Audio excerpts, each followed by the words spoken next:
Good morning, Pokemon trainers! And welcome to Pokemon trainers from around the globe tuning in. Welcome to day 2 of the 2024 Pokemon World Championships. I'm Anna Prosser, and we are here in Honolulu, Hawaii with some of the best trainers from around the world. Yesterday was one for the record books as the competition heated up across our titles, including Pokemon Scarlet and Pokemon Violet, the Pokemon Trading Card Game, Pokemon Go, and Pokemon Unite. But today, the stakes are higher as our remaining trainers strive to become world champions.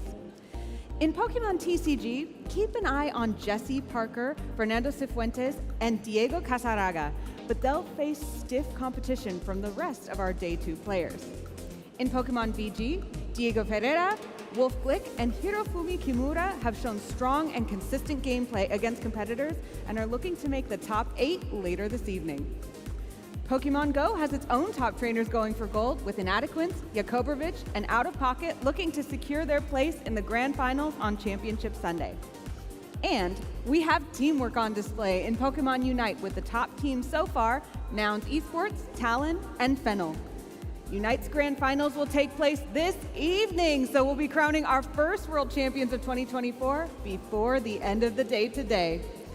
All of these players and teams are raring to go, and I'm sure you are eager to watch them battle as well. Before the action begins today, though, we want to extend a big thank you to all the staff, judges, production crew, and everyone else who is helping to put on such a memorable event this weekend. And of course, a big thank you to the families who are here supporting our competitors this weekend. We know our trainers are ready to battle, so let's cheer them on and show our support. Casters, let's get today started.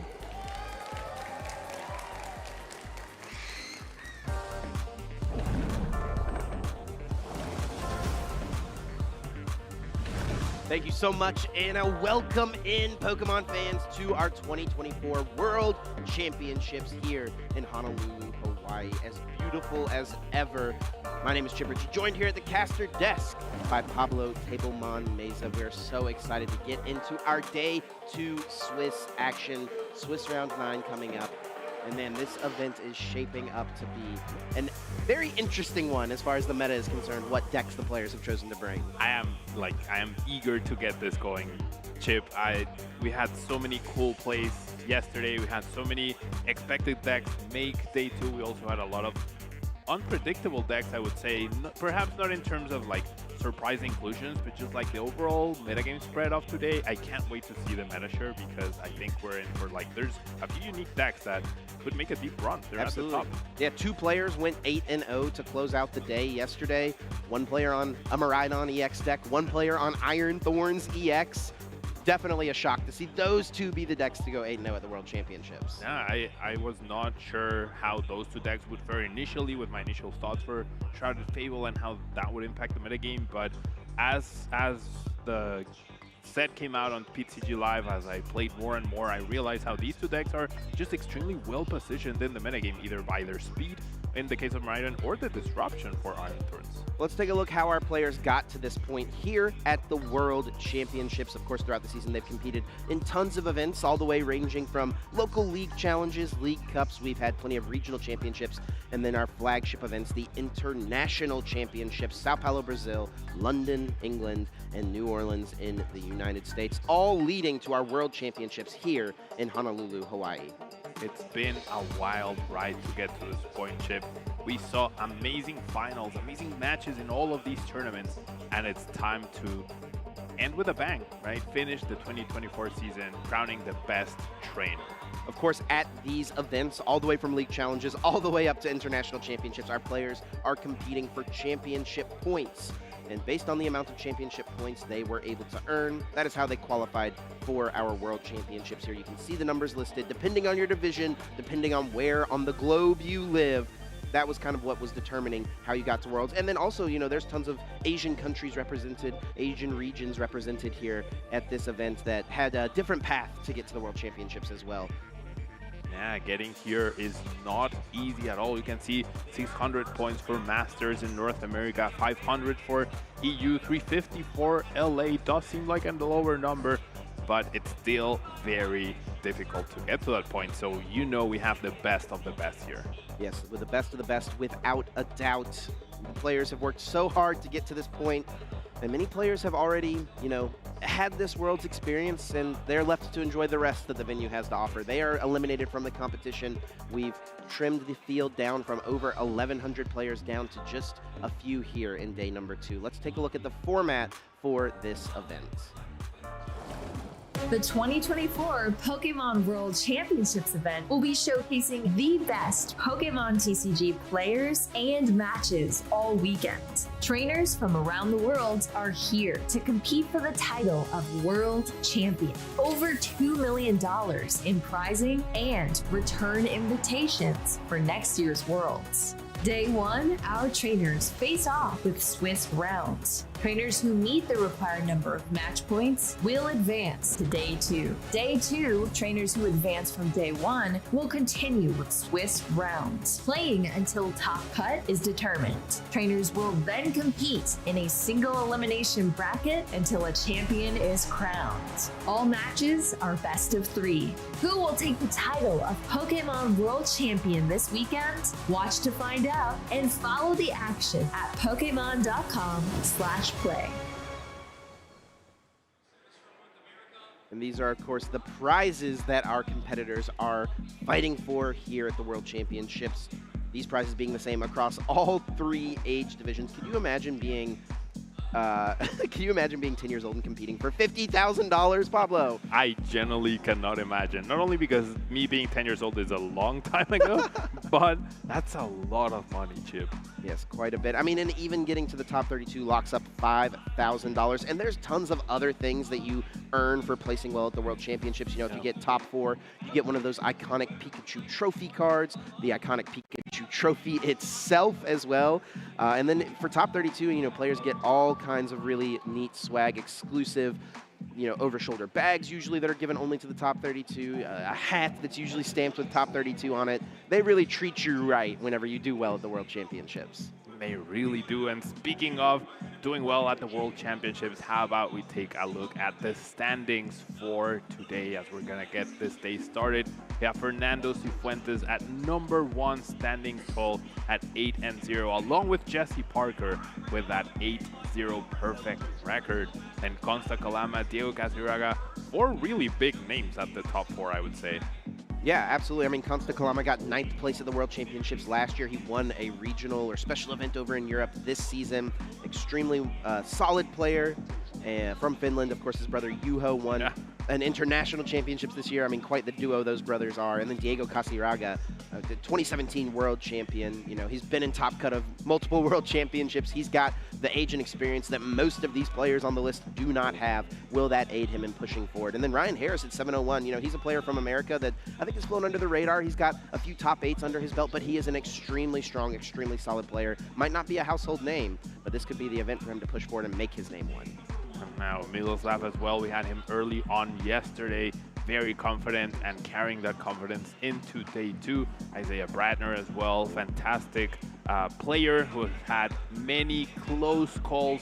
Could this be the one? I'm sure that's on his mind. Yeah, Kaiwin Kababe there, of course, the 2013 world champion in the seniors division, looking to be the first person to ever win a world championship in multiple age divisions. That's something I'm sure he would love to be able to fight for. And then, as we continue on here, tons of other great players. I mean, Pedro Pertusi absolutely standing out. I think for the last couple of years has been one of the standout players from the Latin American region. He and his testing group have been innovators of the game, and really no surprise that he's decided to stick with Charizard for this event, something that he and his testing group have been known for through the season. Extremely young as well. And when I first heard about Pedro, was it an LAC, and people were telling me he's the next Gustavo Wada. Yeah, I mean, that's pretty high praise, if you ask me. And these are some of our notable Day 2 Swiss players as we continue on. Plenty of names we've mentioned already. I mean, Lucas Zing is someone who won a regional championships to close out the season. Player from Canada, he's had a great run so far. Grant Shin, another great young player. Ryan Antonucci, a regional champion this season. Cal Connor we saw on stream, and Raz Wolpe as well. Jesse Parker, of course, at the very top of the pack. Diego Casiraga, just fantastic names here. high quality, high caliber players at the World Championships. And we've narrowed down the field down to 127 players today. So we have the 127 best players in the whole world. Even if you don't do too well today, that's quite an accolade if you ask me. Yeah, something any player competing today should be able to hold their head high about, without a doubt. Well, let's look at our caster predictions heading into the weekend. Let's see who is still, in the running for having a good call for what cards will succeed this weekend. And, Pablo, I have to say, you probably went with two pretty safe choices for this event. I mean, I definitely did, but it's just Regidrago is so powerful, and it's clear that a lot of players recognize this, right? All the top players are playing this deck. It's the most popular deck by far. It was just really hard to argue against Regidrago. I'm surprised it didn't make more of an appearance for our predictions. Yeah, you were the only one of us to call that out. I mean, Ross Gilbert, of course, calling out the Kyurem, normally included in the Regidrago deck, so I'm sure that was his thought process. I went a little blanket with my first pick. Pheasantipity. Pheasantipity, one of the strongest cards from Shrouded Fable. I mean, it works in so many decks, and we saw plenty of flip the scripts yesterday, and I'm sure that will continue to be the case as we get into our top cut later today. I mean, and also shout out to Boo, right?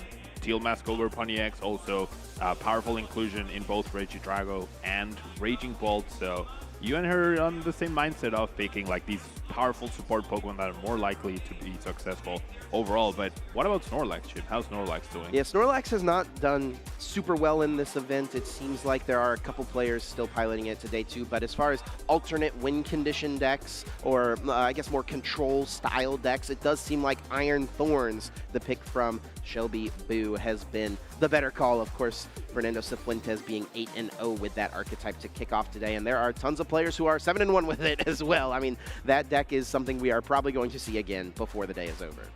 And then, I mean, the pair of Cows also doing decent. Charizard is up there. Gardevoir definitely with a good presence, but Kyle Sukovic predicting Iron Hands, which Miraidon 8-0 at the very top, and that also slots in well in Lugia, which is also up there. I think we're all pretty spot on, and of course Ross with the Miraidon call as well, 8-0. Not too bad. Yes, Ross has made it no secret his love of Miraidon EX, and it pays off nicely with Jesse Parker getting that 8-0 start. Well, as we're getting ready for Swiss round number 9, let's take a look at the notable matches heading into this round. Every single match is an excellent one. Tons of top-tier players facing off, but the one we're going to be featuring, I am extremely excited for here, Pablo. Yoshiyuki Yamaguchi up against Isaiah Bradner, one of the best players from Japan, facing off against one of the best players from the United States. This is really a battle of titans, Chip. Both very highly decorated players. Both players looking for that big finish at the World Championships. Fun fact, Yoshiyuki was a caster at the 2022 World Championships, which is nice to see a fellow caster, right, from a different region do so well. You're repping it for us behind the booth. You love to see it. Yoshiyuki, of course, also a Champions League winner, a Champions League runner-up, a Champions League top cut placer. Yep. Those Champions League events are so difficult. They're usually well over 2,500 players in them, and they're best of one events that take place, and it's such a grind, such a slog to get through. The fact that Yoshiyuki has been able to make so many deep runs at those wide field events is extremely impressive. I would compare them to something kind of between what, the old U.S. Nationals events used to be and then what our international events are today is kind of where I would slot those Japan Champions League events. Best of one definitely adds a whole other layer in terms of deck building, right? Deck choice, how you accommodate for that sort of variance, which sometimes there's nothing you can do, of course, but best of one, definitely a whole other monster. Now, I would love to have eyes on pretty much every single match. Yes. That is on this list. Most of them include fantastic players, and well, all of them include fantastic players, of course. Interesting matchups, powerful decks, and yeah, I mean, I really wish we could see most of them. Yep. Unfortunately, though, we only get to feature one match every single round. And speaking of that match, I believe our players are getting set up. Let's get down to the table. Let's kick off Swiss round number 9, day 2 of our Pokemon TCG World Championships. Isaiah Bradner on the left and Yoshiyuki on the right. Now, Isaiah is one of the most well-respected players in the United States by many of his peers. You know, he is considered to be one of the best preparers. That's kind of what I would classify him. You know, when he puts his mind to beating a Pokemon event, he comes up with the best lists. He is one of the best in-game players in the game. But he is lacking one thing, and that is a major championship victory. He's come so close multiple times, second place in internationals, second place at regionals, has not been able to lock it down. He's trying to make that happen, trying to cement his place in Pokemon history by becoming world champion this season.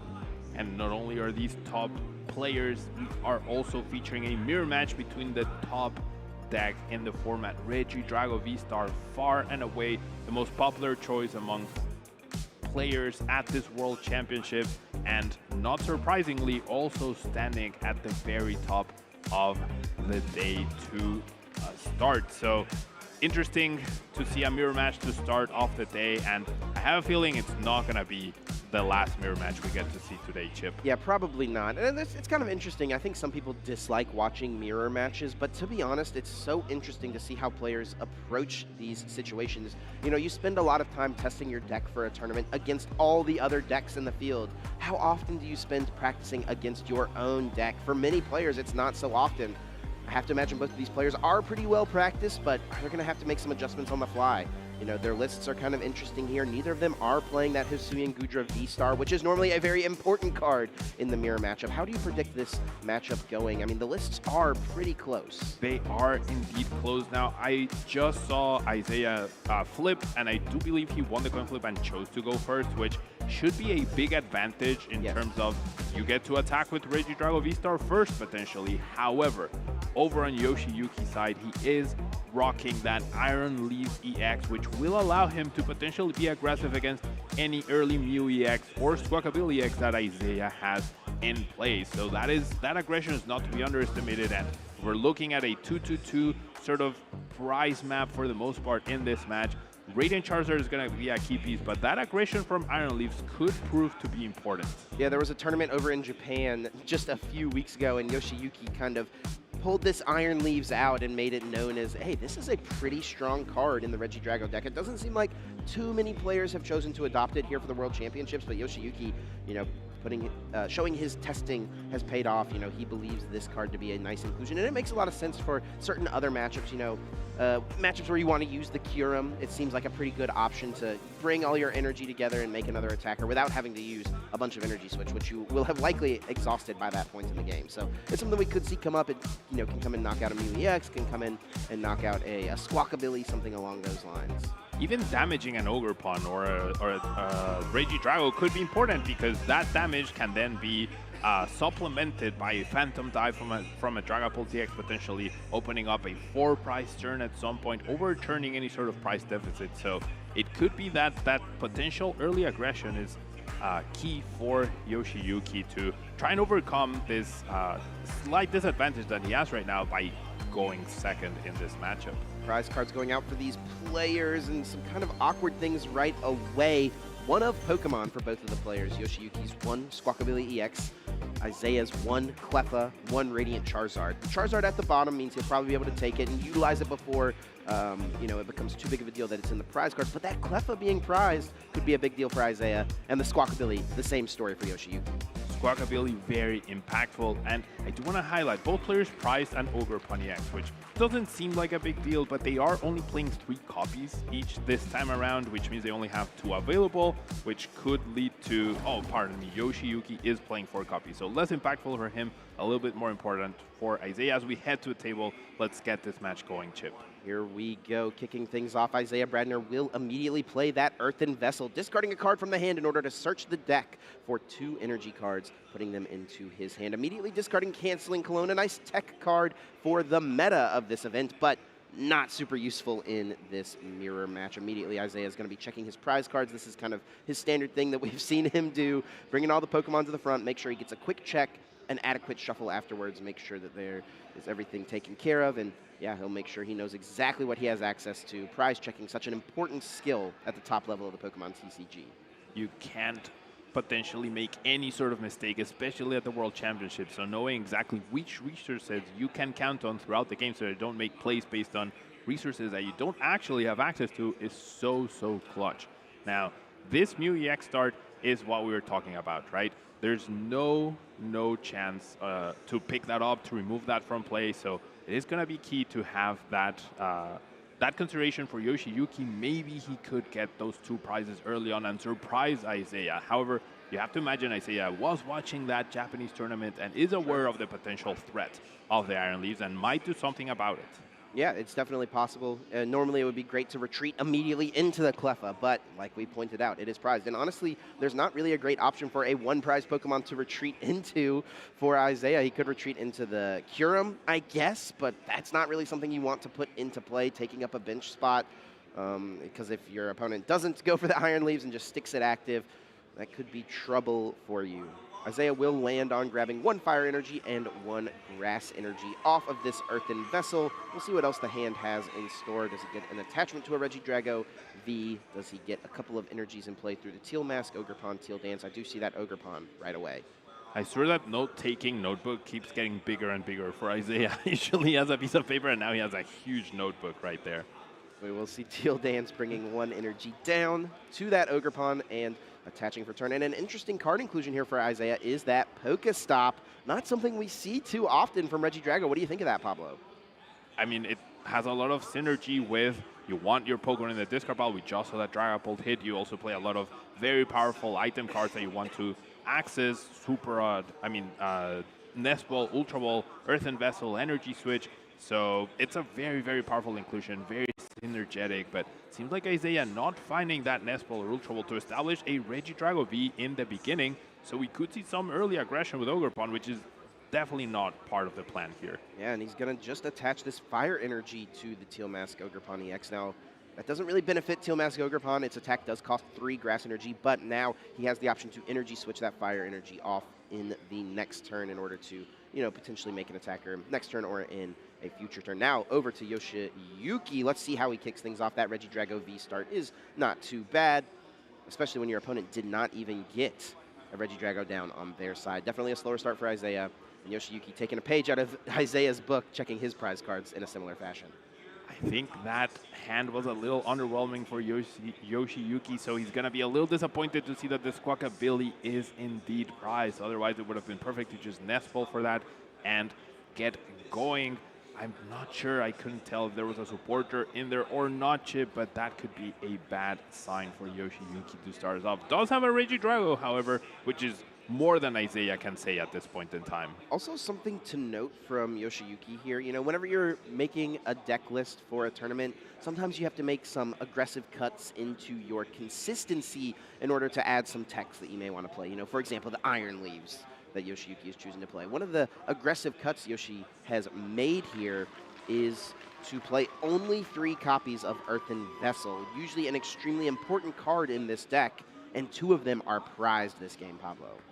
That could definitely affect his possibilities to get the right energy at the right time, draw enough energies, and even discard the right attacker, Chip. So what you are pointing out is actually very essential. Clearly, he's done well so far with this choice. However, it is a corner that he caught that could end up, when the margins are getting lower and lower, could end up being a difference, especially with this awkward pricing that he ends up finding himself with.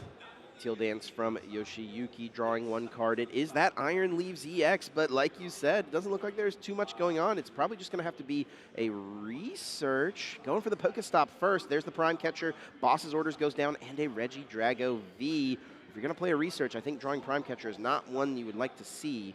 No, there are supporters, as you mentioned, but yeah.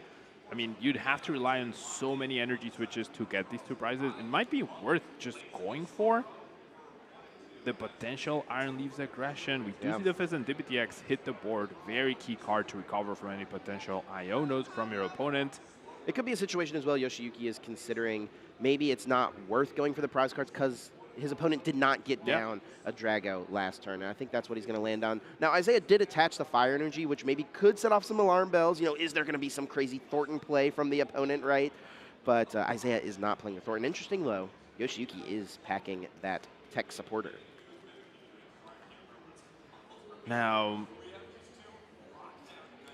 Let's see what else Yoshiyuki can do here. As you mentioned, he needs to be careful with the potential aggression from Myriad Leaf Shower by Ogerpon. Attaches the energy to the active. I think he transferred it with Energy Switch, and then the energy was to the Teal Mask on the bench, I think. So he's playing a little bit careful, right, in terms of not putting too many energies on the active so that it's not susceptible to a potential knockout immediately. You know you have an advantage, right? You have a Regidrago, your opponent doesn't. I mean, Yoshiyuki might not know that he's up against a Regidrago deck at this point.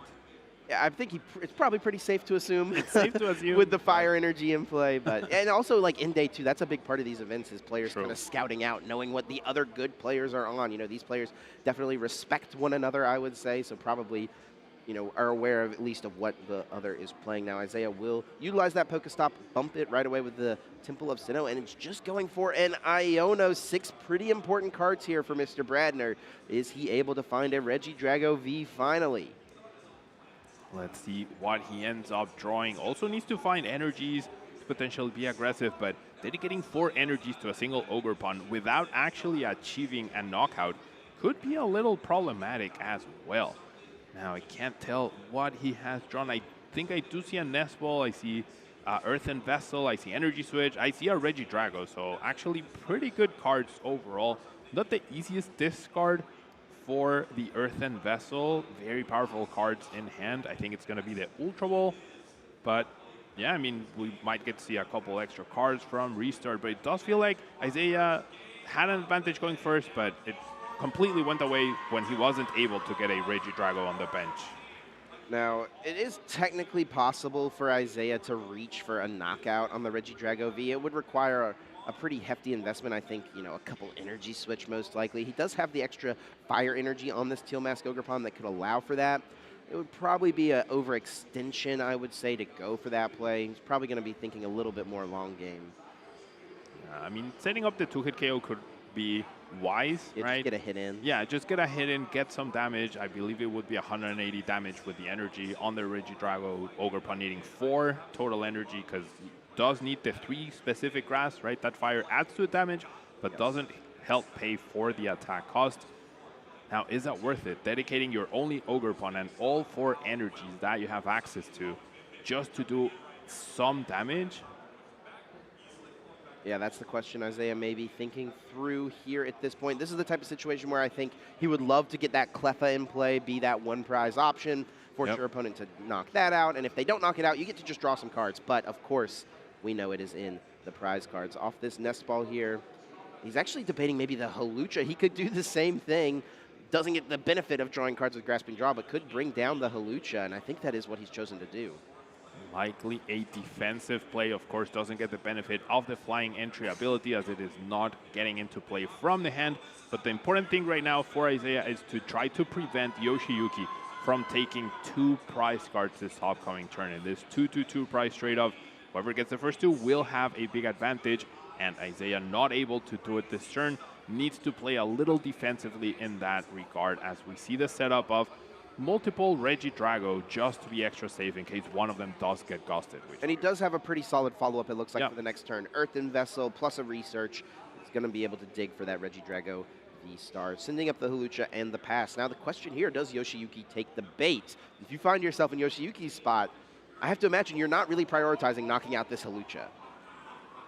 Certainly not. There's much better targets on the bench, right? I think Yoshiyuki has a very powerful hand, is already holding the bots, is already holding the Regidrago V-Star. We know there's an energy switch in the discard pile, so Yoshiyuki has the attack guaranteed. Of course, you would love to pull off the attack without using Legacy Star. That's usually a big determining factor, and whether you win or lose is like how early you have to use your Legacy Star at this point.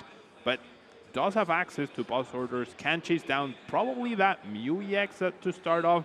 Everything else you knock out is impactful, but knocking out the Ogerpon X would require you to use Giratina, as we see the Legacy Star get immediately used. Yeah, and really not too many bad discards, I would say, for Yoshiyuki. A couple energy, but you can always bring those back with Superior Energy Retrieval later. The energy switch going down is probably not ideal, but of course can be grabbed back thanks to that Legacy Star V-Star power, and it will be the Prime Catcher and a different energy switch brought back immediately. Prime Catcher, of course, an easy way to target down something on the bench. Earthen Vessel here will discard the Canceling Cologne, a similar play Isaiah made early in the game, getting rid of that useless card in favor of finding a couple of energies to work with. It will be a Fire and a Grass as the choice. Of course, does need a Fire energy on the Regidrago V-Star in order to use that Apex Dragon attack to copy the attack of any Dragon-type Pokemon in the discard pile. There's only 2 Dragon-type Pokemon right now, Chip, that Yoshiyuki has access to. Giratina V-Star's Lost Impact or Regidrago V's Dragon Laser, which is, of course, not enough to really threaten anything impactful, so Yoshiyuki might be forced to use Lost Impact. At that point, you might as well target down the 2-energy Ogerpon. I think that's the best target for him. Can't go after the Mew with a powerful Phantom Dive or something along those lines. I think we're going to see this particular Ogerpon get targeted, as it's the most impactful resource that Isaiah has right now. Yeah, definitely a little unfortunate for Yoshiyuki, unable to find a way to get that powerful Dragapult EX into the discard pile. Down both copies of Boss's Orders at this point. He is only playing 2 copies. That's actually something that is true for both of our players. 2 copies of Boss's Orders. It looks like Yoshiyuki will be using the Lost Impact. He's down quite a few energy cards. You can see those 3 stacked off to the side in the discard pile, and now 2 will be sent to the Lost Zone. You get the first knockout, you get the first 2 prizes. We've talked about how important that is. However, Isaiah can respond here with his own Giratina V-Star attack, which he just top-decked. And, I mean, he has access to Legacy Star. He has the advantage. He needs to find 1 energy switch, and he's good to go. Responds to Regidrago V-Star, and even though he didn't take the first 2 prizes, there's no follow-up for Yoshiyuki. There's nothing on the bench. Yeah, this would be massive for Isaiah Bradner to get this knockout. Now, Yoshiyuki does play the Thornton, so we'll have a way to theoretically pull off an attack with the Regidrago V-Star next turn, but it may be very difficult. This is a huge opportunity here for Isaiah Bradner. Does grab out a Grass Energy. We'll probably see that just attached to the Regidrago V with the Fire Energy. As you mentioned, only needing an Energy Switch and a Regidrago V-Star at this point to put himself in an excellent position. And you can see Yoshiyuki was able to get that first knockout, was able to jump ahead in the prize trade, but the amount of resources expended in order to pull that play off, was it worth it? You have to wonder, Chip, indeed, because it came at a very hefty cost, right? You will not have any way to respond. Perhaps a Radiant Charizard play with the Prime Catcher combination if he's able to pull something like that off, but big research coming here for Isaiah. There's the energy switch. Does he have a Regidrago V-Star? Ultra Ball can shore that up. Does find the Teal Mask Ogerpon as well. No energy cards to go with it at this time, but I think Isaiah will be more than happy. And honestly here, I don't know if he needs to use Legacy Star. I think he's got everything necessary to not have to utilize that, can save it for potentially later in the game. Now, maybe it does depend on what his board looks like. I think with this Fezandipity, he'll feel better about not using Legacy Star. Could have been a good opportunity to get things more set up, get more established. But since he's got Fezandipity, I think he'll be fine to just go with the Apex Dragon here. Isaiah's board just looking overall much better than Yoshiyuki's. Does have a lot of energy in the discard pile, but did find both Super Odds, I believe. So just gonna finish drawing all his cards, which is something very important to do. Finish drawing your cards. Once you have all your options in your hand, then go ahead and finalize your play. Sometimes you'll play cards like Earthen Vessel or the Ultra Ball to help you thin, but Isaiah, I'm sure he's figured all of this sequencing out so far, trying to get the best possible discards for the Ultra Ball, and we'll be able to take down the Regidrago. Now, it will come at a hefty cost of lost zoning 2 other energies, and there's no Ogerpon in play. So even though he eliminates Yoshiyuki's only threat, it's gonna also be difficult for Isaiah to respond if he gets Ionode, and there's no Ogerpon in play as a follow-up. Yeah, it's definitely going to be costly here to get this set up. He does have to discard the Earthen Vessel and Super Rod. A pretty good 1-2 combo right there. Super Rod some energies back. Earthen Vessel to pull them right back out. Just debating what this last card to discard is going to be here. He's an extremely careful player. He's probably thinking through all the possible scenarios, you know, looking into 4 million futures, and is going to find the one that leads to him finding the victory. Regidrago V-Star being the grab. Regidrago V-Star hitting the field. I can't see anything other than the Lost Impact in the near future, right? And it's just got to be the best play. Yeah, and this is where you have to wonder, like at this stage, with top 8 possibly on the line for both players. As Yoshiyuki, do you think he's considering maybe conceding at this point in time? Yeah, I think it definitely should be a consideration. We'll see if that's something Yoshiyuki has. I think that if your hand is strong enough to maybe respond to this with, you know, a decent hit with the Ogre Pawn potentially, or, you know, maybe the Thornton play to respond to Isaiah's Regidrago V-Star, you could consider it. But I don't see any Thornton plays lined up at the moment. Thornton would be the best option, Chip, but there's access to energies. There's a superior energy tree. Well, we could see it off the top, right? Never discount those top decks. Championships are won or lost by top decks sometimes, as we see the Lost Impact and Isaiah tying up the prize count here. 4 prizes apiece remaining for both of these players. Yoshiyuki's only Regidrago V-Star goes down, forced to send up this Teal Mask Ogre Pawn EX. The draw for turn, let's see what Yoshiyuki can pull off. There is the Mew EX. If he can thin his hand down, that could be a few more cards drawn with that restart ability, but I don't know that that's possible with the hand that is available. Going to kick it off with the Teal Dance, drawing 1 card after attaching Regidrago V-Star. Would be nice if Thornton was available. Does still have Pheasantipiti's Flip the Script to go for. True. Is this the play worth digging for? I would reckon it is, right? I mean, there can't be too many cards left in the deck at this point in time. So I fancy my chances. If not, you play defensively, you Iono your opponent. You're not taking a knockout, so Flip the Script will not be activated for them. They will get a solid 4 cards. 3 cards. Is there the Thornton? I don't see it. No Thornton. And honestly, he would have needed a little bit more as well. There are 2 fire energies in the discard pile at the moment. Yoshiyuki is actually only playing 2 fire energy in his list. Needs to find the superior energy retrieval to pull it off. I think it's already in hand, so it actually would have been possible. All these gold cards are sometimes a little difficult to tell, but I'm fairly sure. Yeah, next to the Prime Catcher, right here. So could have been possible. Probably what he went for. Now he's just going to establish perhaps a backup Regidrago, discarding the second Regidrago V-Star, valuing all the other cards in his hand. Not necessarily eyeing up. All right, so I think... Oh, okay. Yeah. I mean, we could see a knockout steal with that Radiant Charizard this turn. Yeah, the Radiant Charizard definitely possible to pull off here. And this is actually interesting because Yoshiyuki could theoretically close out this game with just Radiant Charizard, right? It may be difficult with 2 bosses' orders being down. He's not going to be able to get through Regidrago V-Star. We know the Prime Catcher is in hand, so with a Fire Energy attachment, with Energy Switch, you know, we can see this play pulled off this turn.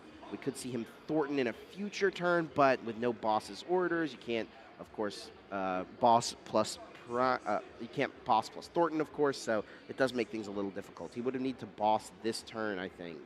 He is holding the Palpat to potentially replenish those 2 boss's orders, however, so could see that. We do see the Prime Catcher. I feel like knocking out the Ogre Pawn here would have been a lot more impactful, if you will. Or Pheasantipiti, maybe. Or Pheasantipiti.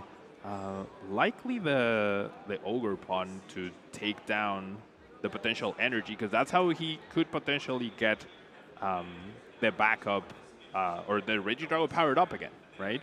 Definitely different options. Maybe he just doesn't care and it's all about taking 2/2 prizes. We could see enough energy on the Ogre Pawn to take down the Mew EX, right, with a follow-up boss play. So, I mean... Here's one other interesting thing, I think, Pablo, that we have not yet considered, and that is that Yoshiyuki could even attack with Mew into Regidrago V-Star. Could use that genome hacking in order to copy Apex Dragon, which would still allow Yoshiyuki to have access to Lost Impact to close out the game. So this honestly is something that Yoshiyuki could pull off here, and a big part of it is going to be the 2-prize knockout this turn. Can he piece together the knockout in a future turn, enough energy switches? You know, I just don't know if there's enough resources left to make that happen. Did hit that energy switch that is needed to attack with Radiant Charizard this turn, so we'll keep up with the price trade. His setup is looking a little bare bones, but if you can somehow recover the Radiant Charizard and get that into play again with another boss's orders, you could see him pull this off. We get the knockout. That Squawk ability not so useful anymore at this point in time. but Yoshiyuki ahead, and if Isaiah cannot piece a 2-prize knockout, right, that could give Yoshiyuki a breather of a turn and give him 2 turns to close this out. What an excellent back and forth game from both of these players. You know, Isaiah having a little bit of a slow start, not getting the Regidrago, still finding a pretty favorable board position, but Yoshiyuki piecing together the knockout to follow up his Regidrago going down. This is going to be extremely close, and a big part of it is going to come down to what does Isaiah have off of the Iono here. 4 cards to work with, plus the draw for turn, has access to restart, has access to flip the script. We could see tons of new cards drawn this turn, and he hasn't expended nearly as many resources as Yoshiyuki, so we'll see what ends up coming of it. Teal Dance will be used initially, drawing 1 card, attaching an energy into play. How many energy switch does Isaiah have left? Of course, he does still have access to that Legacy Star V-Star power. Has not flipped the V-Star marker just yet. Should be able to piece out a 2-prize knockout. However, if you do, what happens? The Radiant Charizard remains available, right? And then Yoshiyuki all of a sudden needs the boss's orders to win the game. So Isaiah against the wall here. This very back and forth game that you mentioned, Chip. It's going to be interesting to see how Isaiah approaches this situation, aggressively against the 2-prizer or conservatively against the single prizer. That is the only threat currently on Yoshiyuki's board. Now, did Yoshiyuki play the POW pad last He did. turn? Okay, He did. so there are boss's orders available in the deck. So Isaiah knows 2 boss's orders are pretty likely to be found for Yoshiyuki on the next turn. So I almost think Isaiah has to knock out this Radiant Charizard.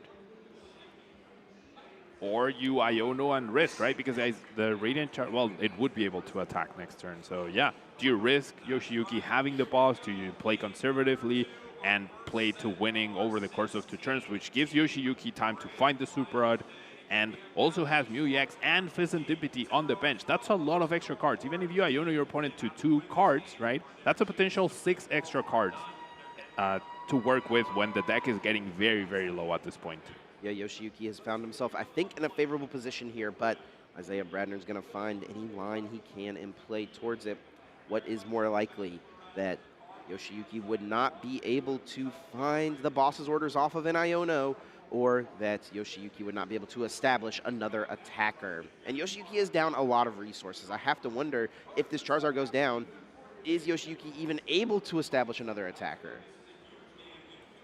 How many energy switch has he expended, right? These are the things that Isaiah is keeping track of and thinking about when making this decision here. It doesn't matter if it takes you 2 turns to win if your opponent isn't able to set up an attacker in those 2 turns. Yeah, and realistically at this point, the only real attacker is going to be that Radiant Charizard.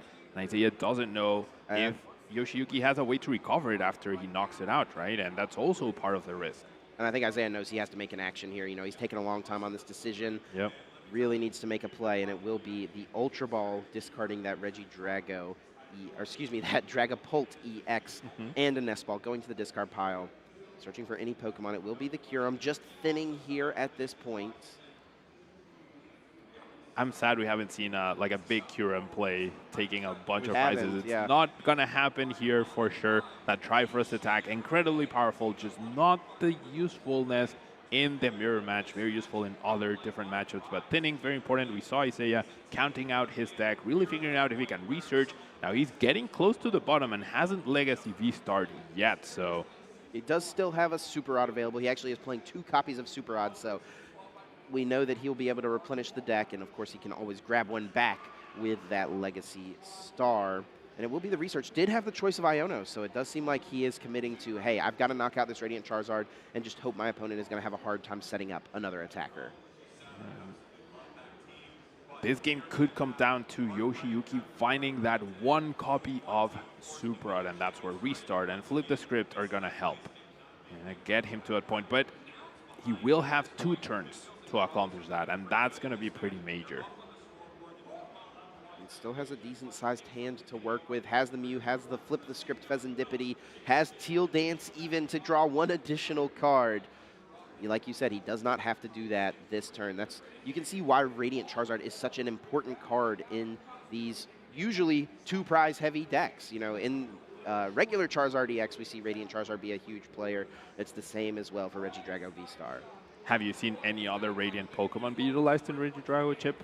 In some online tournaments, we saw some Radiant Gardevoir, I think, pop up here and there for the mirror match, but it just seems like Radiant Charizard is far and away the better option. Oh, we are going to see a Trifrost here, though, discarding the 3 energy in order to damage all of these Pokemon. This is pretty interesting here, and this opens up Yoshiyuki to being able to win this turn. If he has Thornton and a Regidrago V-Star, he could win the game right now. By not taking a prize card, Pheasantipity's Flip the Script is actually not going to be active at this point in time. We're having some discussion here. Now, I do like this play from Isaiah, honestly. It's pretty next level. You have your V-Star ready to go next turn to potentially recover double energy switch. You will need access to another Ogerpon on the bench in order to Teal Dance twice, transfer energy to the active, attach for a turn and whatnot. Now we are having some discussion, but Isaiah setting himself up perfectly to take a 5 prize turn next turn.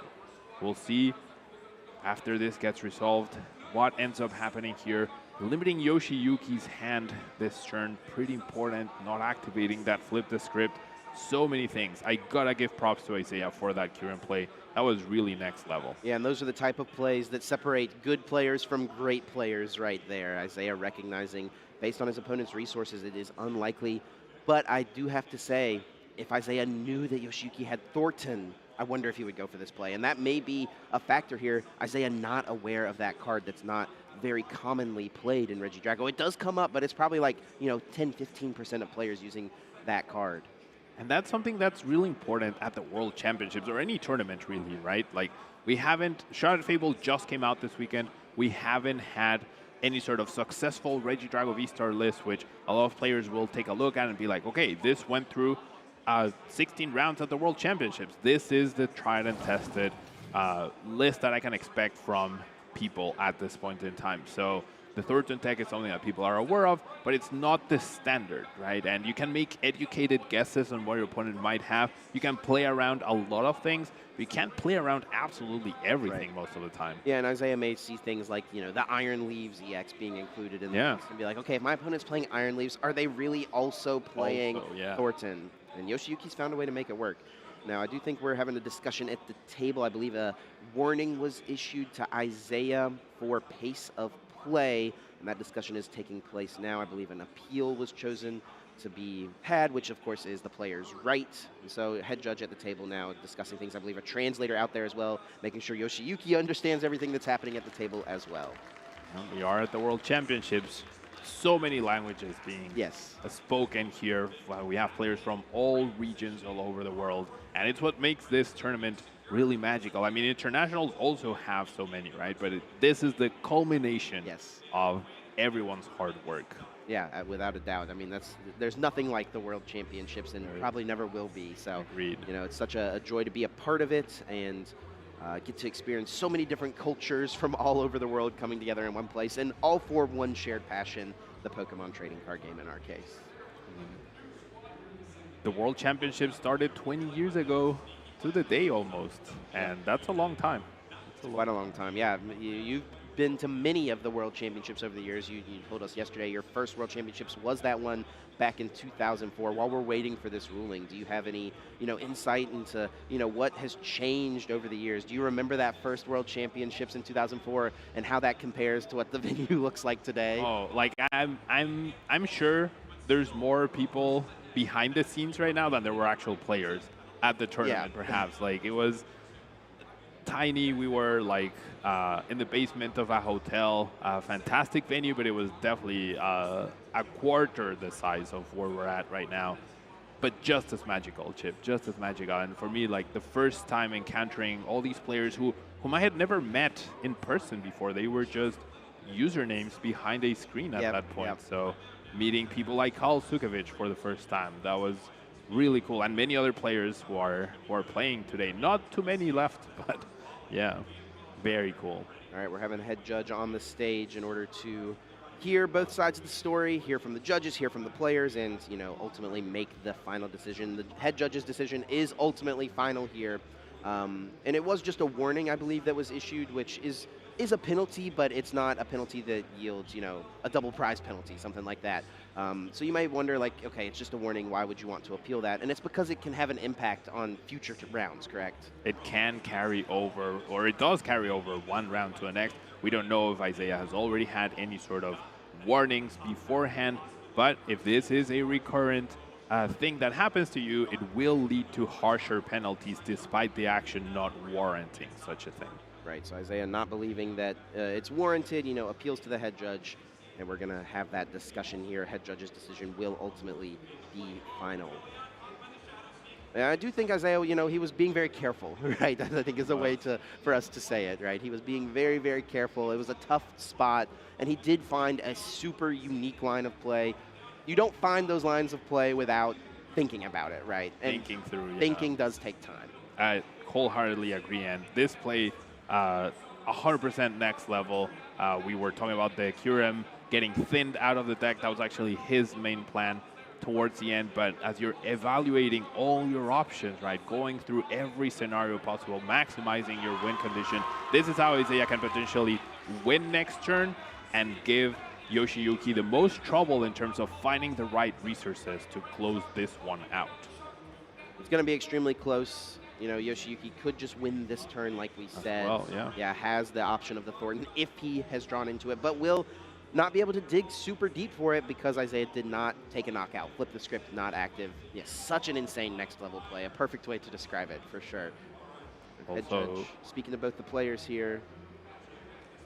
A big enough hand too, right, to potentially deny the restart, so you're not giving any sort of help to your opponent. And this is what we were mentioning about, like, even if you Iono your opponent down to 2 cards, when they have Mew and Pheasantipity, they're going to end the turn with like a 6-7, or they're going to start the turn with a 6 or 7 card hand of fresh resources, right? So Iono definitely less impactful overall because of Pheasantipity X. And I think you and I predicted that that would potentially hurt Gardevoir's chances of success. It does rely on Iono quite a lot to make those sort of comebacks, but I don't know, Gardevoir's still doing pretty good so far. Yeah, it is definitely doing well, and it's because Gardevoir can use Iono and not take a knockout, right? Yeah. They can Iono you too low and set up some damage in play and take knockouts with Monkey Dory on the next turn to make sure that Pheasantipity is not active. We are seeing the conversation continue to happen. Perhaps the appeal has to do with the fact that even though it's just a warning, it could end up leading to something else. I think that's what it's got to be. Isaiah, he's thinking ahead, right? There's more rounds, 3 more Swiss rounds of this tournament to play. He's got his eyes on Top Cut for sure. He's thinking ahead. If I have this warning now and then I'm playing in Top Cut later on today and I get a warning, that's all of a sudden going to be escalated to a double prize penalty, even if it's just a pace of play warning, not, anything else. So, I mean, it totally makes sense from his point of view, and it is, I think, a little bit more difficult here to communicate because we're dealing with the translator, dealing with Yoshiyuki, the language barrier here, but, we've got a great team of people on it, making sure things are very communicated extremely clearly. Our translators are well-versed in the game, so they know how to communicate gameplay things to our players as well. We're also playing at the World Championships, right? So players are definitely held to the highest standard possible in terms of pace of play, sportsmanship, right? Everything. So it is very important to be at the level of the tournament. Yeah, for sure. Yeah, one other thing with this play, I guess we can mention while we're talking about it, you always mention, asking the most of your opponents, right? Taking a knockout on their attacker as opposed to going for a boss's orders KO on a support Pokemon on the bench. I think Isaiah has done this because he has determined this is the way that he has to ask the most of his opponent, right? He's asking his opponent, do you play Thornton, right? Yeah. That's the first Pretty question. much, that's the first question. The next question is, all right, if you don't play Thornton, do you have a way to switch out the Radiant Charizard, which most Regidrago V-Star decks do play a copy of Switch. I do believe the Prime Catcher has been exhausted, right? So Isaiah knows that is not accessible anymore. And can you find a switching card and one of the boss's orders that you just put into your deck that are in there, right? Isaiah did not play Iono to help him get closer to those cards. And can you find both of those without flip the script and with a big enough hand to where you might not be able to use Mew EX? That's a lot of questions that Yoshiyuki needs to answer. It definitely is. And, you know, there is a chance that we're going through this whole debacle here at this point, and then Yoshiyuki just, you know, has Thornton Ultra Ball in order to set things up. I guess another question would be how many Regidrago V-Star are left in the deck. I do believe 2 are in the discard pile, so he should still have 1 available. Yeah, just 2 in the discard pile, it looks like. Yeah, 2 in the discard pile. Wish we could see their hands whilst we're talking to see the potential possibilities here. Like, once again, gotta give props to this play by Isaiah. Really, really high level. There's a reason why he's 7-1-1 here at the World Championships. And, I mean, then he's asking the question to himself, can I pull off a double Ogre Pond, double energy switch play into the active to potentially do the Kyurem play once again? And if he went for the Kyurem play this turn, it's likely he's confident that he can pull it off. Why? Because he still has his Legacy V-Star ability available. That's the key here. Getting 2 guaranteed resources back into your hand is so, so huge. Yeah. It looks like, you know, head judge is kind of making the call here. We'll get word exactly what the final ruling is. Isaiah, it seems like he's being, you know, very respectful and understanding of the situation. Yoshiyuki just forced to kind of sit idly by and wait for the result ultimately. It looks like our final call is being made. We'll get word shortly. That Charmander, maybe a little bit of foreshadowing that Radiant Charizard closing out the game for either player. I mean, that's also another option that Isaiah has, right? Doesn't need to repower up. Oh, no, he does. He needs to take 4 prizes. Never mind. Yeah. It has to be Kyurem. It has to be back-to-back Kyurem attacks. But, you know, he's planned it out, right? He's got the Legacy Star. He knows exactly what's left in his deck as well. Maybe what he drew into. If he drew an energy card or an energy switch, he knows he'll be able to achieve the play he needs. The biggest resource that Isaiah might be missing is the second Ogre Pond. I think that could be the hardest card to get here, because if he Legacy Stars, he can't get back both energy switches and the Ogre Pond. So he needs... And he's not playing Superior Energy Retrieval either, Chip. So maybe getting 3 energies and the double Ogre Pond and the 2 energy switches sounds much easier than it's actually could be done. I didn't realize he actually has no superior in his deck. That happens sometimes whenever players make like aggressive calls, cutting normal cards from their deck. It kind of slips under the radar. We're so used to like, oh, every list has 1 or 2 superior energy retrieval. Actually, Isaiah having 0. All right, so still having this discussion, trying to appeal. I wish we had some audio on what's going on. I'm sure we'll find out. Yeah, a nice little listen-in feature Yeah. might be nice. We can continue to go on about how great this play is from Isaiah as long as we want, but let's see what Yoshiyuki is able to achieve and put together. Now, this game has been, of course, we'll adjust the time to ensure that we get the full 50 minutes of playtime. Looks like the game will be resuming now, as I see Yoshiyuki drawing his card, looking through his discard pile. So the game is resuming. We'll get word to you soon on what exactly happened. Yeah, it does seem like it was held. That warning will stand. Isaiah Bradner receives a warning for pace of play. Now on to Yoshiyuki. Has the Regidrago V-Star in the hand, has Ultra Ball, has Superior Energy Retrieval. Okay, we could see quite a few cards thinned out here. Superior, of course, can get back up to 4 energy cards, so that can bring back 1 energy in order to draw with the Teal Dance. The 1 card he needs to win the game is Thornton. I'm surprised to not see the Teal Dance here. He already used it. Oh, did he? Okay, yeah. Really quickly at the start. Okay, yeah, that was the first thing he did. The Thornton is available. It's a full art Thornton too. On the bottom of the deck. Now, he did keep the Regidrago in hand, so 2 cards off of restart. This Ogre Pond gets banished. If he finds a Grass Energy, that could be an extra card as well. This could be epic, Chip. A Thornton play. How many Thorntons have we seen successfully be used to win such a high-stakes match? It would probably be the highest stakes Thornton play of all time. 1 single card to do it. How many cards are going to be drawn off of restart? Looks like it's 1, 2. Is there the Thornton? I know, but we get one more. One energy. Okay, 1 more shot. 1 more shot off of that upcoming Teal Dance, the Thornton play to switch out that. Here we go. One card to draw. Is it the Thornton? Oh, a full art supporter, but it's the research. No Iono either, so now the ball is on Isaiah's court. Gonna see.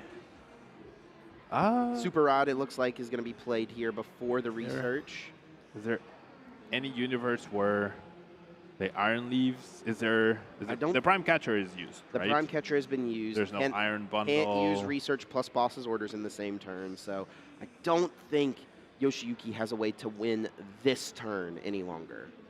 Could damage the Rage Drago, right, with the use of Iron Leaves, 180 damage, sets himself up very nicely to potentially win next turn, but now it's on Isaiah's side of the field. Does have access to the Iron Leaves, can thin out the deck, thin out the hand, but I feel like Yoshiyuki knows that the game is out of his grasp at this point. It comes down to Isaiah piecing out everything, which if he planned for this, he must be confident he can pull it off. Yeah, Isaiah very carefully managing his resources. Yoshiyuki, I think, is just going to be forced to go with that Iron Leaves. Hope to get the 2-hit KO in. Hope Isaiah just doesn't have it. It always feels bad to get to this point, and your final play is just hope your opponent doesn't have it.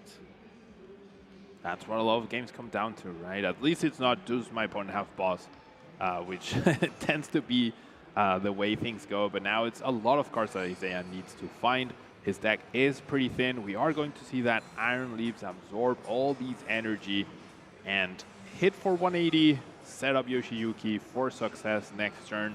But will it be a little too late, Chip? Prism Edge deals 180 damage. Isaiah Bradner drawing for the turn. There is a Grass Energy. There's an energy switch already. I think he's going to have it here with the access to the Legacy Star. He's just got to be careful here and make sure he plays it out correctly. Has an Ultra Ball as well to fetch that second Teal Mask Ogre Pawn EX.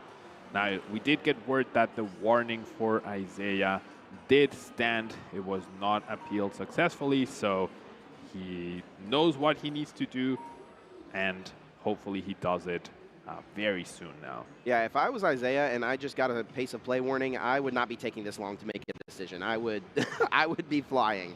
But, you know, he's thinking through. He doesn't want to mess it up. It is a pretty difficult thing to navigate, so he wants to make sure he does it exactly correctly. So we need 1 fire, 2 grass, an extra Ogre Pawn, and 2 energy switches. That's 6 very specific cards. No knockout was taken by Yoshiyuki, so Flip the Script is not available. Restart is if Isaiah is able to thin the hand a decent amount. Let's see what's happening at the table here. Yeah, it does look like Isaiah has used his V-Star power. Yeah, let's get the top-down view. Thank you. And Super Rod is going to replenish the deck here, put some cards back in. I think there is an Earthen Vessel more than likely to go get those energy cards. Ultra Ball gets that second Ogre Pawn. Those 2 energy cards, of course, back in the deck. He'll be able to draw into them in order to close things out. Does need to find. Does he have a guaranteed? I think so. Teal Dance again, has the fire and has the double energy switch to copy Trifrost and take knockout on Mew EX and Vizandipity EX. What a play. What a way for Isaiah to close this out. Double Trifrost, almost wiping the board for Yoshiyuki, taking 4 prize cards for Isaiah. I wonder there if at the end, Isaiah, did it come down to a 50-50 because his deck was a Grass Energy and a Fire Energy. He drew into the Grass Energy to get the second Teal Dance to draw the Fire Energy. Is that what he had to do? If he had drawn the Fire Energy, would he have been short? I think, can you use Teal Dance if you have no cards in your deck? Yeah, it does depend on the wording of the card, I think. His 2 cards were that Fire and the Grass, right? So if he... But if he had drawn the Fire, he wouldn't have even been able to use Teal Dance. Right, no, see, if he draws the Fire, then he needs to Earthen Vessel for the Grass, and then he has no cards left in the deck. Can you Teal Dance with a 0-card deck? I'm going to guess the answer is no. Well, it does depend on how the card is worded, and I think Isaiah maybe even asked the judges that. It looks like he was getting a question in there, and it did end up working out, of course. What a play, what a line from Isaiah Bradner. Never attacking with Dragapult. It's not something you'll see too often from a Regidrago V-Star player. Incredible game we just saw, really back and forth. Prizes perhaps influencing a little bit with that Squawkabilly, really limiting Yoshiyuki's start, and impressive play by Isaiah, recovering from a non-Regidrago V start in the Regidrago V-Star mirror match. Really, really well done, and then perfectly accomplished at the end to Trifrost a second time this game to take 4 prize cards. What a play from Isaiah, always exuding confidence on the big stage. It does look like the way that the ability of Teal Dance is worded, you are able to attach an energy even if you can't draw a card. It says once during your turn, you may attach a basic grass energy card from your hand to this Pokemon, period. If you attach an energy for the Pokemon in this way, draw a card. So it does allow it to work as long as there was the Earthen Vessel in hand. Isaiah did make sure he had it guaranteed. All right, so never hurts to be extra super safe, right? Make sure that it was a very convoluted-ish play. Now Yoshi gets to go first, has the Ultra Ball, has the Teal Dance, discarding a research to start off. That's never a good sign for your opponent. You know, if they're discarding a research, there's probably another one waiting in the hand, or at least a Squawkabilly incoming. With a pair of Ultra Balls going down, should have plenty of things to get set up here on Yoshiyuki's side. Doesn't look like anything too impactful is prized. I guess 1 Fire Energy could be a problem since Yoshiyuki does only play 2 Fire Energy. 1 Ogerpon, not too big of a deal. The Kyurem, if Yoshiyuki wanted to try to go for the same play as Isaiah, is prized at the moment, but for now it will be the Squawk and Seize turn 1, discarding the hand to draw 6 cards, and Pheasantipity comes into play as well. Very, very nice. No Regidrago in play just yet. Does find an S-Ball, does have plenty of energy, not too shabby. Very strong start here. But Isaiah probably starting with possibly the best Pokemon he could hope for. A single prize Pokemon to try and mitigate the 2-2-2 price trade, as well as a Furry Trader, as well as Grasping Draw to draw extra cards. Now Yoshiyuki, very time aware, flying through his deck, flying through his actions, because he's a game behind, and that game 1 will, we have adjusted the timer for you, but it did take a long time. So getting 2 more games in 18 minutes could be a tough ask. It definitely could be difficult. Yoshiyuki is playing pretty briskly, though. I think a veteran player of his stature recognizes the situation. It is always an interesting thing for the Japanese players to come over and compete in our tournament structure because it is different from what they play in, right? So many players, if they've never played in a World Championship or International Championship, don't know exactly how to navigate best of 3. Yoshiyuki is someone who is aware of how things need to go. You were mentioning how tremendous their tournaments are. So many people, best of 1. They don't have that much best of 3 experience, and I'm sure as they're preparing for the World Championships, they must account for that, right? But playing a whole year under those rules versus just 1 tournament every year, that could have an impact. But Yoshiyuki very aware, flying through his deck, as we see Isaiah start with his turn. And he will start things off by benching the Teal Mask Ogerpon EX, uses the Earthen Vessel, searching the deck for 2 basic energy, adding them to the hand, and go through the same song and dance that we've seen before, checking those Pokemon and energy, checking the prize cards very quickly. Looks like that Radiant Charizard is prized for Isaiah Bradner. That's definitely something that could come up. We saw it be a good play for Yoshiyuki in game number 1. Could be a good play for Yoshiyuki for Isaiah as well in the second game. Kyurem not available for Yoshiyuki to make the play that happened last turn. Likely won't need it. It's going to be all about a lot of damage with Phantom Dive, perhaps lost impact KOs. Yoshiyuki's board already looking a little bit better than the previous game, and hopefully will be able to have a backup Regidrago this time around. Now, one of the nice things about the Cleffa that Isaiah has started with is that it means he doesn't have to feel as pressured to put Squawkabilly EX into play in order to get extra cards to have access to for his next turn. He can play a supporter this turn, play his hand down, use Grasping Draw, and never have to use Squawk and Seize. And Squawkabilly can be such a liability because it is 1-hit KO'd by Phantom Dive and allows your opponent to set up damage on the bench. Squawkabilly's attack is really powerful, but it is also a liability, as you mentioned. So with Cleffa, you're pretty well covered. By having it active, you ask your opponent to have a ghosting effect on top of setting up your Regidrago so you can take 2 prizes, because taking 1 prize, probably not very impactful. We do see Teal Dance, attaches an energy, draws a card. Super Rod will put an energy back in, probably signaling a Professor's Research incoming after the Regidrago V has hit the bench. See if there's an energy to attach here, and is it indeed the Professor's Research as the supporter choice? It is indeed the Super Art Impact. That energy usually signifies that sort of action. 7 fresh new cards. See what other resources you can set up. Ideally a backup Regidrago, right? Perhaps another Ogre Pawn with a couple energies, and then you Grasping Draw to replenish your hand and set yourself up for success next turn. Now, something pretty interesting I will point out really quick is Isaiah had the Earthen Vessel in hand and the Super Rod, and he knew he was going to play Research, right? He chose to discard the energy to shuffle it back into the deck. He could have chosen to discard the Regidrago V-Star and shuffle it back into the deck. And that's what many players, I think, would choose to do because they have superior energy retrieval to get back their energies. They don't have as many ways to get back their Regidrago V-Stars. But Isaiah recognizes, I don't have superior energy retrieval, and energy are such an important resource. I'm going to prioritize putting those energy cards back in. It's a very small adjustment, but a very crucial one. Another adjustment we're seeing just here, right? 1 energy off of Earthen Vessel. It's what you need potentially for next turn, a little bit of extra draw, or to draw with the other teal mass that he's holding in his hand. But it also means you don't have an energy in your hand stock, and therefore you maximize your draw with Grasping Draw this turn. Nest Ball for Isaiah could bring down the Squawkabilly, but he doesn't really need it. He's got a pretty strong setup here, and I think this is a smart play to just prioritize another Regidrago V. A very solid setup, honestly, for both of our players. I'm excited to see how this game will play out. Board looking very strong for Isaiah as well. They'll have that 7-card hand. Probably debating whether to play that energy switch or not. Does seem a little risky. You get access to it for Legacy Star next turn in case you get IO Node, so that can be important. But yeah, spreading your energy out. Doesn't matter which. Oh, nice. The Squawk in hand. I missed that. Yeah, and he is actually going to choose to go for it. You know, we were talking about how you can avoid putting Squawkabilly in play in this position with the Cleffa start. Why do you think he's chosen to still put it in?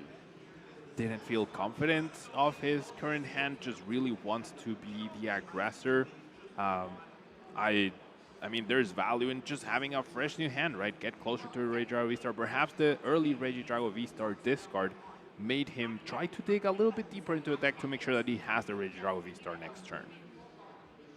Back over to Yoshiyuki. Teal Dance for 1.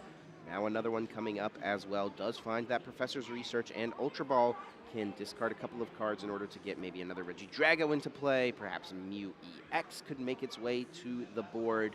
One of the things with Yoshiyuki's list is that he does probably feel a little bit more comfortable than many Regidrago players would feel by playing with a board of just 1 Regidrago V, since he does have access to a few different options, one being the Thornton, one being the Iron Leaves, you know, could even make the Mew EX an attacker, as we mentioned in this mirror match. Both really powerful options, but also not easy to find, right? As we saw the previous game, you have the option, but finding it at the right time can sometimes be a little complicated. Not choosing to bench the backup Regidrago, going in with only 1 once again this time around. Last game it felt like he just couldn't bench another Regidrago. This time he's purposely not benching another one. So, I mean, I do wonder what the reasoning is behind that choice. We do see an energy switch was drawn. Looks like Earthen Vessel as well. Those nice new golden Earthen Vessel. Able to discard another Dragapult EX, searching the deck for 2 basic energy cards. We've already seen the Teal Dances come through, so now an attachment for turn can be had to the Regidrago energy switch, and we can see the guaranteed attack here. Now, attacking into the Cleffa is kind of awkward, right? It's a 1-prize Pokemon. He's not going to be able to go for that 2-2-2 prize line that we do talk about so often. He could dig for Prime Catcher with the Legacy Star. Do you think that would be ever worth it, Pablo? I mean, likely, yes, but comes at a great cost. There's no way to guarantee it, though. That's the biggest issue for sure. We're going to see the Nest Ball. We're going to see a little bit more thinning. The Prime Catcher was at the almost very bottom of the deck.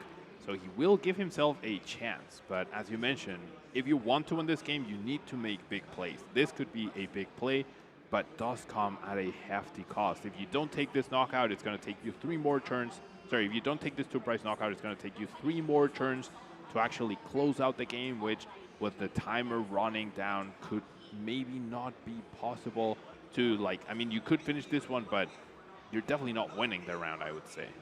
I mean, there's an option of maybe, you know what would be kind of cool? A Pheasantipity EX Cruel Arrow dealing 100 damage to Squawkabilly. Maybe that could set up for some Phantom Dive math, right? 60 damage on it later on.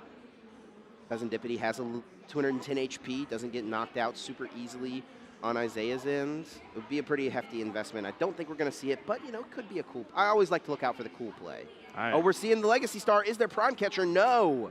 No hit on Prime Catcher. Does show the Thornton as well, which if Isaiah didn't know the game before, maybe he's looking at that, keeping his poker face on and being like, oh, wow. I dodged a big one last game. Now, this is really bad for Yoshi, though. No more Legacy Star, cannot get 2 prizes this turn. 1 boss going away. Even if he had found the Prime Catcher, there was a risk of discarding other bosses, which means eventually dealing with the Radiant Charizard could also be a problem. So does get back that boss's orders, gets back, I believe it was a Superior Energy Retrieval. Now, with no Gudra, right, to potentially protect this Regidrago, the damage spread from Phantom Dive not as impactful overall. Does choose to have that Radiant Charizard ready to go. Likely see a 3-3 spread. Yep, there we go. 3-3 spread on the Drago. Not 6-6. That would be. As much as Yoshiyuki would love for it to be a 6-6 spread. Not quite. More than enough damage to take out that Cleffa as Phantom Dive places 6 damage counters on the bench, 3 on each of those Regidrago V. Yoshi probably expecting Isaiah to come back and Lost Impact knockout this Regidrago, so trying to make sure that Radiant Charizard 250 damage is enough to knock out either Drago V-Star at this point in time. Isaiah had a very powerful start, so I don't see him not having a response at this time. And with the 2-2-2 price trade, Isaiah feels like he has a sort of advantage if he can pull this off without using Legacy Star. Right, yeah, for sure. I think it's entirely possible because he's got Boss's Orders available in the deck still. Prime Catcher also still available. Now, his board isn't the most set up with the support Pokemon, right? He doesn't have space for both Pheasantipity and Mew, which might be a deterrent factor here. It will be Pheasantipity EX as the choice. I really think Pheasantipity is so much better than Mew in most situations. In the lead up to the World Championships, it was blowing my mind that I had to convince people to run Pheasantipity X in their deck. To me, it's the best card from Shattered Fable, bar none, and it might be contender for best card in the format to me. Yeah, it's become an extremely strong contender for that title, and it makes so much sense in these decks that already run Teal Mask Ogerpon because you're already going to have targets on your bench for your opponent to potentially chase down. That would be one of the arguments to not play Pheasantipity is like, oh, it's a 2-prize liability. You're already going to have a board full of 2-prize liabilities, so you might as well get the benefit from one of the strongest options in the format. Now, flip the script for Isaiah. Did draw 3 cards. He's piecing things together here. Looks like maybe cutting out cards for an Ultra Ball. Needs to find the Regidrago V-Star in order to get off this attack here. Yes, Ultra Ball is the option. There is already actually the Regidrago V-Star even in the hand. It looks like he's got some pretty strong cards, though, and that's why this decision is tough. Can he get rid of his Pokestop, his Fire Energy, his Energy Switch? I think the big thing missing here for Isaiah is that Giratina V-Star. So he's trying to figure out the best discard for this Ultra Ball to get the Giratina, then use the other Ultra Ball to get the Giratina in the discard pile, but his hand has so many good cards that the extra card discarded for the Giratina is the one that's tough to figure out. Now, choosing Kyurem instead of Giratina is not priced, all right? So, I mean, we're doing the same play? Are we doing the same play? Committing to 3 Trifrosts to just win the game, right? I mean, it's not possible, right? You can't target the Ogerpon because of the Terra bench. It would have to be targeting the active Regidrago. Yeah, but then you can't do it twice, right? It would have to be 3. Drago, then, and pulling off 3 Kyurems in one game. Like, Isaiah is good, but I don't think he's triple Trifrost good. Will be that Kyurem ultimately the choice. Second Ultra Ball going back in. Not before a Prime Catcher. All right, that works. Steel Mask. That is how you can pull it off, right? With the Ogerpon being in the active, you can actually bypass the Terra protection. So this is one way in which Isaiah can win over the course of 2 turns with a double Trifrost. This would be absolutely insane to just board wipe your opponent. Not quite a board wipe, but, you know, 6 prize turn. And this is, yeah, I mean, it's setting up for Isaiah to potentially go for it. He is going to have to get rid of a few resources. You know, he's going to be down a little bit more than he was in the last game by getting rid of energy switches and things like that. And actually here we even see Ultra Ball discarding a Regidrago V-Star and a Kyurem in order to get another Regidrago V-Star, because this is what he has to do in order to get that Kyurem into the discard pile. Amazing foresight here by Isaiah. And I mean, I did not have double Trifrost as my way to win. I mean, has Isaiah unlocked the strategy to win this mirror match? I mean, most likely. I feel like Yoshiyuki could have potentially pulled it off as well himself, but whenever you have to exhaust your V-Star to get the first attack going, like, this is only possible because Isaiah can recover enough resources off of Legacy Star to pull this off twice, right? Next turn will require a boss's order, so cannot rely on research to find extra resources, cannot rely on Iono. It has to be boss into the same Ogerpon and then knock out both. I honestly, hold on, I don't even know if this is worth it, honestly, for Isaiah. I feel like he should have just, I mean, his opponent only took 1 prize card last turn, right? So just go for the 2/2/2 line. You know, you may have to find boss's orders in a future turn. That could be the thing he's most worried about, but by going for this play, the Trifrost, it does open up a pretty nice, he's not going for Trifrost? No, sorry. Yeah, so if he goes for this Trifrost play, it does open up an option for Yoshiyuki to Thornton and evolve into a Regidrago V-Star. Get rid of one of those 2 prize Pokemon and take it out of range so Isaiah cannot pull off this play he's trying to set up. That is next level, Chip. You are so right. That could be something very important, but needs to get it back with a Pal Pad, right? Right. If it gets discarded, that's... He does have that Pal Pad to do it, though. And he has, I guess, a turn to pull it off, right? So, I mean, this is Isaiah putting a clock on him, asking him to achieve quite a bit, for sure. Yeah, I mean, 3 minutes to go. What a game. I generally am impressed by this Trifrost play. It's going to be, I mean, there we have it, right? The first one coming in. Wow. What a line here from Isaiah Bradner. Of course, cannot hit the Ogerpon on the bench thanks to that Terra attribute. Terra Pokemon are not able to be hit on the bench. And it looks like the Trifrost was utilized, discarding all of those energy cards. 110 damage to 3 Pokemon, and now over to Yoshiyuki's side. You can see how powerful that Legacy Star getting back resources is, right? I feel like I've seen a lot of players utilize it and be disappointed at the resources they discard, but planning out your game to where it doesn't matter what you end up discarding, you know exactly what you need to close it out. This triple play, I mean, winning over the course of 2 turns, that's better than the 2/2/2, right? Just go 0-6. yeah, it's just, there is that opening for Yoshiyuki to respond and make this play not possible. And it does involve Isaiah, of course, finding a boss to get that Teal Mask Ogerpon back up into the active. We will see boss's orders from Yoshiyuki, bringing up that Regidrago with the energy card on it. And is this all he has? There is no Thornton play. He's just going to have to hope Isaiah doesn't have all of the pieces. And by keeping the Regidrago V-Star, you eliminate 1 energy, but you're also leaving that guaranteed Legacy Star, right? I mean, maybe knocking out the active was a little too much on his resources, didn't feel confident to get a backup attack off of a lost impact.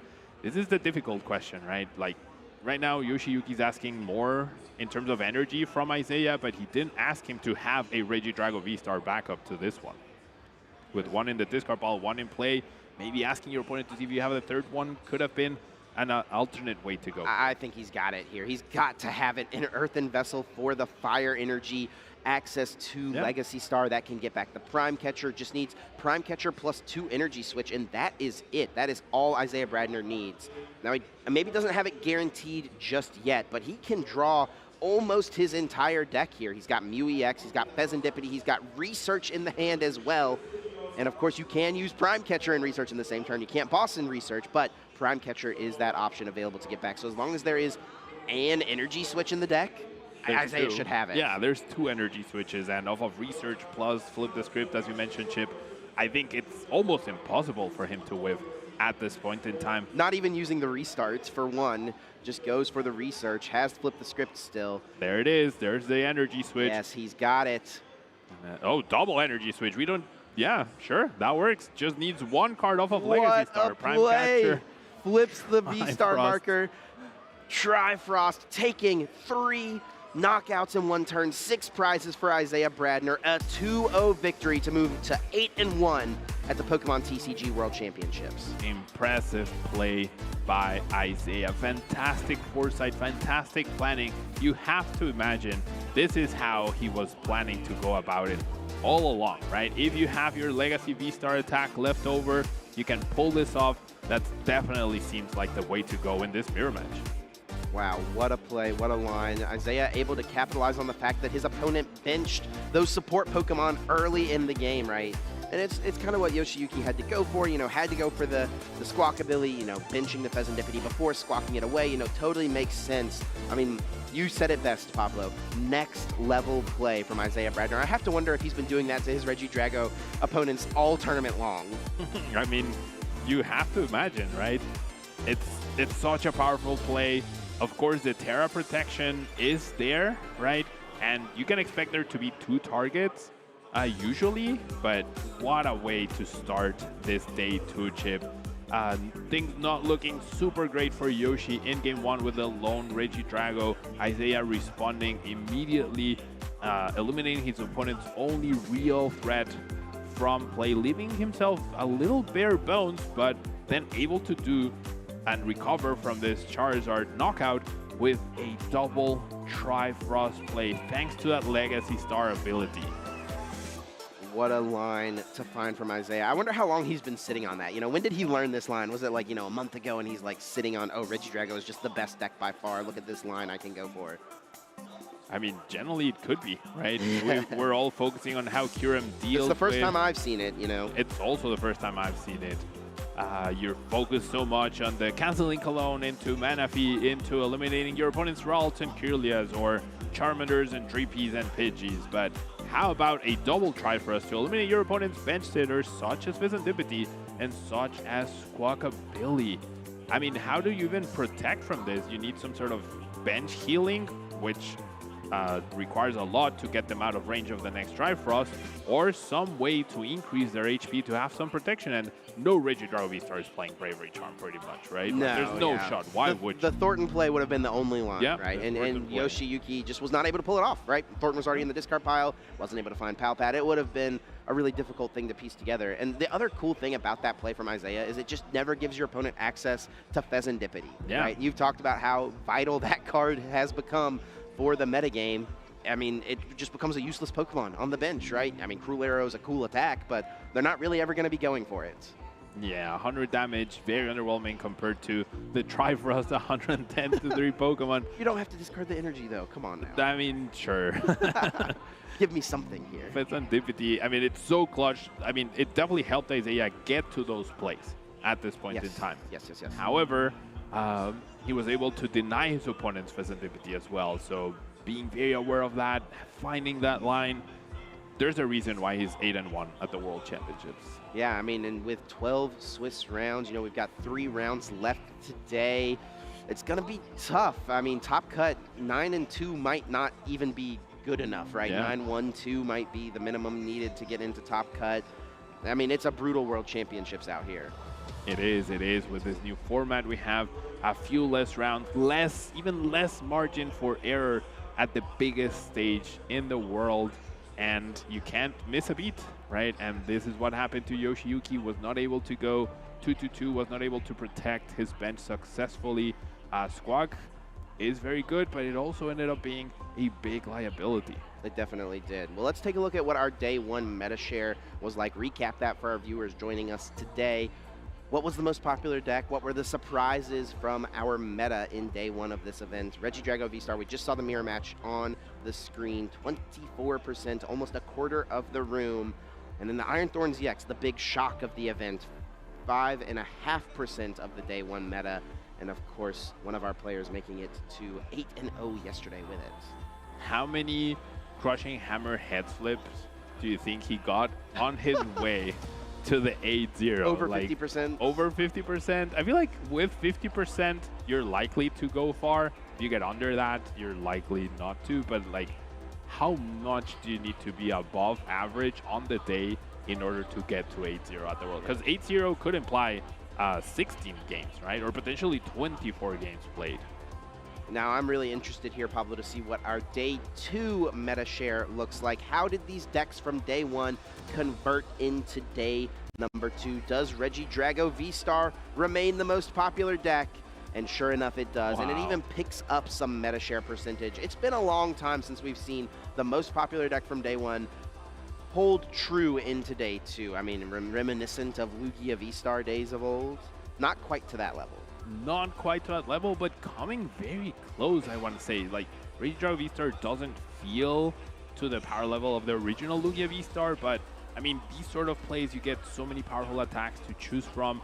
I think it makes sense that it's sitting at the very top. And speaking of Lugia V-Star, right, it seems like Shrouded Fable and Twilight Masquerade really made V-Stars come back into the scene with full force. Yeah, Lugia picking up a little bit of a meta share into day 2. Charizard losing a bit. Raging Bolt, I think, picking up just a little bit. And Iron Thorns picking up a couple percentage points here. Pretty strong considering how many players played it. I mean, 63 in day 1 turns into 10 players in day number 2. That's a solid conversion rate. And then a deck that normally has a very good conversion rate, Gardevoir, actually falling off quite a bit in day number 2 to 7%. What do you make of that? I have to say it's the Shrouded Fable effect, right? Kyurem is a threat to it. Serendipity nullifies its Iono Disruption or Unfirst Stamp Disruption. Every new good card that came out in Shrouded Fable directly impacted Gardevoir's best potential, right? Having a full bench of Kirlias, that gets taken down by Kyurem with the Canceling Cologne that every Regidrago V-Star deck is playing. And then you have Serendipity to make your opponent's Ionoing them to 2 or 3 cards not as effective, and so they're less likely to whiff against a deck that you're probably behind trying to make a comeback most of the time. Yeah, I mean, it totally makes sense. Gardevoir falling off a little bit. Regidrago reigning strong. I mean, Pablo, if that round 1 today, round 9 of Swiss, is any indication of what we have to come, I mean, it's going to be a treat to watch this World Championships play out. That was honestly one of the most enjoyable games to watch, really back and forth, really took us by surprise in many instances, right?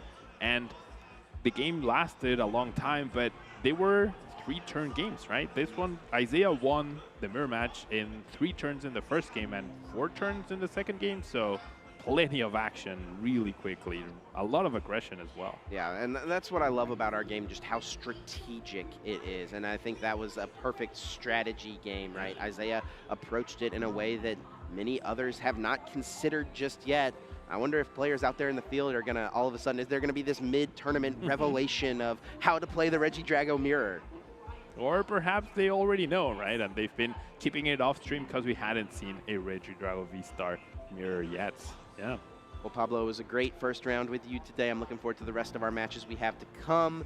We're going to be getting into our top cut this evening as well, so you are not going to want to miss any of the action. We are going to take a quick little break, but when we come back, it'll be Swiss round 10. Don't go anywhere.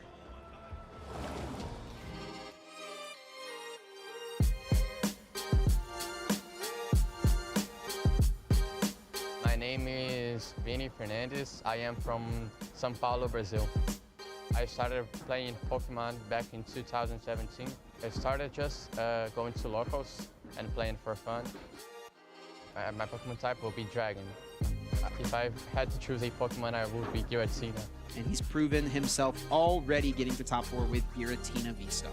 I got addicted to watching the regionals here in US, so I decided to start competitive. I played LAIC as a senior, and I ended up getting top 8. It was a very good feeling, so I just kept playing tournaments. Wow, there it is. Today, I will remember for many years because I just won the largest regionals of all time. mind. Oh, is Sableye moved to the Never mind. Oh, There's right. a boss's orders! My number one goal for the season is to win Worlds in Hawaii. My brother ended up winning the World Championships in Japan. It was the first time I cried in a game of Pokemon. I have this rival thing with my brother. Your new world champion, Gabriel Fernandez. I had to win one to catch up with him. Both of them have their invite locked up to Honolulu. I look up to Brazilian players like Gustavo, and I actually ended up beating him in the top 4 today. Benny Fernandez absolutely in the driver's seat. The most important thing is like to never give up. I'm just not letting myself down after I lose a match or after I do bad in a tournament. Just there's always the next one, you know. I like the emotion when I'm playing. It helps me focus. It actually helped me in school. English tests, Pokemon would help me. I love Pokemon and I will keep playing for many years.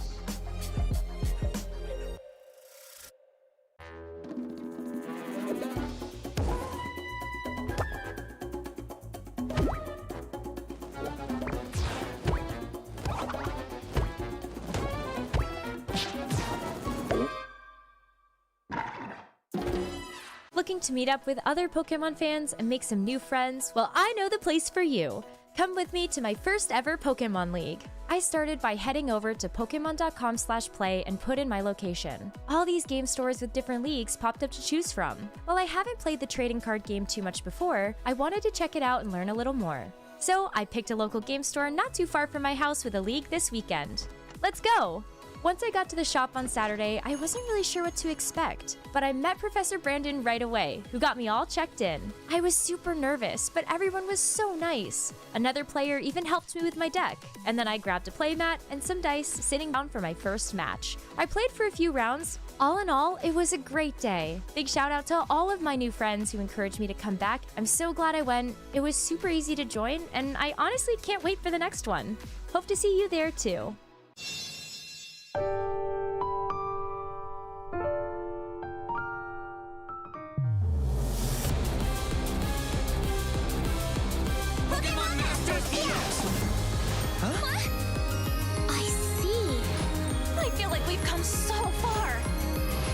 We spent paid off.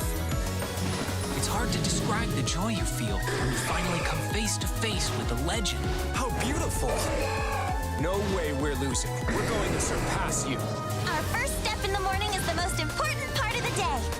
I feel like I've taken a step forward. I see. You've gotten stronger. That goes for you as well. 1, 2. Now you'll face me. Let's have some fun then. This is our chance. How's my chance? What's this? Here we go. A chance for victory.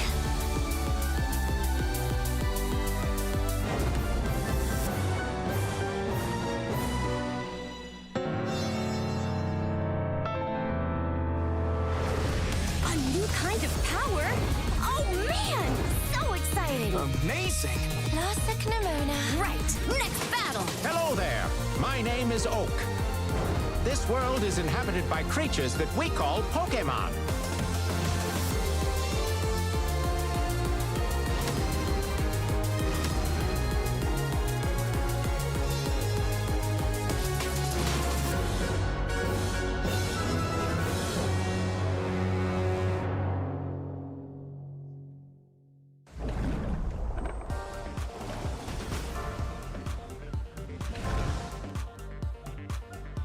Pokemon trading card game fans, fanatics, a bunch of nerds, welcome back here to the trading card game desk at our World Championships in Honolulu, Hawaii. I'm Shelby Boo here with Kyle Sablehouse. We're very happy to be joining you today. We had a long day yesterday in our day one, but now we're taking it into day two. This is where our players have advanced to the next phase of this tournament, and it is getting intense out there.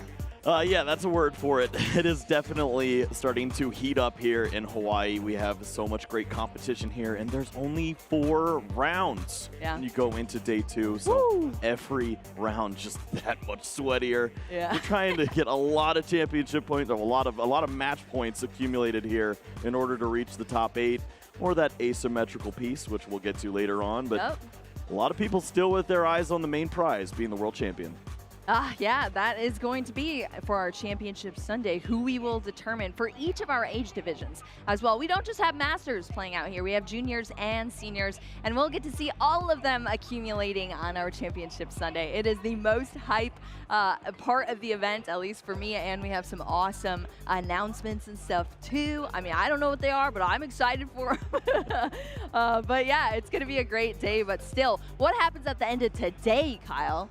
Well, we're going to have some players ready for the finals of our competition. Championship Sunday will be lined up where we have all 3 age divisions and all of our different games also competing on those age groups as well to see who will be the champion. We're going to play it all the way down to the top 4 and see which of those players will make it. Exactly, yeah. We will have both of our top 4 matches. It's so exciting because you watch the first, you see who's going to be the first person into our championships for the Masters division, and then we get to watch a whole nother match and see who's the second to make it. It's so exciting, and that's at the end of our day 2 today. So definitely stay tuned. But first, we got to get through the rest of our Swiss rounds, which we will have coming up very soon for you all. I believe we have some updates for our players. We've been looking at certain players out in the field, players to watch, players who are notable, who have been performing all season long. And now we have some updates of how they're still doing in our tournament currently. Yeah, Andrew Hedrick, who was able to squeak in at 5-0-3, is still working his way through the competition. Tord Reckliff, I believe, just took a tie.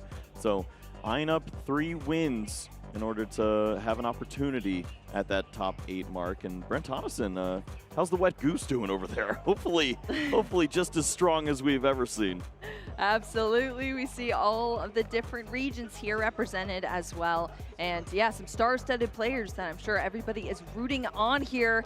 I know I've been kind of keeping up with the social media with some of the posts, and I mean, it's kind of wild.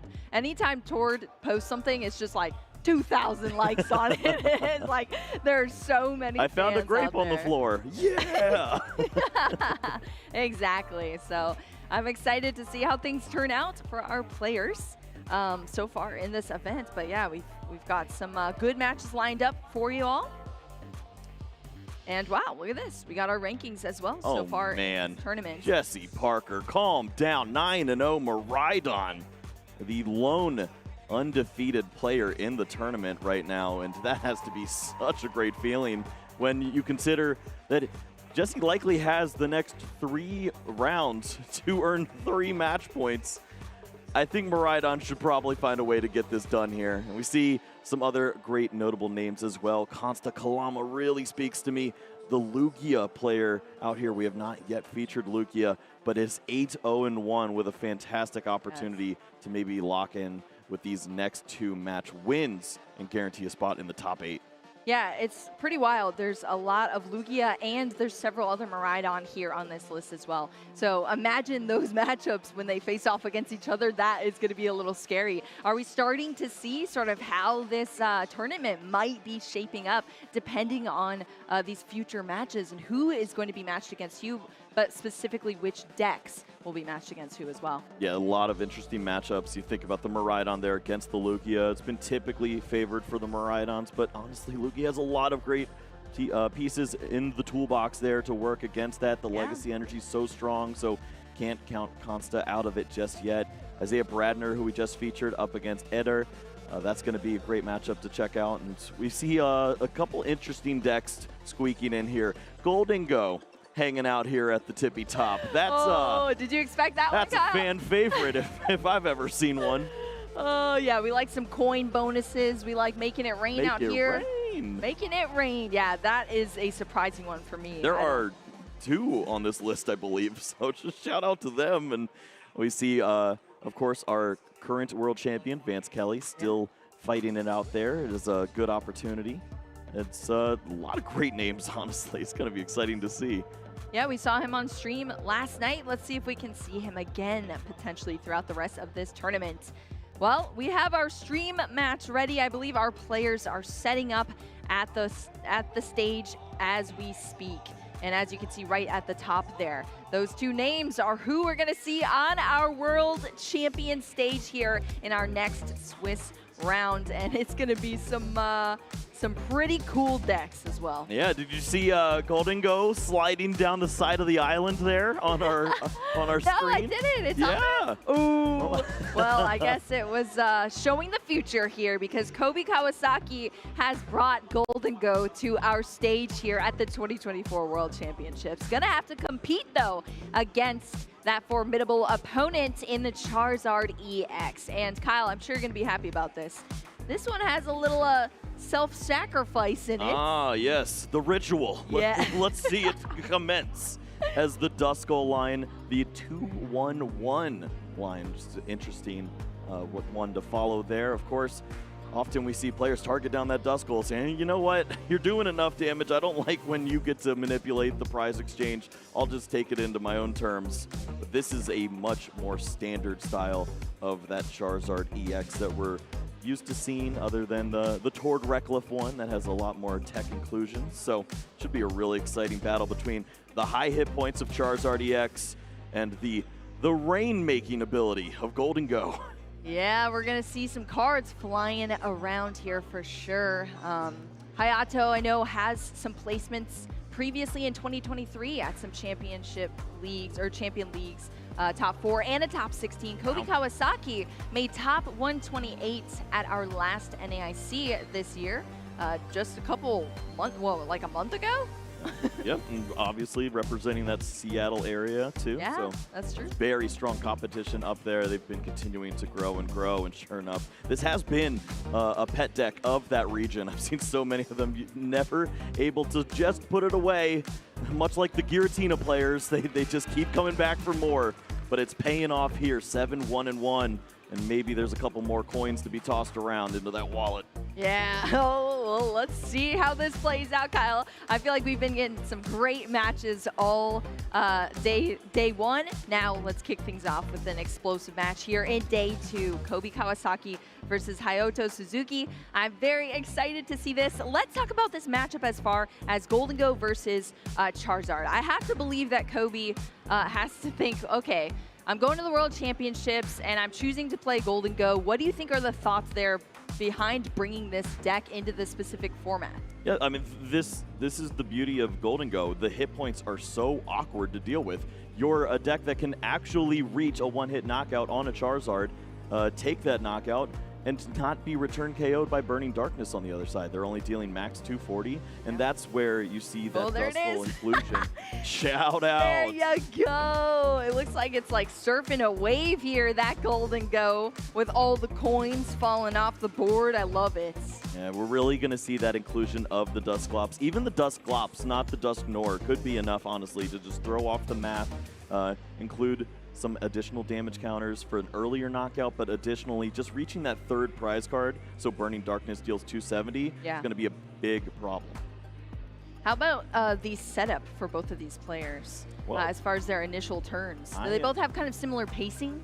Well, you'll see that, of course, with the rare candy strategy, Arven is so important over there for Hayato, but on the other side, Kobe is going with a very interesting inclusion. One we've seen featured at NAIC in the Gardevoir lists. It's actually going to be that A-Spec Hyper Aroma to search out all of those Stage 1 type Pokemon, get those into play, evolve into as many Golden Go as you can, and let's start seeing that coin bonus thrown around for additional resources, maybe even an aggressive Palkia V-Star that we see sometimes in the early games. I actually really like that A-Spec inclusion because we've seen Golden Go on our stages before, and it kind of struggled sometimes to set up to get all of the pieces needed to get out those evolutions and then into drawing those extra cards. If you have to use your Nest Ball or something like that to get out a basic, and then you have nothing else, like you just evolve the Golden Go and then have no other resources to go, I mean, that's kind of rough. So if you can use this Hyper Aroma early on. No! It's gone. No! Oh no, the candies! Okay, so I guess we should mention an A-Spec is, you can only play one of them in your deck. One pink card to rule them all here, and that Hyper Aroma is unfortunately stuck at the top of the prize And cards. there's 2 candies up there too. Just as we were talking about it, oh no! 2 rare candy there for Hayato. That is not good at all. I don't know, which is worse, do you think? Those are pretty bad. Golden Go operated before Hyperoma was available, so it can continue on. You certainly could see all those cards, but 2 rare candies is very detrimental. That's going to limit a lot of Hayato's reach, especially if he doesn't reach that 4th prize card there. Yeah, that is going to be tough here. We're going to have to see how that plays out throughout this match. I mean, rare candy has got to be one of the most essential resources for a Charizard EX deck. So having them both in the prize cards is definitely going to be a struggle here down the line. So we'll have to see how things kick off for both of these players. I think they are all set up. We are going to get underway here in just a second in our Swiss round 10. And this is exciting, Kyle. This is our first match. You excited for it? That's right. We're going to rev up those engines because these 2 players are underway soon. It's going to be really exciting to see the Golden Go trying to take down those enormous hit points. We've also got that Radiant Greninja on the other side too. Puts that early pressure on. Could potentially wreak a lot of havoc against those early Charmanders. That's true. I see that sneaky Manaphy in the window. Ooh, we'll have to see here. All right, we're kicking things off. We have the fist bump here between Kobe Kawasaki and Hayato Suzuki. Masters round 10, Rotom V is starting us off on our right side of the field in the active. I feel like we've been seeing Rotom in the active so frequently, but it's just going to be a bench here of that Pidgey and the Manaphy and the instant charge to pass over the turn to Kobe. This is going to be the first turn for Kobe to set things up. Yeah, obviously missing that Charmander is important. Not having that buddy Poffin, it's so detrimental to the initial setup. But thankfully, at least has the Pidgey, has the opportunity to potentially find that rare candy and work their way into the turn 2 buddy Poffin. Find that turn 3 Charizard, but do you have the time? We know that Kobe's deck is so centered around the speed, the aggression, finding all of these Pokemon and starting to rain onto the board, finding all of the evolutions and just throwing energies left and right for big knockouts. Yeah, I love decks like this where you discard the energy from your hand to do additional damage. It really is, like, as long as you have the energy there, you're doing a lot of damage. I guess it's infinite damage depending on how much energy you have in the deck, right? And attached to the Pokemon. We have 11, and you have to have 1 attached. So you can deal 500. It's infinite up to that amount. If you deal 500, that's a flex that your opponent doesn't come back from. Yes, exactly. So we're going to see the usual setup here as far as our Gimme Ghoul decks go. Or sorry, Golden Go. The Gimme Ghouls are what we're seeing out on the field right now. 2 from the buddy Poffin on the bench, 1 in the active here, and the nice little Gimme Ghoul actually has Call for Family as one of its, oh wait, actually this is a different Gimme Ghoul. Yeah, we're featuring a little more hit points on this side. Terrified of the ability of that Dragapult to wipe out the Gimme Ghoul. Yeah, that one was only 50. I'm glad we had an additional option there. That would have been bad news. Well, we're protecting our Pokemon here today. We see that Cypher Maniac's code breaking coming into play for Kobe Kawasaki. Yeah, this is one of those cards that guarantees that Hyper Aroma if you had one. To the potential to just find that and immediately establish a full board presence, drawing all of the cards is exactly what Kobe looks for in a classic strategy. Instead now has to consider what this looks like moving into the future turns. Probably want to see Radiant Greninja and start to draw some additional resources. Wouldn't be surprised to see a Pokemon like that sitting at the top. Well, we are going to see the energy attachment here. We're seeing a coin flip. How many? Off this Gimme Ghoul. Ooh, I saw 1 head. It's until you get tails. We could have seen a knockout. Oh my gosh, what? Yeah, it's infinite, Kyle. It's infinite. Everything's infinite over here. Yeah, I mean, it does say continuous coin toss here, so. That's right. That's that capitalism mindset we're looking for from Gimme Ghoul. Yeah, that's true. I mean, this deck is very themed, that is for sure. You got to be feeling lucky to play this one. All right, we're back over onto the right side of our field. Hayato going to be able to set things up a little bit more here with that Arven, searching out an item card, as well as a tool card. Oh, look, even the rare candies changed into their artwork they are now. Ooh, love it. Fancy. Yeah, this is obviously the first deck search. Take some time and start to understand which of your prize cards are there. And I think it doesn't take too long to realize, yeah, we're only going to evolve into a couple stage 2s at this pace. Exactly. You kind of want to identify your key resources on your initial deck search as a player, and those rare candies are so essential, as we said, to get into these evolutions. Nice and fast-paced, especially that Charizard. and that Pidgeot EX as well to get those resources. So Hayato definitely going to make sure to keep track of that, but we still have to start to set up a little bit more here. This is the second turn that we're seeing from this player, and we still don't have a Charmander out just yet. Yeah, a couple things I want to see this turn. I'd like to see Rotom moved to the bench and bring one of those single prize Pokemon into the active so that you're not giving Kobe those 2 prize cards, which are likely to happen on the next turn. You know that these Golden Go decks have the reach to take that simple knockout and deal whatever it is, 200 damage for the KO there. I believe the Fire Energy is in hand, so there should be an opportunity. But at this point, which Pokemon do you feel comfortable bringing into the active spot? Is it Manaphy? It's buying you that time against Radiant Greninja, but then you have to evolve those Charmanders as soon as you can next turn. Exactly.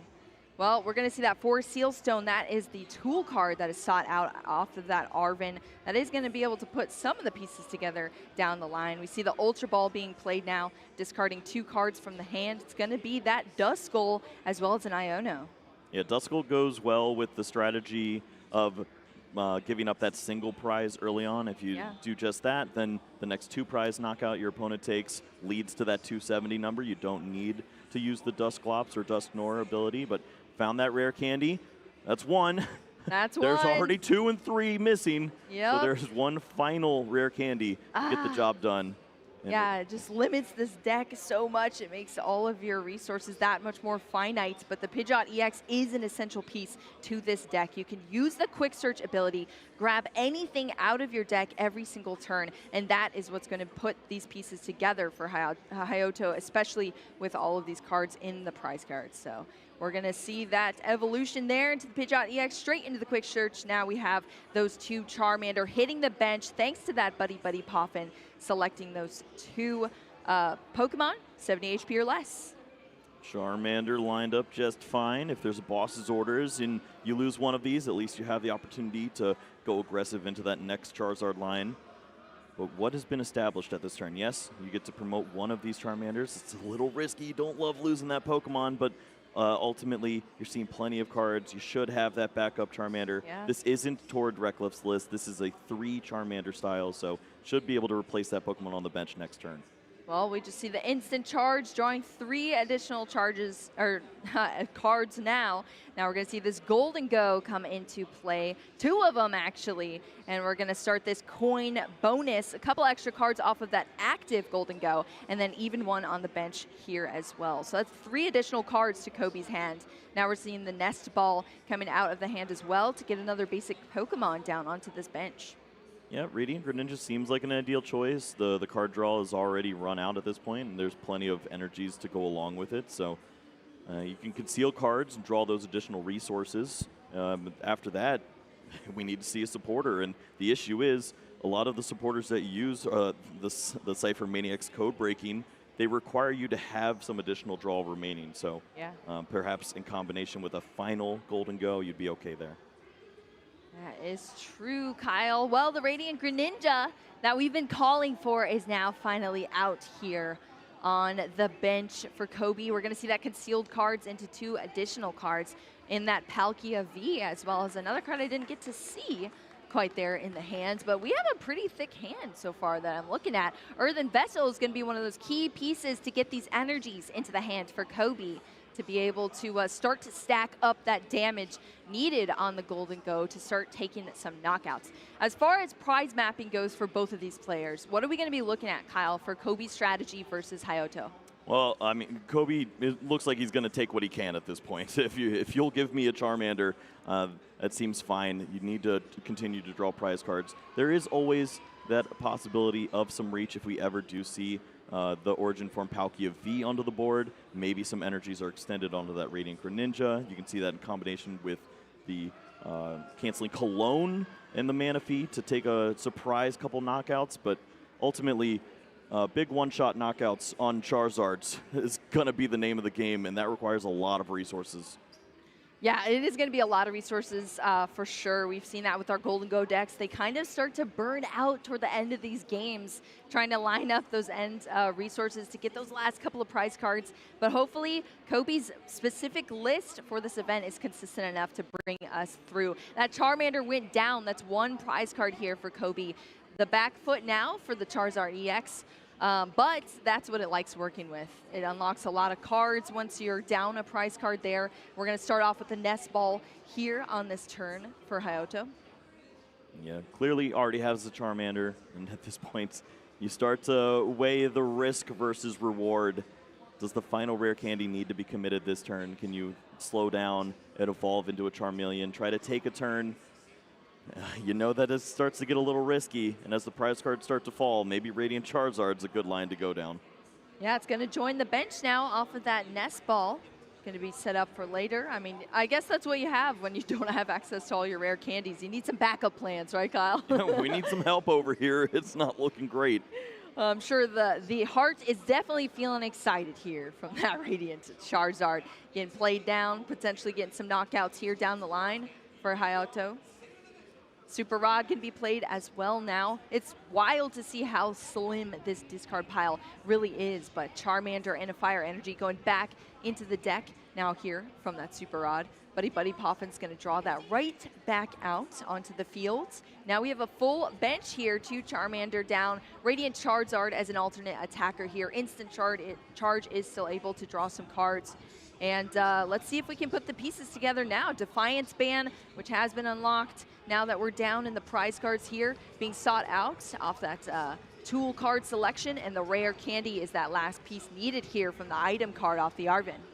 Yeah, the Defiance Band doesn't exactly hit the numbers you're looking for just yet, but if another single prize is taken, then perhaps you can reach that 270 mark. That would be a knockout on the Golden Go.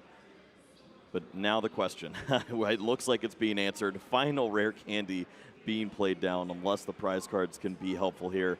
All of the pieces of the puzzle are found very early. Yep, here we go. We have the Fire Energy being drawn out off of that Charizard EX ability, Infernal Rain. 3 energy cards from the deck. 2 of them are going to be going on to this Radiant Charizard, 1 onto the Charizard EX. We still have access to that Forest Seal Stone that's going to be played now. The flip of the V-Star marker, any single card is being drawn from the deck here now to put together the rest of these pieces. We've already utilized the quick search off that Pidgeot EX for the turn as well. Yeah, I wasn't able to see, is this like the list that features the double turbo energy? If so, Radiant Charizard's ready to work its way in the mix, and that is the card featured. That is a sneaky way to start to get aggressive here in this matchup. I like that a lot, Kyle. Yeah, that Excited Heart ability does subtract some energy for you, but only as your opponent starts to take those prize cards. And it is a high energy cost move, that is for sure. But thanks to that double turbo, that's 2 energy there. It's going to be a little bit of a debuff in damage, but we have all of the essentials needed. Radiant Charizard's going to take the first knockout here for Hayato. Oh. Wow, was that a Pheasant Dippity top deck right after a knockout? That has to feel pretty nice for Kobe. Was not expecting to see his Golden Go fall this early, but of course the weakness following along with that Radiant Charizard takes the big KO on the Golden Go. And I mean, Kobe just doesn't have that setup that he's looking for typically. Plenty of Golden Go, just drawing, finding resources, drawing into energies and taking knockouts. This is still a bit of the setup portion of the game, and we need to be attacking here. I know, yeah. I mean, maybe Kobe's like, oh, well, it's cool that this Charizard is dark typing now, thanks to the Terra, but that Radiant Charizard is also featured in the deck, and that plays perfectly into that weakness there. So Kobe having to recover now. Just took the single knockout on the Charmander and is now having to set back up, and that's where it can get a little dicey here in these later turns, Kyle. Like you said, this deck goes really aggressive very early on. You're trying to get those early knockouts, kind of debilitate your opponent, but when you're facing down a Charizard EX deck that has already been heavily set up here, despite having 2 rare candies in the prize cards, I mean, you're not looking too good being Kobe. Yeah, the benefit here that we see, the Radiant Charizard was used little early in this spot, and if you do take the knockout here, tied at 4-4 prize cards, actually is very beneficial to Kobe. Burning Darkness only dealing 240. The Defiance Band is not available to deal the additional damage for a knockout, so Golden Go's actually pretty well protected at that point. It would require a lot of help, more acceleration, and probably that final rare candy But those are sitting in the prize cards. The energies are stuck at this point. 260 is kind of an interesting HP amount that we don't usually see, I feel. Pheasantipity, as you said, was the top deck here. It's going to be utilized to draw those additional cards here. One of those was, I believe, that Pokestop coming into play. Going to net us a Night Stretcher into the hand, that brand new card from Shrouded Fable. Unless this Pokemon was necessary, the drawing of the Pheasantipity, I don't know if that's the best line here, because you've opened up your opponent to find a 2-prize knockout with simply an energy and a boss's orders. And they have Pidgeot in play, quick searching for anything. That Pheasantipity is 2 easy prize cards, and it leads to a final Burning Darkness for knockout on any of these Golden Goes once we get to that later stage of the game. That is very true, Kyle. It's sort of set that prize mapping up perfectly there for Hayato. So we're going to have to see how things work out here. But that Palkia V is also going to join the bench here now. That Night Stretcher coming into play. We're seeing the energy being discarded from the hands now from Kobe to get that knockout on the Radiant Charizard. An additional prize card being chosen off. The prize cards now, we're up to 4-4 between both of these players, tying up the match. But like you said, we're starting to see the prize mapping come into play for Hayato. Yeah, we've already seen 4 fire energies, I believe. I don't think any are in the prize cards there, it looks like. So actually the last one is in hand, sure enough. So plenty of firepower to work with here. It's just the boss's orders that's missing, but of course you have that quick search, and now you start to plan out the rest of this game. Is it important to close out on the Pheasantipity and avoid the additional draw? Are you intimidated by the ability of that Origin Form Palkia V-Star to accelerate energies and work in a knockout with the Radiant Greninja you're not prepared for? A lot of lines that you have to consider. A lot of lines. I think we're seeing that hesitation there because these are very difficult decisions here. So that is what we're seeing. This is the hand right now. Did you take a look at that? The A-Spec is actually Hero's Cape here. We were so used to seeing a bunch of different resources, the Prime Catchers. Yeah, that's the usual. But sure enough, the hit points, that could be pretty good here. That's a lot of reach for Kobe to take knockouts. I was about to say, I feel like sometimes Golden Go is already reaching just to get to those damage, the damage amount needed for a Charizard EX. But yeah, that Hero's Cape would be huge here. So I'm surprised by that. Did you also see the Thornton in there as well, Kyle? Oh yeah, there's the Thornton is so great. It's such a fantastic surprise when a Manaphy turns into Charmander Rare Candy Charizard when they think that they got rid of your final resource to attack. Exactly. It could lead to some very cool plays here. We're going to roll the Pokestop here. We're Go gamers now. Really good. Yeah. I don't think Charizard is supposed to do that, but that worked out perfectly. Hey, when you have it available, I guess sometimes you take that chance. Ultra Ball that was just drawn from the Pokestop there being an item card is going to be played now, discarding that Defiance Band as well as an Iono to it. To get another Pokemon out of the deck, it's going to be that Pheasantipity EX. Yeah, at this point, feed your opponent those prize cards if you can. You know that this is a 2-turn window if you are Hayato. Great opportunity here in front of you, just as long as you continue to draw as many cards as you can and keep that Pidgeot around. Should be able to take 2 more EX knockouts. Look at this hand. We flipped the script into, I think it was a Charmander, Boss's Orders, and a Counter Catcher as well. There are so many resources in the hands here. The Buddy Buddy Poffin even bringing out the Bidoof onto the bench as well. So we're going to see some additional setup here. That little Bidoof. We have a full bench now of Pokemon all helping in this strategy here for Hayato. Yeah, and of course the strategies, once more, just make sure that you are Iono proof here. You have the Charmeleon down, it's just a Charizard away. A Super Rod gets you so all the cards you need, all the resources lined back up. The Boss's Orders is there. The easy knockout on a Pokemon that won't be evolving now, so that the Pheasantipity's around. If your opponent doesn't even take a prize card next turn, Hayato is thinking of every single level, and he's checking all the boxes. Checking all the boxes, including that knockout there, the Palkia V that was just benched down, going down. That's 2 additional prize cards here, and then just 2 more to close out this game. Also getting one of those rare candy out, but I mean, we already have the Charmeleon down, ready to go for the next turn. There's still a fully healthy 330 HP Charizard EX in the active as well. And Kobe Kawasaki is just trying to piece things together in this turn after that knockout. Let's see what we can have. I mean, there's a pretty large hand there to be able to recover some resources. Yeah, it seems like the potential to knock out the Charizard would be there, but afterwards... Yeah, what's the game plan? You know your opponent's holding 75 cards in that hand. It's yeah. not a legal amount, but it's plenty to take a knockout next turn. Well, we're going to see some extra draw here first from Kobe off that Fezandipity EX, helping out. We've already used both of those coin bonus as well for 3 additional. That's 6 new cards, plus whatever was drawn off the Pokestop as well to this hand. All the resources needed here. We're going to see that superior energy retrieval, 2 discards to get those up to 4 energy out of your discard pile into Kobe's hand. That's a perfect card that plays into this deck. One of the main reasons it functions. You want to get those energy back to take these giant knockouts once again off of that making it rain. Woo! Kyle, we are making it rain here. 7 energy taking out that healthy Charizard EX, and it is wiped off the board here by Kobe. That's 2 prize cards down, but are we going to be able to close out this game, Kyle? Well, this nest ball is not very important, but it does tell Hayato everything that they need to know about what is going on in the deck.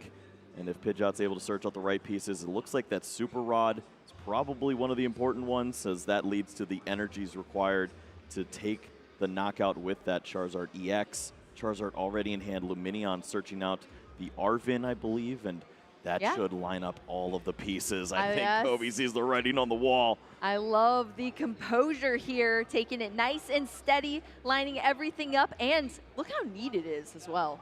Yeah, this is so neat. Classy gameplay coming down here. Yeah, Kobe sees everything that's being laid out here. That is going to be our first game between these players. And Hayato taking things down with Charizard EX.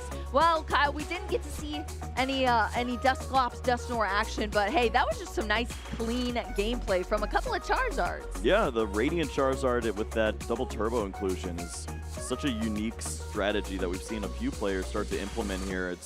You don't think to use that Pokemon early, but ultimately incorporating some single prize Pokemon into the mix when Kobe's not expecting really throws off the gameplay. And also just that initial setup from Kobe is just a bit unfortunate. We can take a look here as our players showed us what they had going into game number 1. Early knockout, but the board a bit lackluster. Yeah, exactly. We lost that Charmander, but there was a backup one, and that's so important to get all of those Pokemon out nice and early to be able to have some backup plans there. Radiant Charizard coming down with the double turbo to get that knockout. Was knocked out immediately right away, but that was just 1 prize card down for Kobe Kawasaki.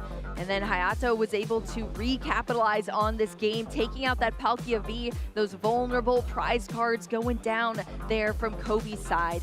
And that led to really just being 1 step ahead in the turns here. We were down to just 2 prize cards each, and Hayato was able to take things down this next turn, put all the resources together for the end of this game. Yeah, not sure if all the resources were there for Kobe, but looked like the superior energy retrieval already was in hands by the time the Fezandipity was benched. And at that point, you play down the Palkia. You say, you know what, maybe you've prized some bosses, some super odds. I need to play to those unique odds at this point in order to take a victory. Exactly. We have some interesting, unique versions of these decks here where, you know, the Charizard EX players sort of searching out these resources with the Arvin, selecting them from the deck with the Pidgeot EX, with the Forest Seal Stone. Kobe Kawasaki is just drawing cards and having a good time over there on the left side. We're kicking off this game 2. Kobe down a game. Gonna have to pick things up here, you but need look to at adjust that statement. I don't think he's having a good time. No, yeah. I spoke too soon there, Kyle. Spoke way too soon. No. We just see that Gimme Ghoul up in the active position with 1 energy attached to it, and it's a pass over to Hayato now, kicking off this turn. Fezandipity EX in the active, but we're going to set up this Rotom V with a Nest Ball on the bench, and this is the second turn as well, which gives us access to a supporter for Hayato as well if it's in the hand. I don't think Hayato could be any more comfortable in this exact spot. My goodness. Looking down on the other side, simply just that gimme ghoul, but woo, was that the top deck? It had to be. Buddy Poffin in the mix now. That is what you want to see here. It got a little dicey there, Kyle, but we're able to re-establish here thanks to that Buddy Poffin feeding our little gimme ghouls. They're out on the bench now, 2 on the bench, 1 in the active as well. And so we're going to be able to see the evolution now into that Golden Go EX. This is going crazy. Look at Hayato's side. There was no additional play after that. It was nest ball, draw cards with Rotom, and we're stuck at this point. And is that the Hyper Aroma find out the Pokestop? All right. I like to see it here, Kyle. We saw the coin bonus, 2 additional cards. Pokestop netted us some cards into the hand as well. We're stacking up this hand here for Kobe Kawasaki. Lots of play, just debating what to do. Next here is just going to be that energy discard for some damage onto that Pheasant. Simply soften up this Pokemon here. 2 energies in the discard pile. Superior in the hand. Clearly, with that Hyper Aroma, should have an opportunity to draw into more Golden Go. And you know what? We're spinning the wheel over here, and it leads to Buddy Poffin. This has been working out fairly well. I was about to say, I mean, Buddy Poffin, I think, has been one of our MVP cards for this entire weekend.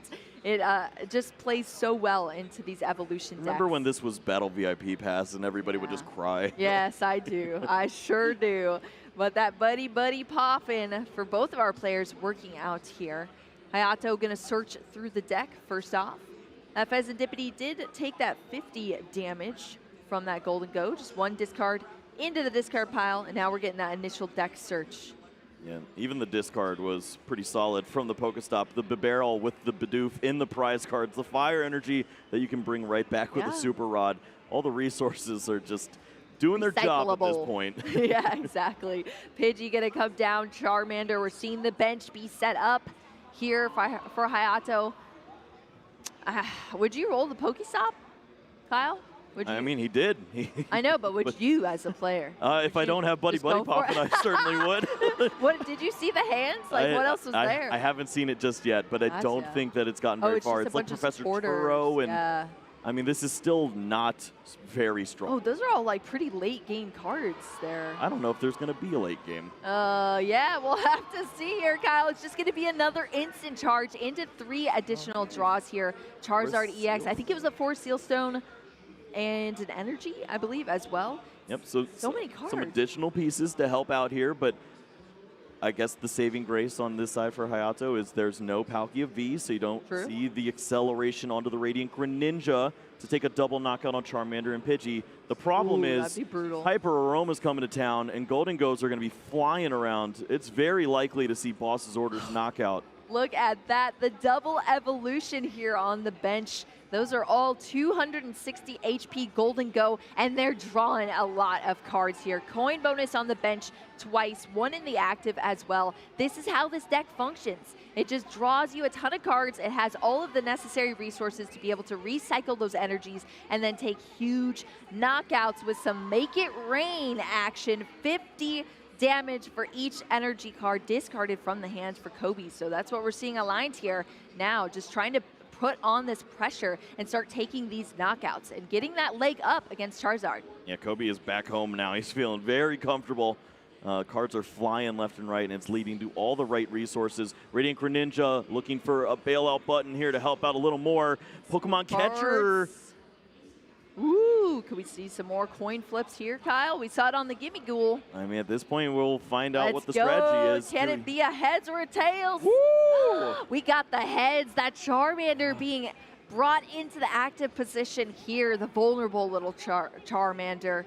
Never going to make it into a Charizard EX. Sorry, little buddy. You're in the discard pile now. That's 1 prize card here for Kobe. But just, even though it's 1 prize card, that is a huge card to go down here because unlike we saw in Game 1, Hayato does not have that backup Charmander down just yet. So we're going to have to see where this turn goes now.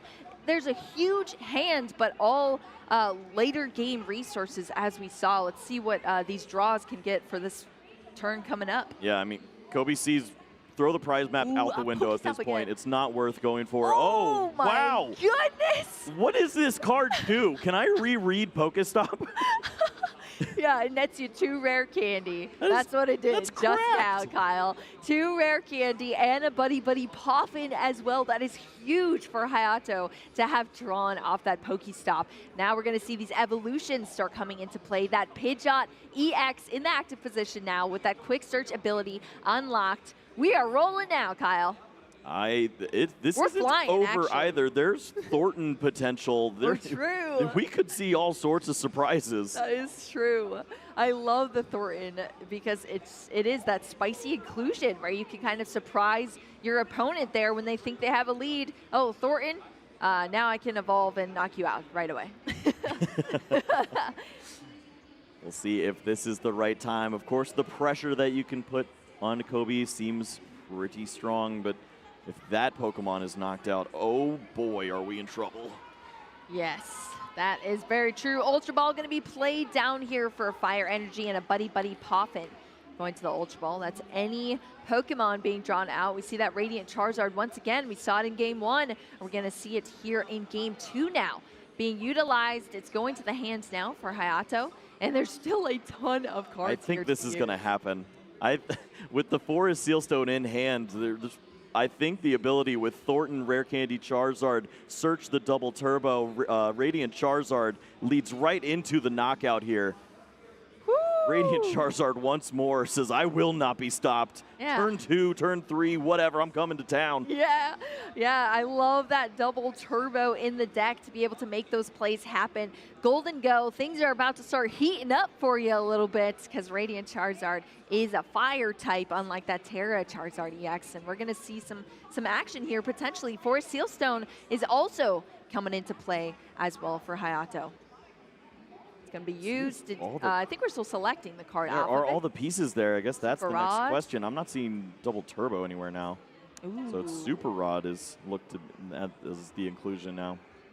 It's going to be, Super Rod from the Forest Sealstone. Buddy Buddy Poffin, this is the second one. One was discarded to the Ultra Ball, but that's all right because we have another one to bring out this Manaphy as well as the Charmander onto the bench now. Reestablish these Pokemon. Radiant Charizard join in the bunch, and look at this, Kyle. We have the Thornton. Kobe's like, oh, Thornton play. Yep, the classic Forest Sealstone Charmander. Yep, I've been here. Forest Sealstone Charmander. That is so funny. I never even thought about that. You use the Forest Sealstone on that Rotom, but then Thornton brings out the Charmander instead into play. It can instantly evolve here into that Charizard EX thanks to the rare candy that was drawn off of the Pokestop. Now we're seeing these energy come down off of the Infernal Rain on that Charizard EX. I mean, I cannot believe this turn, Kyle. It is all there. It was hiding in the hand. Who's really making it rain? Hayato with the fantastic moves. Radiant Charizard. That's going to be taking these 2 prize cards out of nowhere. I cannot believe that, Kyle. Radiant Charizard, that fire type Charizard in this deck. Going to take 2 prize cards off that Golden Go. And Kobe, I mean, all you could see Kobe would do was smile like, oh, Thornton's coming out. Cool. Man, that was cool. Yeah, exactly. It's happening to you, but it is such a cool play. So Kobe, fantastic sport, super cool person. Gonna continue through this turn here. We still have 2 Golden Go ready to Golden Go here, Kyle. We need to giddy up pretty soon. We are in that dangerous spot once more. The knockout needs to be found, but also avoid benching the big guys. No more EXs under 240. It can't happen this time around. If you fall into that boss trap again, there is no way to come back from the ability of that Pidgeot Quick Search, finding boss's orders, chaining together knockouts. Kobe just cannot compete with that. Yeah, I know. We're going to have to see what pieces are able to be brought together here. We're seeing that superior energy retrieval. That is 1 card here for Kobe. We're going to have to see some discards for it. But these energy are going to start coming back out. One of them actually is going to be an energy discarded. Well, you can't grab that one, but we're fine. There's plenty more to go. Yup. Yeah. I mean, how many? That's like a majority of the energy already in the discard pile, I think, for Kobe. Enough to knock out a Charizard EX are certainly lined up sure. at this point. Silene. Oh, boy. Come on. At least one. Oh, No. 2 tails on the Silene. rendering it absolutely useless, unfortunately. Supporters it's great. that do nothing, stadiums that draw 3 for your opponent. Yeah. What's going on with this deck? We're working against ourselves here at this point. While Kobe is going to be able to secure the knockout on the Radiant Charizard at a very minimum, but now that Golden Go EX is up in the active position, Hayato has already established so much on the bench here for this turn. We're going to have to see where this goes from here, but it is looking very similar to our game 1 that we saw between these players.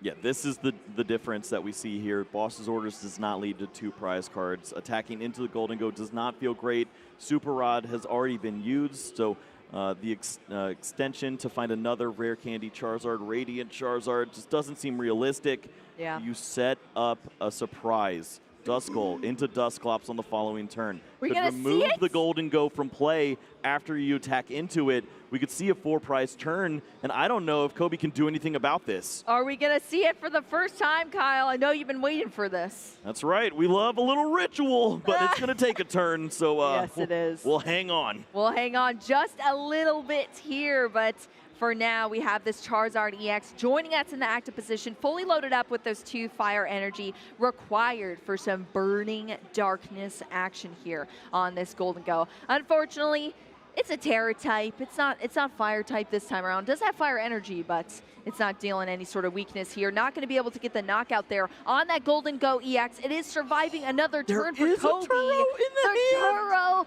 gonna pick that Golden Go right back up again. It's going back into the hand, and Kobe has some recovery here for this turn. Didn't see if we got the additional coin bonus to continue to draw. Yeah. It's one of my favorite things to do with this deck. Just draw bring up a cards. new one, draw more, pick up this one, draw more. But plenty of resources to go along with this. Upwards of 8-9 energies in the discard pile, so plenty to potentially knock out a Pokemon like this Charizard EX. Yes, I and think we see it. flipped the script without the Pheasantipity, but it's trying to come in anyways. Yeah, it ended up being, well, I guess it wasn't as much of a liability as the Palkia V was, but we'll see if Kobe decides to put another Pokemon down. Is going to bench that Palkia V right now off of that Nest Ball coming out of the deck. And that Origin form, Palkia V, a familiar face from tons of former formats, but hey, it's still a legal card, and it is in this Golden Go deck. Yeah, I really like to see this Pokemon benched at this point in time. You have the opportunity to maybe sneak in those energies onto the Radiant Greninja, find the other pieces of your deck, that Canceling Cologne, and bring up that Manaphy. Take the surprise knockout on 2 smaller Pokemon if you don't have the reach to find all of those energies for a final closeout on a Pokemon like the final Charizard EX here. Give yourself the opportunity to find all the different avenues to victory, and Kobe is certainly driving that way. Yeah, we saw the Pal Pad there, recycling a Boss's Orders as well as the Silene. Maybe we can try it again, huh, Kyle? One more time. Yes, to secure some resources or maybe some gusting later in the game. It's going to be used. Superior Energy Retrieval, discarding Buddy Buddy Poffin, as well as a Klefki there. Yeah, MVP Klefki, actually, has been helping a lot against some of the unique matchups like the Iron Thorns. Yes.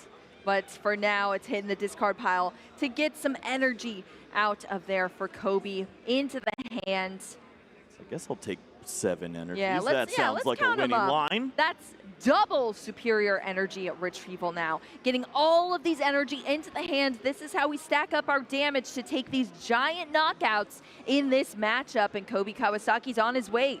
Yep, Kobe throwing the bulk cards over at his opponent for a 2-prize knockout at the World Championship. Seems good to me. Seems good indeed. That healthy Charizard EX, not so healthy anymore. It is being knocked out into the discard pile. Kobe Kawasaki going down 2 prize cards, only 2 left to take. We have definitely flipped the script here, Kyle, today. All right, we need wombo combos at this point in time. I'm not sure what Hayato is able to come up with here, but you have to think with a Hero's Cape, with a Radiant Charizard, with a Super Rod, with all of these resources, is there some way to set up a really strong single prize knockout and avoid giving up these final prize cards? The Pheasantipity is a big issue that we see here, but Collapse Stadium is in the hand as well. Maybe all of these Pokemon can be removed from play? Ooh, yeah, potentially. I mean, Hayato has had, I feel like, this deck completely calculated in his brain here. So I'm excited to see what comes together on this turn here now, starting off with the Ultra Ball Pidgeot EX as well as an additional card go into the discard pile here. I'm not sure if we've seen the Professor Turo just yet, but that inclusion could lead to a wild turn where you evolve into the Charizard, throw down the Hero's Cape on it, remove the Pheasantipity from play with the Clap Stadium, remove the Pidgeot with the Turo, and then the only options to win the game is to either boss up that 430 HP Charizard EX or work your way through the little guys. Oh no, that is a little bit too much HP for me, Kyle. Tell you what. Yeah, I don't know if we have enough bulk just yet. That's gonna be a lot of dice there if we see some damage go down. But we're still churning through this turn. We've seen the quick search, that Radiant Charizard off the Ultra Ball here. Gonna have the energy attachment for the turn for Hayato. Suppose the Charizard isn't needed just yet, as we already see Kobe down to the 2 prize cards remaining. So Excited Heart is lined up. The counter catcher there for the Palkia to avoid the Radiant Greninja stealing those 2 small knockouts. And there it is, the Turo picking up all of the 2 prize Pokemon from play.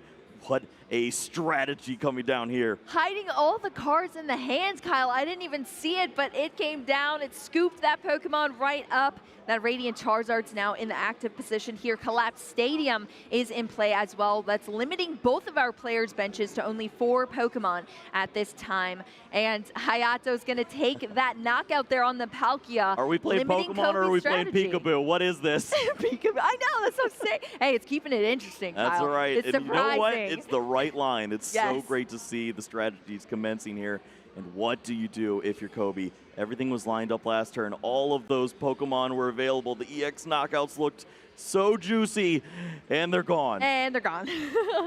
So juicy indeed. But hey, I guess Kobe had that the Turo on that side too. So yes. It's a little Turo versus Turo play here. You see how strong that card inclusion is into these decks. Even if you just have one of them, you can use them at these pivotal moments in these matches, and you see what a difference it makes in the turns that you take. You need to take a look at the discard piles. Do you have any more tricks, man? You've done so much cool stuff. There was a Thornton. There was a Forest Sealstone Charmander that knocked me out. What's going on here? Yeah, it's like, how is your deck this consistent still? How many cards do you have? There's even a Dusclops here. Well, at this point, the one thing we don't see on Hayato's side is a guarantee for additional draw. So perhaps an ability to disrupt the hand. Yeah, well, Collapse some of these Stadium issues. is out of play here now. So that Pokestop is in play. We're going to see the coin bonus first here to draw an additional card. There was 2 off the active Golden Go as well. So a couple of cards being drawn to the hand for Kobe, but can we put something together? Night Stretcher here being used as a brand new card for us. Basic Energy or a Pokemon into your hand. Love to see it. Sometimes all you want is just another energy. The issue we see with the list, of course, when you play as aggressive as Kobe does, not much room to disrupt an opponent. You just hope to outpace them with aggression. Does not look like that's lined up here. So the strategy is hide, run away, Hide. send up this Radiant Greninja. Yeah, it's Buy not. a little time. Yep, Radiant Greninja, 130 HP being put into the active position here as we still piece these resources together for the future of these turns. Golden Go going to be evolved into coin bonus immediately here, and then we're going to see that Cypher Maniacs code breaking. Search your deck for 2 cards, and then you put them at the top of it in any order. We still see cards like Canceling Cologne hanging in there, so if there was a world where this Pokemon hangs around, Kobe could be piecing together a great combo with that Canceling Cologne. Pokemon Catcher, surprise, take some knockouts, but these are all things Hayato's thinking about at this point in time. Yeah. He's counting out all the resources. Because, all right, if I do bring out Charizard, can you even knock me out? Can you do 430? I'm going to have a lot of HP. I'm a big guy. I'm a big guy. Yes, exactly. Yeah, you never really know what your opponent is going to have up their sleeve. I think Hayato has almost proven that in this game. Yes, exactly. Well, we're going to start off with the Arvin here. We did take a look at the resources in the discard pile for Kobe, so I'm interested to see what Hayato chooses to do here. Radiant Charizard, the Combustion Blast has already been used in the last turn. This is becoming one of my favorite games of the tournament so far. Yeah, really, Kyle? 2-2 prize cards, neck and neck. Who would have known here a Golden Go would bring us such an interesting game? I guess I could have guessed that because honestly, I didn't even expect this deck to make it this far.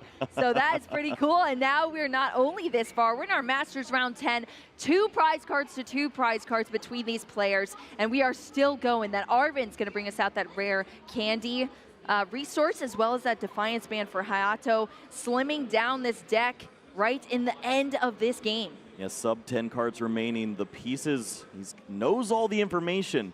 Yes. But can you accumulate the resources to get the job done? It looks like it is time to pull the trigger. Rare candy into Pidgeot. There is an EX Pokemon in play. Kobe says, oh no, I really better be around next turn.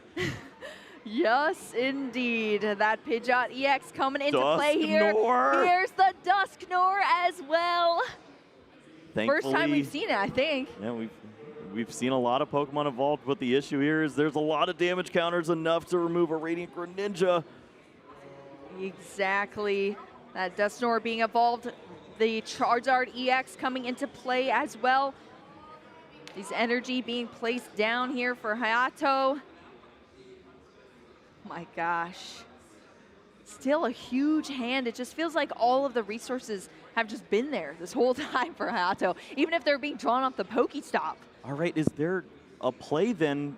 Maybe Dusknoir knockout, but don't take the prize cards and then go into a counter catcher, but there's no resources to move the Radiant Charizard, it looks like. Well, that Hero's Cape A-Spec. Just the pass of the turn. Interesting inclusion in this deck. 100 HP on that Pidgeot EX, protecting it there on the bench, but it's just a pass over to Kobe. We could have passed over the game here, potentially. Kobe Kawasaki gonna have to piece things together. Radiant Greninja in the active position right now. It was kind of holding down the fort. Origin form Palkia V-Star's now in play here, Kyle. It's all just not working out. Dusclops evolves into Dusknoir. The 90 hit points are no longer available for the Radiant Greninja. The Manaphy needs to be the active spot to remove the canceling Cologne, but then you lose the weakness that you have on the Radiant Charizard for the knockout. Wow, that is rough. That is quite rough. Well, we're still going to do some coin bonus. Hey, when in doubt, Kyle, you got a coin bonus, if you right? draw a card, draw some cards. Draw some Maybe cards it'll spark something.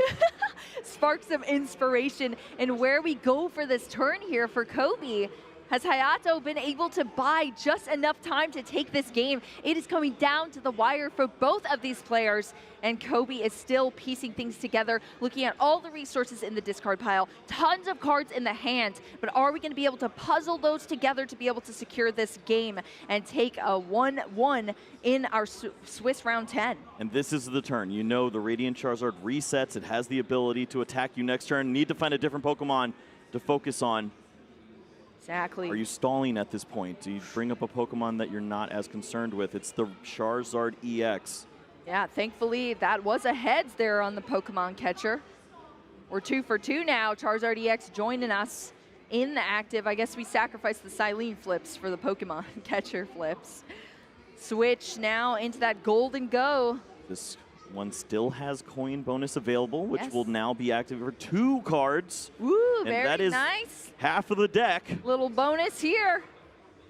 Pheasantipity and a Nest Ball being drawn off of that coin bonus. Oh, we're going to see the last few resources. Oh, yeah, goodness. Look at that. What? I don't see superior energy retrieval there. What is it? It's not much. Yeah, there were a like, lot of resources used. Of course, the last 2 prize cards there, Water and Irida. There's 1 superior in the hand. Yeah, that's 3 cards there left in the deck. Night Stretcher is going to be able to get one of these energy back into the hands now for Kobe. We're going to see it discarded now for the concealed cards. Oh, I think he was looking for the Silene there? Oh my gosh, and then didn't draw it? Yeah, no, it was because it was recycled back in with Palpad. Well, that's not great. And there's only 3 cards. Lost his orders, potentially stall once more, but... Oh, you could feel that deep breath right there. My gosh. Yeah, we were trying to piece things together, all the coin bonuses possible, but it's not a Pidgeot EX, it's not a Forest Seal Stone, it's just drawing cards, hoping for the best. You can dwindle down your deck as much as possible to get those percentages, but it's just gonna be a pass here now for Kobe. We're back over to Hayato. And there is the fire energy closing out this That was fantastic so match. close, the final card being Silene! the Silene. It has failed us once again, Kyle. No! But Hayato is going to take things down, become our winner here in our Swiss round 10. Hayato Suzuki, that was incredible gameplay from both our players, but we see the breath there because that was so close. That was so well earned. I'm not sure if Hayato was expecting a matchup like this from our American player, but my goodness, what a game we had there. The Golden Go hanging in there, trying to fight back, and it just looked like maybe a couple coin flips short. And of course, that final Silene unable to be found. The final card of 60. Yeah, that was intense, Kyle. I feel like I wasn't even on the edge of my seat. I was standing up for that match. I threw my seat away. I had to go find it. Exactly. That was so intense between our players, but they gave us a good show that was so close. And I'm still just shocked here. Kobe Kawasaki bringing Golden Go here wasn't able to take the win against Charizard EX, but I gotta say, this is probably my favorite build so far that we've seen of the Charizard. It is so cool. It's so fun. I remember I was talking to Michael Slutsky when he was playing in, of course, the opening day here. He said, I was playing against this Charizard guy, and he just Thornton candied me out of nowhere after I knocked out the only Charmander. I'm like, yeah, man, this is the World Championships. You got to be ready for everything. Exactly. and these players, just the fact that they thought through these scenarios where, okay, well, maybe just to back myself up here, I'll get the Thornton, add to some consistency there, or maybe surprise my opponent when they think they've run me out of resources, and then I can get there at the end. Even in those situations where you're on the back foot, and we've seen everything brought out of the bag here from Hayato. And like you said, Kyle, that win was definitely earned there. Yeah, that was so well earned. We obviously saw the interaction there with the Duskull, Dusclops, Dusknoir, all of that was able to intimidate Kobe. It forced his hand. He had to remove this Pokemon from play, or else it was going to walk right into a 4-prize turn. And instead, that meant that he didn't have opportunities to use those cards, like digging deeper for the Silene, to have the resources to close out in the game, to go for a boss's orders knockout on a Pokemon like a Pheasantipity at the time and take some easy prize cards. He had to focus on preserving his side of the board, and it led to just being half a turn short. Exactly. I feel like all of the stops were brought out from both of our players in that match, but like you said, it's just a little bit short. Pokemon TCG is really all about the pacing. If you fall back a couple of steps, that could be the exact thing your opponent needs to capitalize on that and then just re-accelerate even further, especially if they're targeting down Pokemon that you still haven't evolved, something that you need for a future turn, something that you cannot secure the resources to be able to get into in our future turns. You can really debilitate your opponent in this game. And we didn't see as much of that as we just saw counterplay versus counterplay versus counterplay over and over again. I mean, Kobe was drawing cards, Hayato was searching out all these cards, and they put both of their strategies together, but that Golden Go was just a step short. Yep, I love seeing it. That is true Pokemon to me, watching two competitors having to think their way out of the most ridiculous situations that their opponent can come up with. It's almost like a game of pool where the opponent just keeps hiding behind the 8-ball over and over again. Just exactly what you can do to take your prize card, but avoid giving up the win. And so flawlessly, both players were able to manipulate that. It just came down to drawing the right cards at the right time, and Kobe wasn't able to do that. Unfortunate. Drawing cards versus searching them out, I suppose, at that. I mean, we heard it from Tord Reklov yesterday. It was all about the quick search, right? That's right. All about the quick search. He's been waiting a long time to draw those cards, and it's a lot easier to search them than draw them. Yes, exactly. But that also leads to really fun moments, and even seeing how much the Pokesoft helped Hayato was really, really cool. I mean, not cool for Kobe, but very cool to see it in that matchup that Hayato was like, okay, I don't have the resources, let's take a chance, and honestly, it was beneficial. Yeah, it worked out very well. We can actually take a look at that as we revisit this match once more. Potentially the game of the tournament so far, as we see two fantastic competitors battling it out here with early Radiant Charizard in the mix at all times. Yeah, that was so cool. The double turbo being an inclusion into this deck to be able to play this Radiant Charizard despite its ginormous energy requirements, and that was taken out some Pokemon early on in this game. Charizard EX to be able to put on the pressure as well, taking out those 2 prize cards in the Palkia V, shutting things down a little bit there for Kobe. Wasn't able to catch up here, and Hayato was going to win this game 1 with an additional knockout. Going into our game 2 here, we started a little bit slower from Hayato. Yeah, the Hyper Aroma on the other side really showing off as Kobe was able to set up triple Golden Go, draw, find some great resources. But this is true experience we saw on Hayato's side. Very comfortably works in the Thornton, Rare Candy on the Forest Seal Stone Charmander.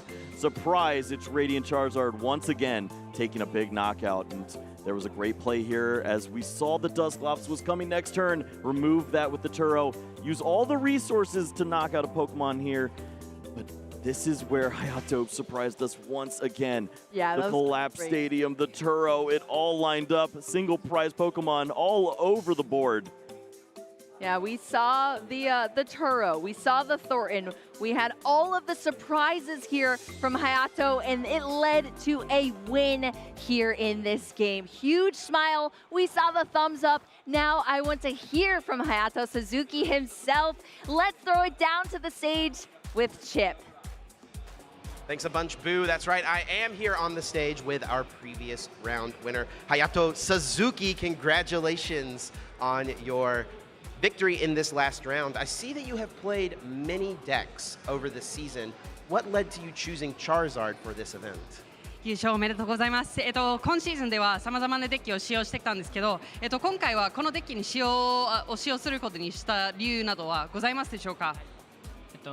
練習していく中でリザードンが一番勝率が良くて、で一番数が多いレジドラゴに、少し不利を取ってしまうんですけど、エーススペックをヒーローマントにすることによって、勝率を少し上げることができたので、このデッキを使用することにしました。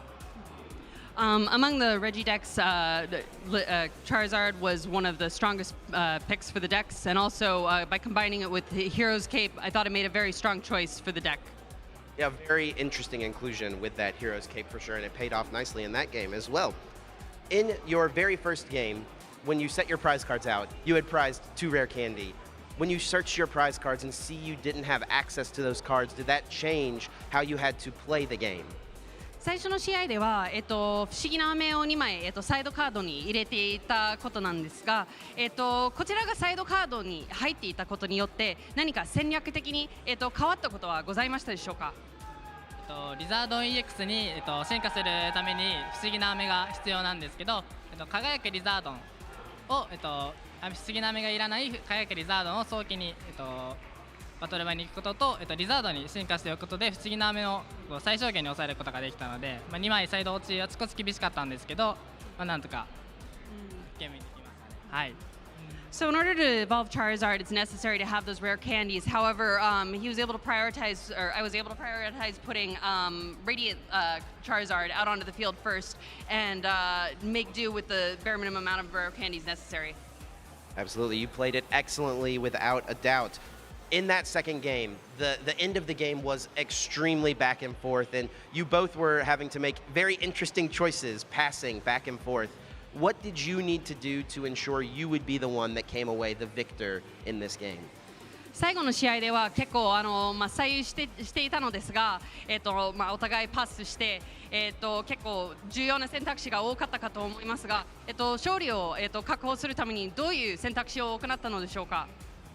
相手のサイドが残り2枚の時に、ピジョットとキチギグスを敵台にしまうことと、トラッシュすることで、盤面をサイド1のポケモンにすることができたので、次が相手が勝つことができない場面を作って、なんとか頑張ってって感じです。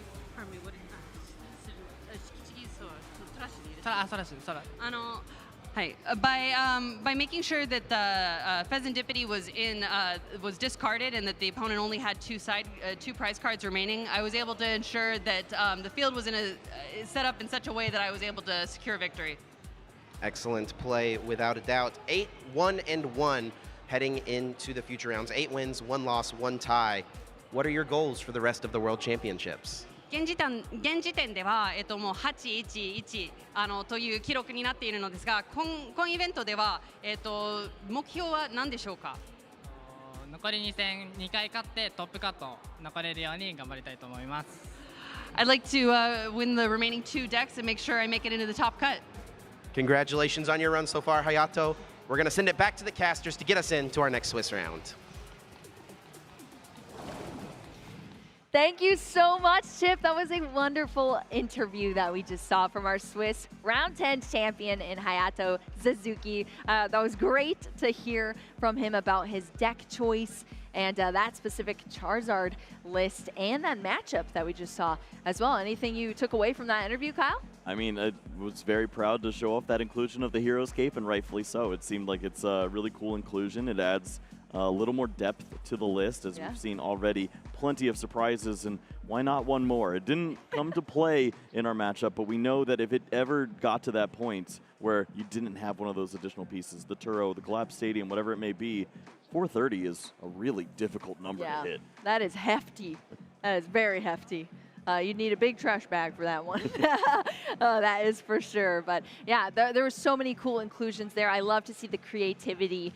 We talked a lot about our players hailing from different regions. Some of them have already had access to the newer cards. And so I was wondering how these cards would play into some of these decks. And yeah, we saw it there with the Dusclops, the Dusknoir. I would love to see how those came into play in maybe other previous matchups there for Hayato, but maybe we'll be able to see Hayato further on as we saw those aspirations to get into the top cut. That's where all of our players are aiming to get at this point in time, but of course, always in the back of the mind is, can I be a world champion as well? We'll have to continue through today, see who is gonna end up on top here by the end of day 2. But Kyle, I have a question for you. Oh boy. Do you like to dabble in some Pokemon trading card game live? Yeah. Yeah?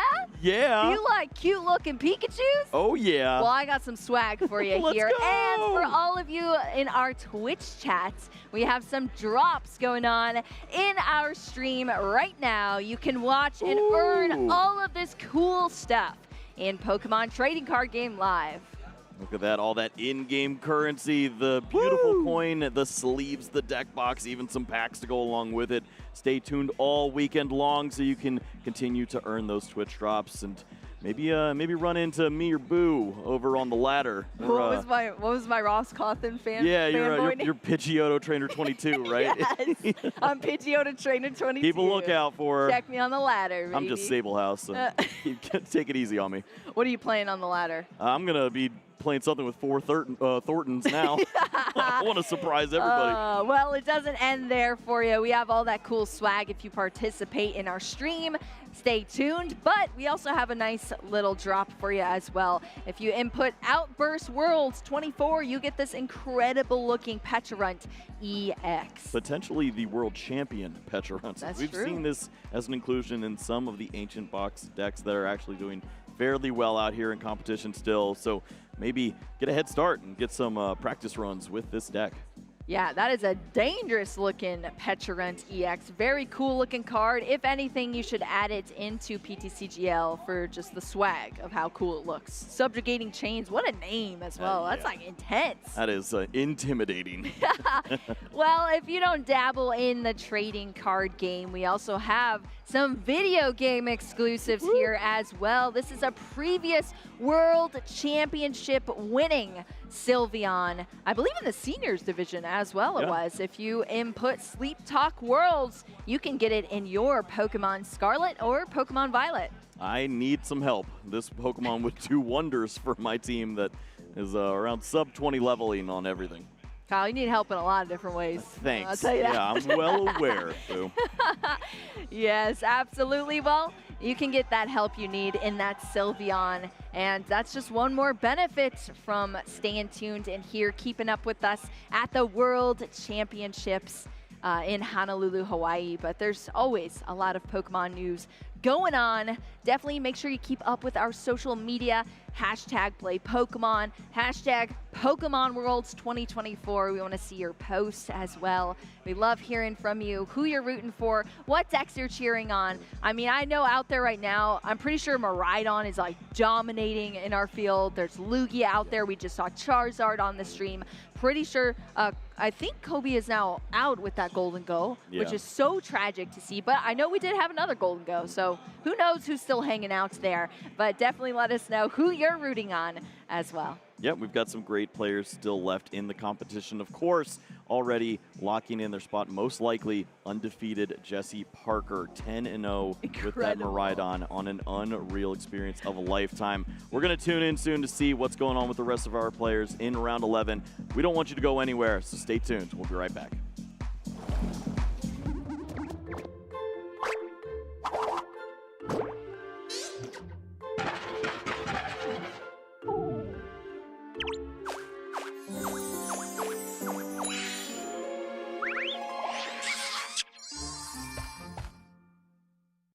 Welcome to the Pokemon Center pop-up here in Honolulu, Hawaii at Pokemon World 2024. We are here with some champions who are going to show us what it's like to shop with a pro, right, Spraggles? That's right. This is the best place to be here at the Pokemon World Championships. And who are you standing here with? And an international champion, Polaris.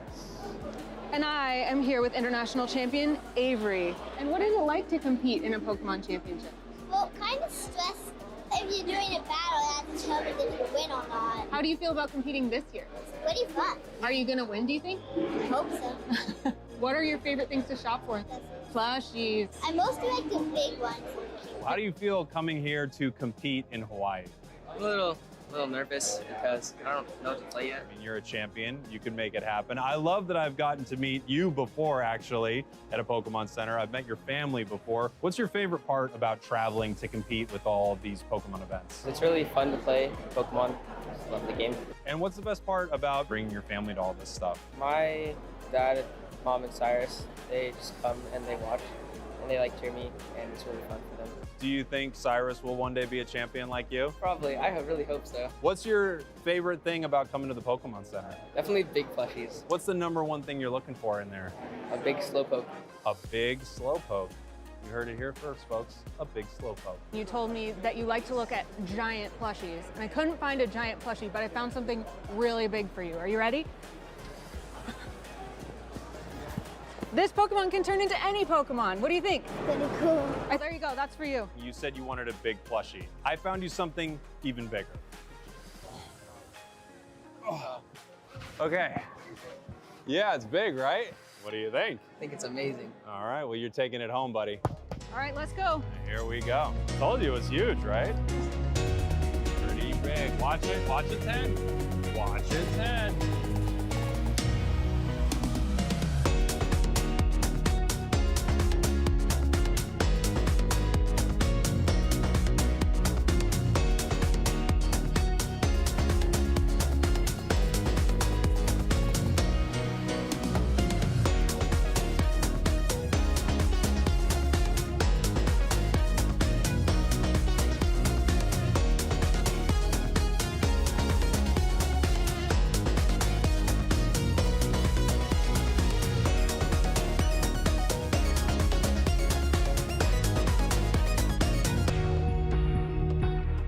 I think the toughest thing will be getting it in your carry-on, but once it's on the plane, like, you're good to go.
Hello everyone and welcome back to the 2024 Pokemon World Championships. We're in the thick of things here, heading into round number 11 for the TCG. Tensions are very high.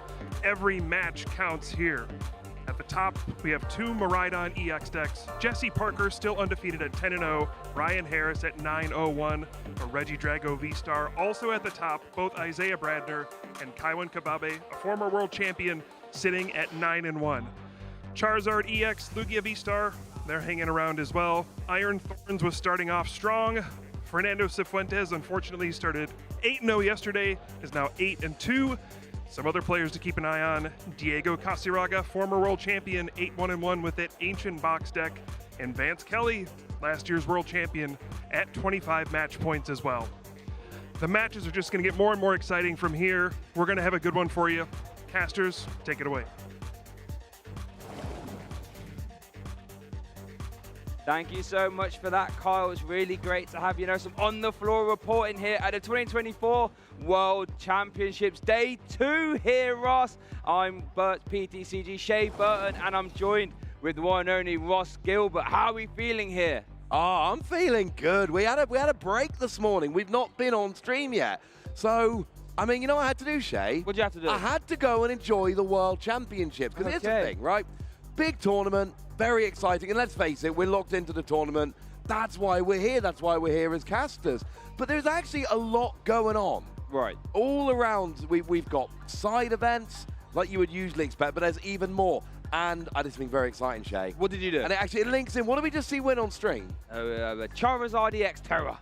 Well, Charizard was winning on stream. Oh. I figured I'd pop out and I'd meet Akira Igawa, the artist of this Charizard, you might all notice there.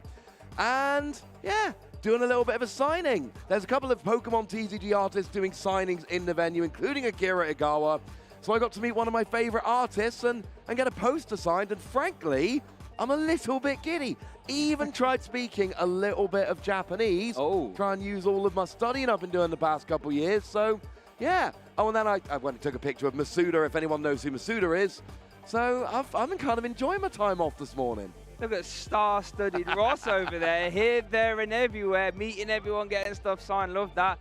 I've just been watching the games the entire time, but I cannot wait to get involved. Our round 11 action coming up soon, but let's not forget, folks, it's day 2 here at the World Championship. The top cut's going to start at this point. What do you think is going through these players' heads? Are they sort of, because, if you've already made day 2, you've had a fantastic day 1. Yes. And now you're thinking, right, if I just, win a couple more, I can find myself in a world's top cut, and at that point, anything can happen. What do you think is going through their heads?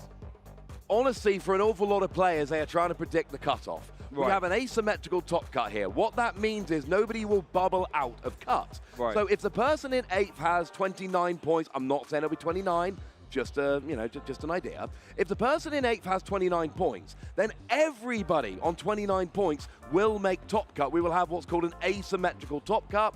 We'll have a round before top 8. So if, for instance, we've got 10 people, then we're going to have 6 people that are in top cut, and then 4 people playing for those last 2 spots. So it's going to get very, very interesting. And I'll tell you what, Shea, I'm going to ask you the same question I was asking you on stream yesterday. Okay. How many Miraidon do you think are sitting at 10-0 right now?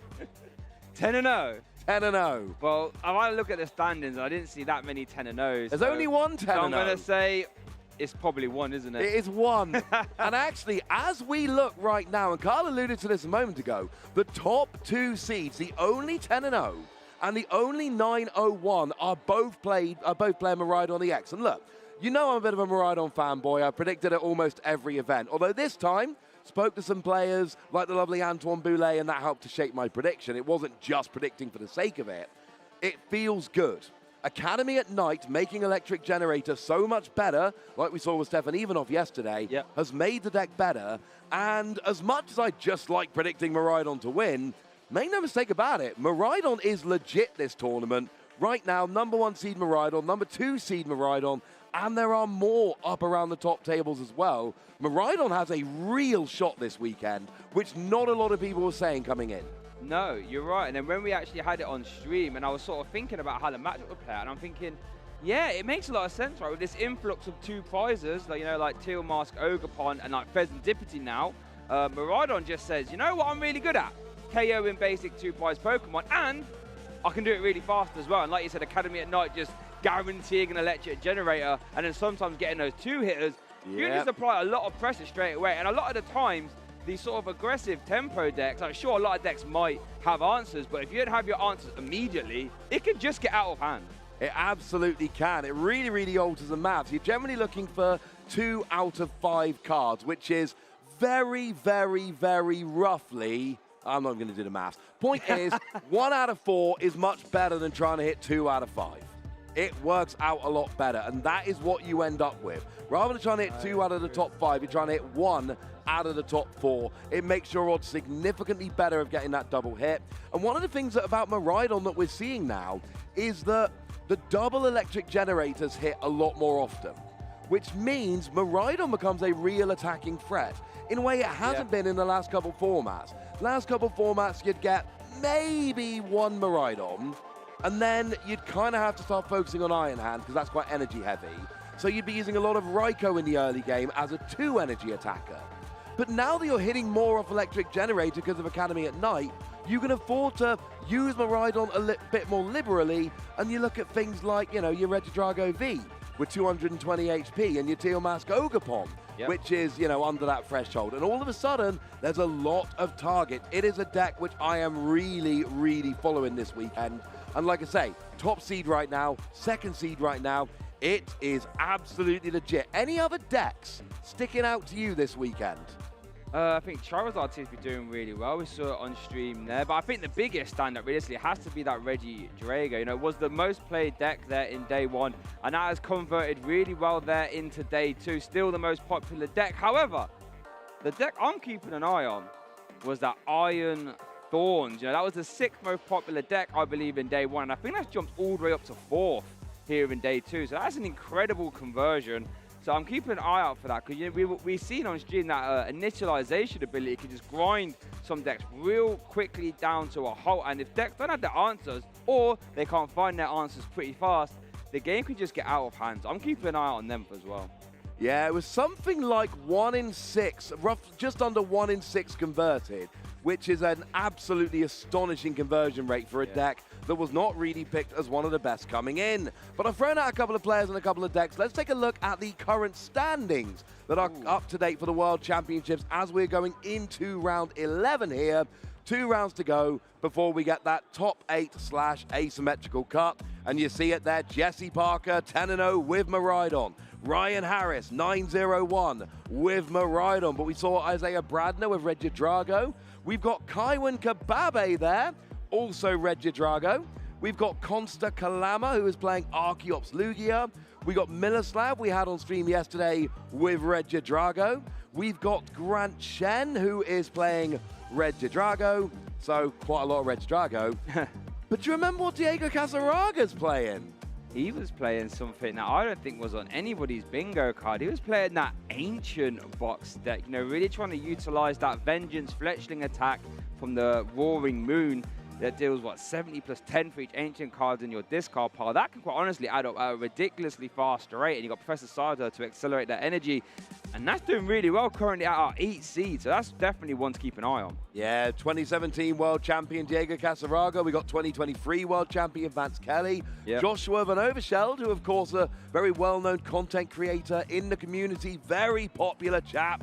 I feel like he's got a favorite Pokemon, but I cannot put my finger on it right now. Now, as an explanation of asymmetrical top cut, let's say, and it's not, let's be clear, there are 2 rounds remaining. But let's say we were cutting to top 8 now. We would go, right, Diego Casaraga is in 8th place with 25 points. So everyone with 25 points. So Taisei Ito, Ori Takahashi, Vance Kelly, Joshua Van Oversheld, Hayato Suzuki, and James Goring all get into top cut.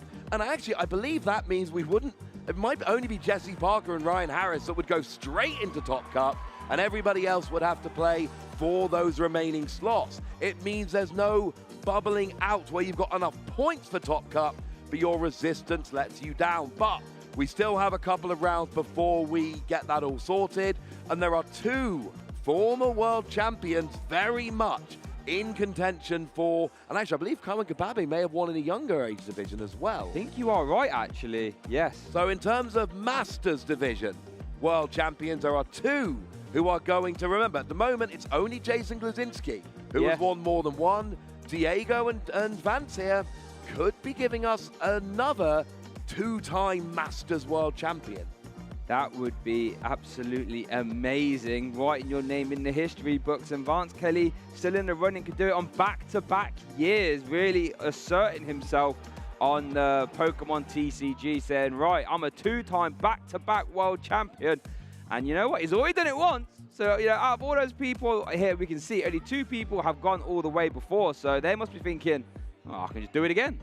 Absolutely, and it's worth noting a lot of people are talking about 29, 30 points. This is not a guarantee. This is just what people are talking about. There is a chance, and I'm not guaranteeing it, I cannot be clearer about that. There is a chance Jesse Parker's already got enough points. Jesse Parker, with 2 rounds remaining, having played 2 of the 4 rounds in day 2, may have already booked their place, which is astonishing. And right now, I started saying this a minute ago, the players are going to be trying to guess what that cutoff is, and they're going to be thinking, right, can I make it? There's going to be players who are sitting there on 23 points going, well, hang on a second. If I get 2 wins, that puts you up to 29. 29 might be where you need to be. People on less than that are probably starting to resign themselves to the fact that it's not happening. People like Jesse Parker, Ryan Harris, they're going, I need to be in Top Cut at this point. Yeah. Like, I do not want to end up on 28, but I don't want to lose my last 2 rounds, finish on 28 with a cutoff of 29. They are players that are looking at this going, no. I need to be in the world's Top Cut at this point. I have done too well. Yep, you're right. So at this point, they're trying to work out those match points and just keep winning. That's a fantastic thing to do at this moment in time. You know, as there are 2 Swiss rounds left, so you've got to keep on winning there. Take every game as it comes. But yeah, we're getting towards crunch time here, folks. You know, the good players have started floating towards the top 2 world champions. You know, content creators there as well. Still got 1 undefeated, which is actually incredible, by the way. If you had to pick a tournament to go 10-0, how about the World Championship to do it? Great place to start your run. Oh my goodness. And while we've got the rankings here, we might as well switch over and have a look at the notable matchups, who people are going to be playing against as we come into this round 11. Now, we're going to have James Gorin against Iori Takahashi. That is going to be our feature match, it looks like. But, I mean, look down that list. Kaiwan Kababe against Isaiah Bradner. We got Joshua Van Overshout against Hayato Suzuki. Diego Casaraga against Grant Shen. Taisei Ito against Vance Kelly. I mean, look at that lineup of matches. That is something. Yeah, and that's what just happens at the World Championships at this late stage of the event, right? You know, it's just going to be all-star versus all-star, star-studded player versus star-studded player. And we could have picked any one of these realistically, and I'm sure it would have been an absolute barnstorm of a round to watch. But we have chosen here for our round 11 feature match there to be Iori versus James. And, you know, both players currently sitting at 25 match points, so do need to keep winning to try and get themselves in top cut. So they will be playing, you know, just to try and secure themselves that slot. So I'm sure it's going to be an absolute barnstormer. From what I'm hearing, a lot of the players are talking about 28 points isn't going to be enough. So you take a loss in this matchup, your then maximum number of points you can gain is going to be 28 in that final round. This makes it an absolutely pivotal game. Let's face it, with the players we're looking at here, these 25-point players, they are on I need to win. Yes. Maybe you can get a win and a tie and sneak in on that asymmetrical cut. But if you want to be sure of top cut, it's very simple. There's 2 rounds left, win them both. You win them both, you're going to be on 31 points. I'm pretty sure that's going to be in. I'm not guaranteeing anything, but I'm pretty sure that's going to be in. And it is at that point at a tournament where, look, if you want to be world champion, you cannot take any more losses. Win a couple, get into top cut, and then just keep winning. You know, a few more rounds, you're world champion. How hard can it be, Shay? I think it's extremely hard, to be honest with you, but, you know, you make it sound very easy. You know what? You already 8-1-1. How about just keep winning? That's about that. But you're right. If you do just keep winning, you are going to find yourself in a fantastic scenario. Not to say that these players aren't already in a great scenario, but you're right. 25 match points. You might have to win twice here, but I'm sure that's going through both players' heads, and they have to win. Ties wouldn't really be ideal at this moment in time. They do need to win. And I think this is going to be a fantastic game. But again, just want to call back to what you were saying about how all these look at these matchups. They would be absolutely incredible, all of these. But we have this one lined up for you. I think the players are getting ready, so we'll get down to the stage eventually. But the excitement here, Ross. Oh, my goodness. It's going to be a good one. We've got 2 more rounds remaining, and there's a reason we're going for 25-point players here. We want to show you the players that have to win, the players whose tournament is very much on the line. Next round, hopefully, we can show you a winner into the top cut of the World Championships, as long as the games line up quite nicely there. And then we get to take you through the top cut, and tomorrow we get to come back and crown a World Champion. And everyone remembers the World Champions. Everyone comes into this tournament being like, oh yeah, Vance Kelly, didn't he win last year with Mew? Yes. Yes, he did. That's right. History remembers the winners in that championship Sunday, where we'll be crowning a new world champion, or potentially re-crowning an older world champion if Vance and Diego can carry on their run. So that's where history will be made nonetheless in either scenario. So I want to make sure you guys at home make sure to tune in tomorrow for Championship Sunday, because that's going to be amazing. Yeah, I don't know, maybe give us some predictions. Tell us who you think is going to win. My prediction was Daichi, unfortunately, lost his winning in yesterday, was not able to make it into day 2, although we've seen Daichi Shimada have a couple of very strong runs at Worlds in the past few years.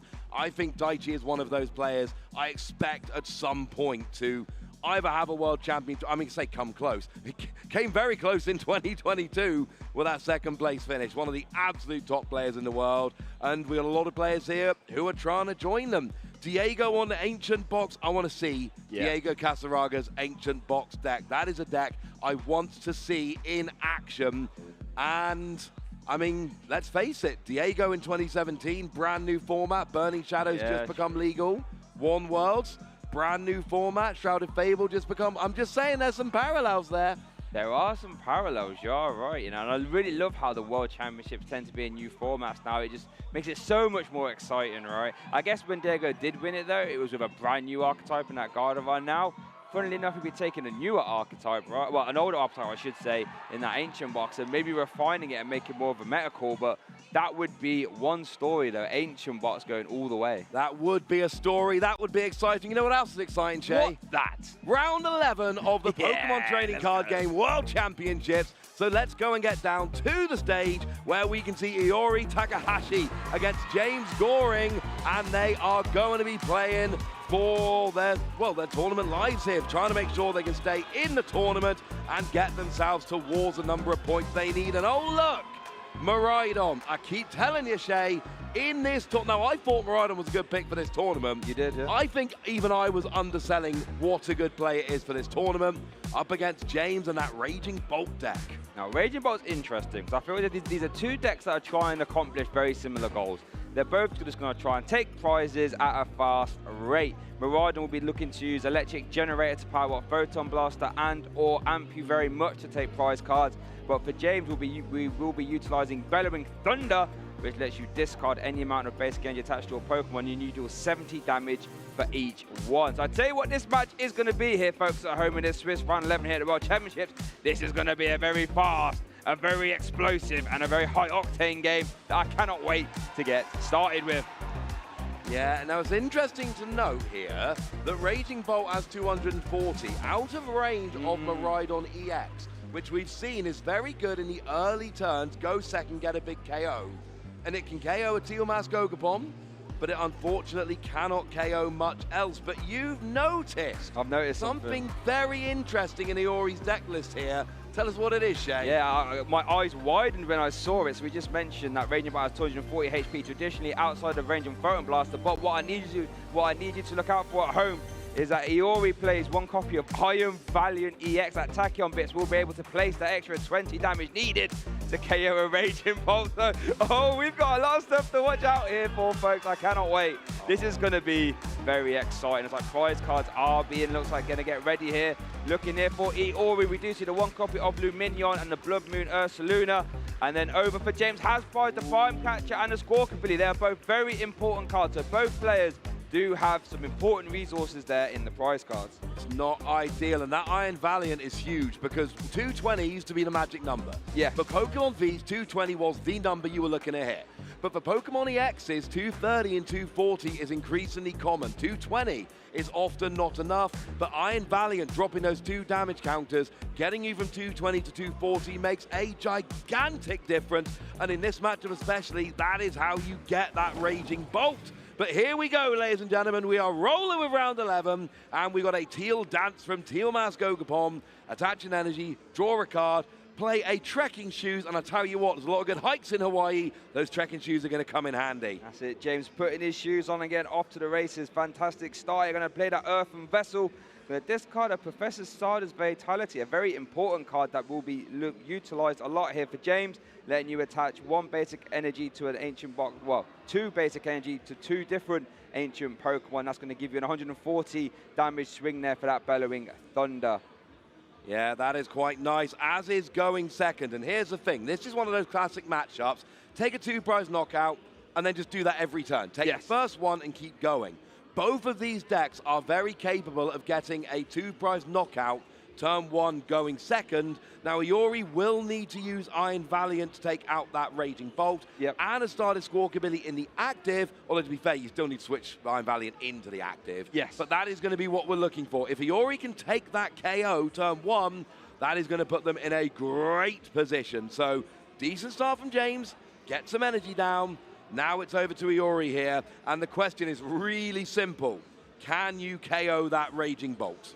Yeah, it looks like Iori there is just going to do a little prize check here as he's going to play that Nest Ball, going to work out what is available to him. And I think having that Blood Moon Ursaluna in the prizes is quite sad because that does do a crisp 240. That would have been a great attacker in the mid to late game, but not quite available now. And just looking through the deck there, did obviously prize 1 copy of the Miraidon and the Luminion as well. So they will not be available to him, at least for now. And what is actually quite annoying there, that Blood Moon Ursaluna's in the top 2 prizes. Traditionally, players take bottom to top. And if you're taking 2 prize knockouts, there's a very good chance that Blood Moon Ursaluna actually doesn't come out at all. And like you say, when you get to the late game and its attack gets cheaper and cheaper, it gets so much better. But there's something else I've noticed in this deck list I think you need to know about what Iori's playing. It's a bit of a secret, but I like you guys, so I'm going to tell you, Secret Box, that is the A-spec we've got in Iori's deck list here. Yeah, that's an interesting one. Not one we see too often, but it can be rather strong. You can only use it if you discard 3 cards from your hand, but if you do, you can search your deck for an item, a tool, a supporter, and a stadium. That's a whole host of things, as we are going to see an electric generator being played. Did get 1 there, as that Nest Ball did conclude to grab a Miraidon. The Miraidon has used that tandem unit ability to then pluck a Raikou, and then can't quite see what the other one was there. Was an Iron Hands was taken as well, as that electric generator did hit, and it looked like it's getting attached to that Miraidon. Not too shabby. We've got a Raikou, we've got an Iron Hands, we've got a Miraidon on the bench. We've hit 1 energy. You might have seen during Stefan's game yesterday at Academy at night. Oh, here we go. I like this. Now we see a Boss's Orders coming out, bringing Teal Mask Gogapon in the active, so you don't need Iron Valiant for a KO. Then I believe that was Squawkabilly, Squawk and C's ability being used. But it is worth noting, did have to get rid of 3 copies of Boss's Orders there after Squawk and C's. Only 1 copy of Boss's Orders left, but we do have Electric Generator here in the hand. Doesn't have another basic energy though, so won't be able to attach for turn, at least for now. So let's see what this generator can do. This could really decide the tempo of this game if we see a KO. That'd be huge. But didn't discard any energy and didn't draw any from Squawk and C's. So in theory, there's all the energies in the deck. So that should up your chances of hitting from Electric Generator. Because if you're not drawing it or discarding it, it's all there in the deck. So, but would need to move the Squawkabilly out the active. But you're right, does play a whole 16 basic energy. So there's a lot in the deck. Here we go, Electric Generator here, Ross. Will we see 2 little clap? 1, Yeah, 2, of course 3. we do. Oh my goodness, can't attach all 3, Iori, but 2 is a mighty fine number. Yeah, double hit of the generator, and this is what I've been saying about these Miraidon decks. These new builds can attack with Miraidon a lot more readily than they could in the past. That means that it becomes a great attacker, and you see, I can't get the Iron Valiant, that's too awkward, so let's boss his orders up the Teal Mask Ogerpon. If there's a switch here, this is, oh, we don't need a switch, we got Beach Court. Was Beach Court? Yeah, there's a gold Beach Court down on the board. Oh my goodness gracious me, Iori, straight off to the races, Photon Blaster to take his first 2 prize cards of our round 11 feature match here. James on the back foot, can he respond? He played it right before the Squawk and Seas, and then we got distracted by Electric Generator. Now, there is one Academy at Night in the deck, but Beach Court there, great for that pivot option. And this is what Iori needed. 2 prizes, turn 1, going second. James has to take a KO this turn. So we need 4 energy to KO with that Bellowing Thunder. Yes, we do, unless there's any kind of other modifier. Free energy will be 210. Miraidon's got 220, so we need 4 energy on the board discarded with Bellowing Thunder. And here's a Pokemon Catcher, It's a heads.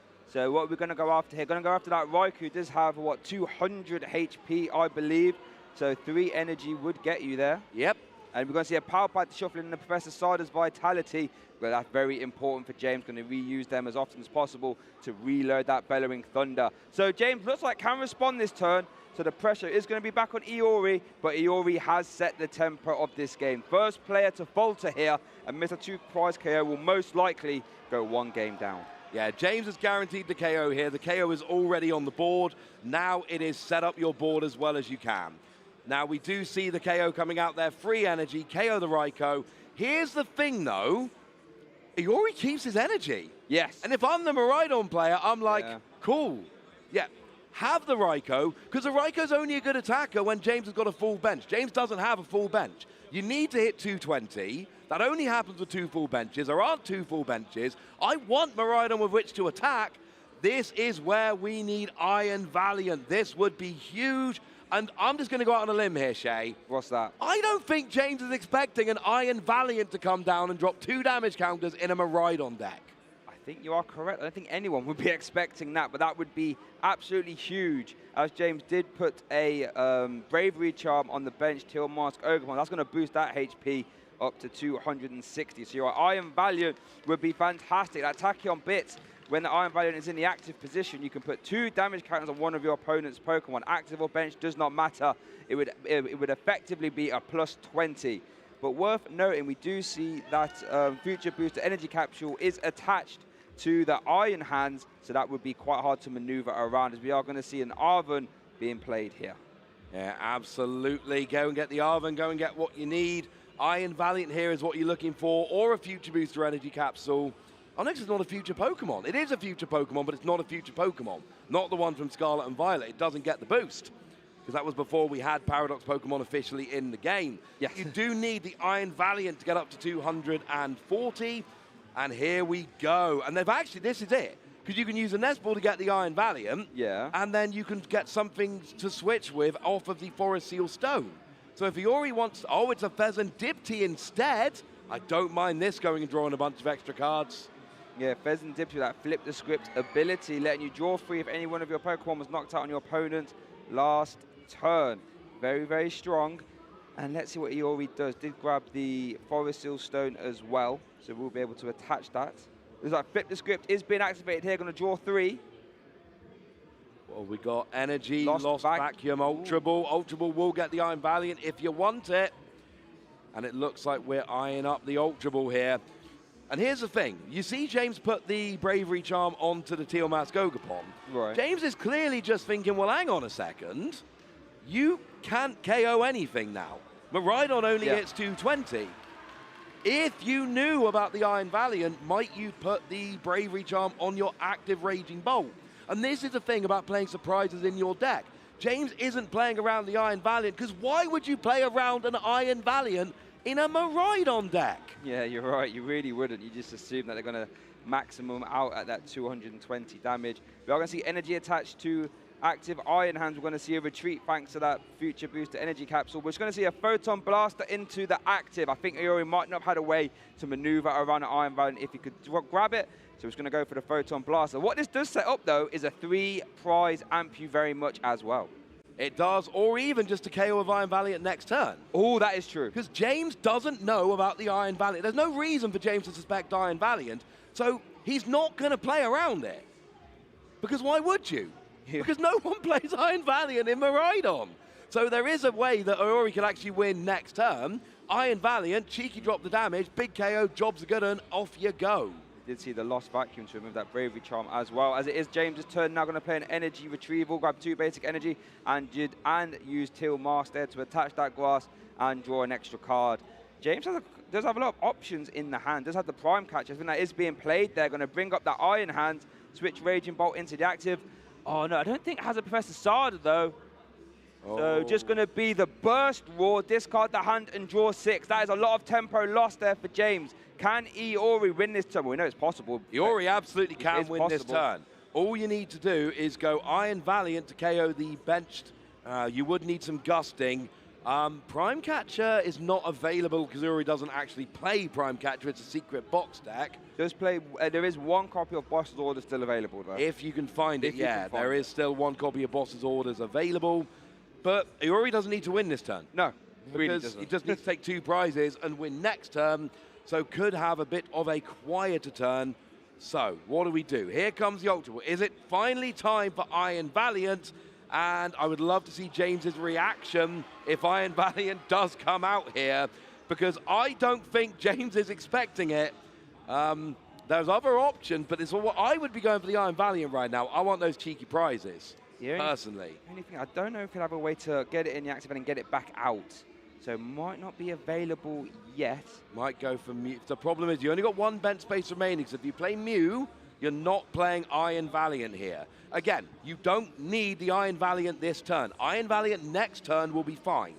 The issue is you don't even really need 2 prizes this turn.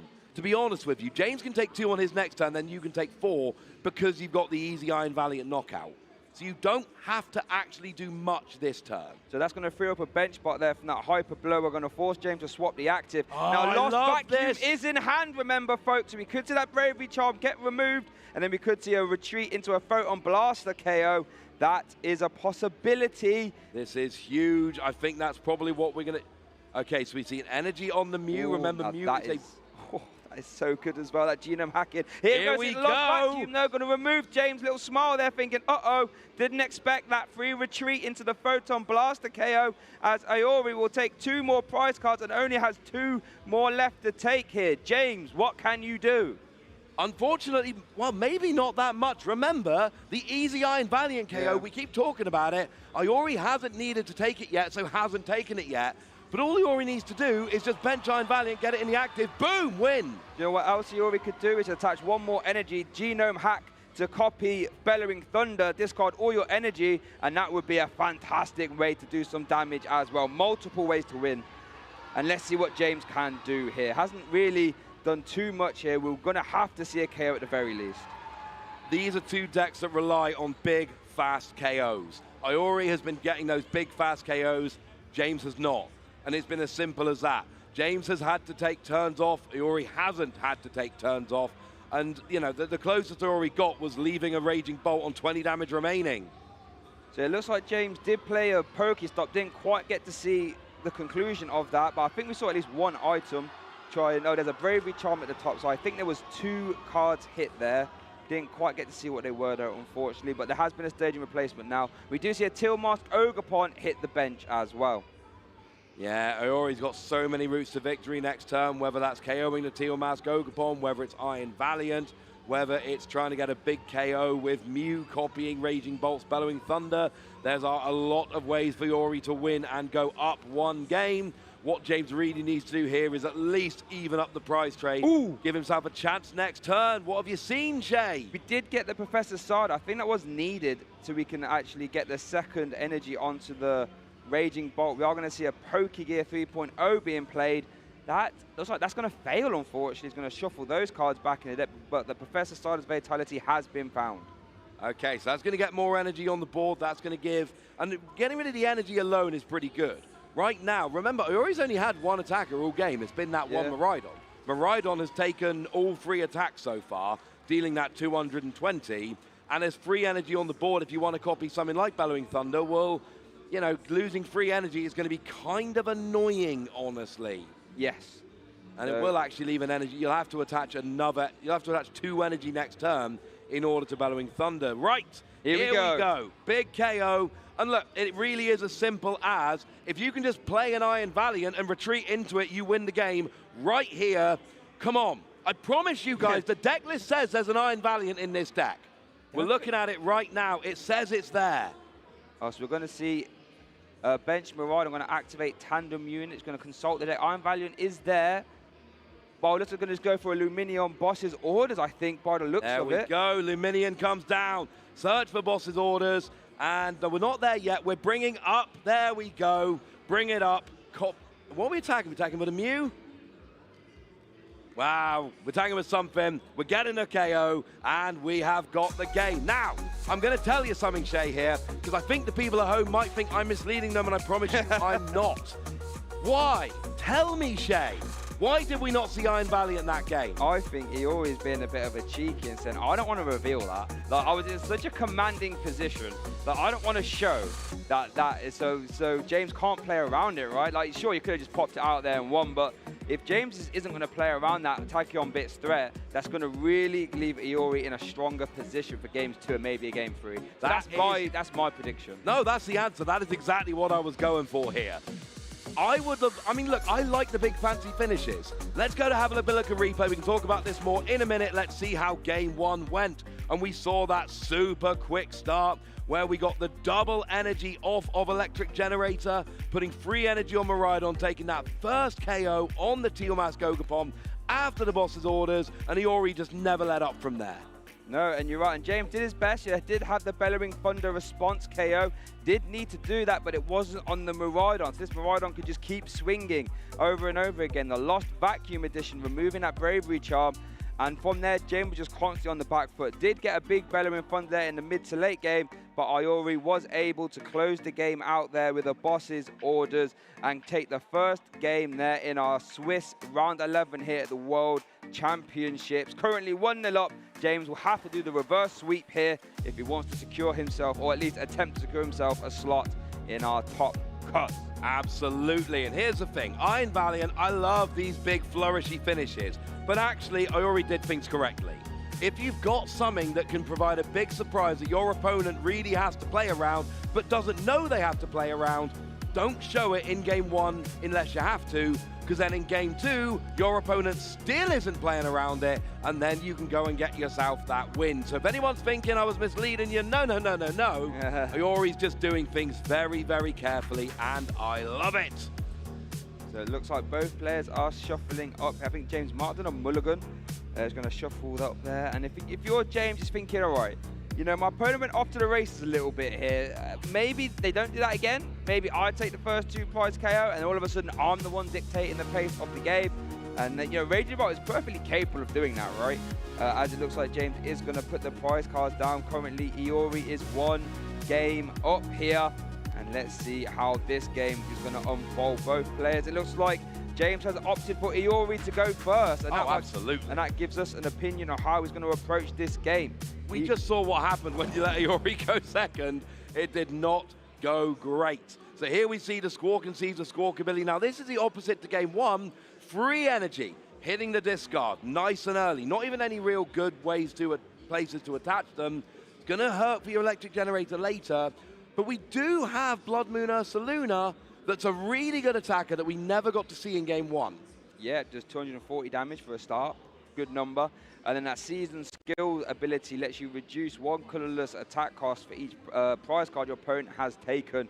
So James will have to keep an eye on that. Iori did use a Squawk and Seize there. Has a nice full, well, not a full bench, but a lot of Pokemon. Let's generate a turn 1 here. This will have to go to the Iron Hands, but let's see what we get. Ooh, and it's a 2! Double hit.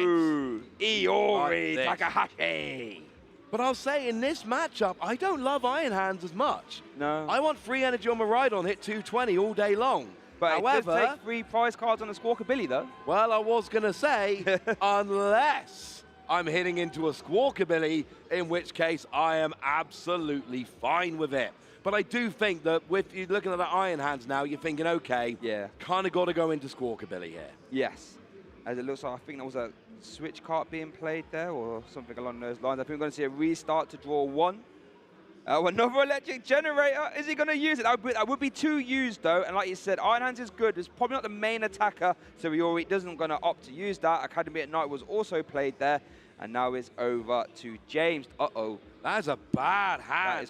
I'll tell you what that hand is. That's a Squawking Seeds hand if I've ever seen. Academy at Night going to preserve that Professor Sada. Love to see that. And we're going to see 3 copies of Basic Energy, a nice colourful discard pile there, as well as some Earth and Vest. Now this hand, we can start to cook with this hand, that's for sure. Yeah, go and get a Raging Bolt with your Nest Ball. You've got a Teal'c Gogapon already ready to go. You have lost a bunch of energy, but of course that can be brought back with Professor Sada. But you also lost 2 Earth and Vessel. Yeah. So your energy is going to be a bit more awkward to get this game going forward, I think it's fair to say. Oh, as a side note, prizes-wise, there are free energy prize for Iori, which is less than ideal, and the Forest Seal Stone. But there's nothing major for either player. But I think Iori's had the worst of the prizes here. I would agree. I would agree with that as well. So we're going to see the Pokestop being played there. Can't quite see it. Oh, double catcher and a Teal'c Ogre-Pon. That's going to have to get sent to the discard pile. But Pokemon Catcher, that would be very nice. So that won't be able to hit into that Iron Bundle. I know James really doesn't want to hit into that if he can. No. Professor Sada Vitality, only the 1 target, unfortunately. That's only going to be 1 energy, but we'll get to draw 3. Obviously, Teal Dance can still attach energy as well. There we go. Teal Dance, draw 1. And here's the problem for James here. Iori's gone, hey, fun news. I'm going to leave a 1 prizer in the active, so it's pointless for you to KO it. Oh, and actually, James is also being let down by the Professor Sada, only giving half value. This has not been a great turn 1 for James. You certainly don't want to overextend to discard 2 energy to get a big KO on Iron Bundle, but you don't have any single prizes. I mean, maybe Sandy Shocks you could leave in the active? Maybe? Well, we do see the Pokemon Catcher, so we'll be able to try and go around the Iron Bundle if you like. And does have loads of energy in play from the Teal Dance. We're going to see a manual attachment. So now, how do we get out the active, though, actually? I'm not sure we can. Oh, there's a switch card in hand. I apologise. But you have to hit heads off catcher. Oh, here there's we 2 go. in hand. There's 2 in hand off the Pokestop. Here's the first one. The Tails. Go on, James. Show us this the is run it back. huge. Hey, okay, and we see got the heads. Okay. And looks like we are going to chase the energy here on that Iron Hand. I love that. Going to remove all the energy. Switch card. Going to switch that Squawkabilly out of the active. Now Raging Bolt's going to come into the active position there and bellow some thunder. And James takes our first 2 prize KO here in our Game 2 round 11. Now the pressure is on Iori. Yeah, Iori here going second. Going second is where you want to be. Iori had to go first. James got the turn 1 KO going second. Had to use a lot of resources, had to try 2 Pokemon Catcher, but eventually got the KO, okay? Yep. Now it's up to Iori, but the problem is, not only do you have to keep the KOs rolling, you have to hope James falters, because if James just KO, that's the game for James. This is how these kind of decks roll. Looks like we saw the Pokestop being used there, and I think 2 cards hit the discard pile, so that would assume that Iori got 1 card. Looks like our boss's orders is at the top.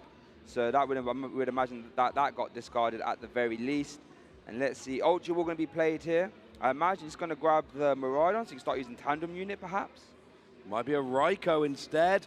And it's like we said a lot with 2, it's a 2 energy attacker. No, we do. Okay, so we get the Miraidon, which will get the Raikou. Yep, so Miraidon activate Tandem Unit to then grab the Raikou there, Raikou as there as well. That Tandem Unit ability is so good, letting you grab any 2 basic lightning Pokemon and put them straight on your bench. Players who've been playing for a while there, remember Battle VIP Pass, you've eventually got that on an ability you can use every turn.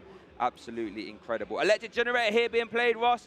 1, 2, 3, 4, 5. There's a lot of energy in the discard pile. Just the 1. Yeah, there's a lot of energy in the discard. You had all your energy removed during James's previous turn. It means hitting energy off the Electric Generator becomes much better. But that's why we put it on the Raikou. It's a 2 energy attacker. Worth noting, it looks like off the Pokestop, the item that was hit was the secret box. Now, you would have to discard 3 cards to use it, so even with restart, you won't actually be able to use it right now, but that would be an option for Iori. Yeah, coming up later on in the game. Or we could see a retreat into fleet-footed, and at that point, could you see... Oh, is this no, concession? Iori's just going to concede. I like this concession from Iori. Saying, look, you know what? You went second, you got the first KO. Yeah. James, have game 2 because you took the first KO. I'm struggling a little bit. But hey, guess what? Guess who's going first in game 3? Ain't gonna be me, mate. We're gonna try and have a repeat of game 1. So James wins game 2, but a very tactical concession from Iori. Maybe you can claw that game back, but the most likely result is you're gonna lose in 10, 15 minutes time. And then you're gonna have a short game 3. Well, you know what? You get to choose to go second in game 3. Let's have the maximum amount of time. This could be the difference. Remember what we said? What do we say? If we get a win and a tie from this point, you're on 29 points. That may or may not be enough. You get 2 wins. You're on 31 points. That almost certainly will be enough. Don't play for the tie. Play for the win. I 100% agree with that. A tie isn't really what both players want to see. So we're going to get enough time to conclude a game 3 here. So Iori would have been very tough to get back in that game. Worth noting, though, we still haven't seen the Iron Valiant reveal yet. So James still isn't aware of that. Hasn't even seen the A-Spec being used either, I think. So there's quite a few unknowns there for James, but most likely going first here. So can Iori get a replica of game 1, or will James be able to claw it back? We're going to have a very exciting game 3 here, folks. 2 explosive decks going to try and take 6 prizes as fast as possible. And quite honestly, Ross, I can't wait to see how this is going to pan out. This one's going to be fun. Here's a question, though. Okay. Do you think anyone at home actually thinks we've misread the deck list and Iron Valiant isn't in there? Because we have checked, and I promise you, Iori is playing Iron Valiant in Miraidon. It is in there, and I want to see James's reaction if that comes out to take a big KO. Because, look, I've played with and against Miraidon a lot, and I am not ever expecting Iron Valiant. I don't play it in my list. I don't ever see it when I play against it. We haven't seen it in the other lists we've had on stream. But this is one of the cool things about the World Championships. Japanese deck lists tend to look a little bit different than American or European deck lists. And this is one of those changes that maybe in Japan a lot more people are playing this. Although I haven't seen it myself personally. Looks like James has mulliganed at least 2 times here. Then that's going to give Iori 2 more resources to work with. It's going to make that turn 2 KO much easier, I would imagine.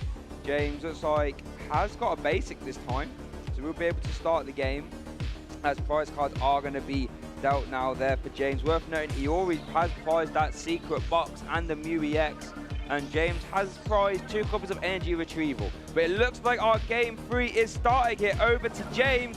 He has top deck, has led the Raging Bolt EX with the best lead you can have. Trekking Shoes into Poke Gear. Game 3, here we go.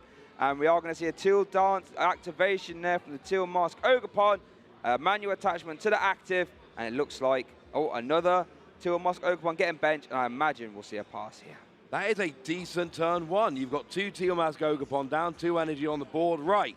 Here we go. We've been saying it the whole time. He already started with Luminion. That's actually sneaky annoying because you can't use the ability and you don't have access to Mew or Secret Box, but because they're prized. Yeah. But then the question becomes, can Iori go here and get this turn 1 KO? If Iori can, then they are absolutely in the driver's seat for this game 3 in round 11. If they can't, that opens up the door for James. And we said it a lot, but I cannot stress it enough. First KO in this matchup, absolutely crucial.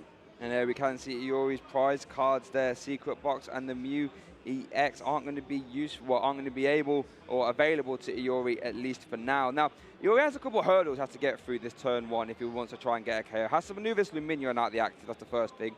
Second thing, we could see a KO on the Raging Bolt, right, via Iron Valiant and a Photon Blaster, but I think it might be easier to use that Iron Bundle to sort of push that out the active and then get access to the 210 HP Teal Mask Ogerpon. So let's see what Iori opts to do. The Arven does conclude grabbing a Nest Ball and a Forest Seal Stone. Now remember, that Forest Seal Stone can be attached to that active Luminion V, give you access to that Star Alchemy that will allow you to grab any card you like from your deck. Nest Ball being played here, Ross. I would imagine we'll be seeing the Miraidon tandem unit, grab 2 more, or grab another one, and then use that tandem unit to maybe grab some more as well.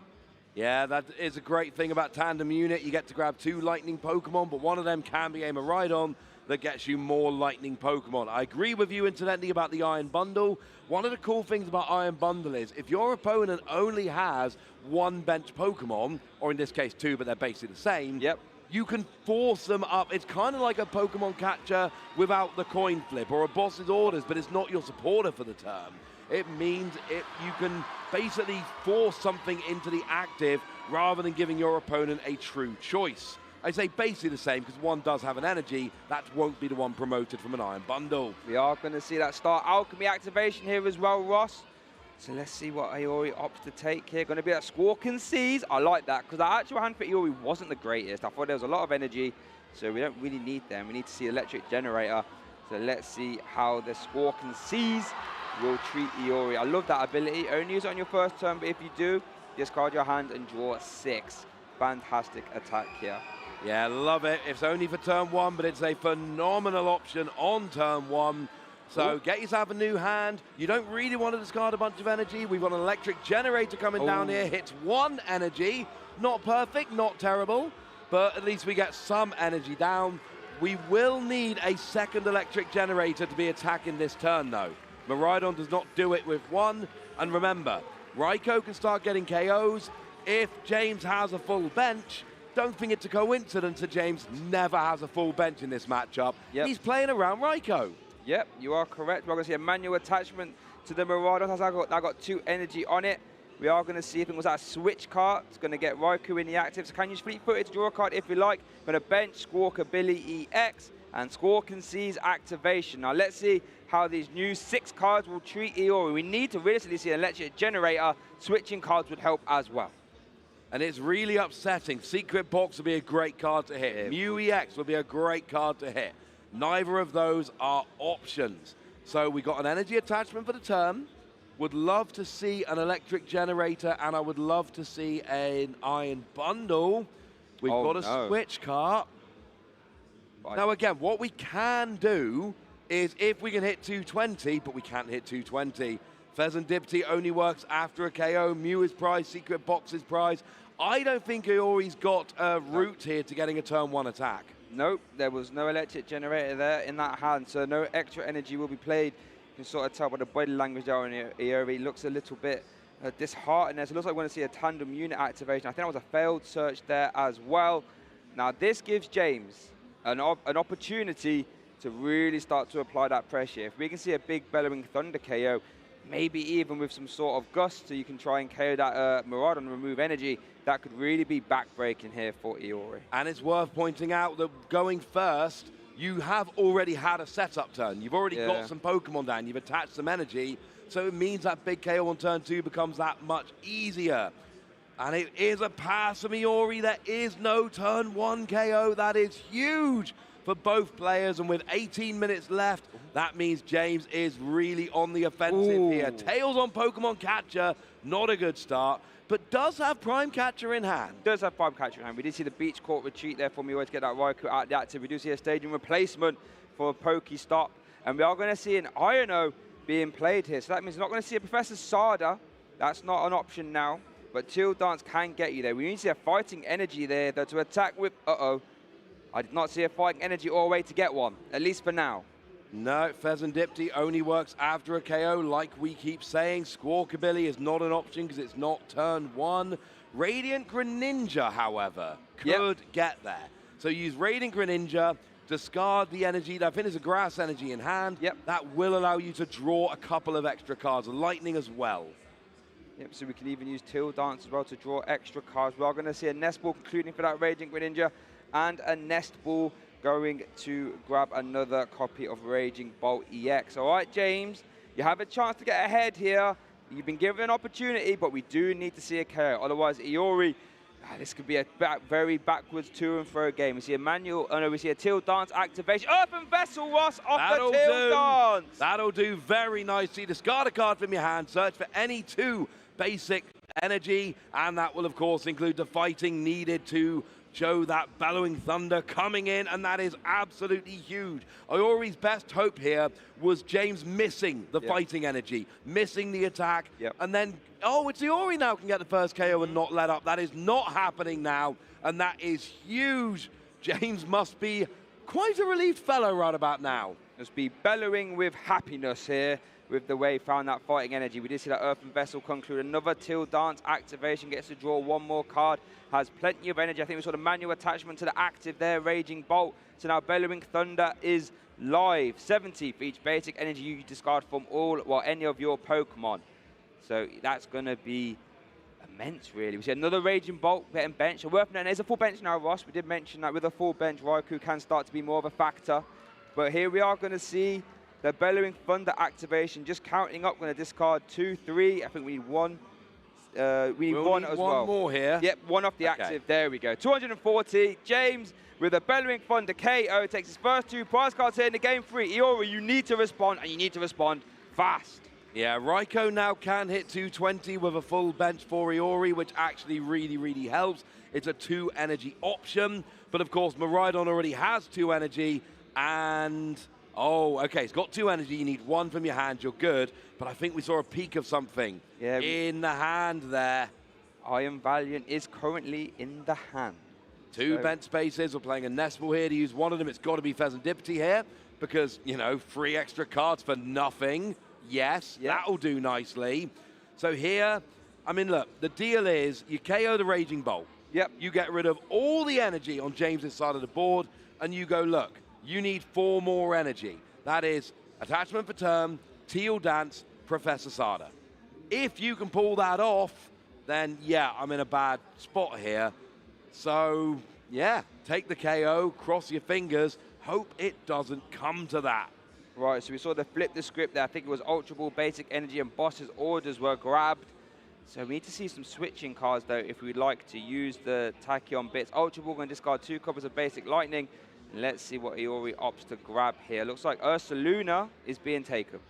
Yeah, Ursaluna, very good option. Hits a flat 240 against Raging Bolt EX. It's a 5 energy attack, but it's reduced by 1 for each prize card your opponent's taken.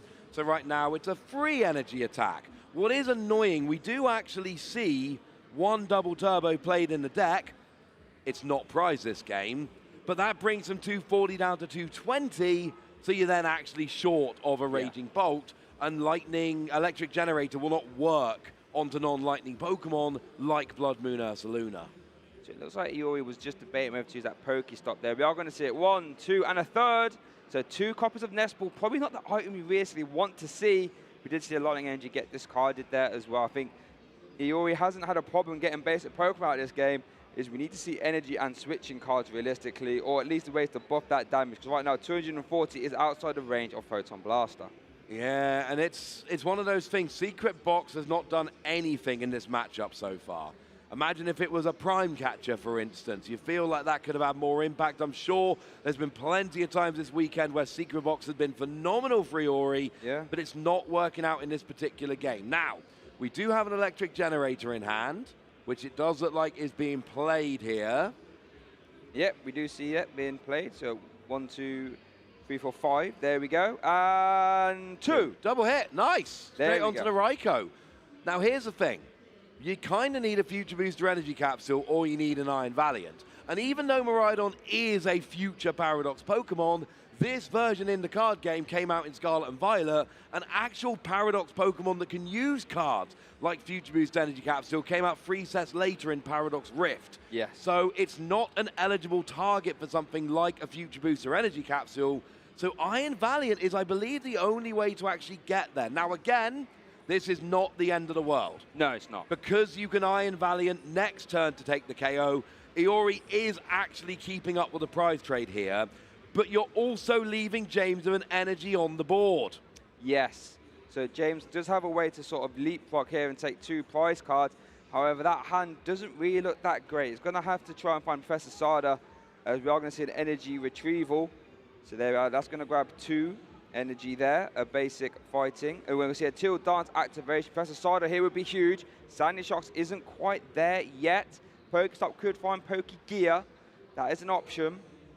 Bravery Charm could actually push the Raging Bolt outside the range of Tachyon bits, probably enough. If James opts to do that, probably wouldn't, but looks like we did see a Poke Gear off the Pokestop there being grabbed. That was really important. Yeah, that could go and get the Professor Sada. I've got a point I want to make, but I'm going to make that in a moment because we need to have a look at this Poke Gear.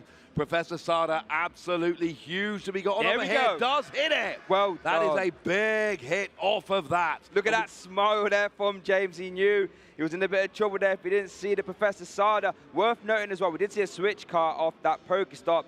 If that was used for whatever reason, that would actually heal damage as well. So worth keeping an eye on for that. Yeah, it would make it harder to get the KO with Iron Valiant. Yep. One important point, because Iori didn't take a KO, Pheasant Dipsy isn't live right now, and James did actually have that in hand, but obviously couldn't play because it wouldn't do very much. Now we get the 2 energy down, and I think we are going to see it is a switch cart. James not really playing around the Iron Valiant, but is playing around the Iron Valiant almost by accident here. But now we see a new Raging Bolt in the active, and this is where it is getting very hairy for Iori here, because you need to keep up with the prize trade, and now that pseudo KO on the last turn really isn't a KO, and you're losing your Miraidon, you're losing 3 of your 5 energy on the board, and you're putting your opponent 1 KO away from winning. It was looking so good for Iori back in game 1, but James has made a, well, reverse sweep, you called it. Yeah. It's still on. It is, as we do see a Power Pad being used to shuffle back in 1 copy of Professor Sada, and we do see a Bravery Charm getting attached to the active Raging Bolt, where it now has an absolutely monstrous 290 HP. Bellowing Thunder for a big KO there. James has 2 prize cards left. Iori's still on 6, needs to respond fast if he wants to try and secure himself a win here. The hand currently doesn't look the greatest. Remember, we have seen 2 electric generators being used here already, so any trying to power up a new attacker is going to be more difficult. Well, the attack is easy. You use Blood Moon Ursa Luna. It's a single energy attack now. Your opponent's taken 4 prizes. So the attack is fine, but it's got 290 because of the Bravery Charm. So you need to find your one of Vacuum or some kind of Gusting to the bench. Both of which I think are in hand, by the way. The biggest issue is you're not down 1 KO. You're down 2 KOs here. And that's the problem. Even if you get a KO this turn, you're still a KO down. So James has got 2 turns to take that final KO. That switch cart was absolutely gigantic.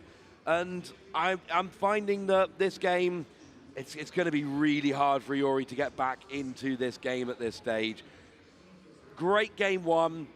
Really good decision, I believe, to concede in game 2. Yes. To make sure you have plenty of time in game 3, going second. It seemed like the right choice, and yet we sit here at the moment and it's not working like we might have hoped. No, you're right.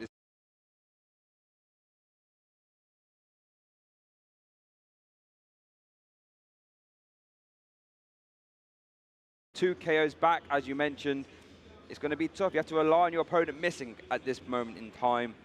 It looks like Iori is going to play a Nest Ball and is going to grab the Iron Bundle. Remember that Hyper Blower ability, basically pushing your opponent's active out of the way, then they have to promote something else.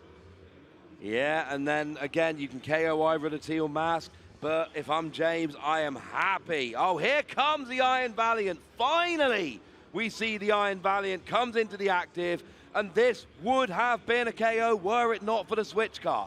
Now we see a switch car into the Iron Bundle. And there is still a chance that over the next couple of turns, Iron Valiant can actually turn that into a KO. Now we see the boss's orders onto the Greninja. We got an Academy at Night coming down, and they pass, saying to James, I don't think you have enough energy, but James has energy, switch cart, energy retrieval, and here we go. We see energy, boss's orders. James takes a big KO and wins 2 games to 1. James is still in absolutely good position here to make a run into the top cut of the 2024 World Championships. Yeah, James piloted that fantastically. Did lose game 1. It could be very easy to get demoralized, but does win games 2 and 3 to reverse sweep. Hearing plenty of cheers there from the crowd, as well as James did win, making a fantastic showing there of the Raging Bolt deck. Maximum commiserations there to Iori, I feel as if did everything he could have done. That game 1 went exactly to plan, but in game 2 and 3 didn't quite draw as he'd like. But James still had to close the door and make sure he won, and he did exactly that. Yeah, absolutely did. Great play from James there. And like you say, it's so easy to get disheartened if you lose game 1, but James kept it together, put a couple of good games in a row, and look, Iori had a couple of bad breaks there, didn't draw what they needed at times, but James absolutely took advantage. We see another big cheer for James as the headset comes off, and it's kind of fun being at the World Championships. There's so many games going on around us that we hear a cheer, and I have to kind of look around, and I'm like, wait, was that Unite? Was that Fiji? Or was that, oh no, it was TCG. People were cheering for James. They were. I think these people right here, they were having a big cheer for James. They're representing Australia and doing a fantastic job of doing so. What an I said at the start, didn't I, that this matchup was going to be, you know, just high-powered attacks being fired off left, right, and center. And I'm feeling absolutely electric after that, if you pardon the pun. Oh, no. That's a decent enough pun. One of the cool things about being at Worlds is we do get to be out here on the floor. We're not stuck backstage as we often are. We're out on the stage, surrounded by people, trying not to get distracted. I think doing a pretty good job, but it means that we can really hear the crowd, see their reactions as we're commentating, and makes it so much more fun. So James there gets himself up to 28 points. Still a lot of work to do. I do have some news though. Okay, if you are a Miraidon fan and you're a little bit sad that you just saw Miraidon lose, you might be heartened to know that Jesse Parker, Miraidon, 11-0. You can't even have on your hands the amount of wins he has right now. Hold a finger up for me. That's how many wins he has. Can't even do it on one hand. With how many losses? Put everything down. That's how many losses he has. And that is ridiculous. 11-0. Fantastic showing there for Jesse. And I'm willing to say at this stage, Jesse's in Top Cup. Yeah. I feel very confident at this stage that Jesse's on 33 points. No one else is above 30 right now. Isaiah Bradner with Regidrago is sitting on 30 points with a phenomenal 10-1 record. Hayato Suzuki with Charizard, who I believe we saw on stream earlier, sitting at 28 points with Charizard. Probably not there yet. No. Taisei Ito with Archeops Lugia, another Japanese player, sitting at 28 points as well. So as it stands, and not all the 25-point games are in yet, obviously James Goring also on 28, but they are your top players right now in terms of the number of points gone. And I think it's fair to say Jesse Parker is in, and Isaiah Bradner is almost certainly in. That's your top cut watch as we sit here towards the end of round 11. Yeah, and who would have thought? I mean, I guess if you was to say to the viewers yesterday, what would be the first 2 decks to lock yourself into Top Cup? I think Regidrago would definitely be up there, but would you have Miraidon? Apparently you would have. That was your caster prediction, but I don't think many other people at home would have. Let us know in the chat if you would have thought Miraidon would be the first deck, you know, to lock themselves in Top Cup. And don't lie. Come on, be honest now. Would you actually have thought Miraidon would get there?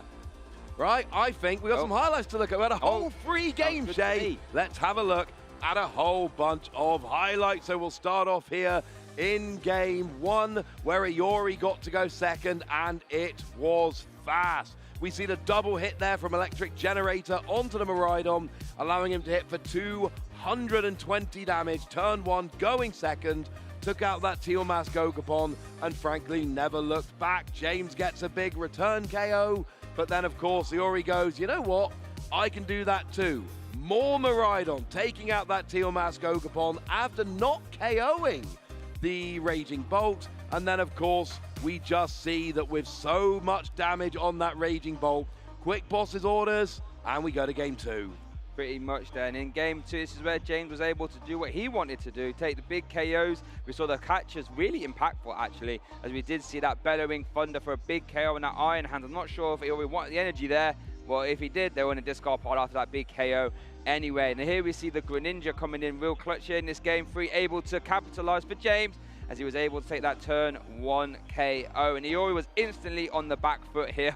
You see Iori with the hands together saying, please miss that Poke Gear. Professor Sada said, no, I'm turning up for James. Take a big KO there. And Iori was just, you know, struggling at this point, wasn't quite able to ever really get over the line. We saw the boss's order and pray turn, wasn't possible. The switch card was there, energy, boss, and that's all she wrote as James won the game 3 there in our round 11. Some monstrous cheers behind us. Yeah, very nice indeed. So that was the game. How about an interview with our winner, James Gorin? Let's throw it to Boo.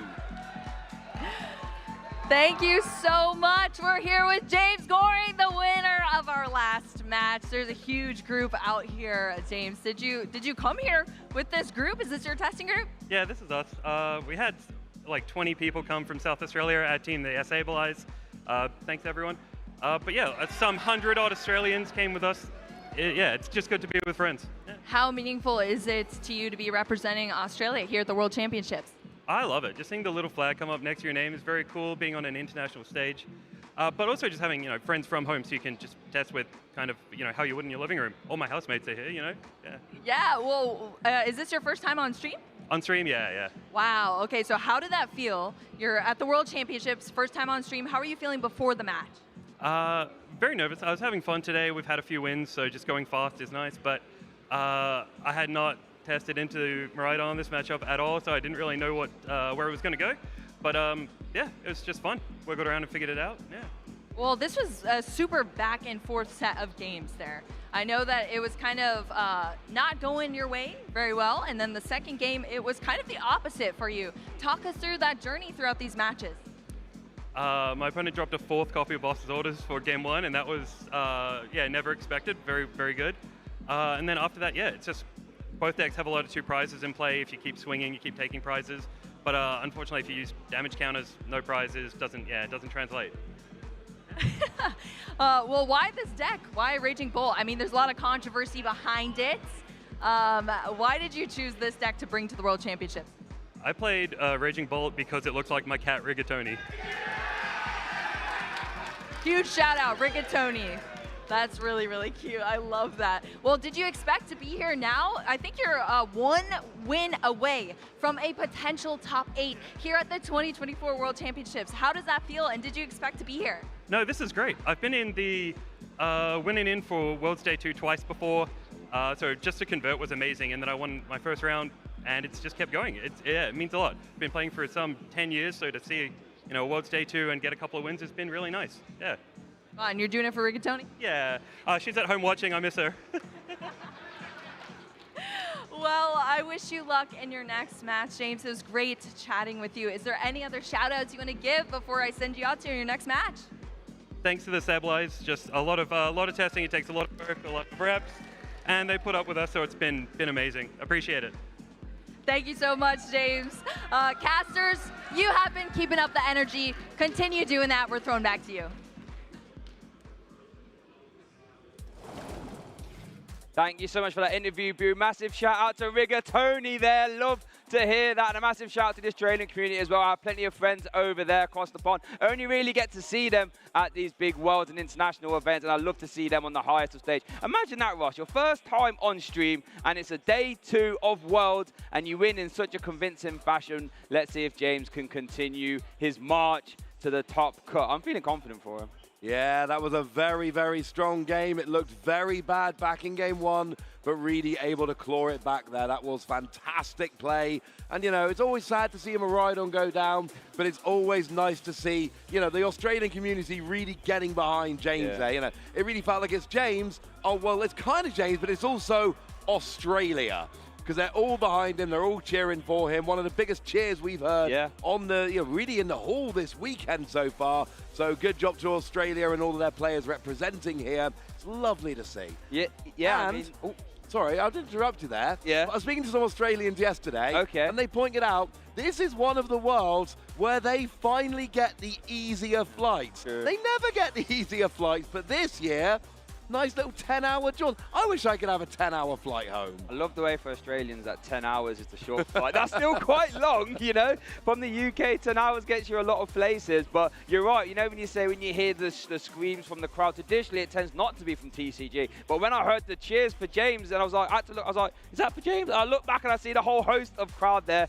That was really nice to see. But yeah, shout out to the Australian community having that short 10-hour flight. Yeah, Edming, I'm not getting home in 10 hours tomorrow. But what I am going to do is take you to the next part of the A-Spec bracket. All weekend here, we are trying to figure out the best A-Specs that are available in the game right now. And we've reached our first semi-final with Prime Catcher and Hero's Cape. Hero's Cape made me look bad yesterday as I argued Hyper Aroma, so I've switched over. I'm on Team Hero's Cape this time. Ooh. And I think I'm going to get to go first and explain to you, lovely ladies and gentlemen, why Hero's Cape is deserving of the upset. Okay, interesting. Like you said, Hero's Cape, you know, had you over yesterday, but now you have to argue it. I think I'm feeling confident, but, you know, we've had a few verbal back and forth, so I'm intrigued to see how you get yourself out of this one, Ross. How about you get started in 3, 2, 1, off you pop. Okay, so, you know what's good? HP. You know what's better? More HP. Bravery Charm, plus 50 HP, great card, season one to play. How about 2 of them on 1 card? How about it works for anything? How about your opponent is continually unable to KO you? How about you play a penny to pick it up again, so then you don't even get KO'd? How about your opponent never gets a KO because your magnificent cape is protecting you all the way through the game? Bang! Hero's Cape. Okay. It's decent. Oh, yeah, I mean, you make a lot of sense there with the Hero's Cape. Yeah, you definitely gave it the positives. I'll give you that. Was it the most thrilling of arguments? That I'm not sure. You'd like to chat to decide, but I think you did a good job. I think I did a good job. So, Shay. Yes. 30 seconds. Yep. Prime Catcher. Yeah. 3, 2, 1, go. So, Prime Catcher.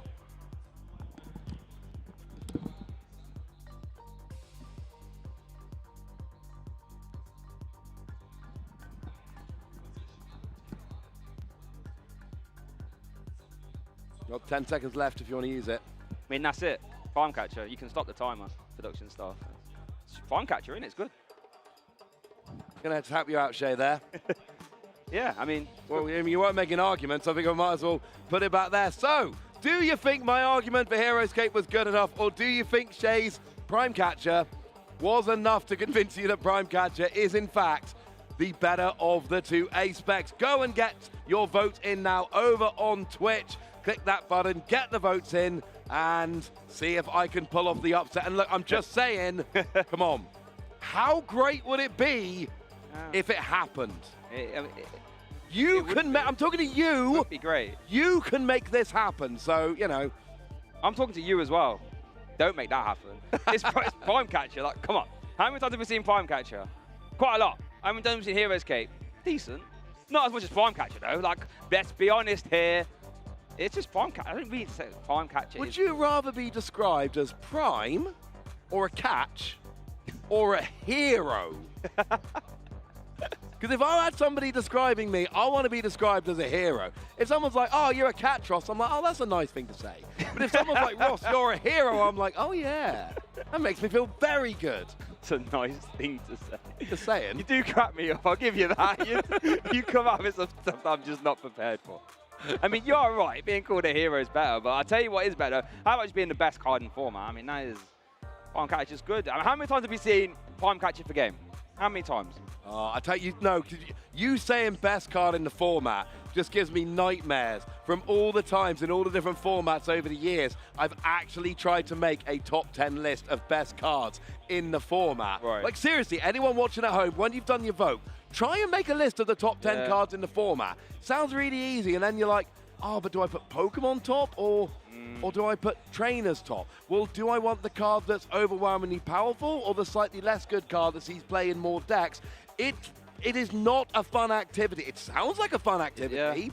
Oh, but trying to get the top 10 cards of the metagame, I've tried it in almost every format I've ever played in, and I always regret it. Yeah, it is such a difficult thing to do. Yeah, you normally get like the first one, the first couple are really easy, but then you're right, like, do you give it something like Press Research, this card draws 7s is like really strong, but then doesn't actually get played that much. Would you give it like a Pokemon, for example, like Miraidon, abilities are really good in theory, right? But how many decks can use it? So how do you value that situational use over, you know, being incredibly strong in certain scenarios? It's really hard to do. So, but you guys have an easy decision at home, though. You know what I mean? You have a really easy decision at home. We're only trying to do A-Specs here, and we're just letting you guys make the decisions.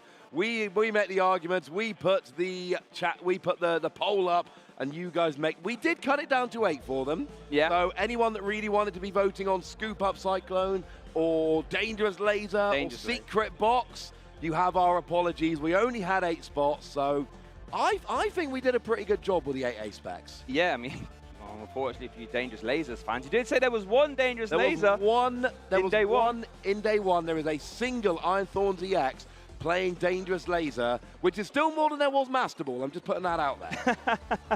Fair enough. Master Ball ironically wasn't one that actually made our results here. But speaking of results, I think we have the results here of our last A-Spec debate. All right, come on, production staff, show me what was the margin of victory there for Prime Catcher. That's the only thing I'm really interested in. 86. Okay, I'll take that. It's not as big as Prime Catcher into Prime Scoop Up Cyclone, but still a very resounding victory here. I think if you were to do a ratio of victory towards said, I think I had that there. I mean, I don't know why you would ever do a ratio of victory towards said, but yeah, if you did, that would be, you know, an all-time champion. So Prime Catcher makes it through to the finals. We're going to be, well, presumably one of the other pairs is going to be arguing Unfair Stamp versus Legacy Energy, and then we're going to be able to have the final at some point later, figuring out the ultimate ace-spec. And yeah, the thing is, Prime Catcher should have won that. Even though your argument was, I think the nicest way I can describe it is tentative at best. It's Prime Catcher. It is. Prime Catcher is one of those cards. Like, first time I saw Prime Catcher, my reaction was, they are going to have to print some good ace specs. Or basically, it just raises the bar for every ace spec. Sure. And now, either you print a bunch of ridiculously good ace specs, or everyone just plays Prime Catcher. And I'll tell you what, testament to the card designers over at Creatures, because we see a lot of ace-spec variety. Yeah, we do. And Prime Catcher is such an overwhelmingly powerful card. And we still see a huge variety in the ace-specs that are played. Yeah. And that says a lot about the design of ace-specs as a whole. It really does, and I think that really got magnified to me when we did the Hyper Aroma one yesterday. I was thinking, yeah, these ace-specs are all really good in their own right. And to have, like you said, one as good as Prime Catcher, when we still see use for other ones, it really says a lot about the game design right now. But I was exactly the same as you. When I first saw Prime Catcher, I thought, these other ace-specs are going to have to be really good, otherwise it's going to be Prime Catcher everywhere. Yeah, it was one of the first ones we saw, and I was like, okay, so that's, because obviously back in 2015 or whenever it was, when we got our first lot of ace specs, we had computer search, and it was like 90% computer search, and then a bunch of others, you know, a little bit of dowsing machine, but it was really overwhelmingly computer search. I was concerned it would be like that again with Prime Catcher, where it was really, you know, 90% Prime Catcher, 10% people getting a little bit tricksy. But even though Prime Catcher is as good as it is, there is a lot of variety, and that makes me very happy. Here's a nice little quiz for you. Okay. Which deck, coming into day one, had the highest number of different ace specs played in the room? There was one that had 6 different ace specs represented, and one that had 5. Okay, that's an interesting question. I think we're going to have to find out after this break, though, because we have to have a little break, so we'll get back here soon, and we're going to get the answer to that question. To be fair, I'm really intrigued to hear what that is.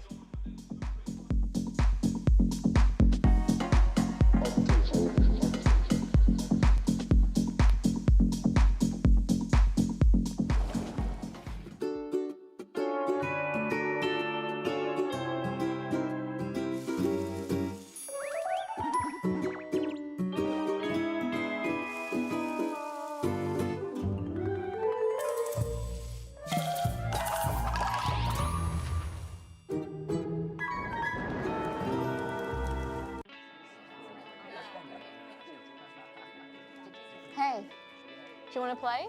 Yeah.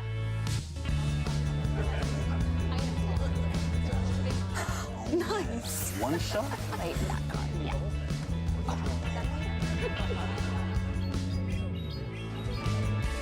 I'll use twin cannons. Great game, guys. Bye. See you next week. Come play at your local Pokémon League.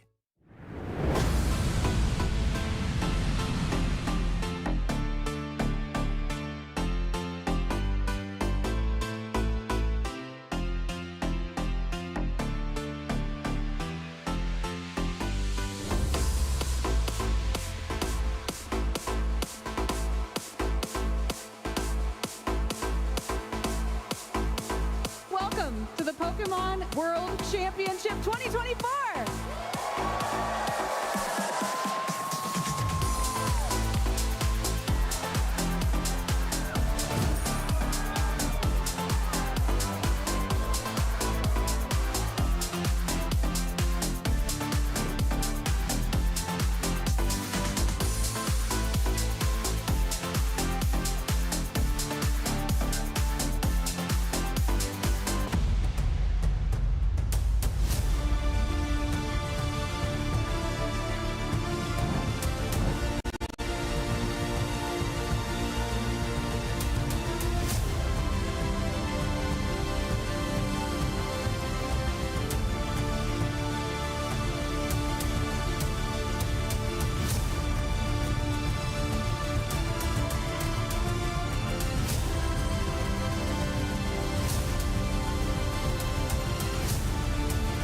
We're so excited to come together and celebrate Pokemon.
Hello, everyone, and welcome back to the 2024 Pokémon World Championships.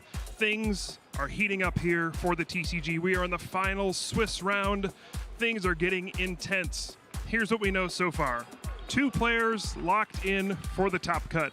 Jesse Parker still undefeated, 11-0 with that Miraidon EX deck. Isaiah Bradner also locked in, 10-1 with Reggie Drago V-Star. But from there, it's a big question mark.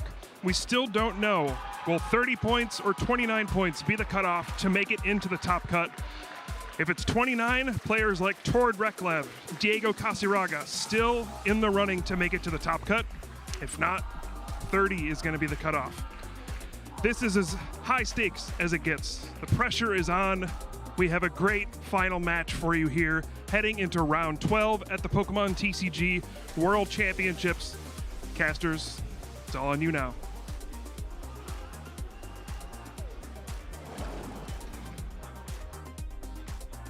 Thanks a bunch, Puka, keeping us up to date with what is happening out on the tournament floor. And that is right, this is the final Swiss round. After this match has concluded, we will know who the 8 or more players will be who are still remaining for a chance to compete for the title of World Champion. My name is Chip Ritchie, joined here at the desk for this final Swiss round by Pablo Tablemon Meza.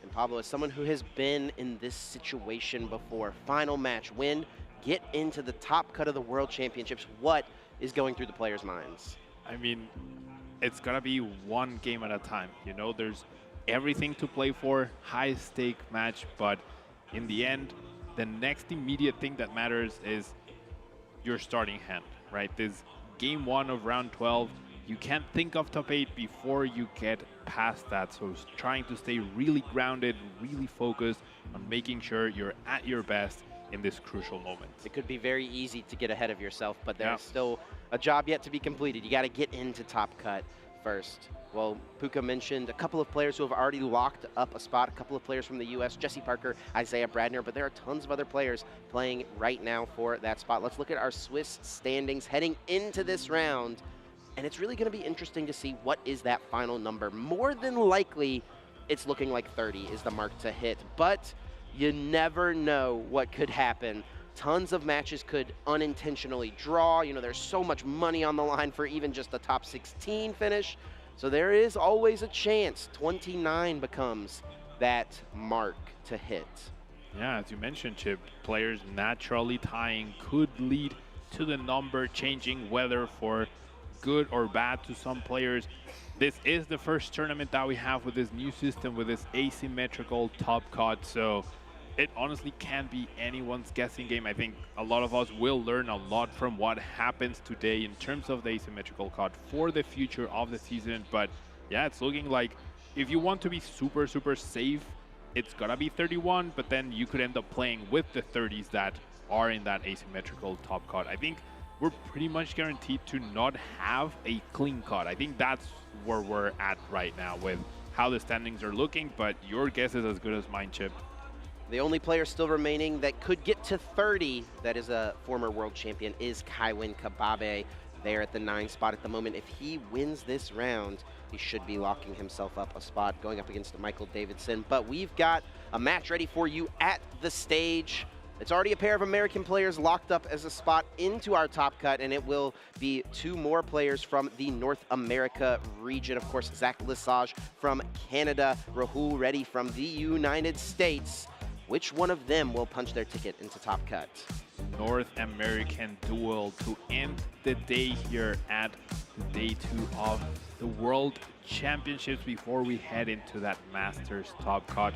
2 players who have a long history in the game, have been playing for a long time, have accumulated a good amount of accolades as we see them setting up their prize cards to start us off, Chip. Yeah, each of these players is definitely experienced in these type of high pressure situations. Prize cards going out, a 1-1 line of Lugia V-Star for Rahul, that one of Halucha in the prizes for Zach Lesage, a couple of Professor's Research could prove to be problematic, and then also that Weird Deer V in the prizes for Rahul as well, 3 energy cards to boot.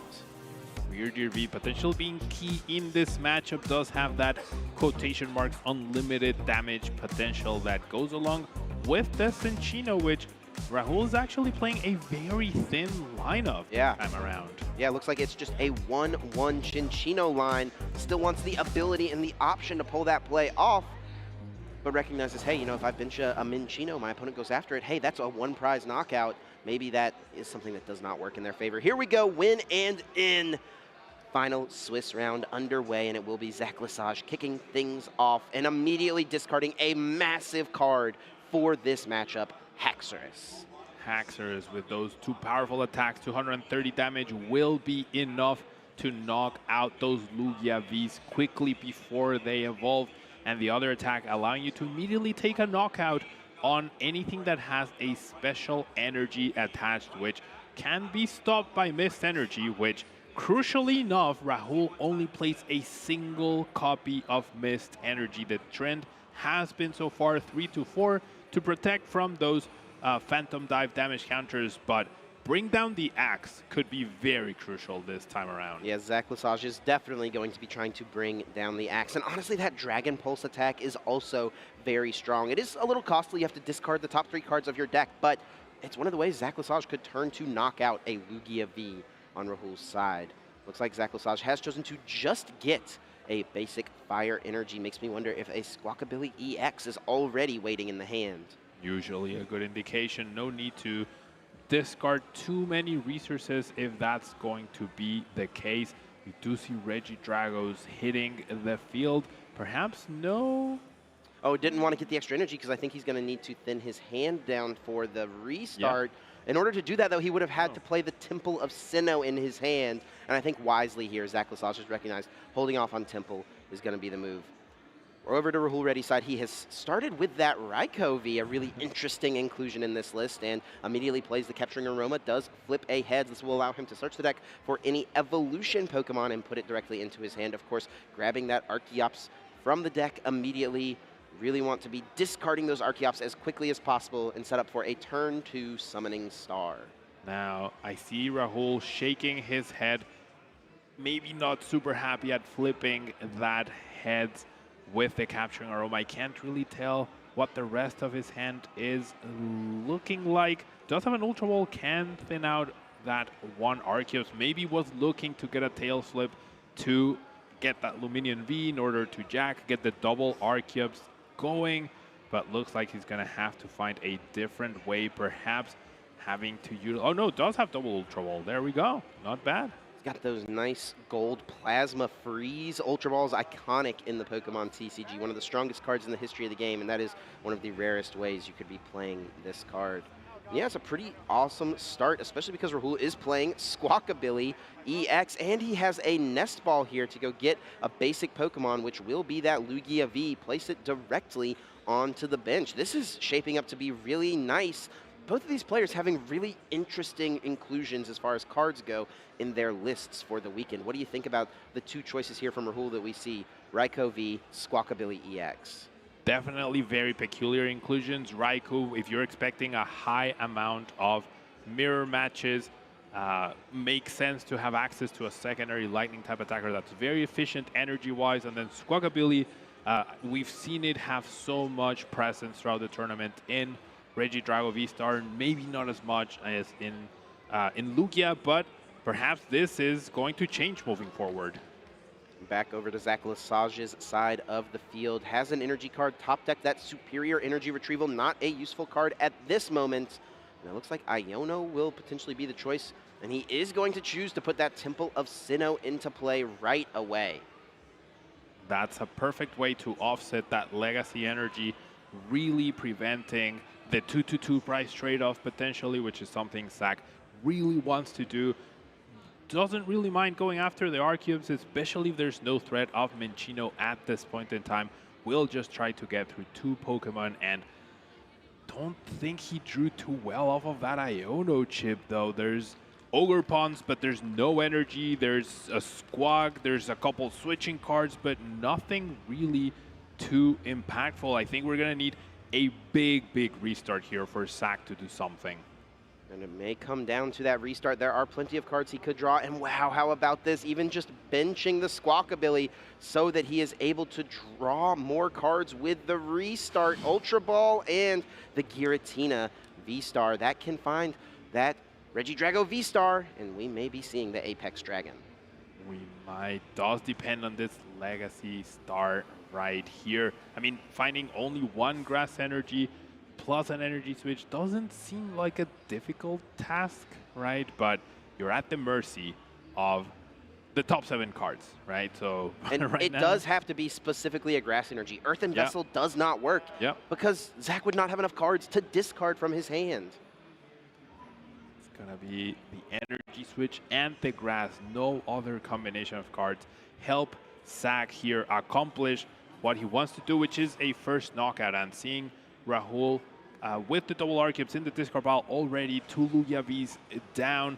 Very threatening position without a doubt. It's on to Zach's Apex Dragon attack to be powered up via this Legacy Star. 7 cards flipped. There's the energy switch. 2. Needs to find a grass, and no! Rahul fist pumping, recognizing the situation. You can tell these players totally aware of what the other needs, and Zach is unable to find it, and also has had to mill some pretty good resources. 2 energy switch down now for no use. Dang, this is really rough here for Zach, missing that knockout, that turn to attack. Like usually you want to avoid using Legacy Star to get the attack going, but now you've used it and you didn't even get to do it. Now, there's still unutilized Teal Dance abilities, right? So Zach could still chance into one more energy switch, but now he just discarded 2 of them. So then at this point, you know, if he does even find an energy switch, he's expended so many resources to get to that point.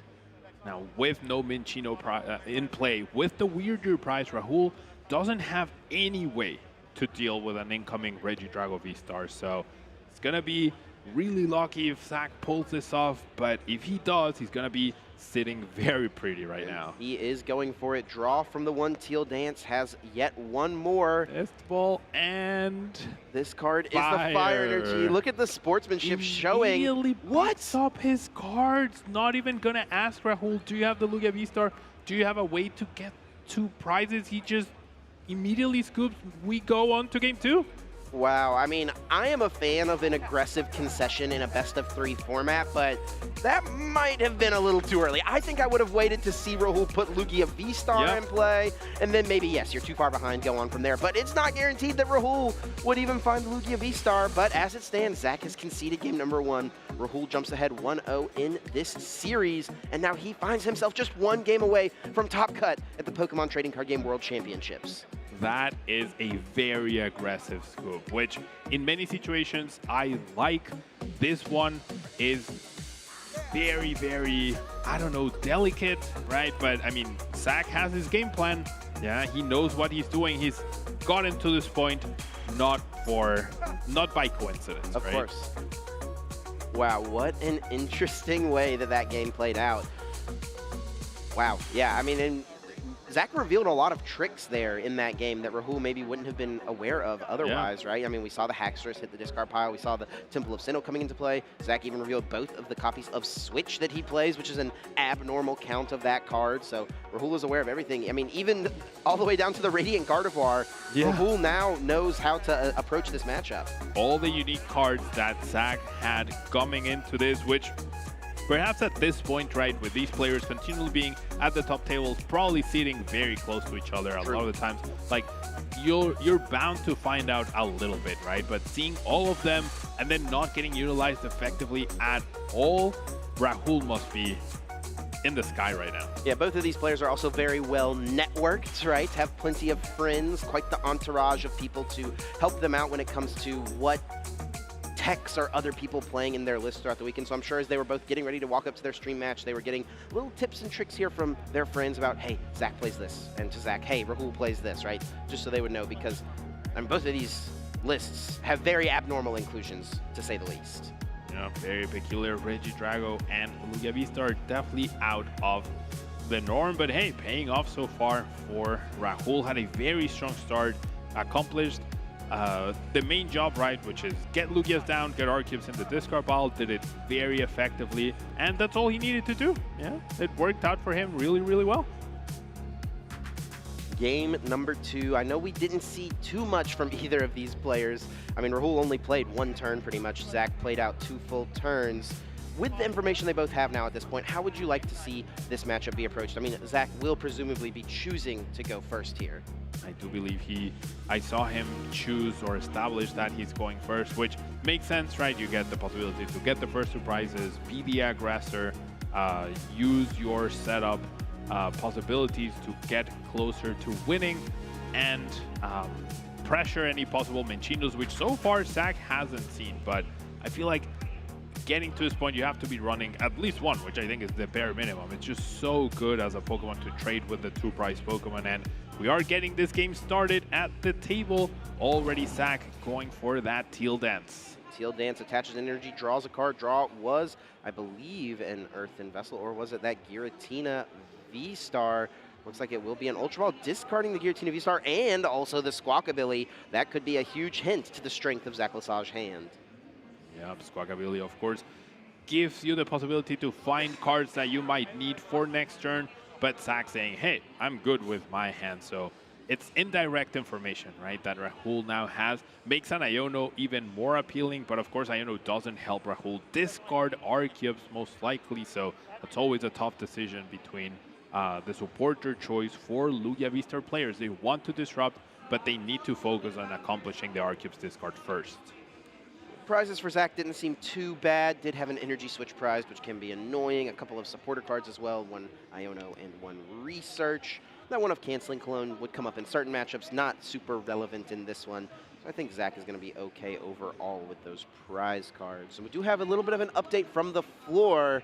Fernando Cifuentes is in with Iron Thorns EX, locking up a record of 10 and 230 match points.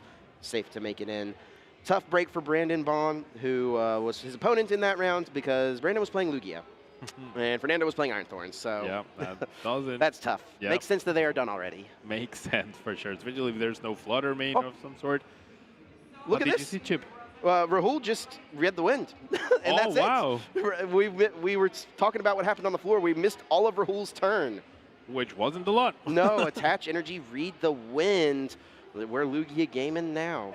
Are we gonna head to a quick game 3 after 3 turns total, Chip? I mean, it is definitely possible. Zach Lesage could very much win the game this turn. Giratina V-Star is already in the discard pile. Lost Impact would be more than enough to deal with the 220 HP of Lugia V. Rahul hoping for a higher power here to hang on for just a little bit longer.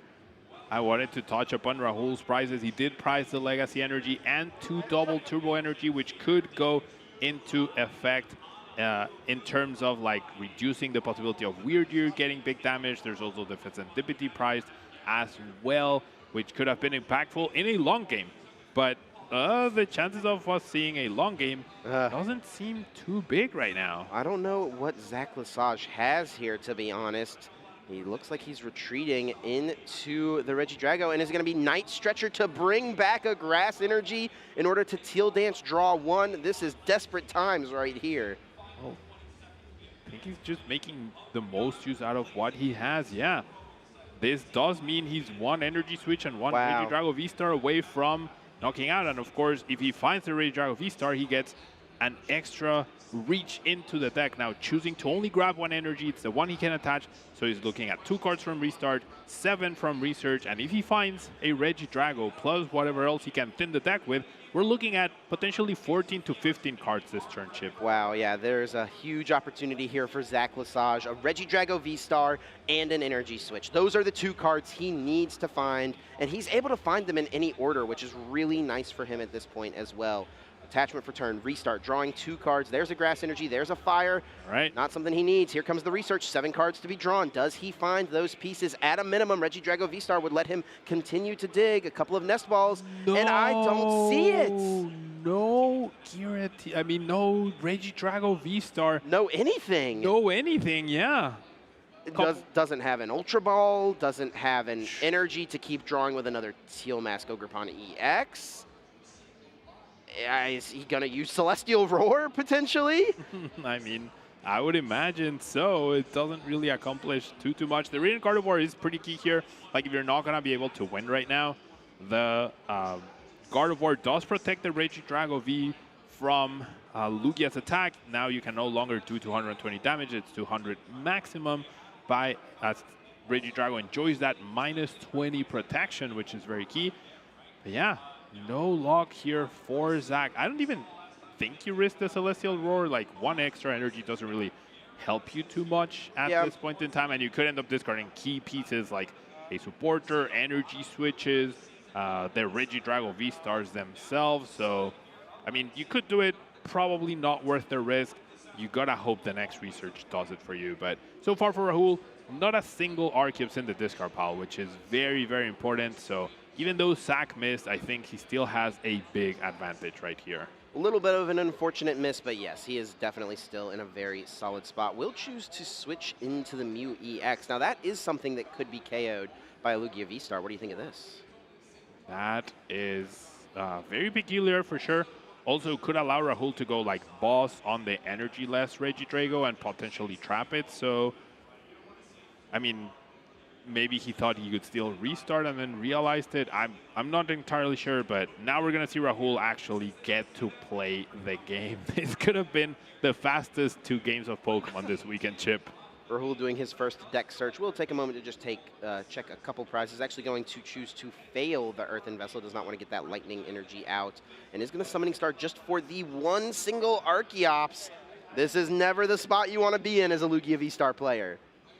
Also utilizing that mist energy onto the active, the single copy. So Haxor is now not able to take a knockout on the Lugia V-Star. The V-Guard energy also protecting from Lost Impact. And Zach just handing Rahul the first two prizes. This went from really bad to potentially really good for Rahul ready. Now, as Zach here, what do you prioritize? Is it worth really chasing after that only Archeops in play, or do you really want to try to deal with this Lugia V-Star that's already become so threatening? I reckon you try to dig for that Temple of Sinnoh, because what's Rahul gonna do with two energies? Like, there's nothing that's really effective to attack with, nothing that really threatens you. If you take out 4 energies from play, I think instead of looking at it as going after the Archeops, it's like you're taking away 4 energies, leaving him with 2, right? As opposed to go after the Archeops, you leave 4 energy in play, you leave 4 potentially threatening energies as well. Yeah, and with that V-Guard energy, Lost Impact won't be an option either. Haxorus can't bring down the Axe. So it's going to have to be Temple of Sinnoh found. Now, Zach was able to draw into Regidrago V-Star. We're going to do some teal dances, and that is certainly the big card to find here. Can Zach find his one-of copy of Temple of Sinnoh? I mean, last time he couldn't find a single grass energy when he played 7. I don't fancy my chances of finding my one copy of Temple of Sinnoh. We're going for it, though. 7 cards from the top. This could be game-winning, and there it he is. hits it. What a draw. A ton of energy to hit the discard pile, but Zach does have access to Superior Energy Retrieval to recover those, and immediately he knows, yeah, Temple of Sinnoh has got to be my first grab. It's the card you're absolutely looking forward to in this situation. Prime Catcher also looks like a nice pick as well. V-Star exhausted, a lot of resources gone, but your opponent has 2 Pokemon in play. I think you're feeling pretty good at this point. Yeah, I mean, it is an aggressive line, but you are leaving your opponent with very, very little. It's going to be difficult for Rahul to fight back from this position. We do see Superior Energy Retrieval does fetch quite a few of those energy cards from the discard pile, bringing them back into the hand. Teal Dance can happen for Teal Mask Ogre Pawn number 2. Draw a little bit more. Temple of Sinnoh being put into play. And let's draw a card here. And with those energies active, no longer, thanks to Temple of Sinnoh, Zach Lesage will get 2 prizes. And sure enough, Haxorus brings down the axe and leaves Rahul ready with just an Archeops, and we're going to game 3. We're going to game 3. This game lasted 1 extra turn than we expected it to, but Rahul recognizing this situation, and now we have so much time left in the round. But honestly, I mean, both of these decks are very aggressive. Games are very back and forth. I'm really hoping both players get to set up this time around. Yeah, we have not seen a proper game, I would say, up to this point. Neither of these players drawing the best to get things rolling. You know, Rahul got it out of the way in game 2. Zach got it out of the way in game number 1. Maybe that means we're due for a great one here for the final win in game. I feel like destiny should balance things out, right? The universe should balance things out and allow us to get a good, long, decision, intense game 3. That would be the dream here for me, Chip, to close out Swiss rounds in day 2, round 12. We do have one more update, I believe, a couple more updates from the ground by our executive Puka over on the floor. Let us know, Chip. Yeah, field reporter Puka letting us know Jesse and Taisei going into game 3. Hayato and Ian Robb also going into game 3. Those are both win and in matches. Let's recap that game number 2 really quick. I know it was pretty brief. Zach had a much better go of things in this game, though, than he did in game number 1. A pretty strong setup, and all Rahul had on his first turn is read the wind. Almost reminiscent of, you know, the good old Giratina days of Abyss Seeking, right? Pretty much. Thank you for reminding me of those brilliant days, Chip. Now, Zach did miss that Regidrago V-Star, did not miss after the second research, and Legacy V-Star finding the Temple of Sinnoh, bringing it back, and then using the axe to take down that Lugia V-Star and head into a quick game 3. So a little bit of poetic justice, right? Zach had that horrible game 1, which could have been extended a little bit, but Rahul's board was looking pretty powerful. Didn't even wait to see if he had the Lugia V-Star, and then Rahul just with a completely mediocre start in game 2, leading us to this very quick game 3 now. Plenty of time to find a winner in this one, right? Almost half an hour. Both of these decks are very aggressive. Both of these decks are very back and forth. Who are you fancying, Chip? Well, at this point, Rahul is, having lost game number 2, going to get to choose to go first, I would have to imagine. And in this matchup where both of your main attackers are V-Star Pokemon, we are having a bit of a showdown from Silver Tempest here. I have to favor Rahul at least slightly at this point. We are getting some more updates from field reporter Puka out there. Shinosuke Shigokawa is in with Roaring Moon EX, able to defeat Tom Hellenkamp from the US with Iron Thorns. Let's get into it. Game number 3. Not a great start for either of these players. Pheasantipity EX on the side of Rahul Reddy. Not the worst. I mean, its attack is actually pretty decent. Can be powered up pretty quickly for Lugia. And Zach Lesage, though, starting that Kyurem. Yeah. Less than ideal. Duel of the Shrouded Fable Pokemon from the new set. Of course, Pheasantipity being a little bit more useful for Rahul than Kyurem in this situation. There is a universe where Kyurem's attack can be copied to take down Minchinos, to take down Arceuses that have been pinged before by Phantom Dive, and very strong start. Ultra Ball away double Arceus is very, very big here. I mean, that is the hand that every Lugia player dreams of. That is the hand that all of my Lugia opponents have when I play versus them. Ultra Ball away to Archeops, grabbing that Lugia V, and has the Lugia V-Star already in the hand. Now we are over to Zach Lesage with that Ultra Ball. Does discard the Haxorus, so we've seen how impactful it can be, but what does Zach have to follow up this Ultra Ball, searching the deck for any Pokemon? I couldn't tell from his hand what he has going for him. Doesn't seem like much, so I think we might just see a Squawkabilly choice here to just reset the hand, refresh, but you're staring down double Arceus already in the discard pile. You're staring down the Lugia. The Pheasantipity is ready to retreat. Rahul Reddy has pretty much everything he could hope for at this point, and Zach doesn't know it.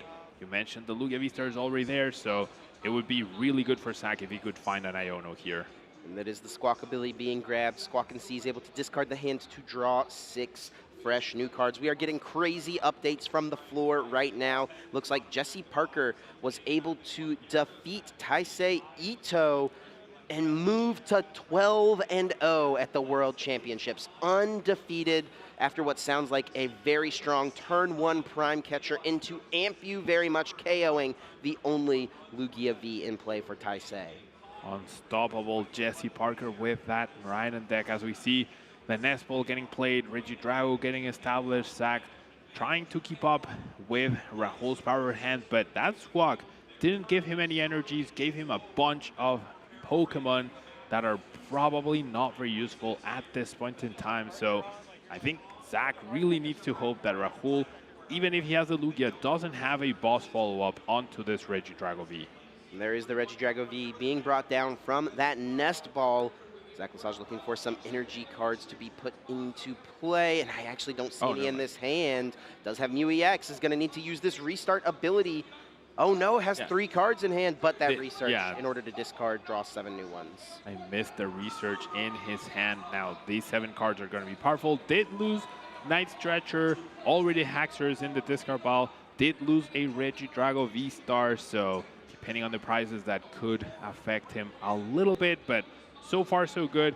Probably wants a backup Regidrago if he can, just in case there's the boss's orders play, but doesn't seem like he'll be able to accomplish that right here. One more update from the floor. It does look like James Goring is going into Top Cut with Raging Bolt EX, able to defeat Ryan Harris at our 3rd table, moving to 31 match points with, of course, that Raging Bolt from Australia.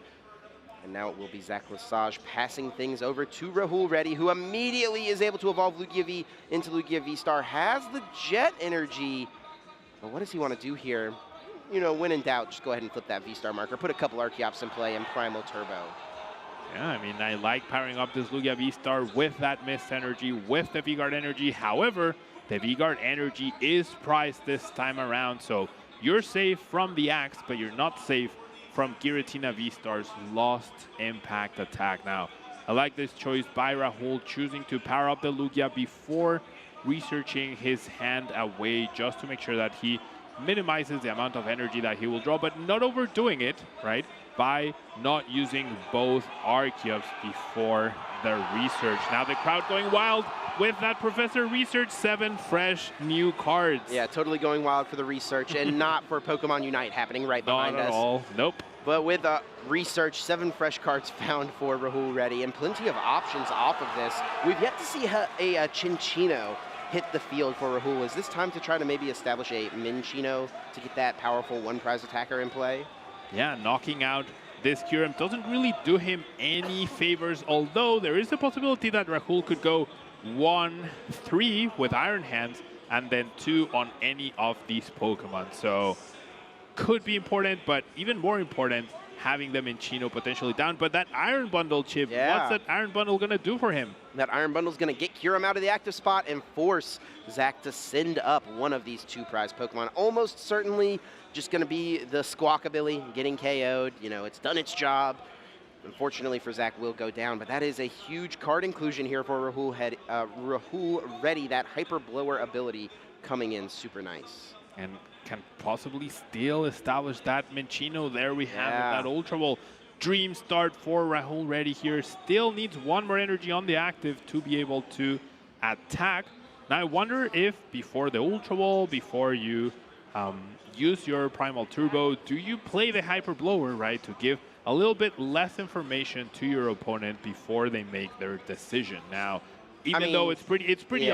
I agree, it's pretty obvious, but I don't know, like, I think being in the rhythm of doing that every time will make sure that you don't give any extra information in a different situation where it could potentially matter. Yeah, I think that is totally fair to point out, though it is pretty inconsequential at this point. Yep. Rahul is going to be content to take this KO with the Tempest Dive. 2 prizes for Rahul Reddy. Able to find that V-Guard energy. A little bit too late, though. One more update from the floor as Zach Lesage is kicking off his turn. Michael Davidson has defeated Kaiwin Kababe from Australia, so Michael Davidson will be moving in to Top Cut. He has been one of the great young players this season, a first-year master in North America, and has had an excellent season thus far with multiple, deep runs at regional championships, so he's looking to cap it off in a mighty way at Worlds. Mighty way indeed, Chip. What a way to close out the season. 2025 season has already started, but we are going to crown the ultimate champion tomorrow. So, and it could be one of these 2 players, right? It absolutely could be, and if Zach Lesage wants it to be him, he's going to need to pick it up here. Starts off with the Teal Dance, draws a card off of that, and also attaches an extra energy into play. Attachment for turn goes into the Regidrago V. Needs to find an energy switch. Wow, he's playing 2 Canceling Cologne? 2 Canceling Cologne. Really wants to get use of that Kyurem against everything. Now, we do see an Iono instead of the Research trying to be a bit more conservative. Did not play the 2nd Canceling Cologne, which I would wonder what he's I don't think you can. For. Oh, right? You can't play 2 Canceling? Yeah, because it wouldn't have an effect, right? You can't play a trainer if it's known to have no effect, right? It's already turning off the active's ability. Is that how it works? I would imagine so. I mean, it makes sense. Yeah, I've definitely never been in a situation where I had the opportunity to play 2 Canceling Colognes. Now, Zach did find the Temple of Sinnoh, so he can bring down the Axe. I'm pretty sure that's what prompted him to read the Fezandipity. He's wondering, if I knock out through an effect of an attack, right, which is bring down the Axe, will Fezandipity EX activate it? And I believe the answer is yes, because it's any knockout. It doesn't matter whether it's by damage counters, effects of attacks, or damage. Is if your opponent took a knockout during their turn, you get a 3 extra card. You get to potentially use the ability and draw 3 extra cards, because you can even take your opponent can take a KO with Dusknoir, for example, and you still get to draw the 3 cards, and that wasn't an attack of any sort. Right, it is during your opponent's last turn. Very crucial wording, and if you've been around the Pokemon TCG a lot, you know that the details are ever important, right? The key wording there being knocked out, not knocked out by damage or anything like that. Zach now able to establish the 2nd Regidrago V. We have not seen the use of the V-Star marker yet. And he does need to find an energy switch to pull off the attack here. Looks like just a couple cards in hand. Does have access to Mew's restarts. Has that Temple of Sinnoh. We will see that be put into play. 2 cards from the restart. I think Zach would love to save the Legacy Star if he could. Did he find energy switch? He was not able to. Found a pretty powerful card in Prime Catcher, but I think you likely still just go after this Lugia V-Star. However, perhaps if you Legacy Star and discard the Hawlucha, you could play the Hawlucha, use Flying Entry, put 1 damage counter on the Minccino and the Fezandipiti, and then knock out Fezandipiti and Minccino, which is the big threat. However, see the Fezandipiti get promoted through the Prime Catcher to the active spot before the Legacy Star has been utilized. And the Fezandipiti does have that double turbo, so it could end up being discarded or knocked out by Bring Down the Axe as well. Yeah, and I think what Zach is thinking through here is he wanted to make sure he could bring back his Prime Catcher, right? That's why he's using Prime Catcher before the use of that Legacy Star V-Star power. Not able to pull off the play he would have maybe liked to otherwise, but it's still going to be pretty solid and did hit the energy switch. The Hawlucha was in the discard pile already, so he could have gotten a 3-price turn and eliminated the Minccino, but that does leave a lot of energies in play, which Zach might know that there's a weirder threat at this point. Yeah, that is definitely true. The Weird Deer could be coming in. Oh, there was no space on the bench. He benched the Regidrago this turn. Yeah, so there was no space on the bench for the Hawlucha. Never mind. And it will be the Bring Down the Axe, KOing the Fezandipiti EX. That means Rahul will not be able to flip the script, will not be able to draw any extra cards. Fezandipiti going down to the discard pile, but plenty of energy cards left into play. Let's see what Rahul Ready does with it. Flips a coin with that Capturing Aroma. It is the Tails. Is it time for Weird Deer V? Potentially no. Luminion V to grab. Luminous Sign able to search the deck for any supporter card and add it to the hand. What is Rahul thinking to go for here? No Radiant Gardevoir does mean any 2-prizer on the bench is in range of Lugia V-Star, right? Just go down to 2 prizes. That Ursaluna also potentially can take 2 prizes. Rahul could try to just completely bypass the Regidrago and take down any of the Ogerpons or the Mew or the current Regidrago V. So Rahul has a very clear path, the 2-2-2. It's on Zach to stop that from happening. One more update from the floor. Ian Robb defeats Hayato Suzuki in order to move to 30 match points. Ian Robb's Regidrago able to defeat Charizard EX. Ian, of course, a 2nd place finisher in the juniors division. Back at Worlds in 2012 in Hawaii. He's looking to make another finals run. He could generally recreate that photo or go one better with where he's currently at. So pretty cool to see as we see Rahul rushing through his turn. We're going to see the Ursaluna get powered up. Did grab the Luminion, hasn't grabbed the boss just yet. Just trying to establish enough threats, get those gift energy going, try to make sure that he finds the boss's orders as well next turn. I think Rahul can sense that he's in a very good position here, and he just wants to play as carefully as possible, make the correct call to ensure that he is the one who can come out on top in this game. And sure enough, Luminion finds boss's orders. Zach gives the thumbs up. I'm sure he doesn't truly mean it. He's not truly happy to see the boss's orders, but it will be Rahul's ability to take 2 more prizes, and it's going to be on to Zach to find a way to stop this. What can you do at this point, though? I guess Bring Down the Axe does stop the gift energy from activating, but there's no more Temple of Sinnoh, so the mist energy is active for Rahul. We do see the boss's orders onto that energy attached Ogerpon, just going for a quick 2-2-2. You don't need to go after the Regidrago. You don't need to focus on KOing it.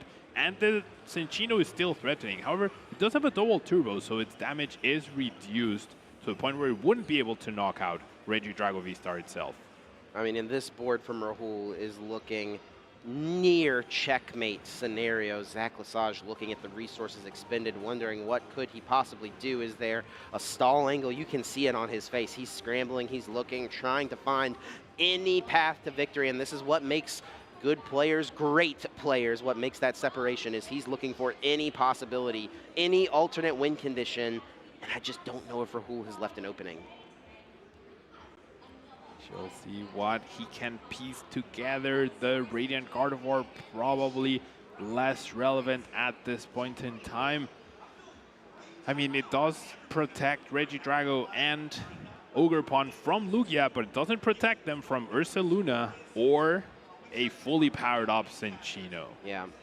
Yeah, there's just a little too much happening here. Cinccino is still hiding in the prize it's cards. the only copy too. Yeah, just that 1/1 line coming back to bite Rahul here a little bit maybe, but I mean, I think he's going to have plenty of options to close this out. We'll see though. I mean, if Zach Lesage can find a way, that would be extremely impressive. He does have Prime Catcher in his hand, one of the most powerful cards in his entire deck. I don't think he can utilize it here at this point to any good effect. I mean, dealing with this active Lugia seems like the best course of action. Does he even really have a good way to do it? Looks like the answer is no, and that means Rahul Reddy gets the win on this win-and-in match to move into top cut at the 2024 World Championships. Going up to, is it 31 match points or 20 or 30? 30 match points. 30 match points, which does seem to be guaranteed asymmetrical cut. There is a combination of results, according to our field reporter, Hal Sukovic, where 29 match points could end up being the threshold. I guess we'll find out, but you can see Rahul ecstatic to win that one. Yeah, I mean, I know this means a lot to Rahul. He's had tons of top cut runs over the years. He's gotten top 8 and top 4 at internationals, tons of top cuts at regional championships, but has yet to secure himself a major victory. The same is true for Zach Lesage. He came close to a major victory with the OCIC or LAIC run, I believe it was, a few years ago with Blacephalon. Not quite able to do it for this event, and it is Rahul Reddy's move to get into top cut. You can see the excitement he's celebrating, the crowd there supporting him. Joy to see. Yeah, it's what it's all about, right? The friends we make along the way. Rahul's definitely got a good support system, lots of friends to cheer for him, and I know it means a lot for him to move on. I mean, it's still a great run for Zach Lesage. Yeah. He should be finishing probably still within the top 32. We'll have to see. I mean, there's a ton of players in day 2, so I guess it may not be guaranteed. I don't want to speak too soon, but regardless, to get to this point, to be on the win-and-in and play a great match, you know, Zach should definitely hold his head high. Yeah, for sure, and it feels like the cards have gone a little bit his way in that first game. We could have been talking about a win for him in game 1. True. Like, the margins here at the World Championships are so small, Chip. At the highest level in the last round, right, heading into top cut, you have to expect the best from your opponent, and you really need to bring the best from yourself in order to get beyond the Swiss rounds. And it seems like Rahul brought his best for this event for today. A super unique list of Lugia V-Star. Yeah, I mean, some super cool inclusions. The 1/1 Cinccino, so you still have the option, the Weirdeer, which is a little easier to manage than the Cinccino, right? A little lower damage cap, and it is a 2-prize Pokemon, but it still can come in and clean up a KO on almost anything, provided you have enough energy cards. All right, now let's take a look at the replay of this third game, which was very back and forth. Let's see what happened. Yeah, take a look, break it down all the way back, even to game number 1 here, where Zach Lesage really just needed so little off of this legacy star, it felt like. Found the energy switch, but could not find a basic grass energy. He conceded shortly after, a little bit more of a dig. Didn't find that energy switch after this, and yeah, we went on to game number 2. Game number 2, it was more of the same, but now on the other side, Zach was able to get a very quick win, despite whiffing the Regidrago V-Star to immediately win the game. Rahul established 1 Archeops, got a knockout, but then Zach was able to find the very crucial Temple of Sinnoh in order to knock out the Lugia V-Star. And then game 3 was a completely different story. Rahul started off incredibly powerful with that Ultra Ball double Archeops, which is every Lugia player's dream. This turn for Zach was where things kind of, I think, missed out for him in this third and final game. You know, if he had gotten a KO on the Lugia V-Star, maybe as opposed to the Pheasantipity, if he had just found the Temple of Sinnoh, I don't know. It was just a little short of what he needed to do in order to put himself in a winning position in game number 3. Saw the writing on the wall and gave Rahul the win. Yeah, didn't even try to really go beyond that. You can see the excitement of Rahul pulling that one off. And speaking of Rahul, I think we're going to get a chance to hear from him. Ross is standing by on the stage with our winner. Take it away, Wasi. Yes, ladies and gentlemen, I'm here. We're all ready. Who is frankly very happy and should be. Looks like you might be in the top car world. How do you feel? Ecstatic, surreal. I don't know what's going on. I don't know how I got here. We did it though. We did. How you got here? Now that's a question. Can you tell me your record after round 3 yesterday? I was 1-2, mere minutes away from hitting the beach, catching some sun, catching some rays. Instead, I'm still here, for better or for worse. Can you tell me your record since round 3 yesterday? 9-0, baby. Oh yeah, but how about individual games? 18-2 in individual games. Shout out my boy Mustafa. I mean, that is a run and a half right there. And doing it with Lugia, I mean, people say Lugia isn't consistent. What do you say to that? Sometimes it isn't, but you know, I'm just figuring it out as we go. I mean, you're figuring it out quite well. So why Lugia this tournament? You've all heard the rumors, but you bring it to the biggest event of the year. Why Lugia? So our testing group put a lot of effort into this one, and I want to shout out Isaiah, Vic, and all those guys for putting a ton of effort in. And Victor and Isaiah kind of came up with this hybrid build of like throwing in the Squawk ability, the Raikou, kind of shore up all our matches, be as humanly greedy as possible. The deck's already greedy, so let's just be greedier, because if the deck sets up, it can beat everything. So let's actually try to do that. And we got closer and closer, and nothing was really changing my mind on decks. I didn't feel like I was comfortable enough to play Drago. Like, I thought to myself, what would Tord Reklev bring? And if Tord Reklev or Isaiah Bradner or Azul Garcia Griego brings like Reggie Drago, would I rather be Reggie Drago playing into them? Would I rather be the Lugia? And every single time, I'm not good enough to beat those guys, so I'd rather be Lugia and take my coin flips. I mean, you seem to be pretty much good enough with Lugia. In that last game, did you start double Archeops even though one was prized as well? I'm that guy. Is that kind of a nice analogy for how your day has been going? Has it been those kind of games, or have there been some squeaky seats? I won a game earlier today without even V-starring a single time, which was ridiculous. But that Raikou guy, that is an MVP guy right there. Okay, so we've got a 9-0 record since round 3. We've got a win without Archeops somehow. How are you feeling going into top 8? Where's your confidence level right now? Rock bottom, but we're going to figure it out from there. Okay, well, I'm going to say I think you've got a great shot in top 8. I will give you that confidence, and hopefully we'll see you as you go through the tournament. Good luck for top 8. Thank you so much. Let's see what we can do. And you have it here. Turns out Lugia, very consistent, unbeatable. Casters, back to you. Thanks a bunch, Ross. Great to hear from our winner, Rahul Reddy. Seems like he's feeling pretty confident. I mean, what a mental comeback for him. Being 1-2 after round 3, already thinking about the sunshine and the beaches here in Hawaii. But he's able to lock in, win 9 sets in a row, 18-2 in his matches, and now he finds himself in top cut at Worlds. Yeah, generally very impressive, and I wanna like really touch on what he mentioned about being greedy. This Lugia deck list that I have in front of me, like it cuts literally every single corner to the point where it's like a circle at this point. Like there's just, it has everything and it's doing it the greediest way possible, and clearly it worked for him, right? Yeah, I mean, this list, I think a good way to describe it would just be like options, right? He's got so many options. The Raikou V, the Iron Hands EX, of course, the Chinchino, Weird Ears, the big hitters, the Iron Bundle to be a way to push your opponent around. Yeah, tons of options and really aggressive as well. 4 bosses orders packing in this list for Rahul.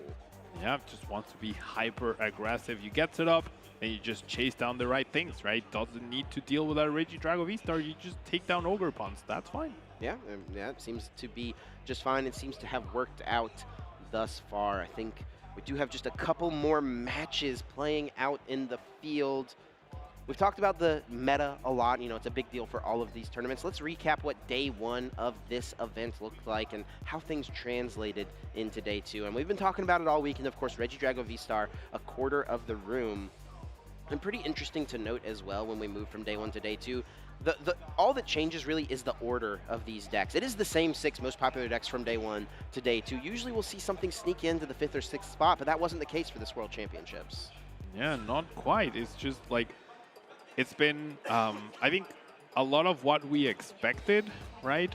But also quite a few surprises. And just looking at the results, there's a few decks that I don't think many people will have expected to, despite having a very low presence in day 1 and even in day 2, could potentially squeak into at least the asymmetrical top cut. It is looking like more than likely there will be 9 players in our top cut. Things are getting sorted out. I think time is called out on the floor.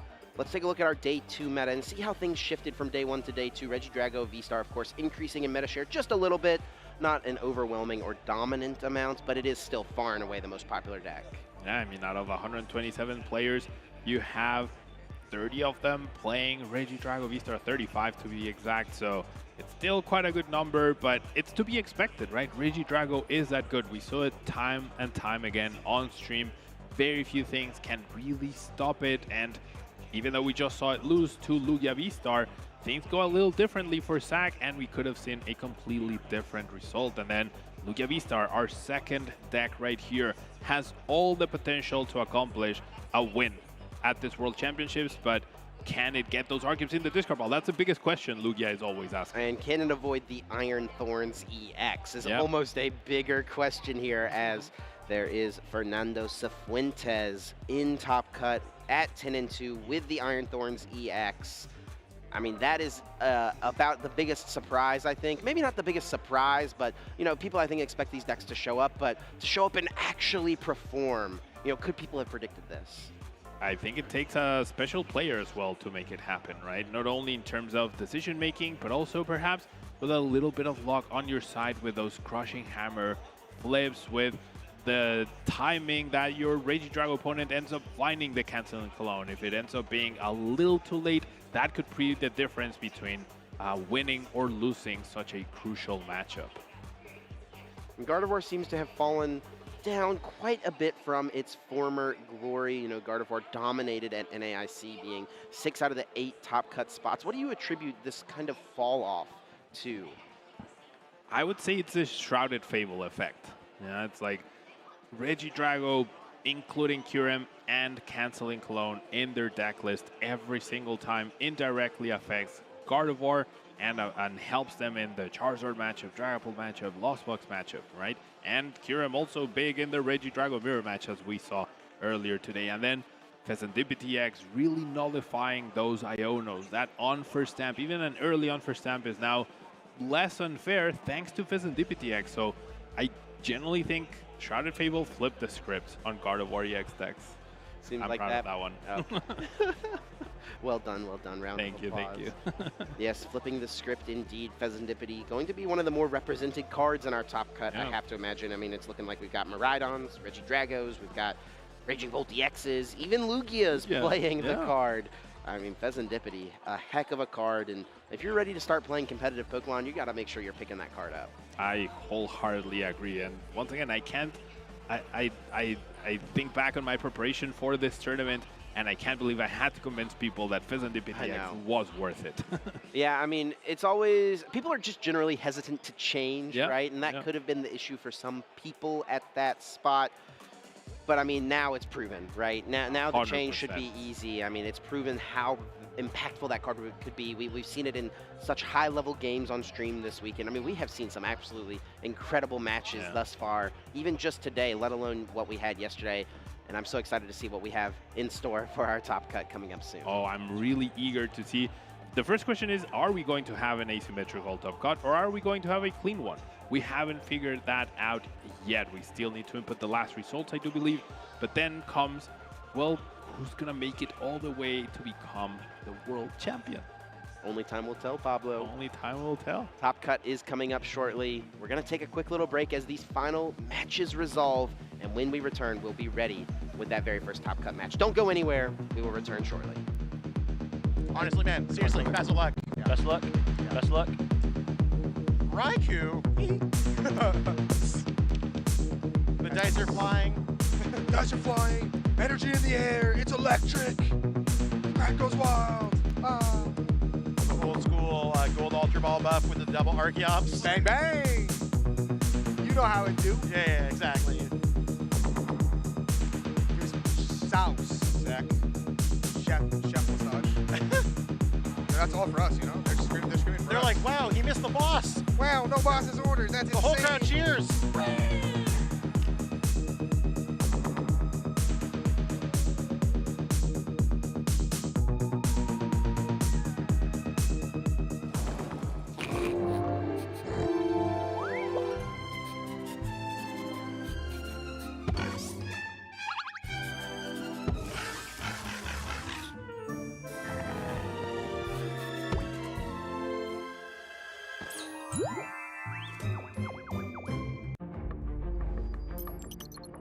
My name is Vance Kelly. I'm from Kansas City, Missouri. Vance is playing quickly. Does he have the pieces? Switch card, moving the Mew VMAX into the active spot, and Boss's orders brings up the Zacian V. Vance Kelly, the 2023 Pokemon TCG World Champion! It still hasn't really set in that it's real, but it's really exciting, and it was super cool seeing my friends in the audience, and it's been a great time. My strategy throughout the tournament was just to use the deck that I'm comfortable with. My favorite card is Mew VMAX. It's a really versatile card. It can use a lot of different attacks, and games unfold in a lot of different ways. I definitely had my moment of doubt between the 2 days of the tournament when you're allowed to switch decks. I thought maybe I'll switch, but my friends told me to just stick with it, and I did, and it paid off. Going into the match, I did realize that the first 2 games went really long. You know, maybe like game 3, I could kind of eke out a win on prizes or something like that. I would have loved to play the full game out against Tord, but that's just kind of how it goes sometimes. Next year, I'd definitely be worried to play Tord again. I think he's the best of all time. I played against people from maybe 3 or 4 different continents this weekend. It's a lot of fun to play against people from different countries, and it's really cool to kind of have something in common with people from all over the world that you can talk about and bond over. My advice to anybody who's playing is find a good group of people to bounce ideas off of and play games with, and just practice a lot and go from there. Winning Worlds still feels just absolutely unreal. It's something that I aspire to, but it's really a dream.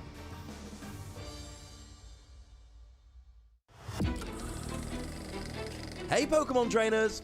Welcome to Pokemon Championships History, the series where we take a look back at some of the most important and exciting matches in the history of the Pokemon Championship series. This time, I'd like to focus on a deck that nobody could have predicted would be a world champion before it won in 2016. Shintaro Ito's Mega-Ordinary EX deck. The deck was especially notable as nobody saw it coming.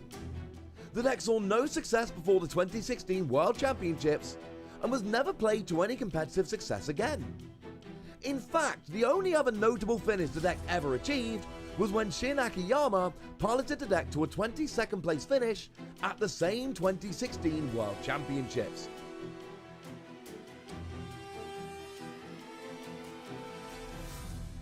Now, Mega-Ordinary EX was a card that almost the entire player base had overlooked. Although its key attack Magical Symphony could deal a ton of damage to both active and bench Pokemon, you had to have the Spirit Link tool card attached when you evolved into Mega-Ordinary EX, or else your turn would end without giving you a chance to attack. Despite that hurdle, this deck matched up so spectacularly well against so many of the top decks at the time. The 110 base damage from Magical Symphony was the perfect number to get a one-hit knockout on Shaymin EX, a 2-prize Pokemon played in almost every deck in 2016. There was also a prevalence of decks playing low HP Pokemon, or evolving decks like Bronzong or Vileplume decks, all of which featured in the top 8 of the Masters Division in San Francisco. Mega-Ordinary EX also had a phenomenal matchup against Greninja, as we would learn when we watched Shintaro Ito take on Cody Walensky in the World Championships Finals. As Game 1 started, we saw that Shintaro had prized 2 of his free copies of Mega-Ordinary EX, and the crowd was worried whether we'd even get to see Mega-Ordino. Shintaro had no such worries. A turn 1 Hooper EX to search free Pokemon EX led to a turn 2 Mega-Ordino fully charged and attacking with Magical Symphony. So here we do see Mega-Ordino EX come into play. Cody's going to be under a ton of pressure immediately. After a double KO on turn 3, Cody had seen enough and conceded, putting Shintaro a single game away from becoming a world champion. Shintaro takes game number 1 in immediate fashion. Mega-Ordino EX absolutely dominates that first game. Game 2 went almost exactly the same. Shintaro was forced to attach or discard all of his Spirit Links on turn 1, giving Cody a single turn to try to find Startling Megaphone and force Mega-Ordino to end the turn when evolving. But this was not to be, and we again saw return to Magical Symphony taking a KO. Turn 3 saw Lysander play to take another double KO, and once again, after just 3 turns, Shintaro had taken the game, giving him the World Championships final victory in 6 turns. It's over! This is it! Mega Autono EX.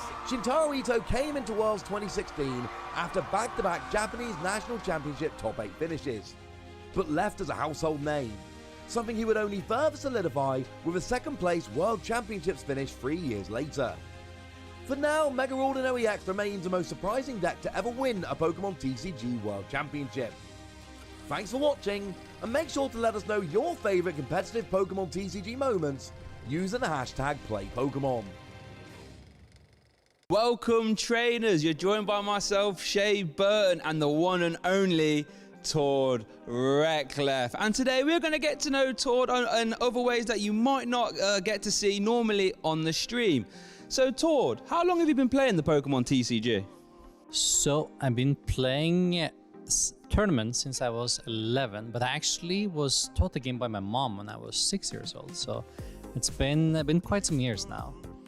Wow, how did your mom get into the Pokemon TCG actually? How long has she been playing it for? So she was just buying the cards, right? As, you know, these fun little toys when I was a kid. But she figured that, you know what, might as well figure out how to play the game as well. You know, they're not only collectibles, it's actually a card game here. So she taught herself how to play the game, you know, looked up the rules, and then she taught me them after. Wow, shout outs to Mummy Recklef there. One of the best things you can do is teach Tord how to play Pokemon. So you said you've been playing since you were 11. What would you say has been your favorite deck that you've ever created? So I think I take a lot of pride in the Soraku Lizardpod deck I built for UIC in 2018, I believe. That was a really cool deck. Zorak GX was relatively unrepresented at the time. It was just released. So I spent a lot of time and effort trying to figure out how to play the card as best as possible. And then eventually ended up with this Zorak GX Lizardpod deck that had a very different engine than before, like had a lot of emphasis on the Zorak GX tradability and just drawing cards. So probably have to go with that one because it was just so unique compared to how all the other decks were built at the time. Yeah, I remember that deck very well, and I lost to that deck at that event, and it was truly poetry in motion watching it play. So if Zorak was your favorite deck you've ever built, what's your favorite Pokemon though? Favorite Pokemon is not Zorak, but it's Celebi. It's kind of my little green lucky mascot, I think. Have you ever managed to play Celebi in a deck at an event? I have actually. Oh, okay. Talk to us about that. So I played, it was not too long ago. It was like 2 seasons ago now. I managed to play the amazing rare Celebi in my Urshifu Intellion deck. It had a very niche job because it could hit a couple dark Pokemon for weakness that were like normally relatively difficult for Urshifu to overcome. So it was like this Hoopa V especially that had an ability to turn it into a psychic type as well as a dark type, but it still had the grass weakness, so I could one-shot it with my amazing rare Celebi. And yeah, it came in really clutch, winning an event in Milan actually, so that was really cool. Now, that must be amazing, winning an event and having your favorite Pokemon be an integral part of that as well. I guess my last question for you now, Tord, is that, you know, you've accomplished almost everything you can in the Pokemon TCG, but yet you still continue to go to events and play all the time. What keeps you motivated? I mean, I think it's just the love of the game. I still have a lot of fun just on the individual event themselves, and also like each and every game I play, I have a lot of fun with. So when I'm not, you know, playing Pokemon testing for events, I play Pokemon for fun. I'm just playing all formats, right? So like, I just really enjoy the game, you know, all the way through. There we go. Absolutely love to hear that. And I think that's a fantastic message for you back at home as well. Make sure you love the game, enjoy the game, and good things will happen. But unfortunately now, that is my time with Tord. So we are going to get back to the action real soon. I'm Anna, and I'm here with Pokédexter. What has Worlds been like so far, Pokédexter? It's been amazing. The last Worlds I actually attended was a good length of time ago, 2011, so it's really cool to be back here again after all this time. And what brings you here? Why do you like Pokemon? Well, I was asked here to come as a content creator with the event, and sorry, can we say that one again? We can start over, yeah. We ready to roll again? All right. Hi there, I'm Anna, and I'm here with Pokédexter. Pokédexter, we're here at Worlds. What has it been like so far? So far, it's been really cool. The last time I was at Worlds was 2011, so here we are. It's really great after all this time to make my return to Worlds. Yeah. Wow, that's a long time. Has it changed a lot since then? Oh my goodness, yes, it's changed so much. When I went, it was in a little convention room, and now look where we are today. Absolutely incredible to see how the game has grown. If somebody doesn't know much about what you do as a content creator, what type of content do you make? So the content I make are short-form video essays about the Pokemon TCG, particularly the vintage stuff, but also modern stuff. And I do it mostly on Instagram and TikTok at It's Pokédexter. So will we mostly find you watching the TCG matches? Oh, 100%, yeah. I'll be there front row center, rooting my friend Ben Knackman on. He's from my local league, and he's a competitor today. Tell me a little bit about what got you into Pokemon. I know you have kind of a special story. Yeah, so my origin story is my lore with Pokemon starts way back in the day, like 98, when it first came to America. And my story with Pokemon, I was born with this condition called cystic fibrosis, and I wasn't supposed to live really much past about the age of 13. And that's around about when Pokemon came out, and it was how me and my dad bonded, was we were collecting the cards, and we set out on this mission to catch them all. So we ended up completing every master set from like 98 to 2002. And I often say, you know, Pokemon really gave me the spirit to carry on, and that's so important when you're battling a medical condition. Absolutely. Now, you were talking about playing with your dad and how motivating that was. I know that being at a Pokemon event is sometimes really special because of all the community and people that you get to be with. If somebody's never been to a Pokemon event live before, can you tell us what's special about it? I think the most special part about being here is 100% the community, and even the biggest content creators or the most well-known people here, such sweethearts, no ego. We're just all here because we love one thing, and that's Pokemon. And I know a lot of people also are like, I would love to create content about Pokemon. I would love to do something like what you're doing. What advice would you have for them? Start today. Just get your foot in the door, start on Instagram, get your feet warmed up with doing short form, and if you want to do long form, graduate to YouTube. But just start. The equipment doesn't matter, but do think about a niche. What can you do that's different from everyone else, and maybe that might be your ticket. That's such good advice. Thank you so much, Pokédexter. And now, let's head back to the Pokemon World Championship.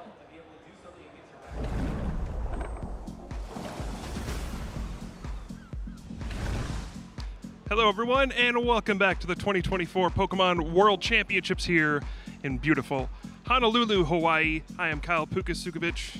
We got a bit of time before we start our top cut. Usually we say top 8, but I believe we got a top 9 this time. So an interesting tournament here to come. I'm being joined here by Chip, Shay, and Ross. Chip, how you feeling after these Swiss rounds are over? Yeah, I'm feeling great. We just got to see a great final match there. Rahul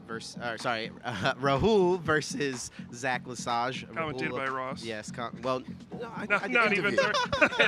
Not quite. I'm all thrown off. I'm the one throwing everyone off here. But yeah, no, it was a great match. You know, Rahul able to lock it up with the Lugia. And yeah, really interesting breakdown here. Top 9. It's the same thing we had at the London World Championships back in 2022. We had 9 players with that asymmetrical cut.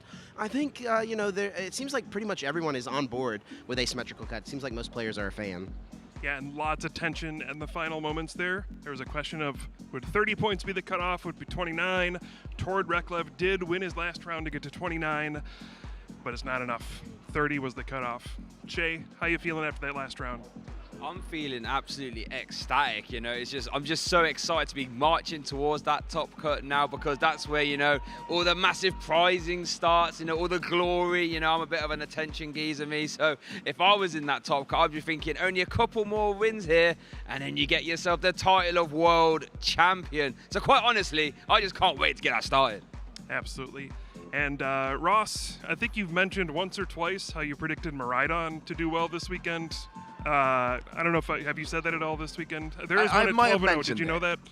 I was going to ask Shay. I've been asking Shay all weekend. Like, I started off how many undefeated are left, and now I've just gone to a yes or no. So Shay, yes or no? There's a Miraidon at 12-0.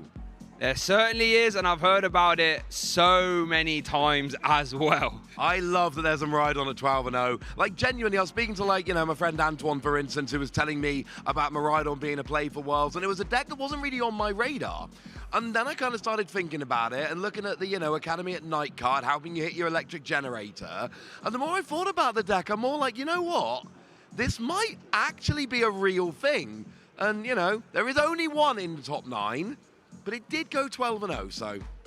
Speaking of that, we do have a bit of a profile for our 12-0 undefeated player, and that is Jesse.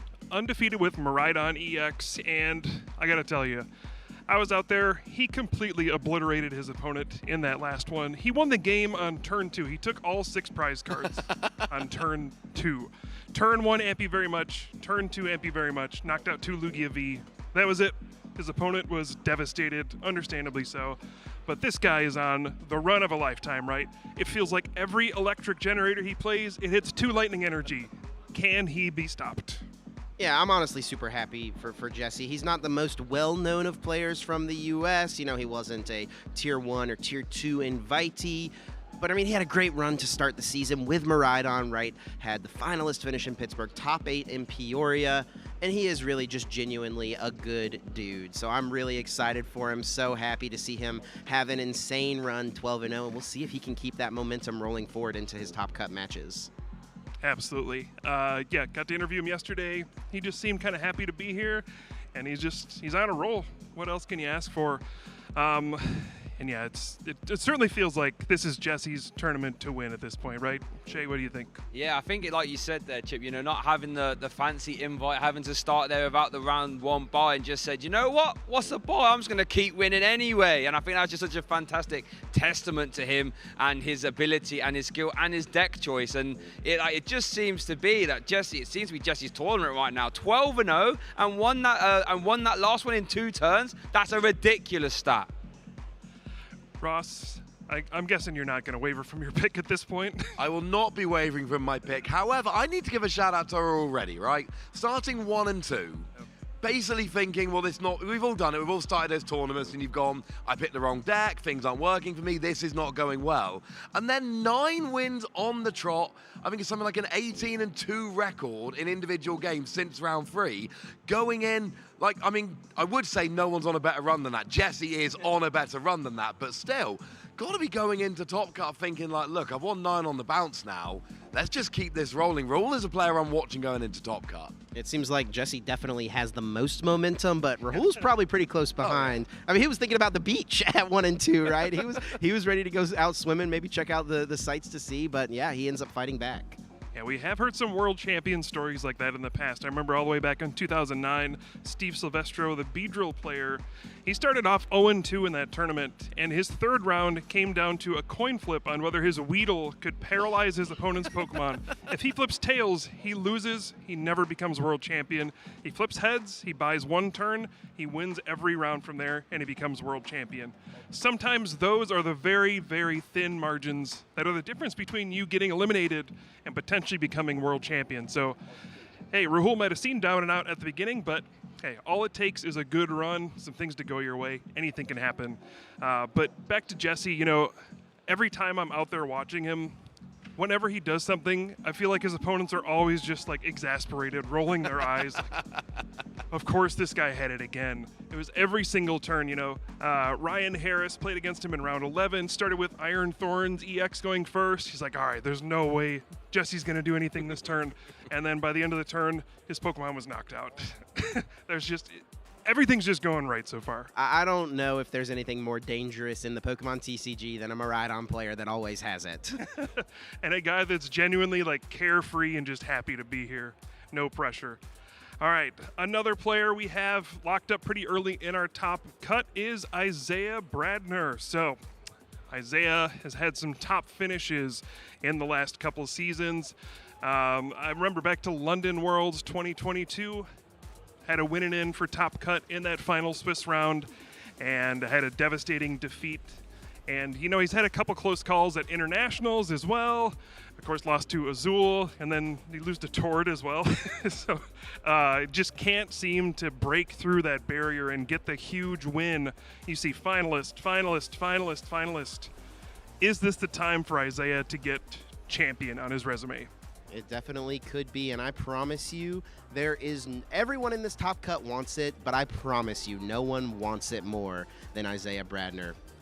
Wanting it is not enough, though. We'll have to see if he can, you know, keep his head down, keep himself level, play really well, and put himself in a position to get to the finals, step 1, and then close it out. Yeah, dangerous player for sure, and has come up with some very creative lines of play throughout the tournament. I think there's been a lot of situations where a lot of players may have conceded or not figured out a way to win the game, but we've seen Isaiah time and time again figure out creative ways to win. He's been using that Kyurem in this deck in creative ways to get multi-prize turns, shut off his opponent's ability to use things like Pheasantipity EX by delaying taking a knockout and then taking all the prize cards later. Just a smart player. Jay, what do you think? How far can Isaiah go this time? Realistically, he could go all the way. I don't think anyone would be surprised to see him make the final and win. I know he puts an inordinate, a massive amount of time into the game. We even saw with Rahul's interview there, he basically said, well, what would Isaiah bring to Worlds? I'm not better than him, so how about I play a deck that would put myself in a position to beat Reggie Drago? And if that's coming from a player like Rahul, who currently finds himself in this top 9, imagine, and he looks up to Isaiah like that, that just has to be a testament to him and that testing group as well. Absolutely. Yeah, definitely puts in the work. Ross, I know you're not going to say anything but Miraidon's going to win, but what do you think about Isaiah's chances kind of going through this top cut bracket? I think one of the issues Isaiah's got is I think, and I've not double checked yet, but I think every other deck in top cut is a single, except for Regidrago. And is there 4 of them in top 9, I want to say? It's quite a few. It's 3 or 4 in top 9. And that's a little bit of an issue because you're going to then have to navigate a bunch of mirror matches. And on the one hand, you don't bring Regidrago to Worlds if you can't win the mirror. The problem is you've got 3 or 4 people in top cut, all of whom feel very comfortable in the mirror. And that, I think, means that the margins get a lot thinner. Rahul gets to go up against these Regidrago decks and go, look, if I get my Lugia, if I get my Archeops, I'm going to beat Regidrago. Whereas, you know, Jesse gets to go, well, if I play against Lugia, I basically win. Whereas these Regidrago decks, it is going to be much more of a slog through that top cut bracket. They're probably going to have 1, maybe 2 mirror matches. It feels like Regidrago has a harder route through, no matter where you go, whereas Rahul could have some good or bad matchups, and Jesse could have some better matchups. Regidrago, I think it gets a lot tighter, and I think Isaiah is a phenomenal player, absolutely good enough to win Worlds. But so are the other Regidrago players we've got, and that's my issue when I'm trying to predict which of these phenomenal Regidrago players are going to win Worlds. I honestly don't know. Yeah, that's a great point. I will say Isaiah has been winning a lot of those mirror matches throughout the course of the weekend. We saw him use that clever Kyurem play in the mirror match. He actually just eliminated Miloslav in the final round of Swiss in a Regidrago mirror match. So he seems to be very well versed in the mirror match, and you know, you have to expect, everybody was kind of predicting this would be a big deck at the World Championships, even though it wasn't prior to Shrouded Fable. It was kind of a fringe deck. I think most people knew, okay, we're going to see this a bit more at Worlds. I don't know if anybody expected it to be the top played deck at the World Championships. There was some question there, and I don't know, how much were people actually practicing the mirror match? Were they trying to, you know, tech their decks out for other matchups? So Isaiah may have put in the work figuring out the mirror match, could find himself at an advantage. You know, you talk about matchups, Ross. You know, Rahul's got some good and some bad ones. One very bad one that I'm sure he's trying to avoid is that Iron Thorns EX deck. And you know, early on in the tournament, as we were going in, you know, round 5, 6, 7, we were looking and seeing, oh boy, there's a lot of Iron Thorns at 6-0, 7-0. There was, of course, one at 8-0 who is now in the top cut, but it's the only one left. And it does kind of feel like matchup roulette a bit, right? You get your good matchups, you get your bad matchups, and you're just kind of crossing your fingers. Chip, what do you think Fernando is hoping to hit in top cut, besides the obvious one of Rahul's Lugia deck? Yeah. Rahul has got to be up there at the top of the list for what Fernando wants to play against. And I don't know. I mean, I have to feel like he feels solid in the Regidrago matchup, but at the same time, our Regidrago players have gotten to this point because they know what's up. They know what's going on. Maybe you can sneak a win early on in the day. Someone hasn't had a chance to really practice against Iron Thorns, hasn't respected it in their testing. Everyone who's at this point has respected it, and then they've also had the time to kind of think about, okay, this is a real threat this tournament. I need to formulate a game plan. So that might be why we saw Fernando go from an 8-0 start to an 8-2 start, right? Falling off a couple rounds quickly. I know for sure one thing he wants to avoid that Miraidon EX. Yeah, he doesn't want to see Jesse again. Okay, it looks like we have another player profile lined up. This time it's going to be Ian Robb, who I feel like flies a bit under the radar given how incredible his accomplishments have been over the last 5 or so years. This is an NAIC finalist, a many-time regional champion, and something we've highlighted a couple times, was a finalist back in 2012 in a younger age division. Posted that cute picture of himself holding the trophy, him on the stage. I mean, this could be a storybook ending for Ian Robb if he makes it back to the finals in Hawaii. What do you think, Shay? Yeah, it really wouldn't get, much more poetic than that, right? He did, post a picture of himself, as you said, in Hawaii, where he was unfortunately the 2nd place. Imagine now, fast forward all those years, and he manages to take it all home. Good friend of mine, we chat quite a lot, and worth noting, those regionals that he won, that Indianapolis, that was a huge regional at the time, so he is no stranger to the top stages there, and, made the NAIC final there in 2023. So yeah, I know he puts a crazy amount of time into the game as well. This could be his moment. I wouldn't be surprised to see if he took it all home. And you know who he beat in that Indianapolis Regionals finals? It was Isaiah Bradner. Oh yeah, so it was. And Isaiah's got a lot of people he needs revenge on. Ross, what do you think about Ian here? I mean, he's got incredible accomplishments. I feel like he doesn't come up when you're talking about the best of the best players, but should he be in that conversation? Oh, he absolutely should be in that conversation. I think the real, the people like us who are obsessed with the Pokemon TCG, who are following all of the results at every event, we know how good Ian Robb is. We see the name come up again and again. We see those accomplishments. But when you get to the people who are, fans of the Pokemon TCG, but not quite to our obsessive level, you hear about Isaiah Bradner, you hear about Tor, the same, Rahul Reddy, for instance. These names come up, and you're right, Ian Robb does not come up to that same level. And I think this is the opportunity for Ian Robb to be like, I should be being mentioned in the same breath. And I got to say, this will mean more. Like, if you get 2nd in Hawaii, you come back to Hawaii 12 years later. Make no mistake about it, this matters to players. Being able to get that achievement on the same stage they did it last time, but going one step better, this is something players absolutely think about. Yeah, any ideas? Why do we think that is why he doesn't sort of get that, like you said, like that Bradner or that Tord Recklef sort of recollection from the community? Because you're right, the results speak for themselves. We're a regional, 2-time regional champion, an IC finalist at the biggest IC of the year at the time as well. I'm not 100% sure why he doesn't get that recognition, but I think with the world's top 8 guaranteed, at least we're going to start progressing through. Maybe this could be the time where he puts his name on the game and says, right, I'm here now, I'm one of the best, and yeah, let's go. Yeah, I mean, I think he's absolutely in that class of, top 1% of players. He's a 5-time regional champion. And actually a fun fact about his, history in the Pokemon TCG as well. I mean, he's been playing, we've talked about it since he was a kid. He was a juniors division player back when he got 2nd place at Worlds. But ever since he's been a master, every single year that he's been in the Masters division, he's won a major tournament. He won Collinsville Regionals his very first year as a master, and proceeded to win a regionals every single year he was a master, except for this one. He did not win a regional major this year, but there is one tournament left of the season, this event, the World Championships. This could be it. And, I got to watch his last match out there. He was hyper-focused. He was not, it seemed like he wasn't rattled at all. He won the first game very easily. The second game, his opponent actually had a crazy play to come back and kind of steal the game. Did like a counter catcher on a Regidrago V that had no energy, Iono, and actually attacked with Fezandipity EX to knock out a benched Pokemon. And Ian, he wasn't like shook anything. He looked at his cards. He played a card to search his deck, and he went, okay, next game. It didn't even catch him off guard. I think a lot of players in that position would have been like, I can't believe I blew that game. I can't believe I lost to Fezandipity EX attacking me. But Ian just said, all right, game 3, I'll go first.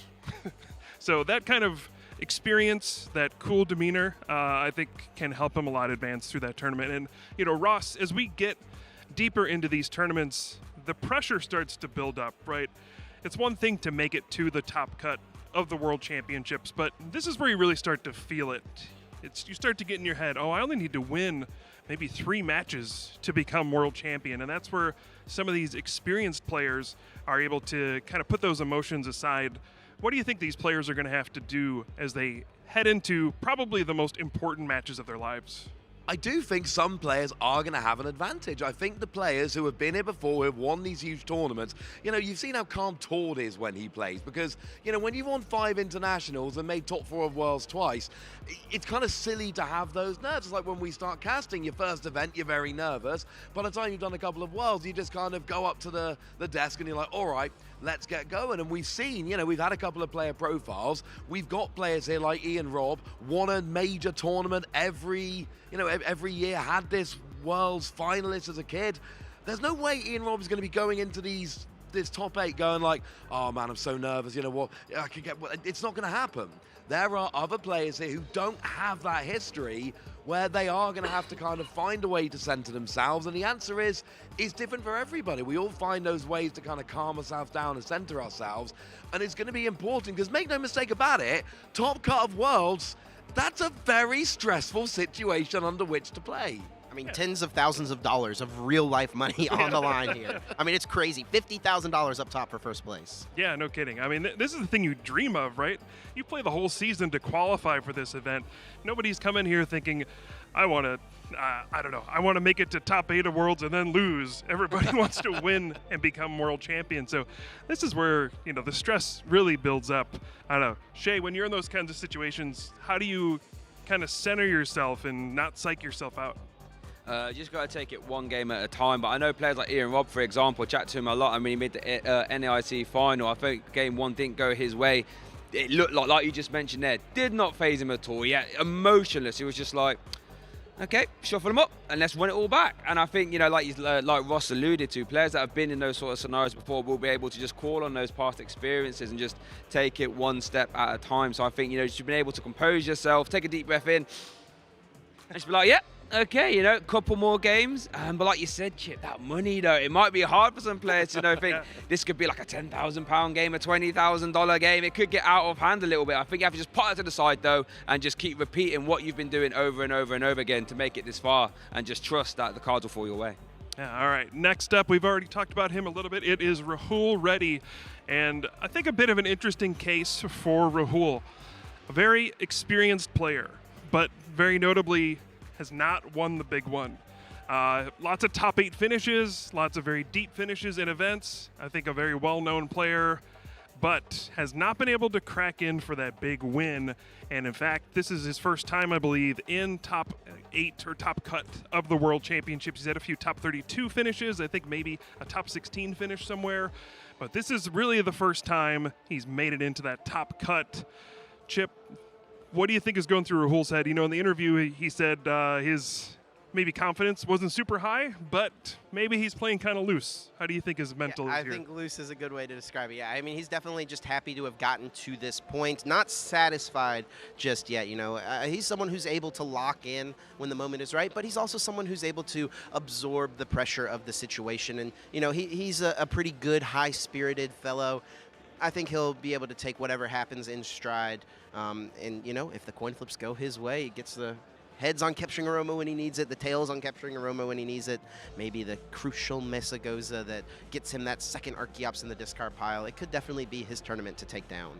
Yeah, maybe some extra motivation as well. Now's finally my time to get the big one. But, of course, his good friend Isaiah Bradner in there as well. I wonder if they'll run into each other at some point. Shay, you know, Rahul's kind of the wild card, I think, with this Lugia deck. What is he going to have to do to win? Well, just keep playing how he's been doing, right? He's on this amazing streak so far, so clearly Lugia has been shining down upon him. Obviously has to dodge, you know, the harder matchups in the field, you know, the Miraidon and the Ironthorn. But I think he's actually in a fantastic position. If he can just hit these Regidrago over and over and over again and the cards fall his way, he has, I think, the easiest route if he can hit those. And clearly, I mean, I think in that interview he might be, you know, trying to throw us off guard there, saying that his confidence is low. Because I chatted to him on the way here. As I was walking to the stage, I was chatting to him, and he was pumped. So I think his confidence should be sky high, and I think he's definitely one to watch. Definitely. Ross, you just got to speak with him. How do you think his confidence level actually is heading into this top cut? I think it's a lot higher than he's making out. He's got a group of friends with him, so when we were right before the interview, they were kind of waving and cheering at him. You might have heard the cheer going up kind of during the interview. And, you know, he's got a good group here with him. I actually ran into him. I was rushing to try and swim with some turtles. Got there in time, swam with turtles. Very lovely. And I was chatting to him and a couple of his friends about card games and all sorts. And he seemed loose. He seemed relaxed. He came in here. He's gone on a big run. But I think what you say, Shay, is absolutely correct. I think matchup is maybe bigger for Rahul than anybody else in the top cut. Because if you see that Iron Fawns, that's a bad matchup. You see Miraidon, that's a bad matchup. You see almost anything else and you're like, you know what, if I get double Archeops early, I'm probably winning this. You've got two horrendous matchups. You dodge them, and I mean, Rahul can either have the easiest or hardest route to the final. I've not seen the bracket. I'm in here, frankly. But, you know, if the bracket lines up Iron Fawns, then Miraidon, it's probably not happening. But if it's Regidrago, Charizard, Regidrago, well, I mean, if I was Rahul, I would like that as a top 8 run at the World Championships. Yeah, and that is where matchups can definitely play a factor. Sometimes the bracket determines the winner at these events. It can just come down to that. All right, another player we can highlight here is Raz Wolp. This was the most intense match out on the floor by a pretty significant margin. These Raz and his opponent, Yoshiyuki Yamaguchi, they went to time. They went to extra turns, and it wasn't clear if there was going to be a winner in the match, but Raz did get the win and forced this top 9 cut. You know, if that would have been a tie, it would have been top 8. But here he is, another Regidrago V-Star player. Got some good accomplishments to his name, some regional top 8s, regional finalist, OCIC top 8. Chip, what do you think about Raz's chances here? Yeah, I mean, Raz is someone who's got some solid experience behind him.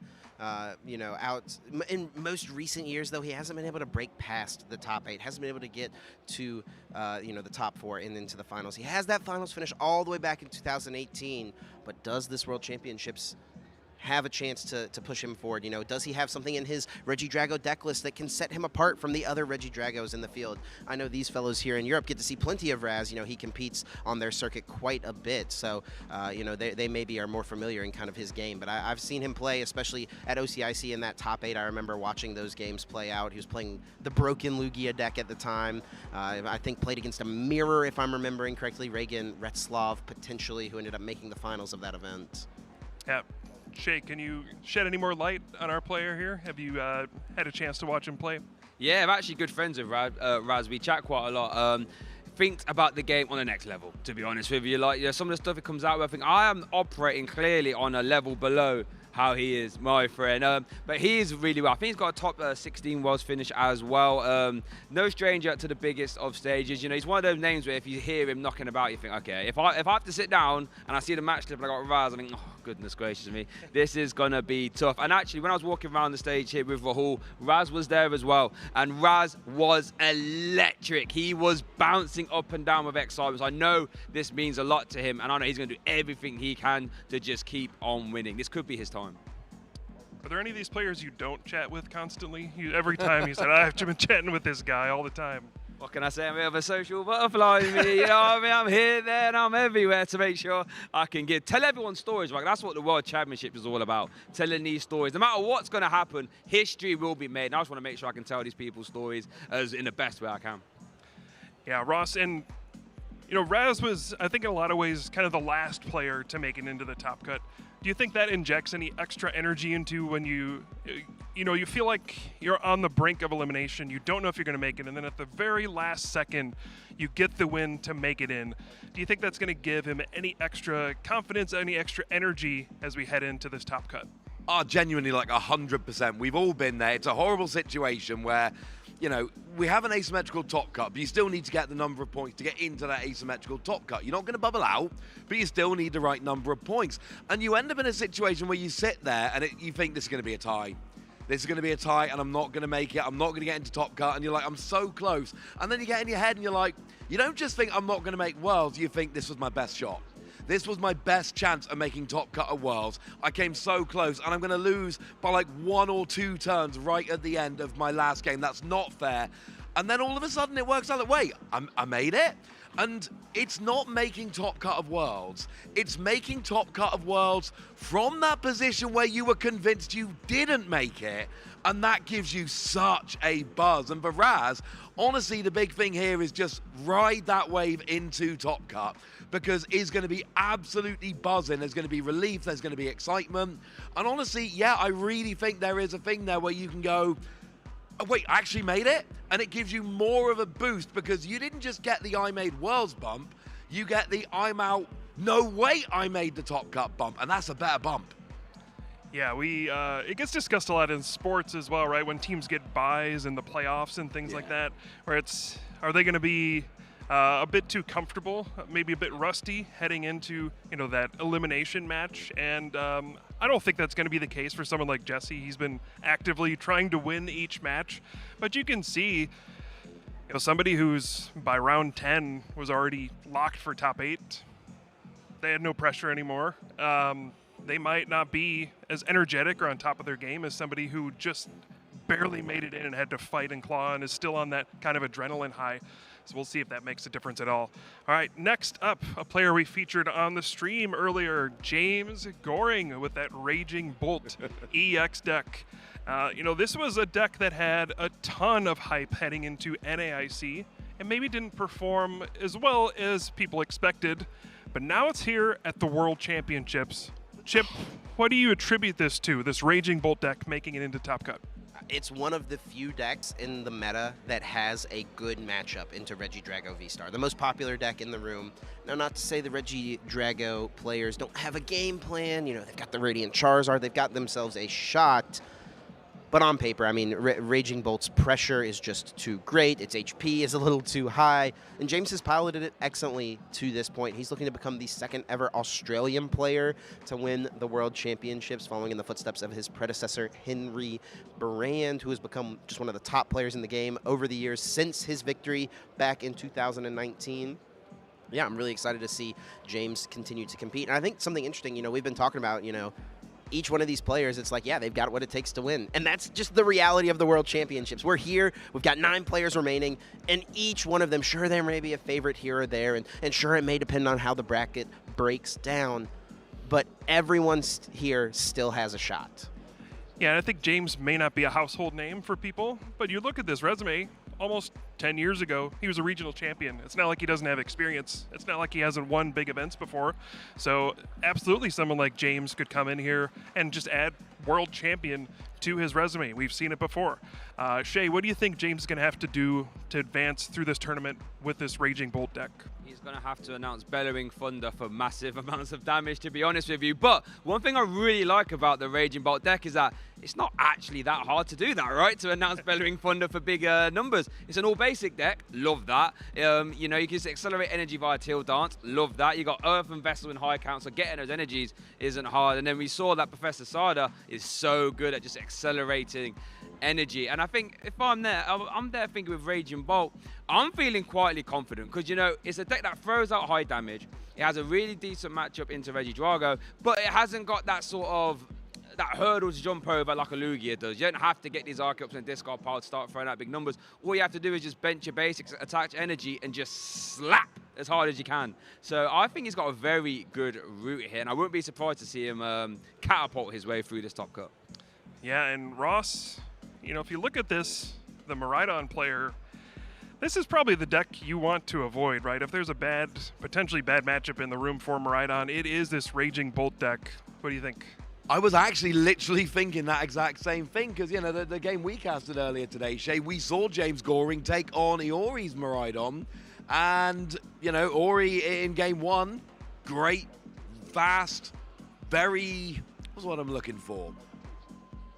Definitive, that's not the word. Straightforward? Let's go for that. Straightforward victory. Went forward, nice and easy. But games 2 and 3, James is just like KO, KO, KO, KO. And actually, I know Miraidon can beat it, obviously it can, but it's not the easiest matchup. And I'm thinking if I'm James Gorin, there isn't that one deck in Top Cut that I'm desperate to avoid.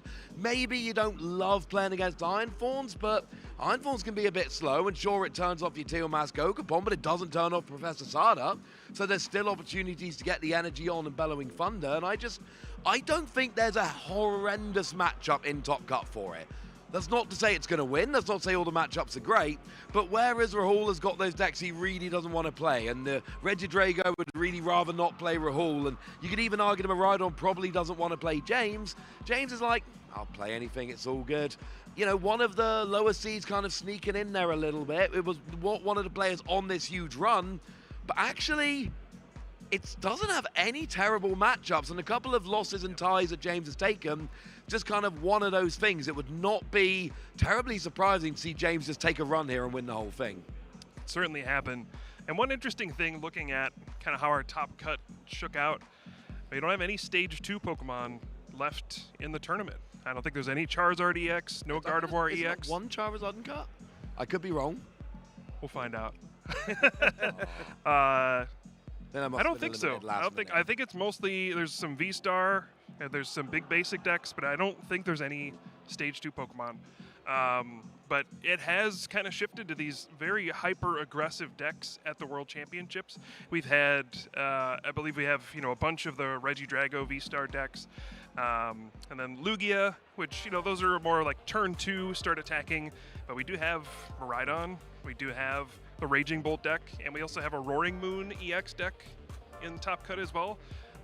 Chip, why do you think that is? How come these kind of hyper-aggressive decks were able to make such a big showing at the World Championships? That's just kind of what the format has become at this point. Ever since NAIC, we saw Gardevoir's dominance. Gardevoir really struggled after the release of Shrouded Fable, and I think big part thanks to the Kyurem from that set. Regidrago easily able to slot that card in. And so, with Gardevoir's decline, Charizard kind of has fallen off a little bit. It also has a hard time with the Regidrago matchup, it seems. Yeah, it's really just Regidrago. It kind of almost a gatekeeper, right? The fact that Dragapult EX is such a strong attacker, the Phantom Dive, able to target down those low HP bench Pokemon. We've seen many of the Regidrago players, including the Hawlucha as well, flying entry to just get to that 70 hit point marker, to be able to KO those Charmanders a little bit quicker. Yeah, I think that's a big reason why, we're seeing a little bit less evolving at the World Championships. I've got an answer for that question as well. Teal Mask Ogapon EX. Ever since that's come out, these really fast decks have just been taken to a new level. That's when Raging Bolt was unlocked. That's how Regidrago was unlocked. And I could make a statement and say why Miraidon is a really good player right here in the World Championships is because it's really targeting these Teal Mask decks that traditionally play these EX Pokemon that aren't going to evolve, and Miraidon can easily just send them to the discard pile with Photon Blaster. So I think it's a real testament to how impactful that Teal Mask Ogapon EX deck it has been. Chip, you talk about gatekeepers. Let's head to our next player, Fernando Cifuentes, who is our lone Iron Thorns EX player in this Top Cut. Now, this was a deck we were following pretty closely throughout the first day. I like how he's chosen to hold the Lugia. Yeah. Like, I'm hunting for Lugia. Hey, come here, Lugia, come on. Fernando started 8-0 yesterday with this Iron Thorns EX deck.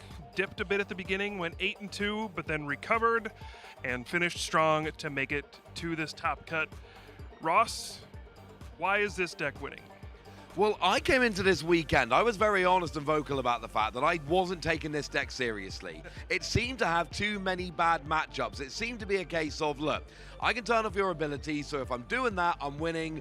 But against decks that I'm not doing that, I'm not winning. Well, the format has shifted in a way where you just end up with a lot of good matchups. You just mentioned Teal Mask Ogapon. A lot of decks doing very well with that. Well, this turns off Teal Mask Ogapon. Slows those decks right down. You've then obviously got the Lugia matchup, which is very nice. It's not a particularly good attacker, but essentially there are enough matchups where you're turning off abilities and slowing them down enough that you end up winning. And a lot of the decks where maybe you'd be more worried aren't coming out because they're being taken out by the Regidrago, by the Lugia, etc.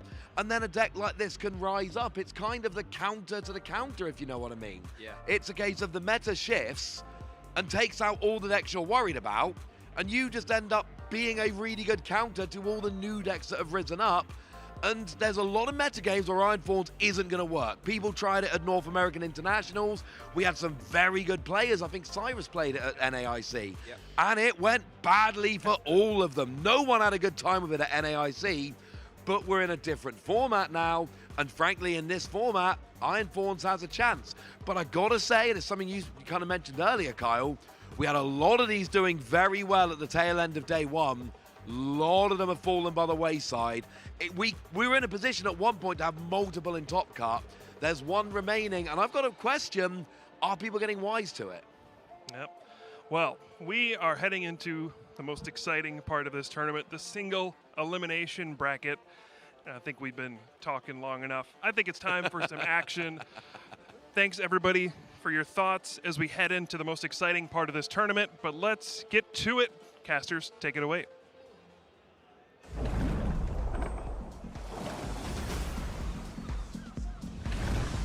Heading over to the action indeed. Thank you so much, Puka, and our other co-commentators for that awesome segment. We got a great look at all of our players there. So now you have more than enough information to choose who you're rooting for heading into this very exciting part of our stream and our day two here, our top 8. I'm Shelby Boo here with the ever knowledgeable Kyle Sablehouse.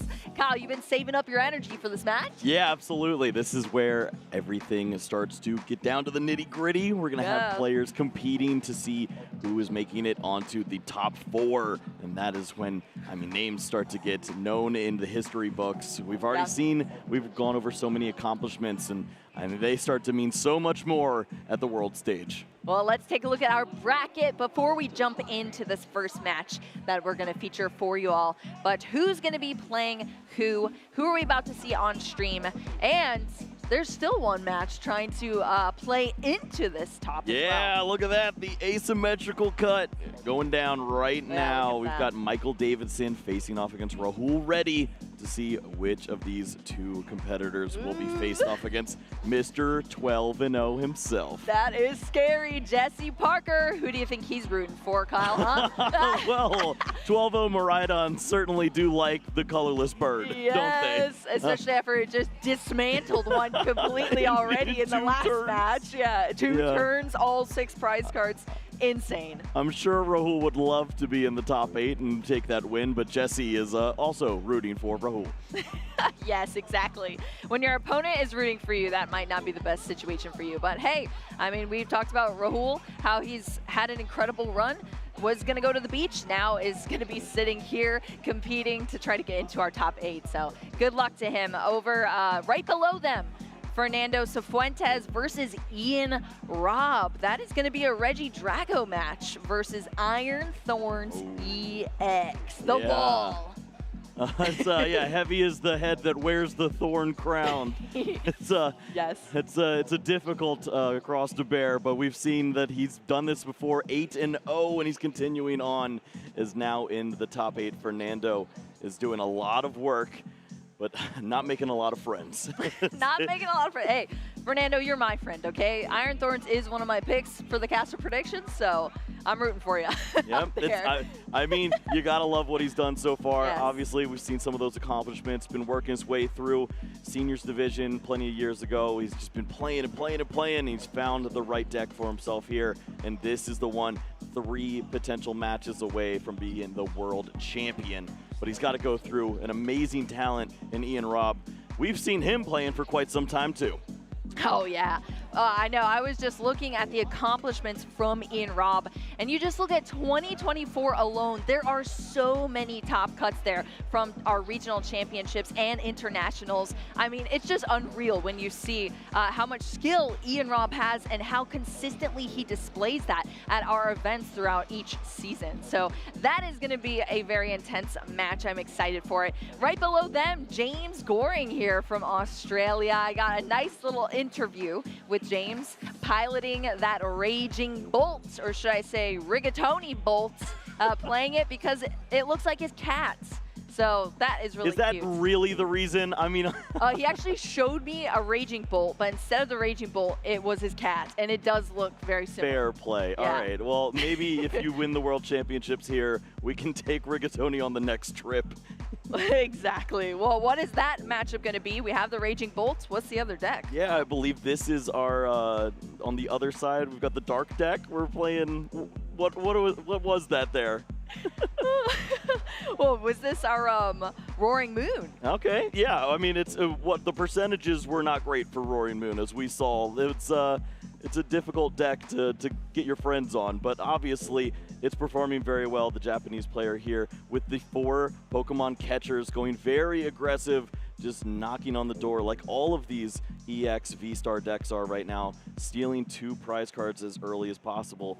It's a strategy that works very well, but does any deck do that better than Raging Bolt right now? Yeah, that is a good question there, Kyle. I'm excited to see how that turns out, but I'll tell you what, I didn't expect Roaring Moon here. So it is actually just really cool to be even in the top 8 here, so it would be really cool to see it go further than that. And then that last matchup, Isaiah versus Raz there on the ends. These are all star-studded players playing up against each other in our top 8. One match still going on to get into the top 8. This is our brand new asymmetrical cut here, Kyle. Are you a fan? Yeah, this is great. I mean, at this point, we saw with the bracket the way it was, Rahul on a 1-2 record, working his way all the way to 9 straight match victories, would have been left short. He would have been in 9th place without an opportunity to compete for the World Championship, and now at this point, he's got that win in. Now it all leads to Jesse Parker at the end, but if he's able to do all that, give the man the trophy. Exactly. Hey, maybe the light is shining, right, Kyle? Maybe. That's what it takes. Do you want to talk about the 10th spot that we saw on that list, Kyle? Yeah. It's a name we've seen once or twice. Once or twice, maybe. Maybe the best player of all time, as we've seen. Tord Reklev. 29 points was the #1 seed of all of those as far as the resistance, but fell short at 10th place. Still 1 point. Incredible accomplishment, but I mean, you start to wonder, were any of those those ties able to be wins? Any of those losses able to be ties? You always think about those, but ultimately 29 points in 12 rounds is phenomenal, and you have to be very proud of yourself there. Yeah, I feel like before I'd want to even start thinking about that, I would just go lay on the beach first, you know? Especially after practicing for so long in your hotel room here in Hawaii. Just go out there and enjoy Hawaii at this point, Tord. But yeah, very huge accomplishment there, but just missing it by 1 point there. We had 30 and 31 points. And honestly, even just thinking about that is bananas to me, Kyle.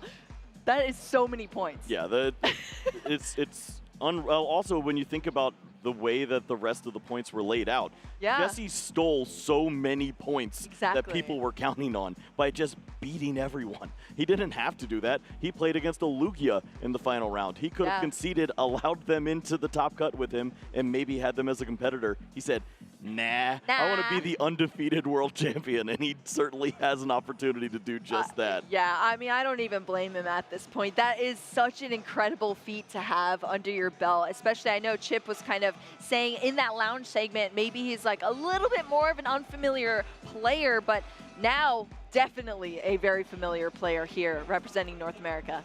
Yeah, I think that just speaks to what you're able to accomplish in 1 year of solid play. His record was all accomplishments of the 2024 season, but he's been with some of the best players in the world playing every single day, focused on one goal, which is getting better, and he does that. He's found his deck. This is the #1 thing that he goes to at all times, Miraidon. He found an opportunity. It works perfectly in the meta, and no one's going to play it better than him right now. Yeah, I think so. Jesse Parker, huge proponent of the Miraidon squad for sure. So we'll have to see what happens there. Next up, of course, we're going to have one of our top 8 matches for you all. It's going to be exciting.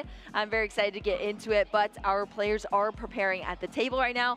They don't seem to have headsets on just yet, so we can't deep dive into these decks at the moment. But I think it's going to be a pretty cool one. You know, Puka was talking about explosive decks, some explosive action, but Iron Thorns is going to be one of the decks we're seeing, so yeah, maybe it throws a a little hammer less. into the mix, doesn't Yeah, it? I mean, we're tossing around hammers. It can get pretty hyped. All right.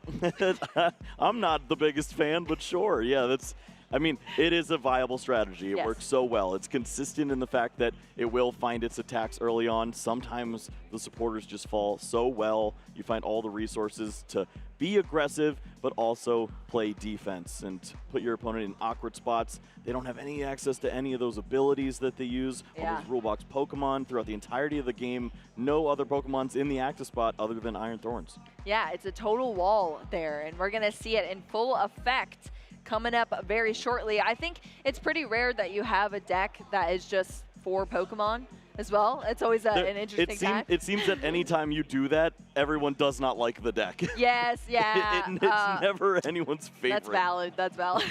But it's been around for so many, and we always call it quad whatever. But, Yeah, quad. right Quad now Thorns. the quad Thorns is doing work. We've had quad Terrakion, quad Groudon, quad all sorts of things that have just done so well over the course of the Pokemon TCG, and it's because it does one thing very well, and some decks just don't beat that. And think about that. I mean, if you look at Ian Rob's list, 19 Pokemon there. If you only have 4, think of all the other cards. You don't have an ability. You don't have an ability. Uh-oh.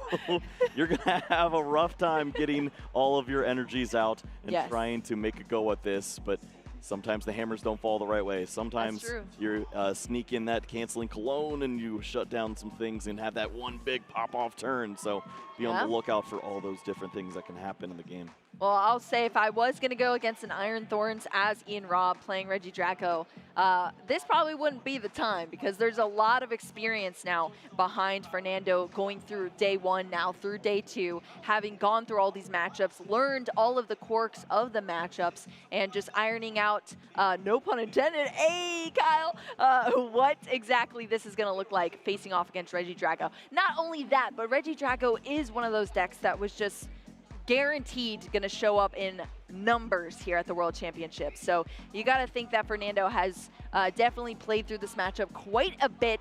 Maybe is feeling kind of comfortable heading into this, but is going to have to control those nerves if there is any to perform for us here on our World Championship stage. Yeah, that's right. This is an opportunity that doesn't come often, but when you have it, you need to seize the moment, and certainly could do just that. Has to take down one of the best players that we've seen in quite some time in Ian Robb. And on the other side, you think about Ian and his journey that he's had. He is trying to repeat history, at least in some regard, and make all the way back to the finals here 12 years later, where he was left just 1 match short. Yeah.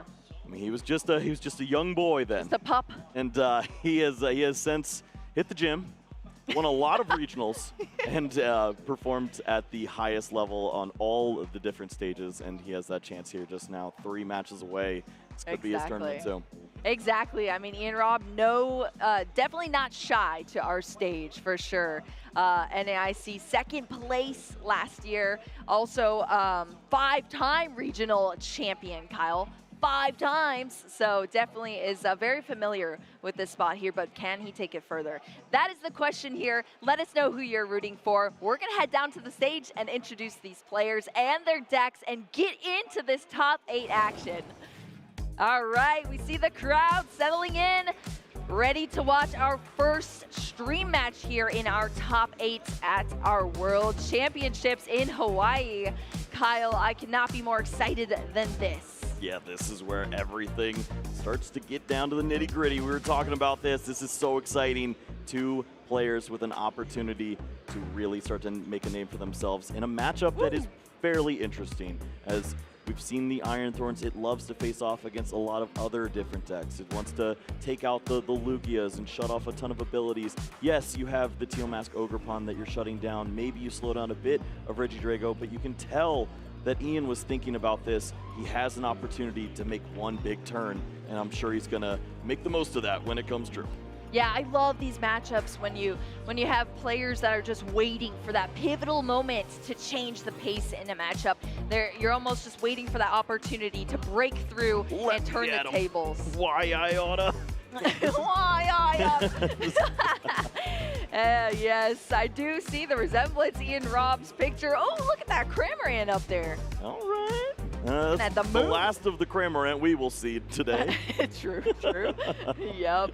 We're going to have some big, giant Pokemon here coming up for both of our players.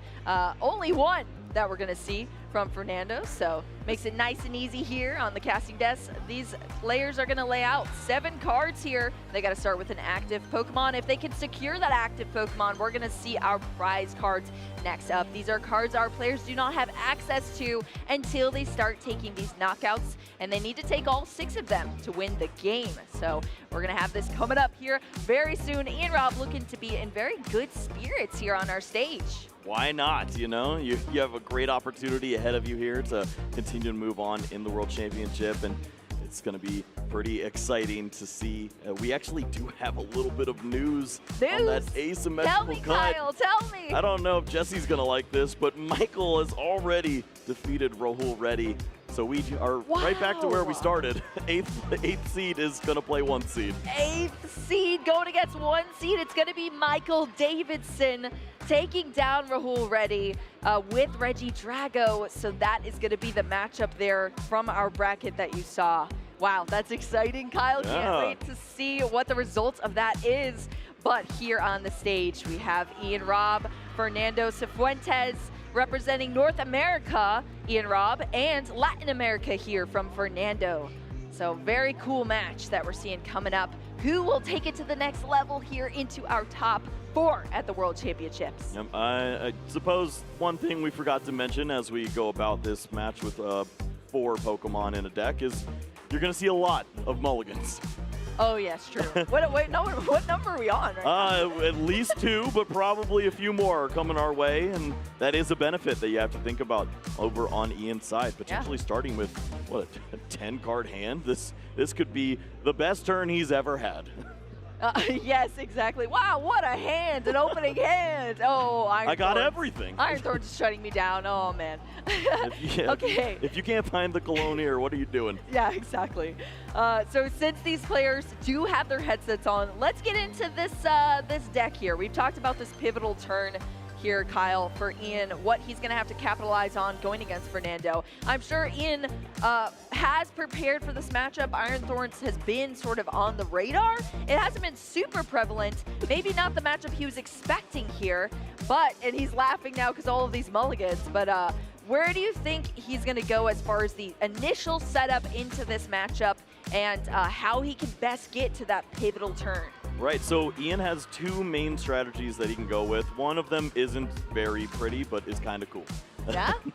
Squawkabilly. It has Motivate. It's not just the bird that gets you those cards. You have an opportunity to gain access to those additional resources and charge up a Pokemon to attack with. And you don't have to be relying on that Teal Mask Ogerpon, flooding the board with grass energies, and then using the energy switches. On the other side, you also can start to accelerate by way of that Canceling Cologne. Shut off your opponent's ability and give yourself that opportunity to cash in on one big turn. All the abilities, all at once. You better have your energy switches ready, because here comes the Reggie Drago.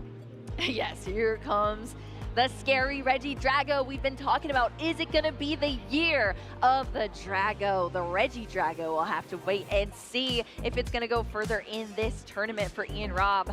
He's sitting pretty now, waiting for all of these mulligans. If you cannot secure that basic Pokemon, you have to continue to draw 7 cards over and over and over again until you can get a basic Pokemon.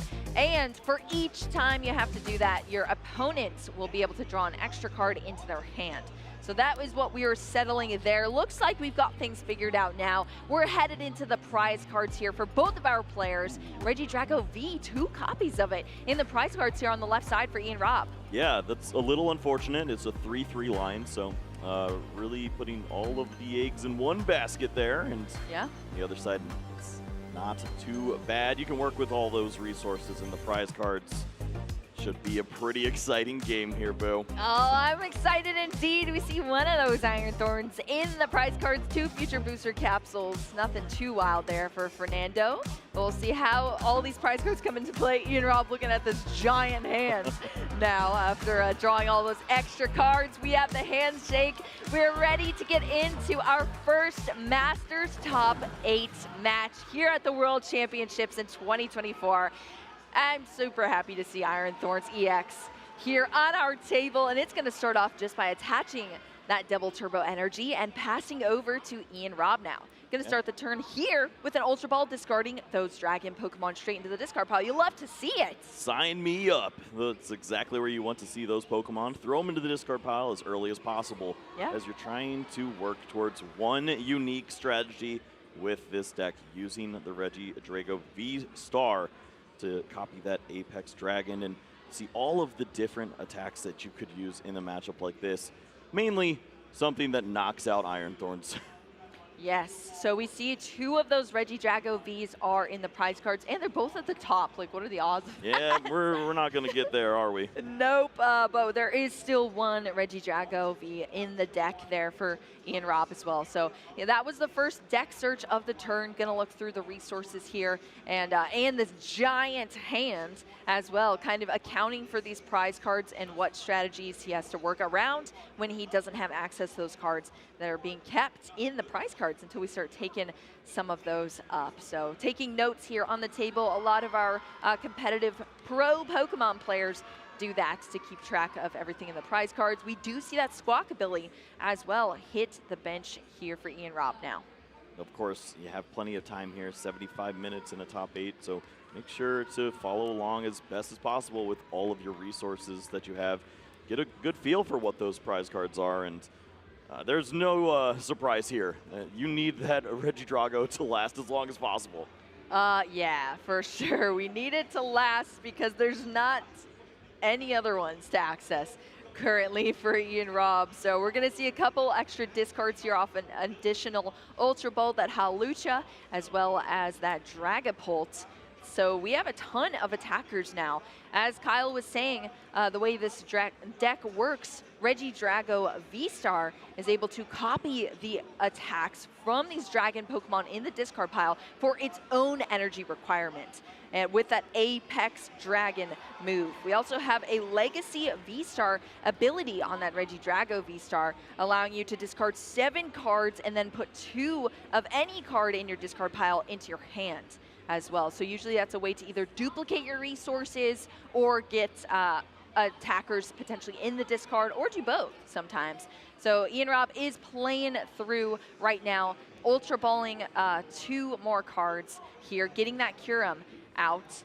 And yeah, tons of resources to work with, of course, because I don't know how many mulligans we had, but it was a lot. Yeah, and certainly it leads to hands like this. This is fantastic. Obviously, in the window of the deck there, we saw that Canceling Cologne. You need to know where that is. And sure enough, maybe you can find that later along the road. It goes with the Teal Mask Ogre Pawn for now. And we won't see all these abilities, but you do see that Squawkabilly EX. And woo! It's a fantastic addition to have here. Look the at switch this. is already You there. called it. And it's time to motivate. We're motivating up in here with the Squawkabilly EX. I love that move. It's going to do that 20 damage, and then you attach 2 basic energies from the discard pile to one of your benched Pokemon. You saw those energies be put into the discard pile already off the Ultra Ball, so we got there on the first turn here. Huge for Ian Robb. Crushing Hammers are coming through, but did we just fail them? Yeah, that was a Tails that we saw right there, and that is one of the 4 times that Ian will sweat during the game, as every one of those hammers is so crucial. You want to avoid that at all costs, because each one is essentially another turn. Squawkabilly not going to be here very long. It's going to get knocked out by Iron Thorns, and to have 2 energies on this Regidrago right now means that you have potential to be attacking next turn. That's exactly where you want to be. You can be knocking out Pokemon right now. Yeah, Ian Robb has set everything up thanks to so many cards in the hand. Following through with the strategy, using that Squawkabilly was huge there. Fernando is going to have to respond here now, attaching these energy with that Giovanni's Charisma. Yeah, I love to see it. Charisma's kind of working against him. Negative Riz as you give your opponent a free energy. but it does allow you to gain that lightning energy, and 2 attackers are ready to roll. Quick prize cards fall in here, but I think Ian's knocking at the door. Exactly. I agree with that, Kyle. Iron Thorns EX able to take those prize cards out here off of that Squawkabilly, going down 2 prize cards. We're flying in now here, Kyle. Regidrago V-Star being evolved into here for Ian Robb. And we are going into this turn here. We have 2 Teal Mask Ogerpon EX to be able to draw some additional cards here as well for Ian. Wowee. Okay. If the Dragapult is in the discard pile, I believe it is. There's potential to spread the damage pretty nicely here. 200 to the active, 6 to the bench, and then Boss's Orders is in the hand, which means a 4 prize turn is available next turn as long as these energies remain on this Pokemon. Could we see this go down here right now, Kyle? This might be a faster match than I was anticipating. Not sure if we're seeing the damage counters on the bench just yet, so. Yes, yeah, I don't think so just yet. Just going to take a massive hit there on that Iron Thorns EX. Thanks to that Apex Dragon. Now it's just holding on there, and we're diving into the deck here on Fernando's side with an Arven. So taking a look at the hands here and then selecting these 2 cards. It's going to be an item card as well as a tool card in that Future Booster Energy Capsule, allowing you to boost up your damage a little bit, 20 additional damage as well as free retreats. All right, it looks like Ian going with safety first, as the Hisuian Gudra was the attack that was used there. So with the iron rolling over there. Rolling iron. Resistance from this next attack. That means Regidrago's hanging out for quite some time. All right, well, we're going to see this attack from the Iron Thorns EX here. Does have to move that energy onto the bench. And Ian Robb over here. Thanks. We see that Hisuian Gudra popping up. It's like, he's like, I'm in a pickle. Dragapult could have just won, but I guess safety's cool. This does lead to situations where you could move to another Pokemon later on. Of course, you just take a knockout here as well, and if this is the sole Iron Thorns on the other side, you can take an easy knockout with one of those other dragon types you have in the discard pile. Should line up just fine, but having only 1 die on you feels pretty good. 1 die, yes, exactly. Look at the die differences right here, right now, Kyle. Ow! We would love to be drawing some cards, though, but unfortunately. You know, sometimes just simple Pokemon's good, Pokemon. Attach energy, play supporter, click all the boxes, don't retreat. But yeah, don't do that one. We're just going to see that Iono here from Ian Robb. So both of these players going to draw into some new hands. After their current hands are going to the bottom of the deck. Fernando into 4 cards, Ian Robb into a fresh 6. Yep, rolling out over and over again. The 80 resistance that you have on that next attack is going to be so helpful to sticking around in this game. And Fernando needs answers. He does not have another Pokemon on his bench. He could get benched out. Yeah, Ian Robb tanking himself here thanks to that Hisuian Gudra. We're getting gooey in here, Kyle. Fernando over here on this other side. Pokegear 3.0 being played right now. Did you see that there was a draw of a supporter off of it, though? Looks like taking a quick look at the resources so far in Ian Robb's discard pile. Remember, we're working off the Iono hand, so not that many cards here for Fernando. We're working through the turn. Yep. Ooh, I guess maybe that professor's research was the Pokegear supporter. C7 cards. A little bit of lightning would be helpful. Oh no, but there's a Crushing Hammer. There was an energy attached last turn, and Tails anyways. Oh, Tails on the Crushing Hammer. You want to get those discards, but if you cannot hit a heads, oh, we're stalling. Have it. Pokemon Catcher. Oh, it's also a Tails. There's another. 2 Pokemon. Oh, we hit one finally here. 2 Tails after a Crushing Hammer, Pokemon Catcher. But now this Pokemon Catcher hits a heads. Teal Mask Ogerpon EX joining us in the active here now for Fernando. All right, we're going to see this Techno Radar here come down, allowing us to search out these future Pokemon. Remember, we only have Iron Thorns. Surprise! Which ones are going to be? You get a PB&J every day. Yeah, no surprise there. But hey, that card is exceptional. for these future decks. I mean, I just love the mechanic. I love future decks. We're going to see the Energy Lotto next, and we do have the Energy hitting here, being attached now to that Iron Thorns EX that was just sought out off that Techno Radar for Fernando. So we're getting things set up here. What are you thinking about this match so far as the pacing between both of these players, Kyle? Yeah, I mean, clearly Fernando is grasping at straws, trying to continue to maintain some relevant attacks in this spot, but missing on these crushing hammers is devastating, and Ian is loving every minute of this. An attack into this Teal Mask Ogerpon does nothing against this Regidrago, and he is licking his chops over there. He's ready for some action. What can go down with his hand? Yes, exactly. Trying to figure out what can happen here. Fernando, of course, has the Iron Thorns EX with that super powerful ability in the initialization. It's the canceling cologne. And not only this, but you use your Legacy Star and you bring it right back to the hand. That's 2 turns brutal. that we're going to be lined up. Brutal. He's smelling good. Oh, yes, exactly. Oh, yeah, but this Iron Thorns EX has a major strategy here. It's shutting down some of Ian Rob's strategy, but it is not enough here because Ian Rob just has to be able to attach these energy and consistently get some damage on board, these knockouts.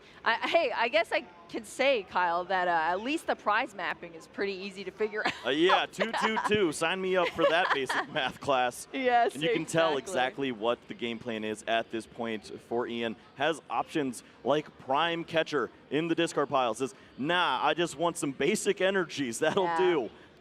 That will do. We see that energy there onto that Teal Mask Ogerpon here. We're drawing some cards for Ian Rob. Yep, and this is it. You cash in on this opportunity. Use as many of these abilities as you can. You have the retreat lined into the Regidrago. You can probably take a knockout, but also have that opportunity to play it safe and continue to be rolling the iron. Yeah, look at this. The energy switch as well, just to make sure that Regidrago is nice and safe despite any potential discards that might be coming up from Fernando. And you called it here, rolling the iron. Hisuian Gudra V-Star making its little debut. Of course, it's via the Regidrago V-Star Apex Dragon, copying its move, 200 damage, but huge resistance, or should I say, how do I say it? Subtracting damage the next turn? I've been calling it resistance, but I don't like that. Well, resistance is something else in the Pokemon. Yes. Well, let's say reduction of 80 damage on your next turn. There you go. The top deck of the turn was that Penny, and sure enough, what a great time to see that when your Pokemon's about to be knocked out. Why not just bring all these resources back to the hand and get another 60 damage on your opponent? Another 60 damage indeed. We're going to see all of this damage here coming down. That Iron Thorns EX just hanging on here. Of course, it does have that tool card attached to it already. This Iono coming down. That's going to be the free retreat thanks to that future booster energy capsule there for Fernando into this fresh, healthy, nice and ready to go, start attacking Iron Thorns EX. It has this incredible ability, but Volt Cyclone only does that 140 damage, and that's even more debuffed by the double turbo, as well as that rolling iron. I mean, it is just not doing much here, Kyle, against this Regidrago right now, and Ian Rob is flying through this turn so Another far. one. Another one. The 6th energy attached to this Pokemon, ready to roll at this stage. And we've seen the one issue now is last turn, the Iono was played. Ian lost access to the canceling cologne, but he does have quite a board presence. Yeah, I think they're just working that out here. Sure enough, rolling iron onto the bossed Iron Thorns. One knockout remaining for Ian Rob to get this opening victory here in the top 8 match. Top 8 match. What is this hand? It's over. Oh, it's over. Ian Rob just 2 prize cards away to take it. Flip the last 2 prize cards that were both Regidrago V. I mean, it's just priceless to see that. Flips both of them like, yep. Didn't have anything else there. I was You barely didn't know, holding but on. I had a hand tied behind my back. Yes. Hey, he didn't show it at all. Ian Robb taking down this Iron Thorns EX in a dominant fashion here in our first top 8 match. I'm sure he's feeling good right now. Everything seemed to go his way despite this Iron Thorns EX shutting down a lot of his deck there with that initialization ability. Yeah, I feel like Ian was expecting a deck like this with the way that we see the deck list laid out. Yeah. He's got all the answers. He knew the perfect strategy. That Squawkabilly looked so cool. It finally got to do its job, and its job wasn't just to throw away a hand and sit there the rest of the game. It attacked. It did its job. It hit the discard pile. Let's see it all over again. Yes, let's see it again. Did it even squawk and seize? I don't even think it did. You can't. Oh yeah, you can't. You can't. His poor little beak. It was wrapped up.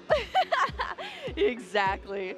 Oh, yes, that Iron Thorns EX, so powerful there. Oh, it looks like we're getting started here in our game 2 between these players. They are flying here through this matchup. I thought we'd have another 5 minutes as we search for a Pokemon, but here we are. Yes, here we are indeed. That first energy coming down here for Fernando. We're passing over now to Ian Robb.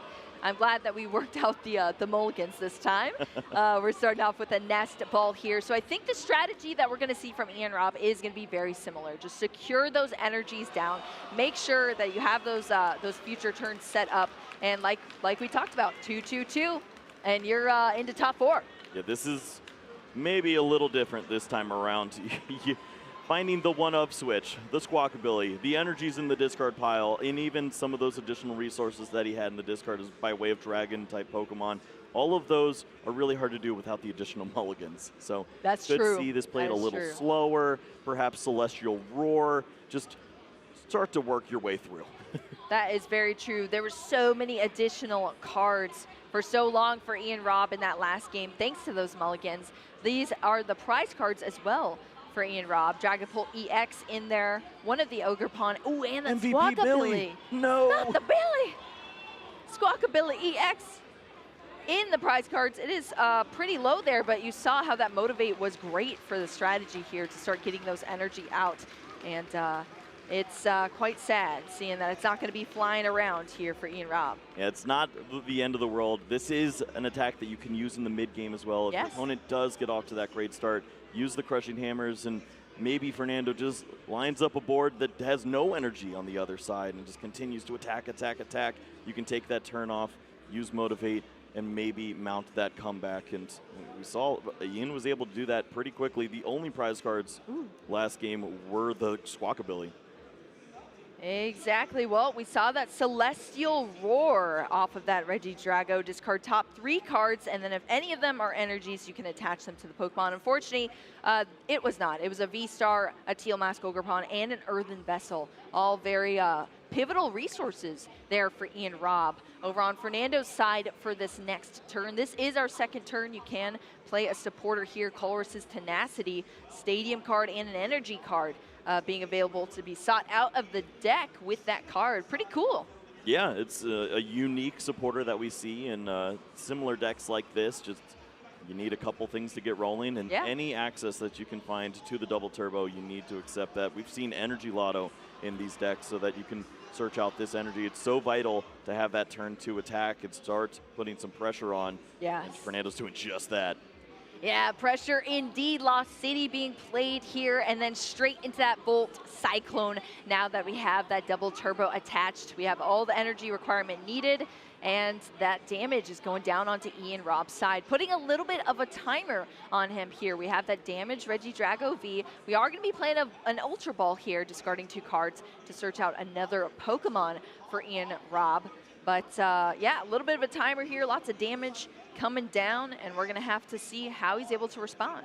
Yeah, this is, I mean, if I caught the hand right, I think there's an opportunity here. It looked like Canceling Cologne was in hand. So you just go for it right here. Legacy Star, let's see some unique help. Yeah. There's access to what? Earthen Vessel potentially here. You could find some help. Let's play it safe. It looks like Nest Ball. Well, the Earthen Vessel's already there.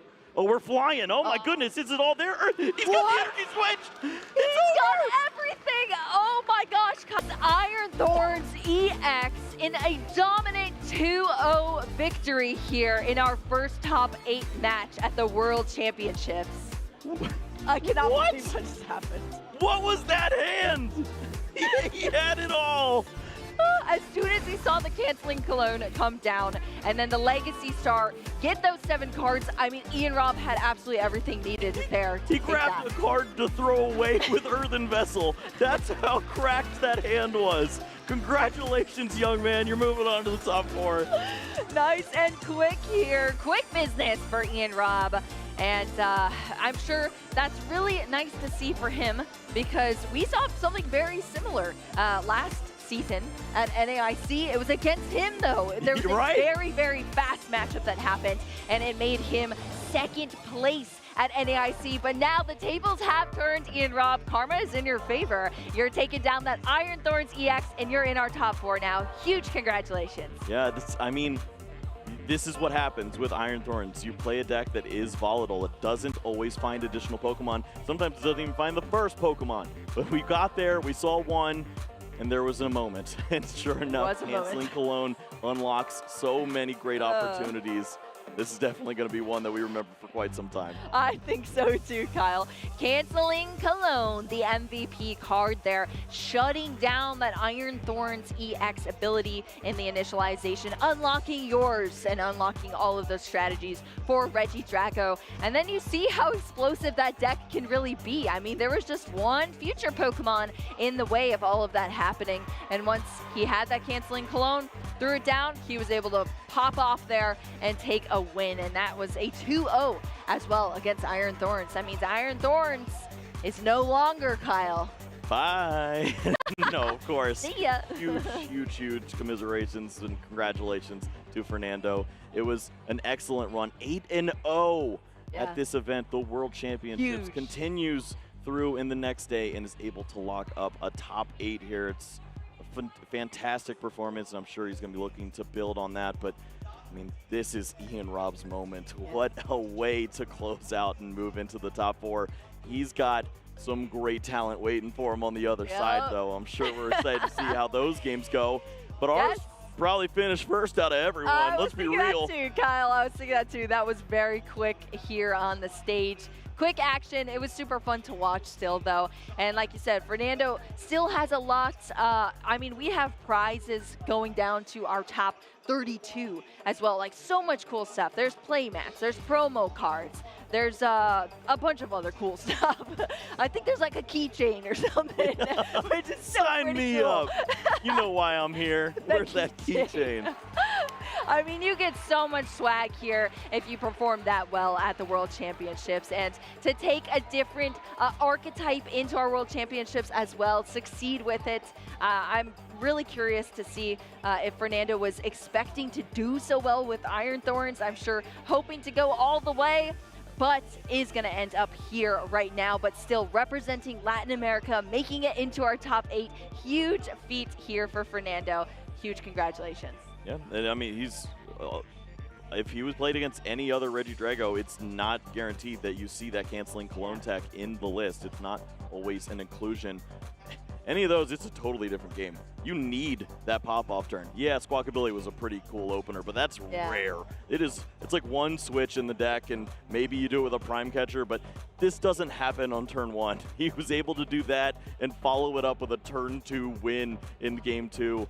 Ian Robb's on fire. We talked about all of these players and who's maybe on the hottest streak. Rahul, of course, with that big run. Jesse Parker probably on the hottest run, but Ian Robb's probably right there. I think so too, Kyle. Let's take a quick look at our match highlights if you didn't happen to catch that game. First of all, what are you doing? You should be tuned in. Quick, too. Yeah, that's so, that maybe is true. if you did go to get a nice, cold, refreshing beverage, you and didn't have time. I think we actually need to slow-mo that last turn so we can explain it here to our viewers. But well, quickly, we saw Squawkabilly go in, do its thing, motivate the troops, take a quick knockout. And from there on, it was all about rolling in the deep.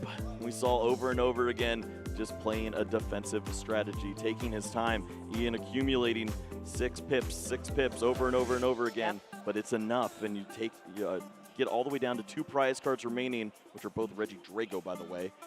Get the job done. Exactly. Flipped those over. That was pretty funny. But this was our last turn. It came very quickly here for Ian Robb after taking down that first game. But you see all the pieces coming together. The canceling cologne is what unlocked that legacy of V-Star power. We see the energy switch there. Everything was there for Ian Robb to take that knockout and take that game here in that game 2. I'm excited to hear from him. Ian Robb himself. Can he make it further? We'll have to wait and see, but I'm excited. Pablo, take it away. Thank you so much, Boo. I'm here with Ian Robb, our first semi-finalist of today. How are you feeling, Ian? I'm feeling incredible. That was a matchup I was not at all expecting to, I was not looking forward to that, and I was really scared and it was really unfavored. Not like that unfavored, but I really knew it was going to come down to, do I draw my cologne early? Did I not? And game 2, when I opened my cologne, my one canceling cologne, turn 1 going second, I wanted to puke. I mean, yeah, that's a pretty high roll-ish play. Now, tell me about your tournament run so far. Have you gone up against other Iron Thorns? Like, what has brought you all the way up here to top 4? So far, honestly, it's winning coin flips in the right matchups and not having to use my Reggie Drago V-Star early. I've had a lot of close games against other Reggie Drago players, Raging Bolt, Charizard, so it's been a really tough battle. And really, I can tell like if I'm going to win or not based on did I use my V-Star turn 2 or not. Yeah, I mean, that's pretty much what Reggie Drago is. Now, tell me a little bit about, you shared with everyone that fabulous picture of yourself 12 years ago in Hawaii, all right? Is this your moment? Is this fulfilling young Ian Robb's dream of becoming world champion? Might be. It's been absolutely incredible being back here in Hawaii 12 years after my best ever Worlds finish, and being able to maybe redeem myself in finals has been incredible. And honestly, I've really not thought about it. I've been trying to just like focus one match at a time, not thinking about overall how I'm going to feel at the end of the day, but this has been absolutely amazing. And I know that this will be a lot of emotion after the event's over. Yeah, I bet. I mean, 12 years ago, that's crazy. Now, one final question, Ian. Yeah, if you know the other players in the top 8, you know the other decks that are around, is there anyone you're hoping to avoid? To avoid? Not really. Every matchup in this format is so even that I don't really care what I'm against. I'm hoping that year I win the coin flip and I draw well. I know he's ready for Vigo's E-Star turn 2. That's all I'm asking for really at this point. All right, and now I guess tell me a little bit about why Reggie Drago V-Star. Usually the best deck that's positioned heading into Worlds doesn't end up doing too well in the event, but Reggie Drago has been dominating. It was your deck choice. What's the thought process behind that? So for the past month, I've been practicing basically just Reggie Drago V-Star. Early on, my friends and I identified it was the best deck by a wide margin, and we just practiced it so much that we knew all the matchups. Like, our list isn't anything all that special, quite honestly, but it was just really about learning every matchup. And one thing I identified early was not that it was a very easily counterable deck. It was like at best its worst matchups is like maybe 40, 60s. So I felt really confident going to a room of decks which people thought it'd be Reggie Drago, but it really doesn't if Reggie Drago draws decent. I mean, yeah, and clearly it's gotten you quite far so far. Now, any shout outs or anyone who has helped you get all the way up here? So first of all, shout out to my family for supporting me every day and my amazing girlfriend. Shout out to Zayaland for helping me test for this event, and Thursday night being convinced that Pheasant had the EX in my deck when I really did not want to play it. So special shout out to Isaiah Chaville actually for being the one who did it in that group. Shout out to all my other friends who helped me test, practice, get ready for this event, and has cheered me on. Great, Ian. Thank you so much for sharing this. I'm going to let you go ahead and celebrate your top 4. I'm sure you're eager to get started with the next match, but let's get back to Caster, see what else they have in store for us.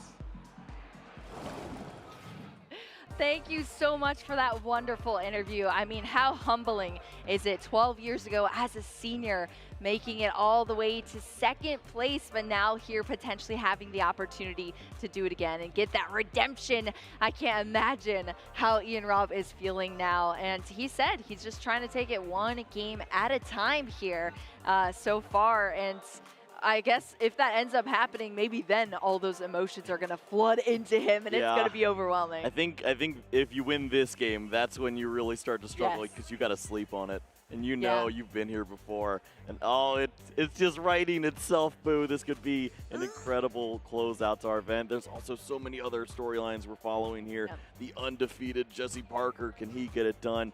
And of course, Isaiah Bradner, who's always second place at all of these major events over and over and over. And can he break through? Looks like he's almost there, but it's going to be incredible to watch which of these players can start to dwindle down, get to that finals. Yeah, I mean, that was such a quick game that we saw there between our players. So we're still kind of waiting for some results here for things to get tidied up in our bracket so we can bring you some more Pokemon action.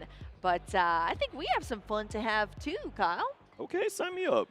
Sign me up. We've, speaking of brackets, we've been doing some community bracket action. For our World Championships, we've been discussing what is the best A-Spec. I believe we had 8 options to start. And yeah, we've been working through that so far. I think we've only done one of these, Kyle, you and I. Yeah, it was a little unfair. It was a little bit. The first one there, the There's prime 8 catcher. votes. Yeah. 8 votes. Thank you to the 8 You've got some diehard fans to follow you with 8 votes there against Prime Catcher. Oh, that is funny here, but we've been working through these A-Specs. A-Specs, if you don't know, these are cards you can only play one A-Spec in your deck, but because that is the case, they're very fancy looking. They're bright pink, they have a very cool hollow texture, and we're gonna be discussing 2 of them right here with you right now. It's a bit of a debate here between Unfair Stamp and Legacy Energy. I suppose I can start us off here, Kyle. Ding, ding. Go ahead. Ding, ding. I think I'm going to take Legacy Energy on this one for Good you, luck. Kyle. Congratulations. No, just kidding.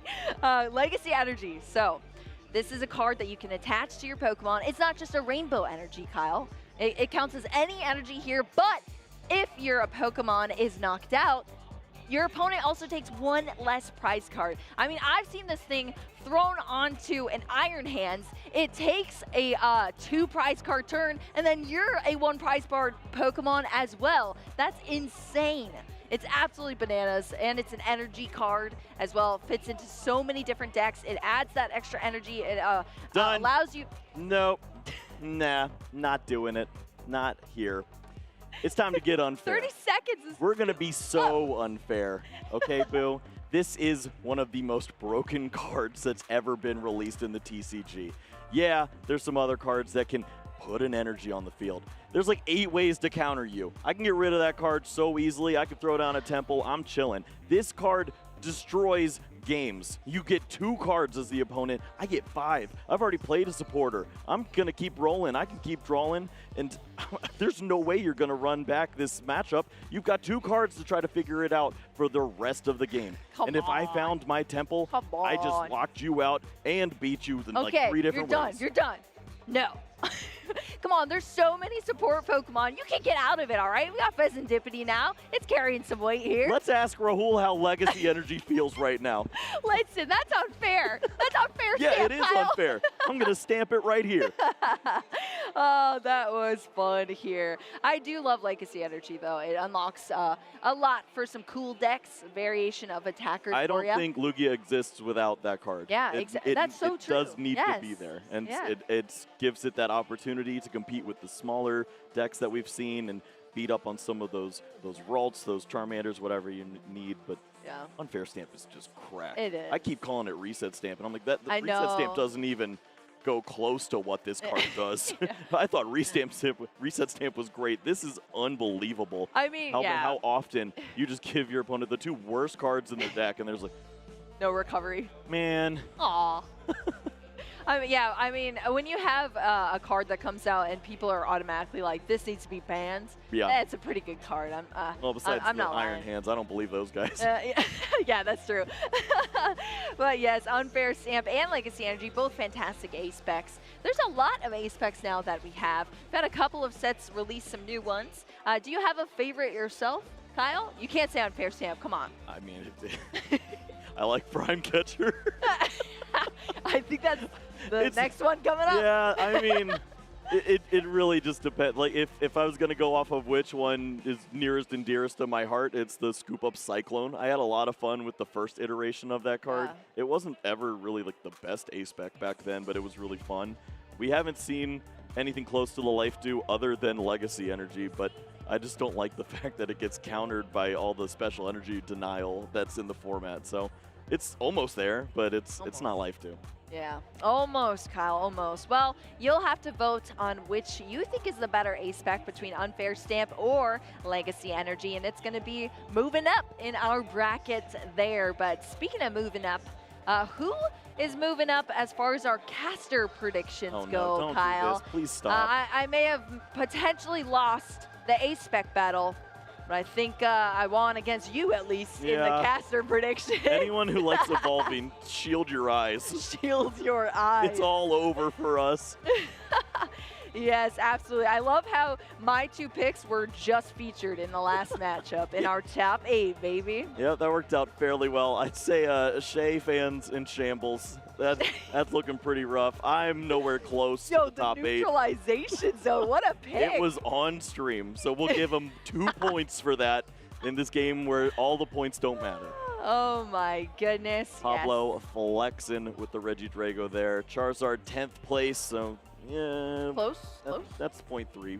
What was the placement of our Gardevoir, though? No, I'm not going to give you that. You don't get this one. Too soon? Yes. Too soon.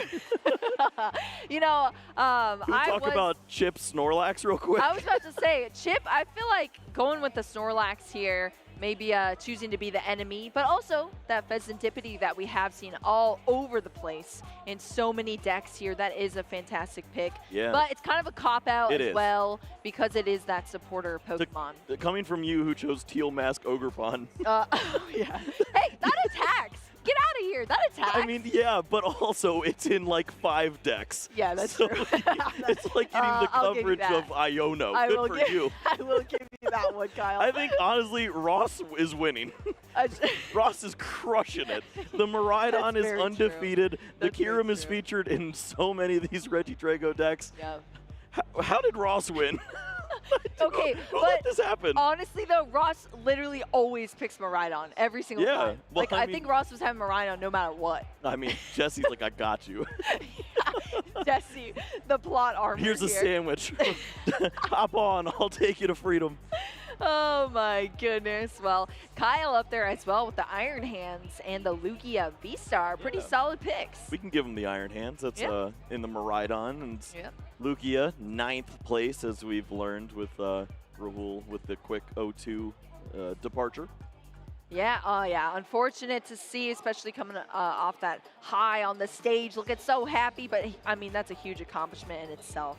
But yeah, those are our caster predictions. That's what we, your commentators here at the World Championships, thought was going to succeed. Some of us a little bit more successful than the others, Kyle. Yeah. You know what? Maybe I'll win the other predictions. I was about to say we have. I think we have the results for that, Kyle. Please. So I think you'll get a win here potentially. We'll see. Maybe chat pull through. Oh my gosh, I got stomped. Ooh. Hey, thank you to the 14 people that are I think it's a Lugia percentage. I don't think they just pull 100 really? people and it goes away. 14%. You thought it was always just 100 people? like it's. I don't know.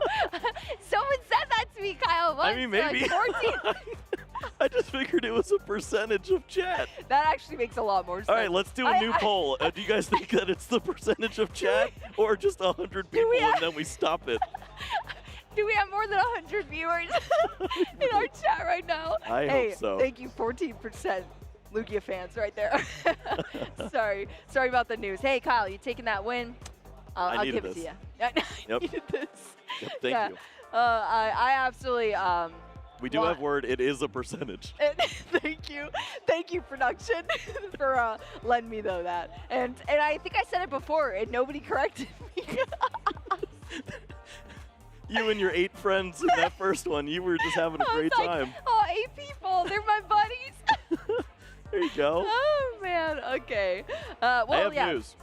Yeah. I have news. What's the news, Kyle? Razwolf has defeated Isaiah Bradner In 2-1 fashion, it appears. That is huge news, He is actually. going to be moving on to the top 4. Israel showing up there. That's fantastic.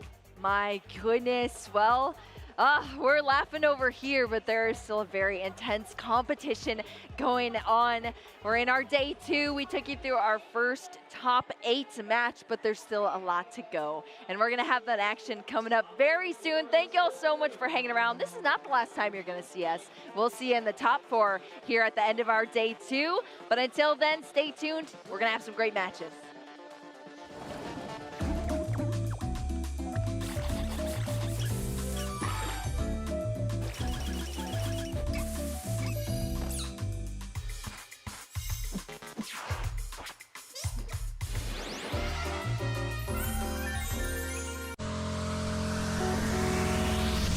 We're on a journey to meet Pokemon fans, known as trainers, and help them evolve, just like their favorite Pokemon. I'm Andrew Mahone. I'm here to dive into the game and take our trainers to the next level. 3, 2, 1. And I'm Megan Camarena. I'm here to get to know our trainers personally and help them grow in real-life challenges along the way. Oh my God! I don't really get to be around my kids as much as I want. There's always that fear of rejection. After every single tour, without fail, I would end up in hospital. But Pokemon saved my life 100%. I want to just get you thinking about the game in your own way.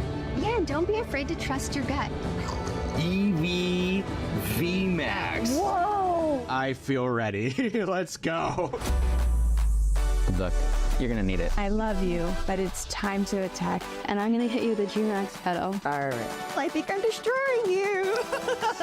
You're not on the path anymore. You've reached the peak. Oh, wow. Print it. Hit the road with us as we embark on an epic road trip through the world of the Pokemon trading card game. You ready to up the game with another Pokemon player? Let's do this.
When it comes to team building, I like to build something on my own that I think will beat the meta, and I think it's a couple steps ahead of where the meta is at right now. With the team ability, I am definitely trying to stick with the meta. There are a couple in my team that aren't meta, just so that way I can have that block ability. But I am definitely trying to stay with the meta and learning from the greats, hopefully. When I'm building a deck, I would like to make it spicy, but I definitely consider the meta. So now I was making my Mew deck. I was debating on if I should do like a hybrid between Fusion Strike and Double Turbo. Then I just picked to go with Double Turbo. It's still spicy list though. When I'm building my team, I like to not go by the meta because it makes it harder for people to counter you. I tend to go somewhere on the fun side of the decks. Cloth Electro just happens to be semi-meta, so it's just super exciting, but I go for the fun decks more so the meta decks. The way that I prefer to approach it is to look at the more meta options. In the beginning, when regionals and these types of events started, I wanted to aim towards building a Spice team, but I ended up not being as successful as I would have liked to have preferred. So as I've gotten more and more experience, I've learned kind of sticking to the core meta mons until I feel like I've improved my abilities enough where I can try to run some unique options. That is my best bet in finding success in these events.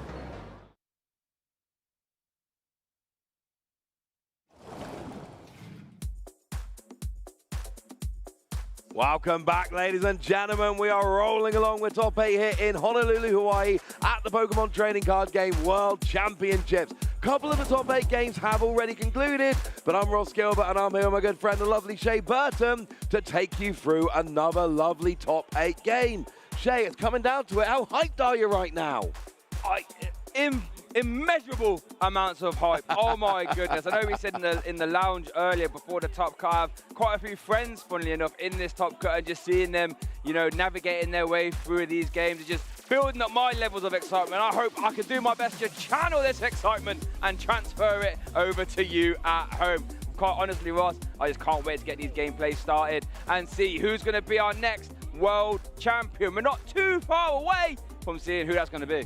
We are not, and there's a deck we've not talked about enough, Shay, that we need to just mention a minute ago. Not Marauder. So, Senosuke Shirakawa. Yes. In top 4, won their top 8 game. They're in top 4. They beat James Gorin. Roaring Moon EX is in top 4 of the World Championships. And I feel like somehow, impossibly, it's kind of gone under the radar. We're talking about these other, less usual decks.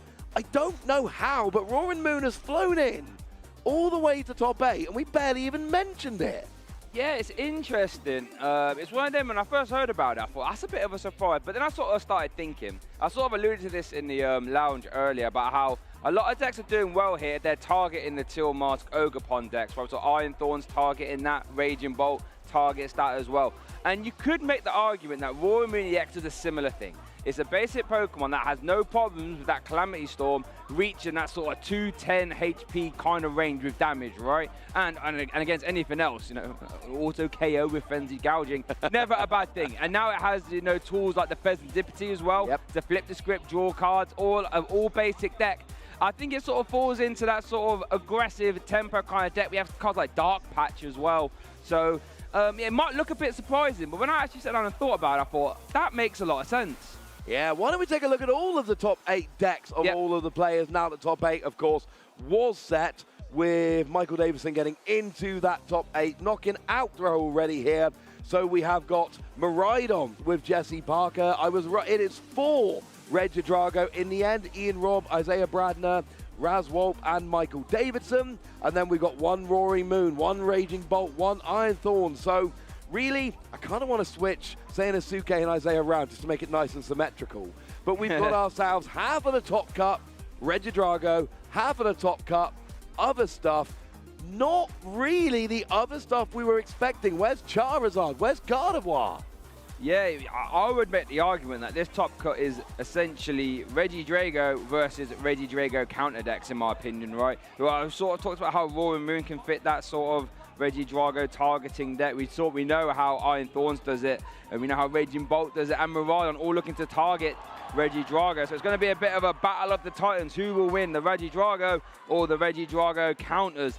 But yeah, it's just a few interesting decks, I think, at the start of the weekend. If I was to tell you, hey, Iron Thorns is going to be in a top 8. Hey, Roaring Moon is going to be in top 8. Or how about a little cheeky Miraidon? I would have said, what are you? Like, that's definitely not going to happen. No, I mean, Iron Thorns and Raging Bolt at least were decks we were thinking about coming in. Miraidon and Roaring Moon, they are decks that I did not, I mean, I was following this as close as I could in the run-up here, Jay. Yep. I'm talking the Japanese metagame with Night Wanderer. I'm talking about the online tournaments, all the friendly tournaments, all the testing tournaments I'm seeing going on. Yep. And I'm not seeing those decks being taken seriously. Now, we have had some top 8 games finishing. I hear that Raz Wolp did win against Isaiah Bradner in a Regidrago V-Star Mirror. Senosuke Shiakawa did beat James Goring. That put Roaring Moon EX into top cut, or in top 4, and Raging Bolt out. And we, of course, saw Ian Robb with Regidrago beat Fernandez and Fuentes in our previous stream game. So Iron Thorns is out.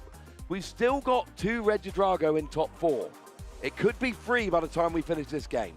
Yep, it really could be. I mean, it's a possibility, but I'm sure our players will be trying the hardest to knock it out. Jesse Parker will be trying his best to secure his slot there as well. Interesting to see how this top 8's panning out. Still got one more game to see, and I cannot wait to take you guys through it at home. And I have one question for you before we get there, Shay. What's that then? Do we have a Miraidon on 13-0? The answer is... Wait, do we? Yes? Yes, we do. Jesse Parker is sitting at 13-0 right now, going into this top 8 matchup against Michael Davidson. Of course, the way the bracket works out, because we had one, call it a play-in game, call it top 16, call it asymmetrical top cut, phrase it however you like. Yep. We had one game where 2 people had to play to get into top 8. Well, Jesse Parker, 12-0, was the top seed. Ergo, Jesse gets to play the players who had to play their way into top 8. And with Michael Davidson beating Rahul Reddy in that play-in game, then that makes Jesse Parker the opponent when we get there. Here we have a great look at the bracket here, which I was telling you about a minute ago, with our 3 confirmed semi-finalists. We've only got 1 more to go, and you know why we've done it this way, Shay? Why are we doing it this way? No downtime. We're trying to run you guys through as much action as we can with as little downtime as possible, so we can set our finalists to come back on Championship Sunday and crown our champion. Yeah, and Jesse Parker is going to be trying his best to secure his slot there in top 4. Currently undefeated. Hasn't lost a single best of 3 yet. Michael Davidson, as you said, did knock out Rahul Reddy to secure his place in top 8. So you could argue that the momentum there is with him. But we are going to see how it's going to pan out here. 1 more slot in our top 4, Ross. We get to guide you viewers at home to see who is going to take it. Jesse Parker with that Miraidon, or Michael Davidson there with the Regidrago. Could we see 3 in top 4, or will we see the counter in Miraidon finish it off? Well, the funny thing is, this is not just Jesse Parker's top 8 game, but if they win, it's also practice for their top 4 game, their semi-final game, because of course they're playing Michael Davidson right now with Regidrago. If they win, they get to play Ian Robb with Regidrago, and there's a chance that the finals will be Razwolp with Regidrago. Jesse Parker could be going Regidrago, Regidrago, Regidrago, or we could have the World Championship final that nobody saw coming. Miraidon against Roaring Moon, they're opposite sides of the bracket. That could actually happen. And I'm just going to go out on a limb here and say that there is not a single person out there anywhere that predicted a Miraidon Roaring Moon final of the World Championships. Nope, I agree. And if you said you were, and if you say that you did predict that, I don't believe you. I will be honest. So, but that is a possibility, and I must admit, I would like to see that as well. But what it does guarantee, though, is that whatever we do have in our finals and the semi-finals, it's going to be a very explosive matchup, which I am a fan of. It's going to be fun. You know what else is going to be fun? This top 8 matchup between Jesse Parker and Michael Davidson. So let's head on down to the stage and get rolling with our final top 8 game. There is 1 space remaining in the semi-finals of the World Championships 2024 in Honolulu, Hawaii. So let's go down to the stage and figure out exactly who it's going to be. Yeah, there we go. We get a nice panning shot there of the hall. But this is where we are concerned about that stage right there with that table. As we do see Jesse Parker on our left there, piloting that Miraidon deck. And then we do see Michael Davidson there on the right with that Regidrago deck. So I cannot wait to see who is going to take the crown here and secure themselves in top 4. You know, Jesse Parker, you know, has some really good finishes this season. You know, has the 5th place there in Peoria and a lot of other finishes there as well, with the Pittsburgh finalist, Peoria top 8, Knoxville top 32, Indianapolis top 32 all this season, might I say. But then Michael Davidson over there, Indianapolis top 32, Pittsburgh top 16, Columbus NAIC top 8 as a senior, and then Hartford regional champion as a senior as well. So both players done really well and no stranger to these big stages. And of course, Michael Davison there, not long out of the senior division, a very new Master Division player, and playing here in the top 8 of the World Championships. That is not too bad at all. And you say Jesse Parker just having a ridiculously good season there, but no wins to show for that season. And Jesse here, let's face it, you start 13-0, well, you're going to be in a very good position here. Yeah, and you think it's interesting, right? Because you've got two tales of momentum. Jesse Parker saying, you know what, I can look from this stage, I can look out to the playing area at all of you and say, not one of you have beaten me so far this weekend. But then you got Michael who's saying, well, I just had to play in that play-in. I got in here, so you could argue that the momentum is on his side as well. Both players are going to be extremely confident here in this top 8 match. Now remember, viewers at home, the winner of this best of 3 will secure themselves a slot in the top 4, our last slot here. And the loser, well, their tournament ends here, Ross, at the 2024 World Championship. Both players are shuffling up here. I cannot wait to get this started. But here's the thing, right? Right. Top 8 at World, phenomenal achievement, the kind of achievement we all dream of, an achievement that the vast majority of players will never achieve. But when you get here, you feel like, well, you know, how likely actually is it here that I'm ever going to get this chance again? I need to make the most of it. So that is, you know, it's great that you're here, but you kind of need to make the most of it. And especially with Jesse, undefeated right now, this is pretty gosh darn awesome. By the way, we talk about Jesse Parker. I've said 12-0, I've said 13-0. Technically 12-0, but it does show us 13-0 on the match slip because, of course, essentially didn't play that previous round. Yeah. Got straight into top 8. So if anyone's wondering why we said both, that's the reason we've said both. If you do look at the prizes there, Marco has prized the Squawkabilly, a fantastic card to use in your turn 1 and 1 copy of Regidrago. And then Jesse has prized that 1 copy of Iron Bundle. So a couple one-offs there in the prizes for both players, but I think it's safe to say, Ross, nothing, you know, game-breaking there. Not game-breaking, but I don't like having free energy prized if I'm Jesse. The more energy you've got prized, the lower percentage chance you have of hitting, especially double energy of your electric generator. And frankly, I want to. Jesse, we've heard, has been hitting very well of electric generator, been drawing very well throughout the tournament, as Miraidon often does. So having a bunch of energy prize can be a little bit of a pain. So it does look like the players are getting ready to go here. We see a handshake, and we are off with our final top 8 game of the 2024 Pokémon World Championships.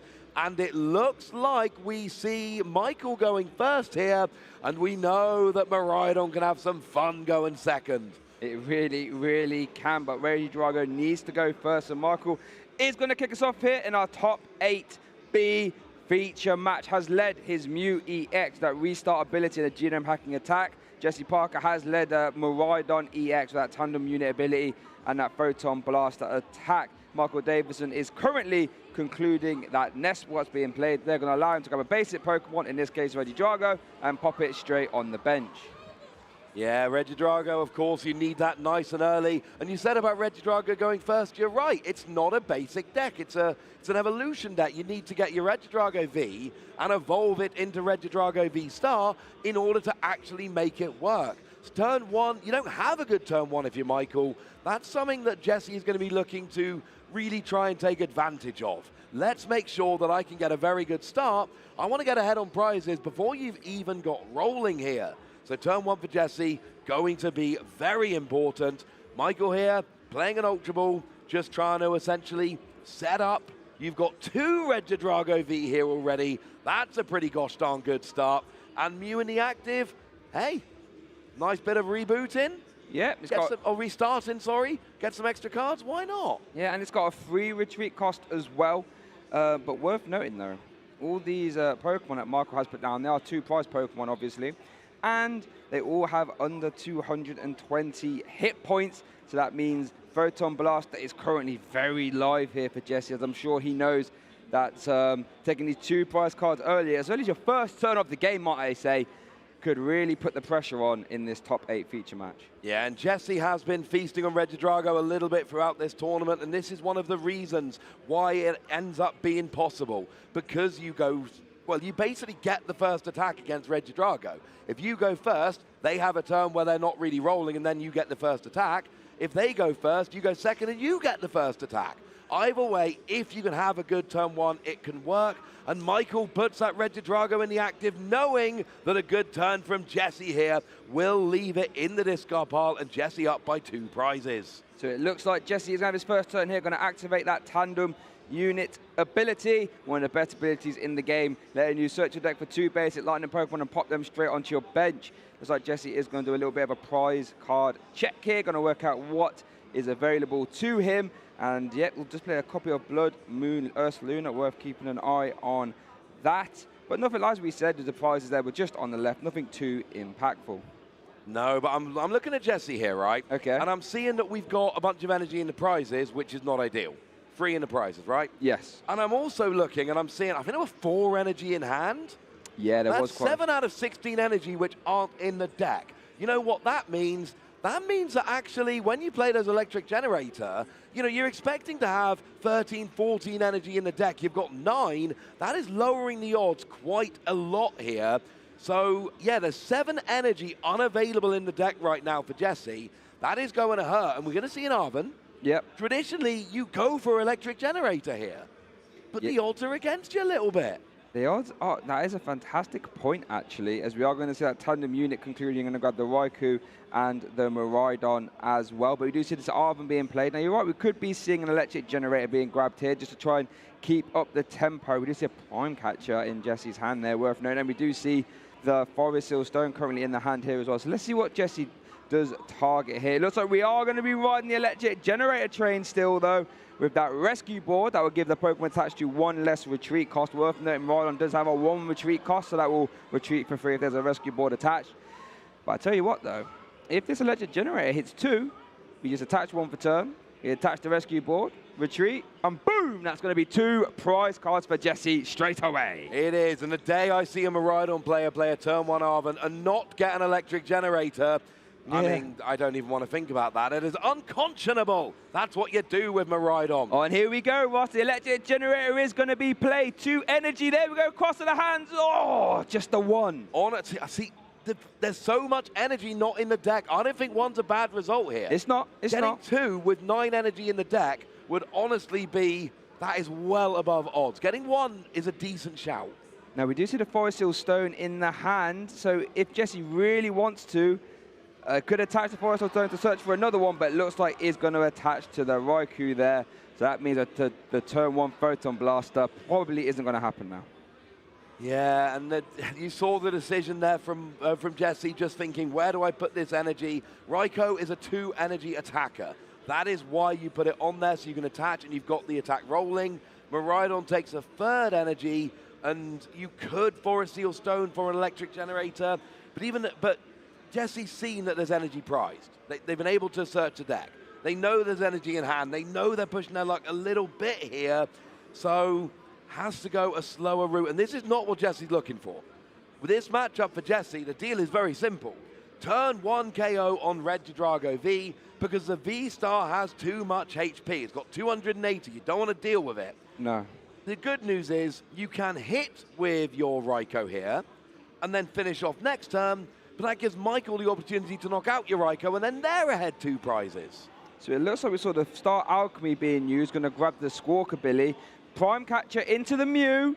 That's going to get the Squawkabilly in the active, as it has got the rescue board attached. We're going to see a manual attachment there to the Raikou, and it looks like we're going to see a Squawk and Seize, I would imagine. Now, it's going to be a lot of energy hitting the discard pile, but it's going to have to, that's just the way it's going to be. So Squawk and Seize, discard your hand to draw 6. Let's see what Jesse will find. And this is not a deck that plays from the discard pile. We've got Forest Seal Stone, Blood Moon Ursaluna, Zapdos. This is not a deck that plays a bunch of Super Rod or attaches from the discard like those old fluffy versions. This is a deck that plays a bunch of energy and hopes you don't have to discard a bunch early while having a bunch of prize. That is a real downside to where Jesse is in this game. That is the big story as to why Jesse's not having that explosive start that they're so used to in this tournament. So you can attack with Raikou. There's, how many bench Pokemon we got here? 6 in total? Yep. So that would be 140. It's not terrible damage. And it does, If you fill your bench, you can KO Mew here. Yeah, it has got you don't need a full bench to KO Mew for your opponent, I mean. Yeah, it has got the Zapdos as well that will boost basic lightning type damage. You could put that in play as well, just to bolster the Lightning Rondo. We do see a Town Store being played, and that's going to grab a Bravery Charm, going to boost the basic Pokemon's HP by 50. That's attached to. But yeah, I mean, it's still going to. We are looking at potential 2-prize KO. It's not the Photon Blaster, but it might just be enough to get the job done. No, it should be. Now, we need a full bench, though. As it is, we're only hitting 140. Here is a fleet-footed to draw an extra card. If Jesse can fill his bench, there's a Pheasantipity. You can bench the Blood Moon Ursaluna. You get the KO, but it's not the bench Pokemon you want. You are bench locking yourself here. But is it worth it for the KO? Jesse says yes. Lightning Rondo is going to hit exactly 180. And the way the Raikou maths works here, Shay, you add up all the bench Pokemon, add 1, times it by 20, boom. That's where you go. That's how the maths works. There you go. Some quick math there from Ross. Love to see it. So Jesse's done what he needed to do. Get a turn 1 2-prize KO. Oh, is that a Celestial Roar from Michael? That's not what we really need to see. Discard top 3 cards of your deck and you can attach any energy. That hand is horrendous, Shay. That hand is very, very bad. So I think it's Jesse's turn here. So let's see what Jesse opts to do. I've not seen a Celestial Roar on Regidrago for so long. Let's you discard the top 3 cards of your deck, and if any energy you can attach them, it's not what you're looking for. So it looks like we are over Jesse's side of the board here. Looks like, I think that's concluding a Town Store search, I believe. And let's see what Jesse, if you're Jesse Parker right now, you're also thinking, right, if we can get the Photon Blaster off here, that would be immense pressure. Yeah, a Photon Blaster would make such a huge difference here. Here's a fleet-footed, drawing a card. It was a Luminion, but there's no bench space to play it. You did bench lock yourself on the previous turn to get that KO, which I kind of like that. We see an energy on the Miraidon. Is there any draw ups? Oh, Professor's Research. Now, we do see 1 more energy hit in the discard. That is 8. No, no, it's still only 7 that are unavailable, because that energy in the one you attached, they both came from the prizes. So there's 9 energy, I think, that have been essentially drawn or played here, now that you've got 1 in hand. So Electric Generator, you're getting through your deck now. Your odds are going up a little bit. It's not perfect, but did we draw an Electric Generator? We did not, so I think we just saw a Lightning Rondo there for the, 160 damage. And back over to Michael. Again, that hand, I didn't see what the top deck was, but I don't think it was particularly great. I want to see a Super Rod being played here. Going to shuffle in Pheasantipity. Was that Giratina V-Star? And then a Regidrago V-Star as well, I believe, getting shuffled back in. But yeah, I need to see what Michael's top deck was, but because we saw the turn before, we didn't see any cards being played. It was just Celestial Roar, and then back over to Jesse. So let's see what Michael does. No, the hand was like Super Rod and a couple of Dragon Pokemon that you want to get in the discard to copy with Regidrago V-Star. There was basically nothing there. It's not an ideal situation at all. Now, it does look like we got an Arven. Is Jesse playing an Arven here? Was that just Super Rod and Pass for Michael? I think it was. So now we're back over to Jesse's side of the board. It looked like it was concluding a Town Store there by shuffling the deck. And oh my goodness, Jesse, like, Michael, if you are Jesse, like, thinking, I'm getting all the turns in the world. And Jesse is going to go up 4 prizes here. That KO is on the board. Jesse needs to do nothing this turn to get the KO with Raikou. So what you're really trying to do here, set up that Miraidon, and then at some point, any gusting onto a Teal'c Gogapon, and that's the game. We see an Ultra Ball here. We're just thinning the deck a little bit. There's no bench space available. But if you thin the deck, then Electric Generator. The rule is very simple. The more lightning energy you have in your deck, the better chance of hitting. The fewer other cards you have in your deck, the better chance of hitting your lightning energy off your Electric Generator. So search out that Mew. You can't play it yet, but there's 1 less card in your deck. Here comes Electric Generator. We're trying to power up that Miraidon, not for this turn, but for next turn. What do we get? Got 1 hit. That's not bad. We'll take a 1. I think there's a basic energy in hand as well, right? Yeah, so next turn, you just attach Gust game. I think Jesse is in for game 1 here quite nicely. There's no real reason for Michael to concede. We've got a long time limit on these games. We've got over an hour remaining. So there's no reason for Michael to concede super early here like there might be in Swiss. But I do think this game is as good as done at this point. There's the attachment for the turn. We're going to see the KO with Raikou Lightning Rondo. We're going to see it's fleet-footed first. It's fleet-footed just to draw an extra card. I'd love to see that. Lightning. Now we get it. Lightning Rondo for the KO. Like Raikou has taken. Oh, does Top Decker Professor's research there though for Michael? So won't be able to start getting back in this game. That's one card that we'd love to see. Going to draw 7 new cards and discard the hand. We need to see some energy search. Energy switch. We need to see some basic energy at the very least. Earth and Vessel Ross, that's one step of the puzzle. Yeah, and you get the Dragapult in the discard pile, which of course you want your Dragon Pokemon in the discard so that you can copy their attacks using Regidrago here. So that is an important part of the puzzle. So that's a nice start.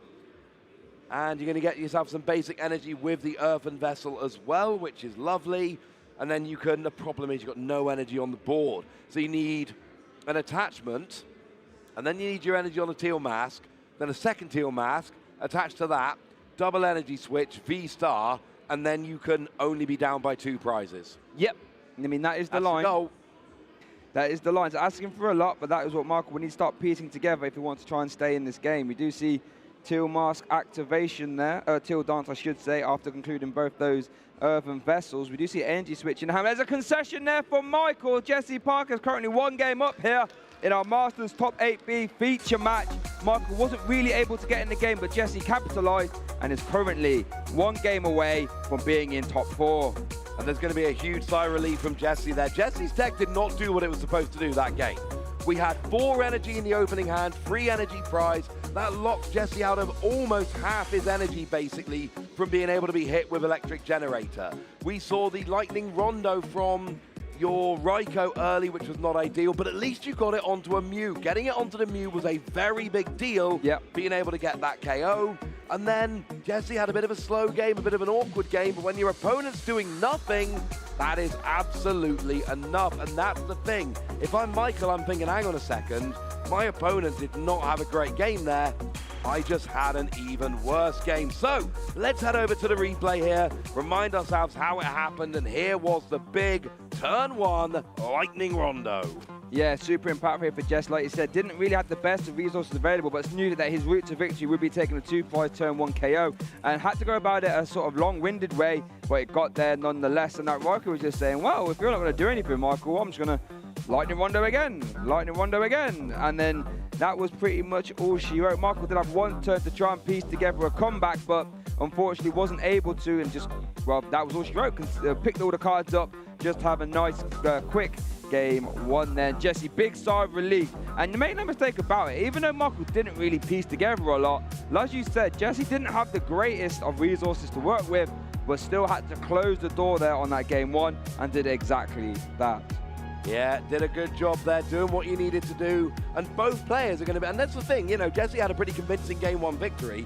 Both players are going to be looking for a better start going into game 2. Both players are going to look for their deck to cooperate a little bit more. For Michael, get your Regidrago V-Star, get your 280 HP Pokemon. They are high HP. They are harder for Jesse to deal with. And we know Jesse has beaten a bunch of Regidrago this weekend. It's a matchup that he's pretty confident with. He's already 1 game up. But there is a route here for Michael to take a bunch of prizes, you know, maybe get some, you know, Kyurem. There's a lot of Pokemon that are 220 or less in Jesse's deck. So you can double Kyurem, and you can actually get a 6-prize turn with a double Kyurem attack. It's a possibility.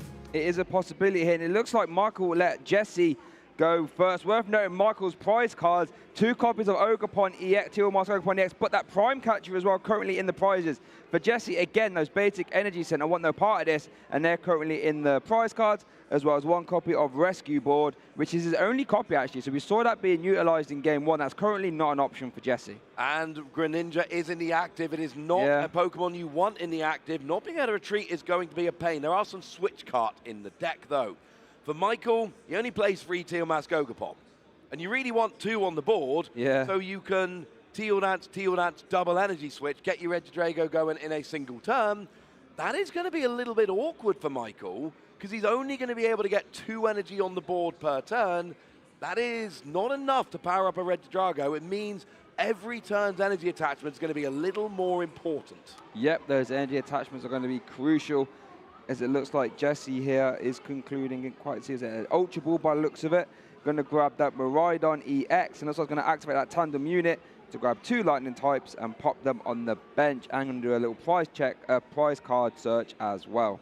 Yeah, it's going to find out that for the second game in a row, there are free energy prizes. And look, when you're playing 16 energy in a 60-card deck, you do expect some to be prized. Let's be honest. About a quarter of your deck is energy, so you would expect 1.5 prize per game. Having free prize 2 games in a row, that's above odds. It really is, but, you know, managed to get away with it in game 1. So let's see if we can get away with it again. You know, currently sitting at undefeated record. It's like Blood Moon Ursaluna's going to get benched as well.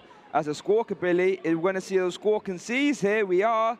I've not actually had a chance to consult Jesse's hand here. Let's have a little gander what he was working with. Arvin and Switch card, not the most, you know, explosive of cards. I wonder if Jesse's going to try and get some energy on the board with electric generators. Let's see if Squawkabilly gave him, and the answer is no. But we do see a Forest Stone, though. Yeah, but there's no way to get out the active now. Your only rescue board is prized. You've gotten rid of 1 switch cart. Oh, side note, the second switch cart is prized. Oh, goodness. So, yeah, I think the only switching left in Jesse's deck right now is Prime Catcher. Because there's 2 switch cart, 1 in the discard, 1 in the prizes, 1 rescue board in the prizes. Yeah, I think you have to manually retreat that Greninja or play Prime Catcher. I think that's literally the only ways to get it out the active. Less than ideal, Shay. No, you're right, less than ideal, but at least Greninja does have a 1 retreat cast. It's not like trying to maneuver something huge out the way. But you're right, energy, you don't really want to be attached into Greninja if possible, but you're right, that Squawkabilly getting rid of the switch cart, that's all she wrote for that. As that was like Town Store is going to grab a Bravery Charm there. Not sure where that's going to get attached to this turn. If not, but if it does, basic Pokemon is attached to, we'll get 50 extra HP. Yeah, 50 extra HP is quite nice. Give a little more survivability to those Pokemon. It can take a Blood Moon Ursaluna out of range of a Lost Impact, for instance. Yeah. So there are some things you can do there to play around with the maths a little bit. So, what have we got coming down here? We've got the Bravery Charm on the Miraidon, puts it up to 270. We've got an Energy onto that Miraidon as well. And it looks like a pass. That is not the explosive turn that we generally wanted there. But remember, that's turn 1. Yes. Michael has a turn, doesn't attack. It's next turn that Jesse needs a big explosive turn. There is still plenty of time left to pull it off. As we do see, Michael going to kick his turn off there with an Earthen Vessel. Going to discard that Hisuian Gudra V-Star. Love to get that in the discard pile nice and early. That Rolling Iron can be copied, obviously, via that Apex Dragon. And that Rolling Iron will do 200 damage and reduce damage done to itself by 80 next turn.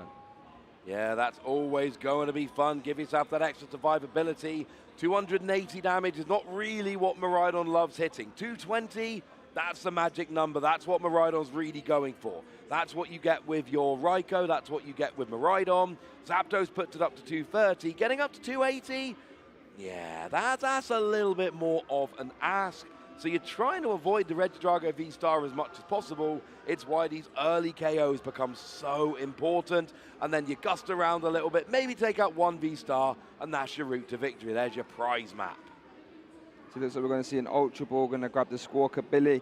And it looks like Michael is going to be using Town Store. I don't think actually plays any tool cards, just using that to consult resources and see what he has available to him. But Squawkabilly has been taken off the Ultra Ball. That was discarding a Regidrago V-Star and a basic Grass Energy. So it's like Squawkabilly all over the place here for both players. We might see that Squawk and Seize letting Michael discard his hand to draw 6 as long as it's the first turn of the game. A fantastic card for getting, you know, just getting set up. And worth noting that Motivate can be used and often is in the Regidrago decks, letting you accelerate 2 basic energy from your discard pile to one of your bench Pokemon. Yeah, it's not too bad at all. Just a reminder there that Squawkabilly has been used. And it's kind of cheeky using your opponent's Town Store, but it's a really good thing to do. If you haven't had a chance to check your prizes, well, here's your chance to check your prizes. Here comes the only Teal Mask Ogerpon available in the deck with an energy attached to it. Draw a card, there's an energy switch, that's good. Problem is, there's only 1 Regidrago. Yes. And you don't really want to start using energy switch to pile it up with energy and then see it get KO'd next turn. Yeah, but I think there's no other way. So I think it looks like Earthen Vest is going to discard that Dragapult EX. Love to see that. And it's going to grab, it looks like a basic Fire and a basic Grass. I think if you're Michael, all you can do here is attach that Fire and just hope that your Regidrago V can survive. That's all you can do at this point. Must be a horrible place to be, but all you can do is cross your fingers. You can see the expression on his face as he's shuffling up. That Regidrago V has to survive to give Michael a best chance of staying in this game. The good news is Jesse is going to really struggle to get this Greninja out of the active spot. That is at least one saving grace. So we're looking for potentially a double electric generator hit onto the Miraidon so you can manually attach the retreat, or maybe using your Prime Catcher to take out, say, that Teal Mask Ogerpon. That would also work. You get Squawkabilly, but I like saving Squawkabilly for a bit later. Yeah, worth noting, if he does use Prime Catcher into that Teal Mask Ogerpon, that would be Michael's only one until Super Rod would get played. Town Store did conclude there. Didn't quite manage to see what it was, unfortunately, but it looks like we are going to see an Arven being played here as well. Now, this is going to give us some insight. And worth noting, Jesse still does have Star Alchemy available, so Arven can grab a tool card and an item, and the Star Alchemy can grab any card Jesse likes. There's a ton of search power here, and I'd love to see how he plays this turn out. Yeah, I do feel like we might be seeing an electric generator because it's early turns, and Miraidon always goes for electric generator on early turns. It's what it does. And actually not looking for a tool there. So I don't know if there's any really. I don't think there's any left after these Town Store activations, and with the escape board, the rescue board in the prizes, might not have any option. So here we go, electric generator. Let's see how this pans out. Top 5 cards. Remember, you can attach up to 2 lightning energy you find there, but they have to be in the top 5. Little crossover. Oh, there's 2 there, Ross. That'll do very nicely indeed. And here's the thing, now you can manually attach to Greninja if you've got an energy. You can manually attach to retreat and get it out the active. I don't know if I saw an energy in Jesse's hand, though. But it looks like he's using Star Alchemy to go fetch it. Could just be a basic energy. Could grab the Prime Catcher. I think probably just want to grab the energy. You really want to try and remove that Regidrago V if you can. Could use a double turbo energy if you like. That would work. Can grab any card you like here, Jesse. This is a fantastic place to be. No, this is lovely. That's why we play Star Alchemy. It lets you go and search for any card you like. And it looks like it was that double turbo energy. And let's face it, it just had to be something to get Greninja out the active. Yep. If you want to go after your Teal Mask Ogerpon, well, then you go and get your Prime Catcher. If you want the active, and very important, double turbo is the correct call here because it can't be accelerated with electric generator. And so by using this, you're not lowering your odds of future electric generator. Sorry, Shay. Yes, I was about to say, but it looks like we are going to see this Photon Blaster KO here. And that is devastating for Michael. No Regidrago V in play. Looks like doesn't play the copy of Thornton, so that won't be an option either. So Michael, if he's going to attack this turn, we're going to have to be a Leaf Myriad Shower. Yeah, Leaf Myriad Shower we've seen can work. We've seen it KO Miraidon on stream this weekend, but it only works with many Teal Mask Ogerpon. Yes. Because I believe, what we're looking at, 4, 5, 6, 7, 8. Yeah, you need 4 energy onto a Teal Mask Ogerpon to do 240 and get the KO. And right now, there is, how much energy is actually on it at the moment? 1. Yeah. So you can attach for turn, and you can Teal Dance. Yep. And you're still 1 energy short. Worth noting it has a Bravery Charm attached as well, so it's currently at 270 HP.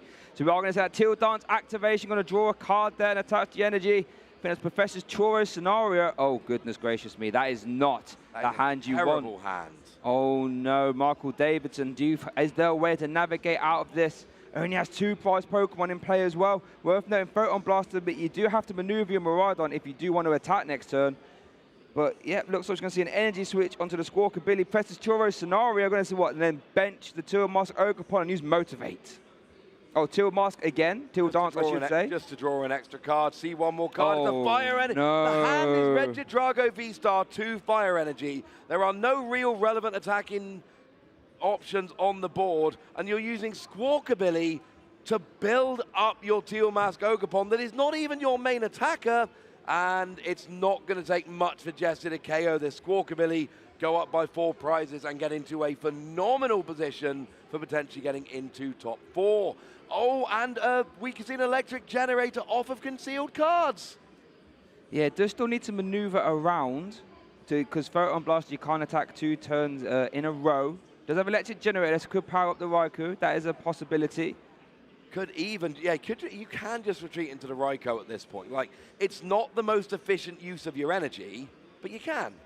You definitely can. We did see Ultra Ball here being played. He's going to thin the deck a little bit, but yeah, goodness gracious me. Jess has a whole multitude of ways Does have a bench slot open, actually, so could just grab Luminion, Boss's orders, perhaps. Or Luminion for Arven to grab Prime Catcher to reset as well. So many, a myriad of options here for Jesse. And now this turn, I adore Prime Catcher. Yeah. Prime Catcher onto that Teal Mask Ogapon. Get a 2-prize KO, leave your opponent with just a Squawkabilly, get rid of their energy, get rid of their only attacker. I think Prime Catcher at this stage would all but end the game. You would still need a pivoting option because there's no free retreaters on Jesse's side of the board, but you know, like a basic energy would deal with that. You'll be fine. Would be. Could he use Electric Generator to attach the energy onto the Raikou? Does have basic energy in hand? Jesse does have a few options here, just opting, you know, trying to work out what is the most optimal. That's what we've got to do in these high-pressure scenarios. So Electric Generator is being played here. Look at top 5, attach up the 2 energy that you find there. Triple Jesse Parker. Someone has to hook him up to the electric grid. He's generating so much electricity right now. And that means that the Squawkabilly KO is on the board. You can, you don't really like to, but you can manually retreat Miraidon. Now, here comes Luminion. I love the idea here of using this to get an Arven for a Prime Catcher to go and KO, or even just to Boss's orders if you prefer. But then, then you'd have to retreat. I think Prime Catcher, there we go. It is, as predicted, Arven for Prime Catcher. This is going to take out the Teal Mask Ogapon, Shay. It is going to leave Michael with just 1 Squawkabilly with 1 energy on the board. And I don't know if Michael can come back from that. And if you made me guess, I'd say probably not. And I'd have to agree with you. You're going to see Prime Catcher into the Teal Mask Ogapon. Going to promote the Raikou. Going to get fleet-footed to draw an extra card as well. Nest Ball was that. Now, I imagine we're going to see a Pay Retreat Photon Blaster here. As Michael puts the hand down, there we go. We're going to see a Pay Retreat back into the Photon Blaster, which has been reset. So now that is an option for a big 220 damage. And that would be a huge KO here. And that would put Jesse down to 2 prize cards left in this top 8 match. And let's not forget, Squawkabilly is a very, very easy 2 prizes for Jesse to take to finish out the game. Oh, Michael no! top decks an energy switch and concedes, and Jesse Parker is heading on with a still perfect record into the top 4 of the Pokemon Trading Card Game World Championships. That's a pretty impressive thing, I think. Wow. What a top 8 performance that was for Jesse Parker. Just being able to accelerate those energy and really close the door on Michael from being able to do anything. Now, make no mistakes, in that game too, Michael didn't draw the best, but Jesse still had to navigate his way through and secure his slot in top 4, and he did exactly that. And you saw there were times when the game wasn't going exactly like Jesse wanted, where there were some awkward manual retreats. Game 1, you were not hitting off the electric generator. Game 2, there's some energy prized, and you basically lose all your switching options super early in the game, but able to essentially do what's needed to be done. Pay the manual retreat, go and get the Prime Catcher at the right time, and yeah, that was just very, very well played. And I mean, look, there's 13 rounds been played by Jesse now, and I'm not going to say the word win 13 times in a row, but just imagine I did. 13 wins in a row. In a row is absolute madness when you really think about it. But we just saw the power of that Miraidon deck, right? Just taking these quick, fast KOs, and it really forces your opponent to answer these questions early. And if you falter at all, then the Miraidon will just keep swinging over and over again. And that's exactly what Jesse did. But I do want to give maximum commiserations there to Michael Davidson. Unfortunately, didn't draw the best there in that game too, but Jesse did have to still play and navigate his way perfectly to close that game out. We saw little micro decisions like the Star Alchemy to grab the DTE to make sure that the electric generators had more chances to hit. And it's those little micro decisions over the course of a whole day that I'm sure has all added up to his undefeated record. Yeah, like you say, little things like getting that double turbo so you've got a greater chance for your electric generator. Things like being willing to pay the manual retreat, but only when you've dug enough that you know that it has to be done. Things like this are absolutely big. Miraidon, you know, people think of it as this fast, aggressive, straightforward deck. And compared to some, it can be, but it takes a lot of skill and a lot of practice and a lot of experience to pilot it as effectively as Jesse is showing here at the World Championships. And, I mean, we can see why we've got a perfect record here. And we don't see this, really, like, ever. You know, even in the biggest tournaments, generally speaking, people get themselves towards top cut, and when they're locked for top 8, they just, you know, they ID. They're like, you know what, I'm going to make top 8, I'm going to ID. Now, partly it's because there's, you know, fewer rounds here and a smaller day 2 and all of that, but I can't remember the last time I saw somebody go actual perfect record into top cut. No, I can't remember that either. And then continuing to just keep winning as well is just incredible. Didn't drop a game there in that top 8 either. No, 2-0, nice and clean. Well, let's take a look at the replay here and see how Jesse did it. Of course, it's Miraidon, so electric generators were involved. Game 1, we saw the Mew coming into the active and the big KO with that Raikou, taking 2 prizes nice and early in the game, and Michael just unable to really get anything going there. So Jesse just got the 2-hit KO on the next Regidrago because you weren't worried. But of course, by that point, Miraidon's got free energy on, and that means that Photon Blaster is absolutely live. And if you look at a hand like that, there's not many games you're going to be able to navigate out of that, and that's all she wrote for game 1. In game 2, you know, Jesse did get to go first, putting her hands together there for the electric generators, and there we go. When the electric generators are hitting like that, you're going to win a lot of games. It's quite an easy scenario. Big Photon Blaster there to remove the only Regidrago for Michael, who was immediately there on the back foot. And anytime you're having to announce Motivate, as we were about to see, I would imagine, you're not really going to be in a good time. And there we did see the Photon Blaster removing that Teal Mask Ogerpon. And that was all she wrote, realistically. There was the concession as Jesse secures his place in top 4. And look at the emotion. You can see how much it means to him. But I do think we are going to hear from him now with our winners interview. So let's get down to the stage. Thank you, Shay. Yes, that's right. I'm here with your top 8 winner, our very first winner moving forward. Congratulations, Jesse Parker. Thank you, Kyle. Thank you. Thank you very much. Oh, wow. There's so much to say about what we've witnessed here. Not only are you the #1 seed, you're doing it undefeated, something we haven't seen in 20 years with Sugiyoshi Yamato doing this. It's happened. I was wondering if it had happened yet. A lot of people were telling me no, but 20 years ago? Okay, that's fine. You're in very good company right now, I'll tell you that. Yes, amongst all of the legends, you are performing something we haven't seen in so long. What does that mean to you? Yeah, it's kind of hard to process, honestly. I know everybody says the same thing, like it hasn't sunk in yet, but it really hasn't sunk in yet. So it's probably going to take me a week to digest everything that's happened today, but it means everything. Like, this season's been a killer for me, and everything's been going so good, and this event's just been amazing so far.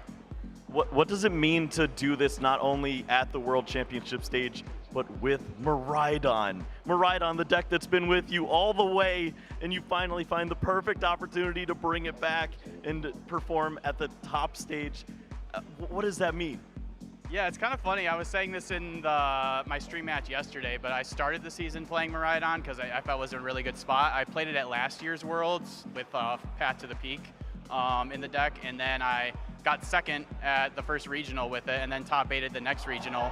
And then Charizard became a 30% meta share, and I'm like, yeah, I got to put the deck down. So I took like a 6-month break from the deck, played other decks, but now Miraidon, ever since Twilight Masquerade and now Pheasantipity and Shrouded Fable, the deck is back on top. So it feels good because I really enjoy playing it. It's been waiting for you, and sure enough, it's found the perfect opportunity. Now, of course, you just won a top 8 game. You're moving into the top 4. Does that add a little more pressure when you sit down for a top 8 game, understanding what's at stake? Yes, you're playing to move in further in the World Championships, 2 matches away from potentially being a champion, but also you're locking up invites, baby. You're in a good spot now. Yeah, it's kind of, I'm trying not to like think about it so much. I'm just kind of like trying to stay in limbo because I feel like if I think about it too much, I'm going to psych myself out. So I just got to play another couple games and then we'll think about it when I'm finished. I got to keep my head on straight right now because it's a little crazy. Well, you've got one more match ahead of you, at least for today. Hopefully we have one more to see you tomorrow in the championship. Is there anyone that you want to shout out? I know your sister's probably kayaking somewhere, but who else is here for you? Yeah, I'm not sure if she made it back yet, but thanks to my sister Deanna for coming to coming to Worlds with me. It's been a great trip. My testing group, JW Creewall, Michael Zeely, Andrew Mahone, Riley Holbert, all the Tricky Gym guys. My sponsor, Rose Poke, Brian, he's here. He's been a great support, so shout out to him. My family, my mom, my dad, my brother Luke. Yeah, they're all helped support me get to where I am today, so it's been awesome. Well, I know it might not be your signature move. Do you want to chop it off while we send it over? Back to the casters. And if any of my siblings are watching and you ever need someone to go with you to Hawaii, and I've got a lot of siblings, I will be there for you. That is my promise. And yeah, as Carl alluded to in the interview there, Tsukiyoshi Yamato, 2004, first official World Championships, with that Team Magma deck, went undefeated all the way through and won. It was 20 years ago, Shay.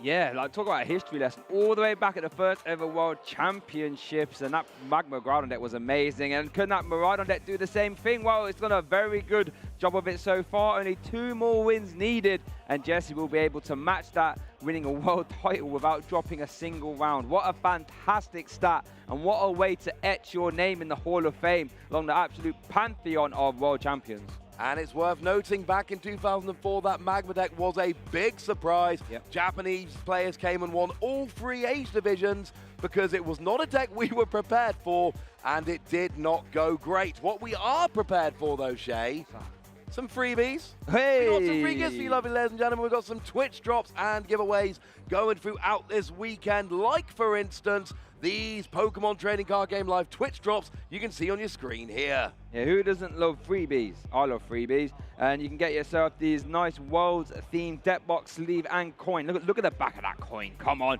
And you can get some packs and some crystals and coins credits there as well. So if you want that, make sure you're watching on Twitch and activate those Twitch drops, I should say. Watch and earn. Who doesn't love that? Pokemon TCG Live. Fantastic way to play the Pokemon TCG online. And you can earn these free cosmetics, packs, credits, and crystals there as well.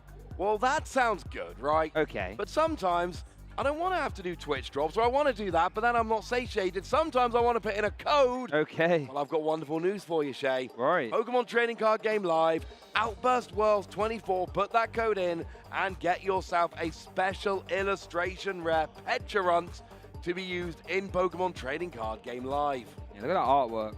Nice artwork, and a really good card as well. That Subjugating Chains ability can be really good at beating those Snorlax decks and just giving you a lot of movement. And don't sleep on that Irritated Outburst. Not a bad little attack there as well. So if you want to get your hands on that Pecharunt EX for free, don't forget, just pop in that code there, Outburst Worlds 24, and you get your hands on that for your Pokemon TCG Live account. And I love me some Pokemon Trading Card Game. I think I've made that pretty clear over the past many years. Okay. But I'm also partial to the Pokemon video game. I play all the games when they come out. I didn't play Scarlet or Violet. I played Scarlet and Violet. Good news, we've got a code to get Tomoya Ogawa's 2023 World-winning Sylveon. And all you need to do is use that code Sleep Talk Worlds with the O as a 0. And you know what? I'm going to do that on my Scarlet and my Violet, and you can't stop me, Shay. Nope, there's nothing I can do about that. And if you want to do that as well, I recommend it. All you got to do is punch in that little code there. Remember, replace that O with a 0, Sleep Talk Worlds, and you can get yourself a World Championship winning Sylveon. And you know what, that seems pretty good to me. What's better than the Sylveon? A Sylveon that has won the World Championships. Yeah, World's winning Sylveon, pretty gosh darn nice, if I do say so myself. So yeah, make sure you're joining in on all of that. The Twitch drops, the Pokemon TCG Live code for the Pecharunt, and the Scarlet and Violet code for the Sylveon. These are things that you need to be picking up. We're celebrating Worlds here. That sounds like a pretty good way to celebrate Worlds. Celebrating Worlds is a fantastic way of putting it, and I want you to get that freebie stuff at home. So make sure you do that, but do that while you got the stream on. I don't want you to go anywhere, you know what I mean? You keep the stream on, because we've still got some more Top Cut action coming up soon, both the top 4 games. I'm going to show them both. Look at you, and look at us as well. So don't go too far. But yeah, get those freebies. Very fun. Going to be fun. Both top 4 games are going to show them, and actually, we have actually finished the top 8. Yes. So we probably need to get to the top 4 at some point. Yes. So I hate to say it, because I'm kind of having a good time up here with you, Shay. Yeah? Might be time to throw it to a break in a minute so we can start the top 4. I mean, I'm a bit sad that I'll have to be leaving, but I'm also happy because then we get to see the top 4, so I can't be too sad after all. So yeah, we're gonna have a little quick break here. Don't go far, get yourself some snacks, a nice whole beverage, take your say in there. Yeah. Come back here and we can get our top 4 matches started. So how does that sound? Sounds good to me, and you need a cold beverage. It is warm in Hawaii. We're gonna be back very shortly indeed.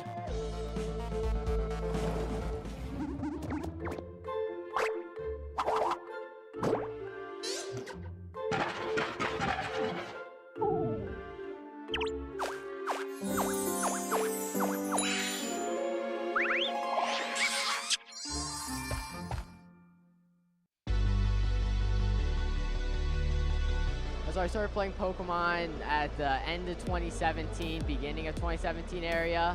I really got into it because my locals in Florida were so welcoming and nice, and they really taught me, you know, the ins and outs of the game. My first competitive event was St. Louis Regionals, where I actually ended up getting top 16. I lost my Witted in the top 8, but for my first event, you know, I was super happy that I got a few boxes and just had a great time. My favorite Pokemon is probably Lugia, since I played it all last year. I did great with it last year, and I don't know, I always enjoyed watching it in the TV shows. I look up to Isaiah Bradner. He's a super awesome friend and a great person. My gym would probably be the colorless type, since colorless Pokemon, you know, Lugia, it's my favorite Pokemon, so I think I'd be a colorless type gym leader. The one trainer I would probably battle is Azul, since I've never beat him before, but would be super happy if I could.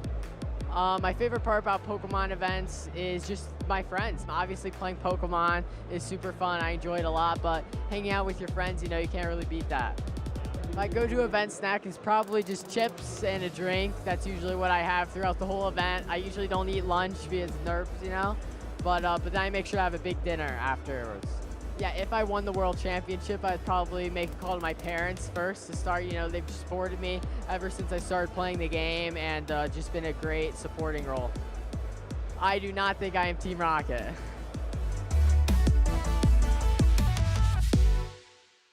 Welcome to the first ever New Orleans pop-up Pokemon Center at the Pokemon North America International Championship. The casters are about to arrive, and we're going to follow along as they shop, play, and trade.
There's so many fun and exciting things to find at the Pokemon Center this year. If you missed any of them, don't worry. We'll see you at the Collect and Trade Corner.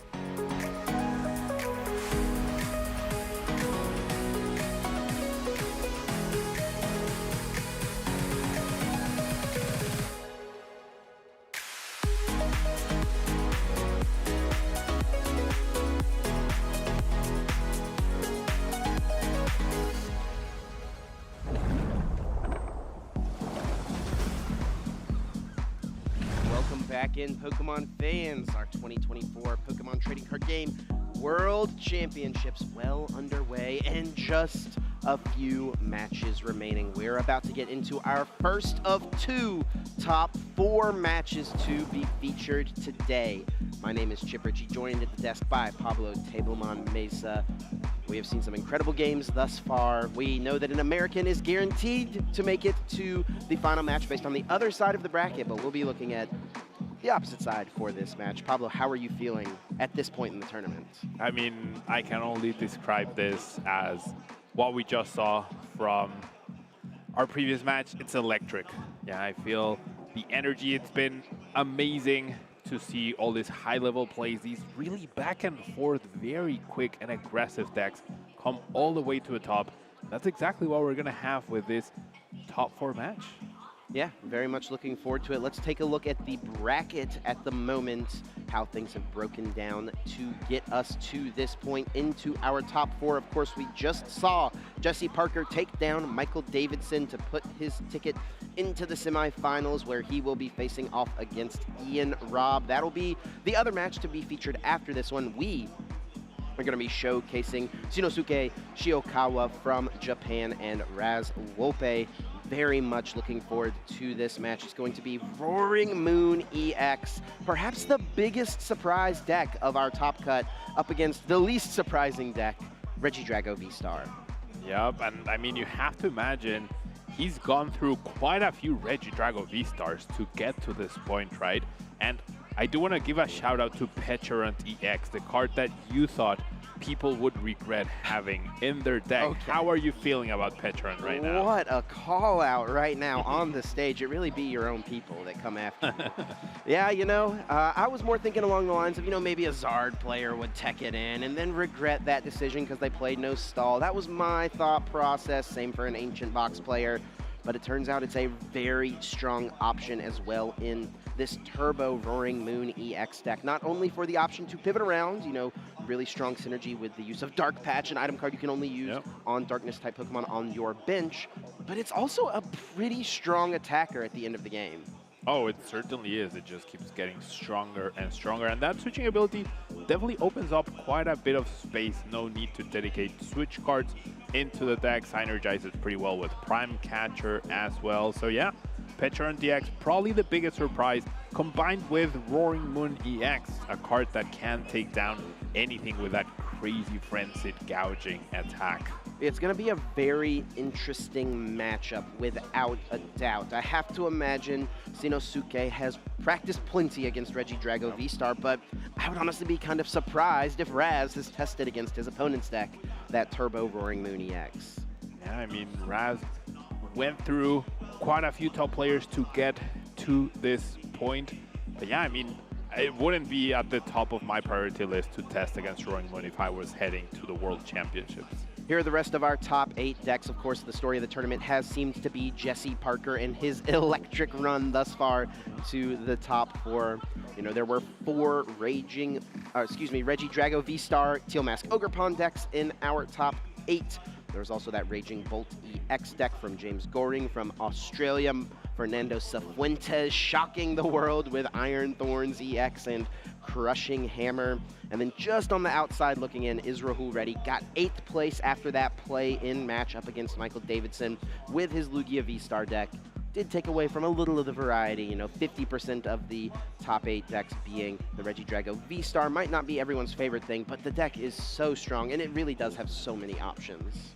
Now, is it time we talk about Ogerpon's influence in the metagame? Twilight Masquerade came out, it seemed like it was all about Dragapult, and Dragapult is the main attacker in this Regidrago V-Star decks, but it's really Ogerpon who facilitates the deck really coming together. Same for Raging Bolt, it was non-existent basically before Ogerpon hit the field, and I want to go out on a limb and call Ogerpon the electric generator of these decks, yeah, the equivalent to what Miraidon has. Ogerpon really gets you there every single time. Yeah, it's a good comparison.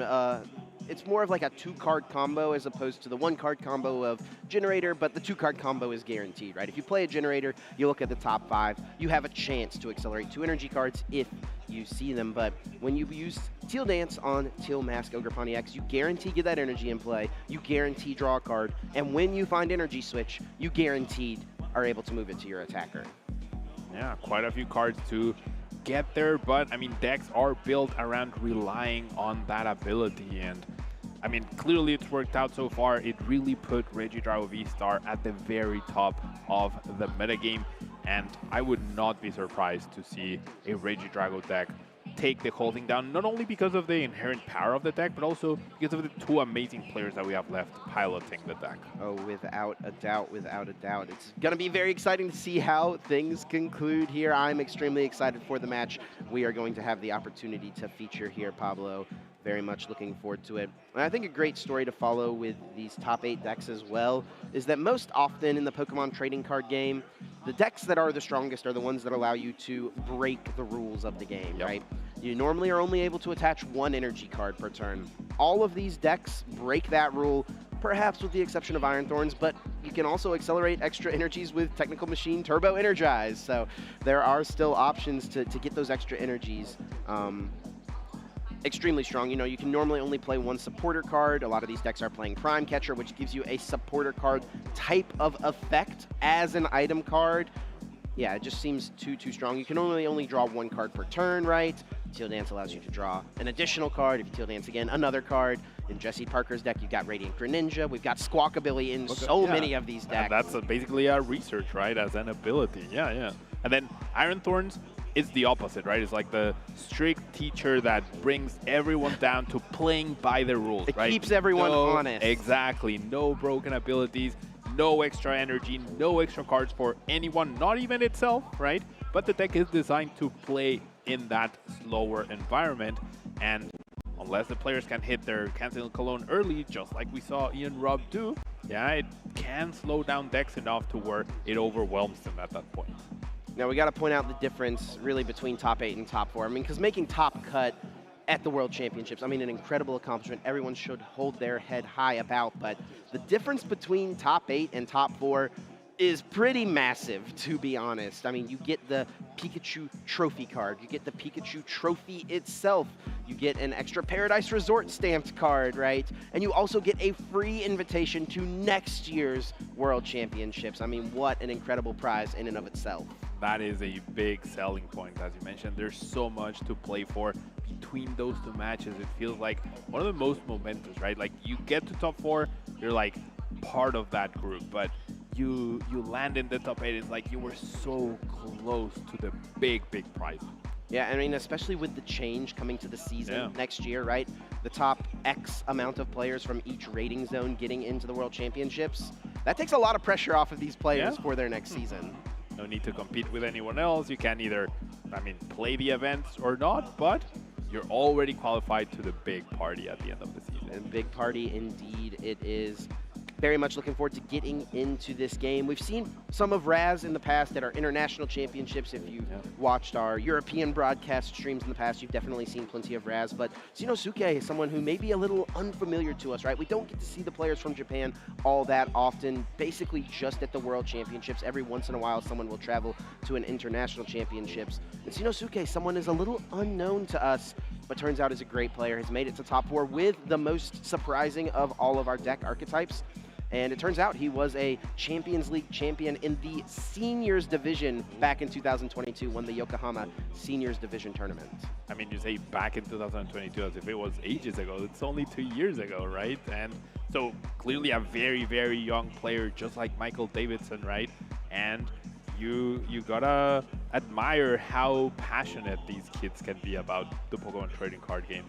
An interesting fact as well that Kyle Pukasukovic pointed out to us is that theoretically, if a trend does follow, a Japanese player is due to win the World Championships. A Japanese player has won every 6th World Championships, dating back to 2004, 2010, 2016, and then with the break from the COVID years, it's now 2024. It's been 6 years since Shintaro Ito shocked the world with Mega Audino.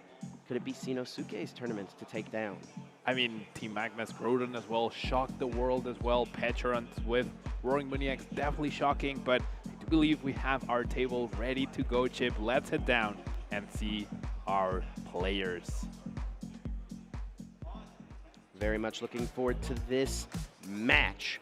Whoever wins this game, this match, will punch their ticket into Championship Sunday and play for a spot to etch themselves into the Pokemon history books, achieve the thing every Pokemon trading card game player dreams of, becoming the world champion. Championship Sunday. I mean, that wasn't a thing when I was doing well at the World Championships, and it definitely has a lot of prestige. And I mean, just making the World Finals is incredible, and both players have a chance to do this. Raz having the results that you mentioned, top 8 at OCIC, top 8 at Bochum, regional finalists at Harrogate, and top 4 at Liverpool Regionals, looking to have that big win even. Yes, both of these players looking for a win. As a Masters Division player for Shinosuke, as he was able to win the Champions League in Yokohama back in 2022, had some other solid finishes in the Seniors Division, and looks like this is indeed Shinosuke's very first season as a Masters Division player. What an impressive feat. We've got two extremely young players.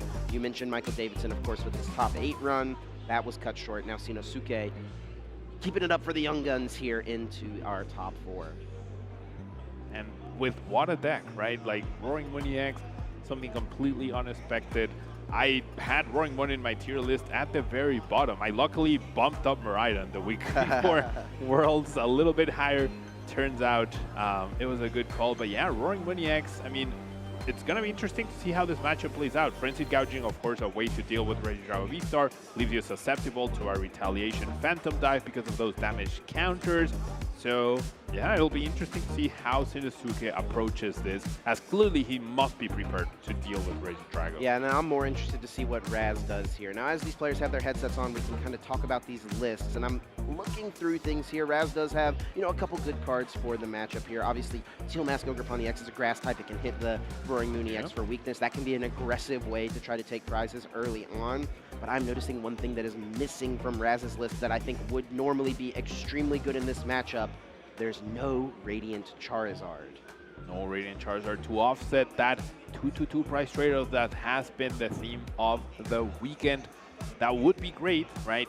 Doesn't matter if you have weakness, doesn't matter if you want to kill your opponent each and every single time. Shinosuke's deck is designed to do that as well, right? Every single time. And between Dark Patches, the Professor Sawdust, I think going second is going to be the choice for either of these players. Whoever won the coin flip, that could be important.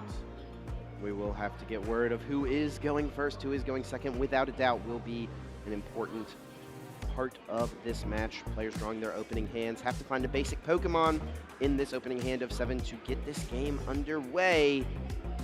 Raz here looking at the hands, thinking through it. Does look like he has a basic Pokemon. Shinosuke has one as well. Prize cards going out shortly.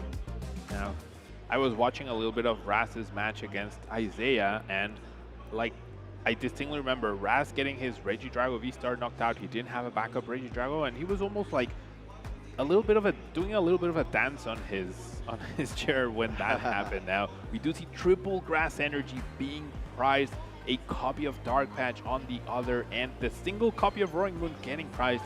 And we see a key judge here, which is a way that Shinosuke can disrupt Raz's game plans. Yeah, kind of awkward prizes, nothing that's detrimental to the deck's overall success. That Roaring Moon, like you mentioned, is a one-of. Giratina V-Star would probably be an annoying surprise in certain matchups. I don't think it's going to be as relevant here. Regidrago probably wanting to go for some of the other attacking options with that Apex Dragon attack. Well, Pablo, I'm ready. I think our players are ready. I hope our audience is ready. Let's get into this top 4 match. We're going to see handshake perhaps. There we go. Yep. The fist bump, and we're gonna get this top 4 match ready to go. Chip, Raz does end up going first. I wonder whose choice that was. And it will be an Ultra Ball played immediately. Discarding that, canceling Cologne and a Professor's Research. This will allow Raz to search the deck for any one Pokemon and add it directly to the hand. Raz has started his Regidrago V, which is normally a pretty good option, but in this situation, he's got to be feeling a little scared of what Shinosuke could pull off on turn 1. Yep, it is susceptible to that Roaring Moon EX aggression. Now, talked a lot about Petron EX. That card is really good, but it's only going to be good in the late game. It does require your opponent to have taken a few prizes before you can actually start taking some big knockouts, but Roaring Moon EX can take down anything. Over on Shinosuke's side, the start of Radiant Greninja is honestly pretty strong. You have the option to leave a single prize Pokemon in your active spot if you don't have a great setup. And you're probably going to have a great setup because Radiant Greninja's concealed cards is an excellent way to activate all of your possibilities. And with subjugating chains from Petra on DX, you're bound to have that easy retreat. You don't have to worry about having the right Pokemon as long as you have that. All your attackers are Dark type as well. So things looking a little dicey for us in this beginning. This Squawk ability, Squawk and Seize, should be pretty big as it could lead into how this game plays out. Can Raz find a backup Regidrago? Can he establish some energies in play that on the Teal Mask Ogerpons to respond quickly and easily to any Roaring Moon EXs that come out? And can Shinosuke piece out a 1KO? So many things can happen with these two very aggressive decks. Squawkabilly EX has become one of the premier support Pokemon in our Pokemon trading card game format at the moment. It's only got 160 HP. It does not have the strongest of attacks, but Squawk and Seize, while it can only be used on your first turn, it allows you to discard your hand and draw 6 brand new cards, which we will see Raz utilize immediately, throwing away a couple of supporter cards that could certainly be awkward. It is mitigated by the draw of a Professor's Research here, and there's a few Teal Mask Ogerpon, but there is something missing from this hand, Pablo. I don't see any energy cards, and I don't even see an Earthen Vessel. No Earthen Vessel, no way to switch out, no way to promote a single price Pokemon to try to offset the 2-2-2 price trade-off, so Raz is going to be very susceptible to Shinosuke's aggression in this upcoming turn. Thinking about what else to do, is actually going to play extremely carefully here, respecting the potential of the turn 1 KO on Shinosuke's side, using this energy switch to move the grass energy from his active Regidrago V onto the bench. And let's look at this hand, already a Squawkabilly. I don't see any darkness energy, but there are a ton of darkness type Pokemon already. Interesting to note, Shinosuke does play 2 copies of Squawkabilly. He really relies on that Squawk and Seize to get going, get the aggression, get those energies in the discard pile, activate those dark patches, find the Professor Sada's Vitality. It's all about that Squawk and Seize, and it is a liability, right, if that's in play, but he's really valuing having access to that, and with 2 of those being in his deck, the chances of them being priced are much lower. We've definitely seen a lot of players get slowed down because their Squawkabilly was hiding in their prize cards. Yeah, Shinosuke, extremely high value on the consistency when it comes to deck building. You know, you may see some players choose to play something like Hisuian Heavy Ball as opposed to the second copy of Squawkabilly EX. Shinosuke recognizes, you know, hey, I may be able to Hisuian Heavy Ball for a Squawkabilly if it's prized, but that means I have to find Hisuian Heavy Ball. Instead of that, I'm just going to play the double Squawkabilly. I can always guarantee that's a pretty good odds I'll be able to find it. We see a lot of basic Pokemon hitting the field. Pokestop also in play. Even one Roaring Moon getting discarded and not playing Judge, recognizing that Raz has discarded 3 supporters already, has a low card hand. Perhaps he doesn't have a good follow-up to what he just did this turn. We're going to need to see some more digging from Shinosuke if he would like to attack. An easy choice to discard off the Trekking Shoes. It allows him to look at the top card of his deck. He can choose to put it in his hand or discard it. In this case, choosing to discard it and now drawing that additional card. Pokestop being utilized to discard the top 3 cards of the deck. There is the Prime Catcher and also another Trekking Shoes to keep hiking his way on through. Raz is going to love seeing that Professor Sada's Vitality in Shinosuke's discard pile, but Shinosuke already holding the other Professor Sada's Vitality, and that Prime Catcher, I mean, already the Petron pretty much guarantees a knockout for Shinosuke as long as he finds enough darkness energy into a discard pile, probably a Dark Patch. That might be the missing piece here. And we do see the Earthen Vessel, and then the find from those Trekking Shoes was an Ultra Ball. This can guarantee 2 energy cards in the discard pile, at least potentially 3 if he wants to make sure that Dark Patch is active and also get full value from the Professor Sada's Vitality. Shinosuke shuffling after the grab of the pair of energy cards. Maybe going for concealed cards before the Ultra Ball use. I think that's what we're more than likely going to see here. Using that Radiant Greninja, discarding this Darkness Energy card to draw 2 from the top. Still missing 1 key piece. Usually these decks tend to play Energy Switch in order to manipulate energy a little bit better, sometimes some water energy, but in this case, Shinosuke keeping it simple, keeping it straightforward, no energy switches, and straightforward Professor Sada reliance, Dark Patches into those Roaring Moons. 1 big card missing here. I think the Dark Patch. I'm not sure I catch it in his hand. And Shinosuke has an interesting choice here. Does he accelerate an energy to each of these Roaring Moon EX? And looks like that will be the choice. This could open up the opportunity for him to whiff if he does not draw another Darkness Energy and a way to get the one in his hand into the discard pile. And I don't think he quite has everything just yet. Oh. He has the Dark Patch, he has the Darkness Energy, but yeah, if he had not attached both energy with Sada, he would have gotten the knockout here. Does he have the Dark Patch, Chip? Yes, it's a gold Dark Patch in his hand. Oh, it's gold. Okay, that's probably... Oh, yeah, you're right. I could not recognize that. I was looking for the regular one. You're right. If he had not attached, then he would have been able to pull it off. Wow, what a huge opening here for Raz. And you can see Shinosuke was not sure what to do. Debated attaching that second energy card. Decided to play a little bit of the risk. Knew there was a decent shot. He drew an energy card, and he was unable to do it. Yeah, and even an energy card or an Earthen Vessel, which he plays 4 copies of as well. So big whiff on the opening that he had, and now it's on Raz to start the aggression, get this prize trade going.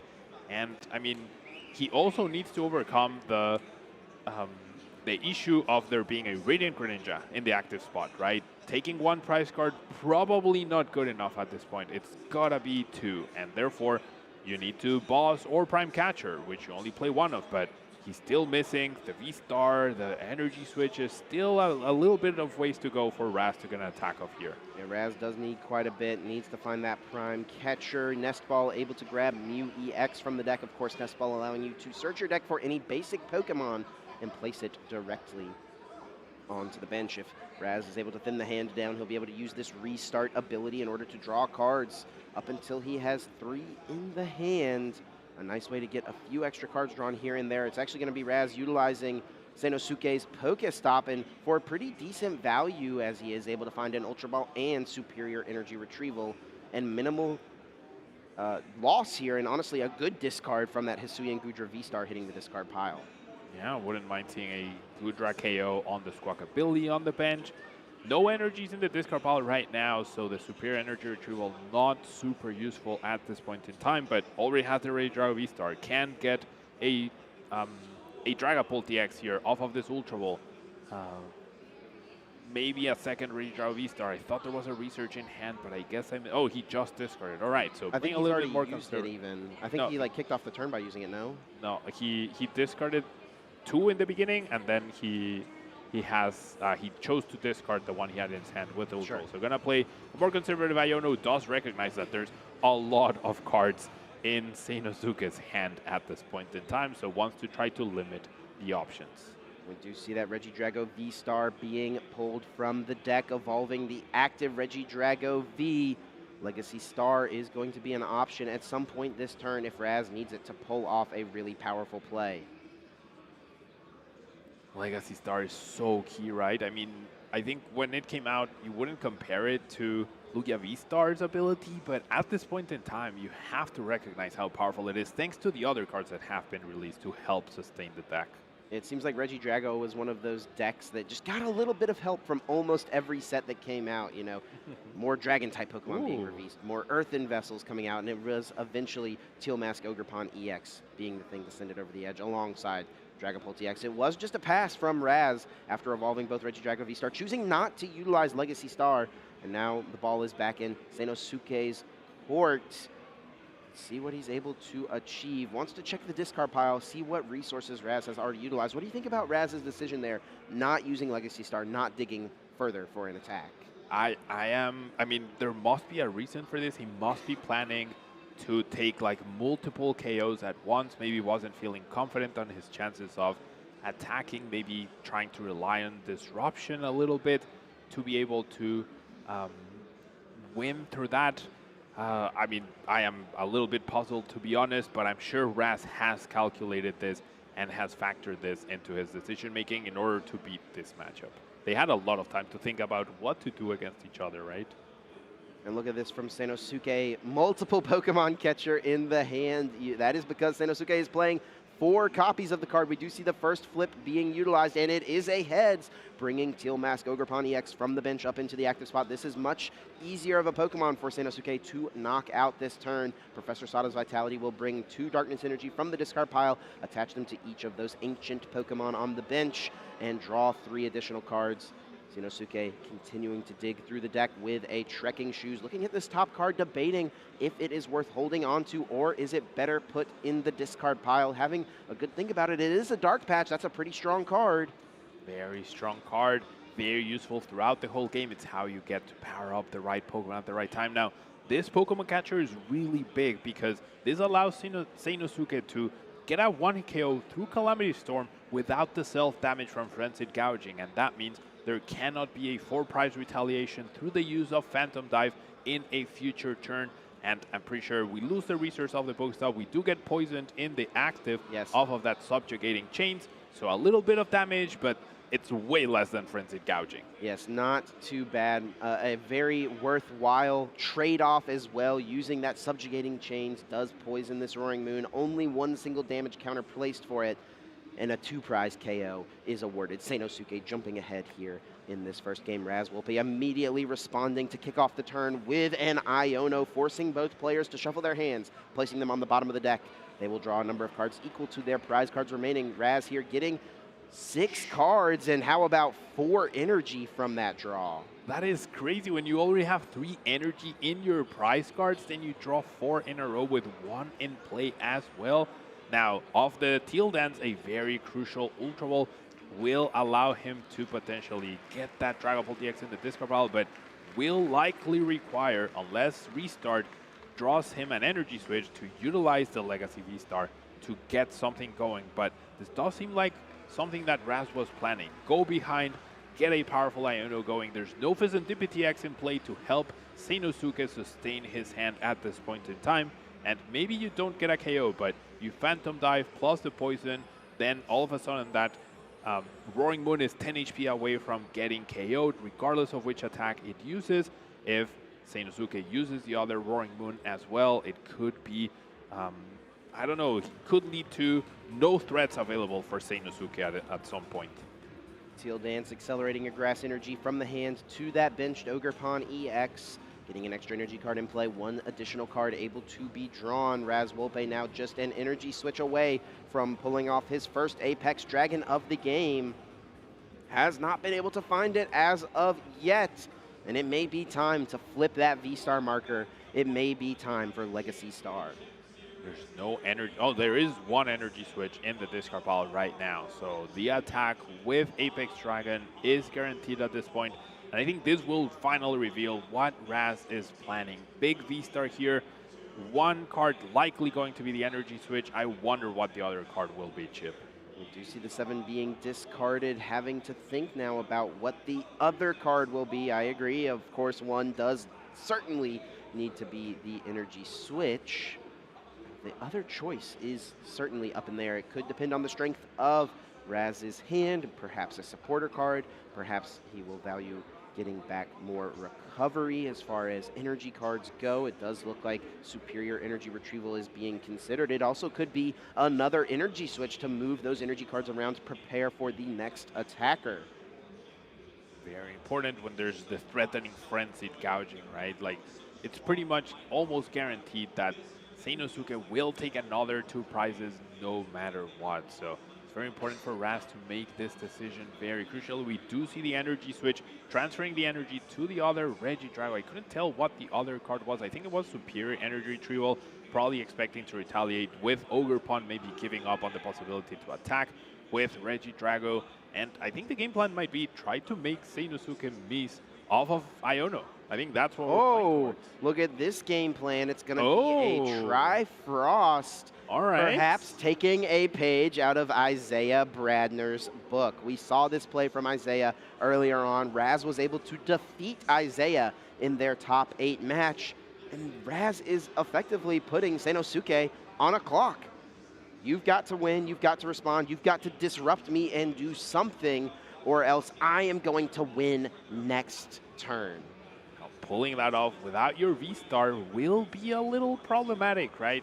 Raz didn't lose anything too significant off of the Legacy Star that would prevent this play, but now you can't reuse those energy switches. Now you need to find exactly what you need, which Superior Energy Tree definitely helps. That means Raz needs to find 2 energy switches. Here comes a Pokemon catcher. Choosing what to bring up could be key here. It is a heads flip. Now, what do you take out? Do you get rid of that energy card and play on the Ogerpon? It looks like that will be the case. That seems like the safest bet. Force Raz to have as much as possible. Agreed. Force Raz to... You're asking your opponent the question, right? Do you have the Superior Energy Tree, which I guess he does have that piece of information. Then can you find the 2 energy switches? But you also need another Ogerpon, right? That's pretty key. You need another Ogerpon to get that energy into play and then transfer it. Can Raz pull that off with a 4-card hand? It's gonna be a tough. Now, an interesting thing here is Sanosuke does not have a Stadium card in play at the moment, so Calamity Storm would not be knocking out this Teal Mask Ogerpon EX. He would need to use the Frenzied Gouging, which would put a lot of damage counters on his Roaring Moon EX. Now, choosing to Nest Ball for a backup Roaring Moon instead of that Pheasantipity EX, maybe that's already in the hand to find a few extra resources. Maybe he's confident he can pull this off with what he has right now. We're going to see the retreat. Poison gets removed. We're going to see the next Roaring Moon get promoted. What does he have in store for us from this hand? Looks like it will be that Professor Sada's Vitality, attaching energy cards to both of these Roaring Moon EX. So effectively here, Sanosuke is just saying, I hope you don't have it. Wasn't able to find something like a Judge to disrupt Raz, which we know Sanosuke is playing 2 copies of. I believe 1 hit the discard pile, 1 was prized, but he did take it off of the prize cards. I think the thing Sanosuke is looking for here is a Stadium card. Was he able to find one, or is it going to have to be Frenzied Gouging? I think it will be the Frenzied Gouging. 200 self-damage onto Roaring Moon EX in exchange for a clean knockout on that Teal Mask Ogerpon EX. Sanosuke 1 attack away from winning this game, but Raz also 1 attack away from winning this game.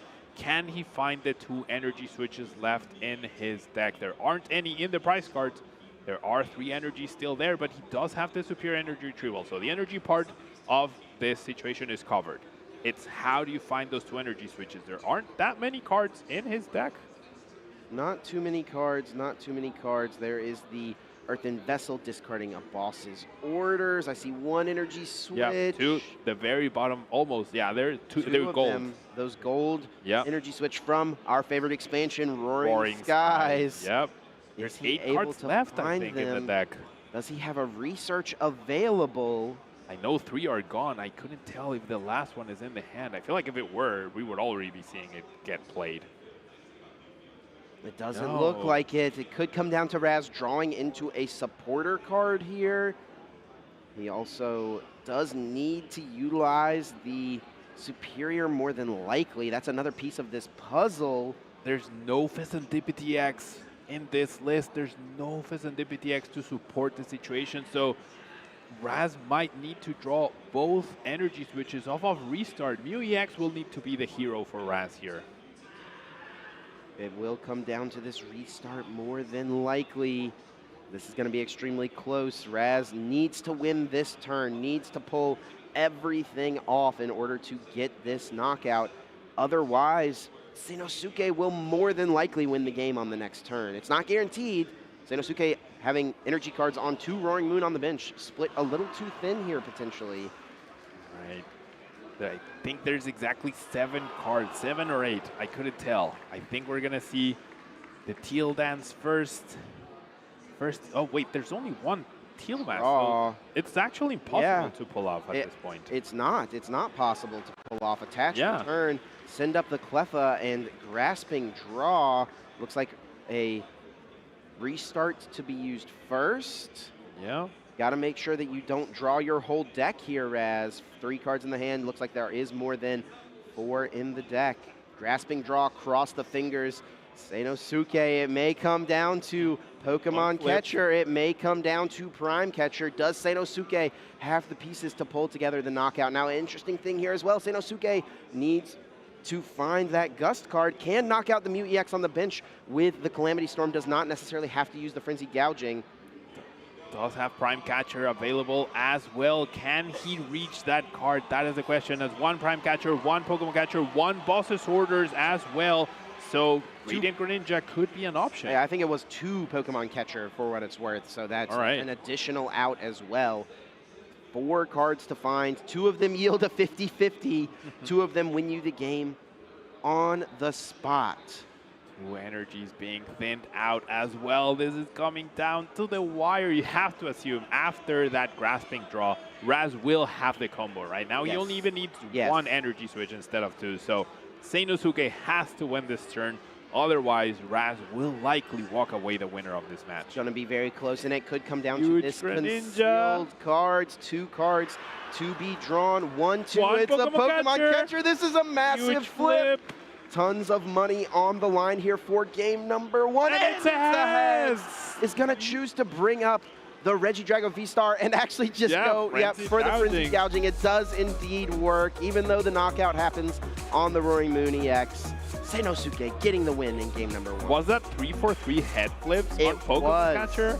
It was indeed 3 for 3 flips on the Pokemon Catcher. That's how you get to top 4 of the Pokemon World Championships with 4 Pokemon Catcher in your deck. I mean, we've talked about how if you run 50-50 with the Pokemon Catchers, you're likely in a good situation. Or the Crushing Hammers, right? These powerful effects are done with a coin flip for a reason, right? They're so big. Can you imagine, Chip? There was a time when Pokemon Catcher was not a coin flip. Those were wild times. But now, Pokemon Catcher almost felt like it wasn't a coin flip for Seinosuke. He's able to pull it off, and pretty amazing. Let's recap what happened in this first game, which was very exciting.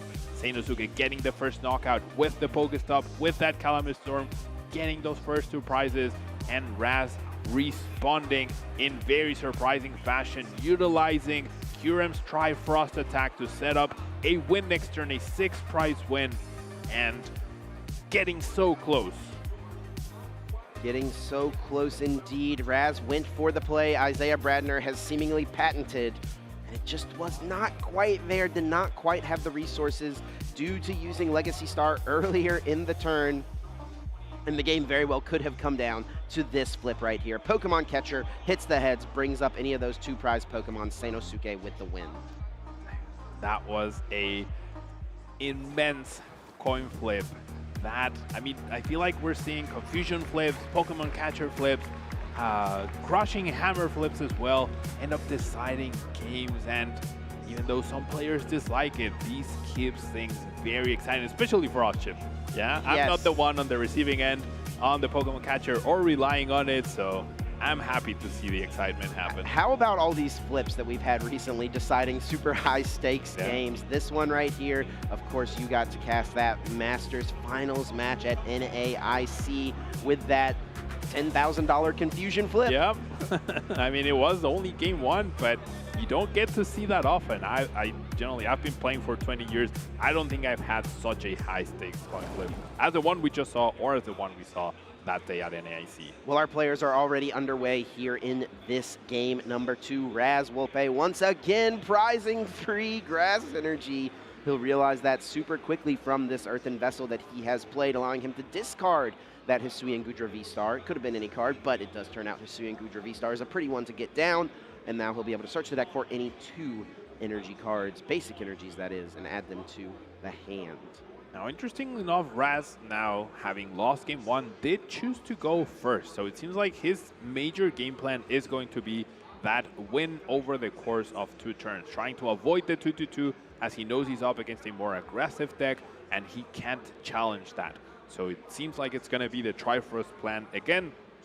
However, I do have to ask, like, with the weakness advantage of Teal Mask Ogerpon, if things are flipped, if Seinosuke goes first and Raz is able to get 2 Ogerpons down, 3 energies, and 1 energy switch, you can take down a Roaring Moon through weakness and initiate that 2-2-2. But maybe that's a little bit too much to ask for. Pulling that off without Pokemon Catchers, without with your one copy of Prime Catcher, maybe it's a little too difficult. And I do think that plan does get ruined by the fact that Sanosuke is playing that one copy of Roaring Moon. Right. That basic Roaring Moon that's not the EX Pokemon. It's extremely easy to get it into the active spot as well, thanks to the Pecharunt's subjugating chains. So I think that's why Raz has decided to go this route. Now, it is something we talked about in the pre-match, right? The fact that Teal Mask Ogerpon could be an attacker. We didn't really see Raz even consider it, it seemed like, in game number 1. Do you think it's something he should maybe try to pivot to here in game number 2 at all?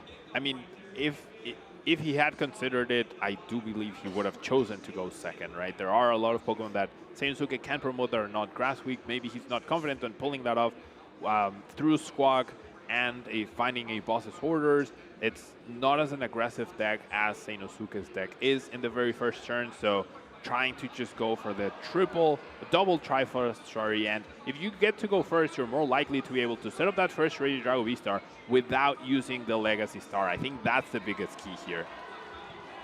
And what a turn 1 find here for Raz. It is that Cleffa, the Grasping Draw, a great option, but more importantly, perhaps, a one-prize Pokemon that he can send into the active spot, and very easily something he can retreat into after the Teal Dance on the active Ogerpon EX. If your opponent cannot go or take a 2-prize knockout in the very first turn of the game, then that gives Raz an extra turn to pull off the double Trifrost possibility. Now, Sanosuke must have seen that play before, and to the best of his ability, he might try to limit his bench in order to prevent that option from opening up for Raz. But this deck does rely a lot on Squawk, does rely a lot on Roaring Moon EXs, of course, and Pecharunt. So if you don't have a solid backup bench, then you could be left susceptible to a simple Iono wrecking you.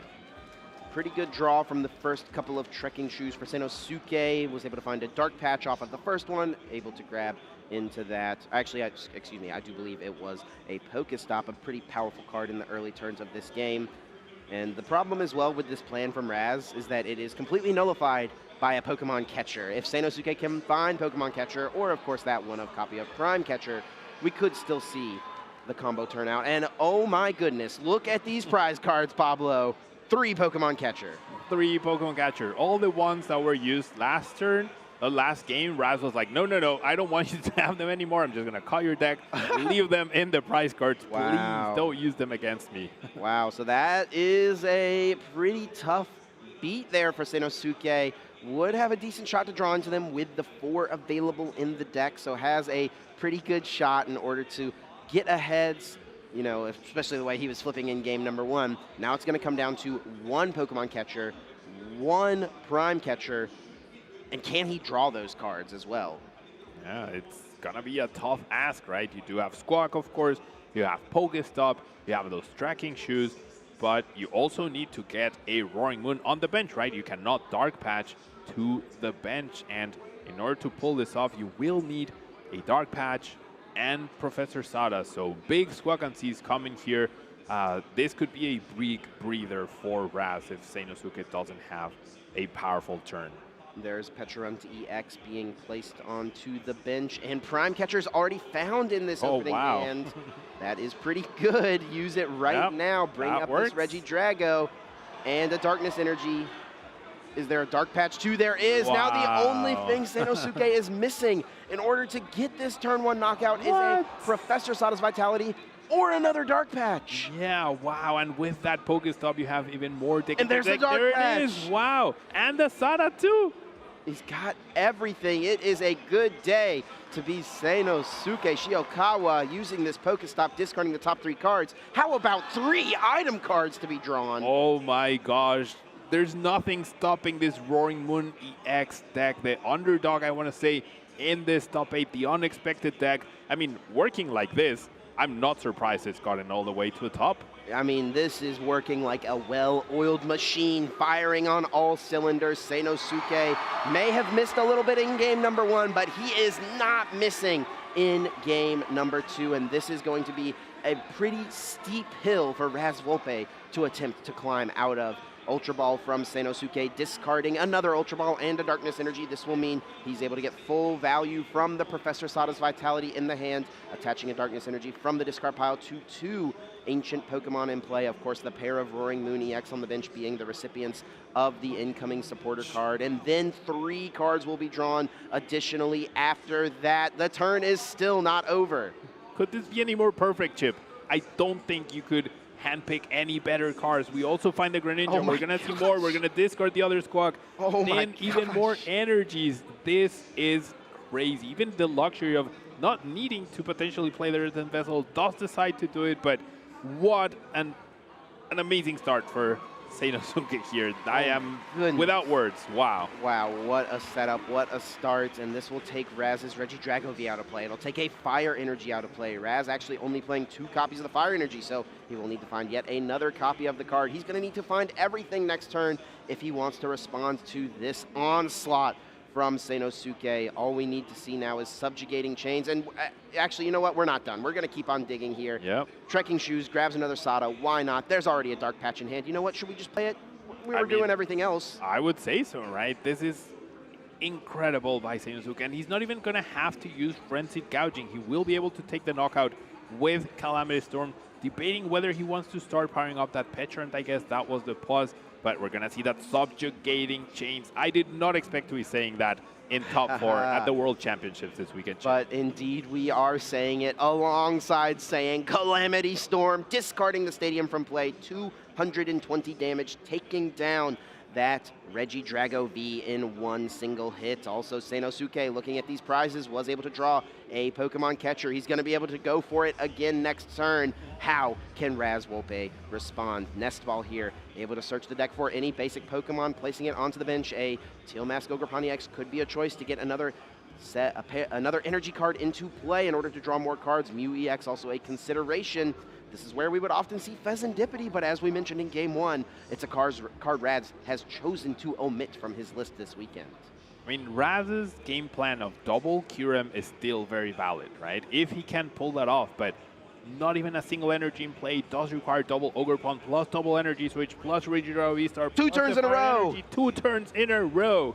So maybe you can expect it this turn through the Legacy Star, given Raz's current hand. There's the V-Star. There's a research. Okay. That's a start, right? That's a solid start. And there is that Kyurem drawn. Needs to find a way to discard it as well. There's the Fire Energy. 1 energy switch. An Ultra Ball, but I don't see any Grass Energy. I don't see a second energy switch. And I don't see any energy switch. I think it's just a regular switch. You can see in his expression, he's not happy with the cards he drew. The Mew gave him hope. But I think research, Professor Oak did not help out Raz this time around. Raz having to think of maybe an alternate plan here.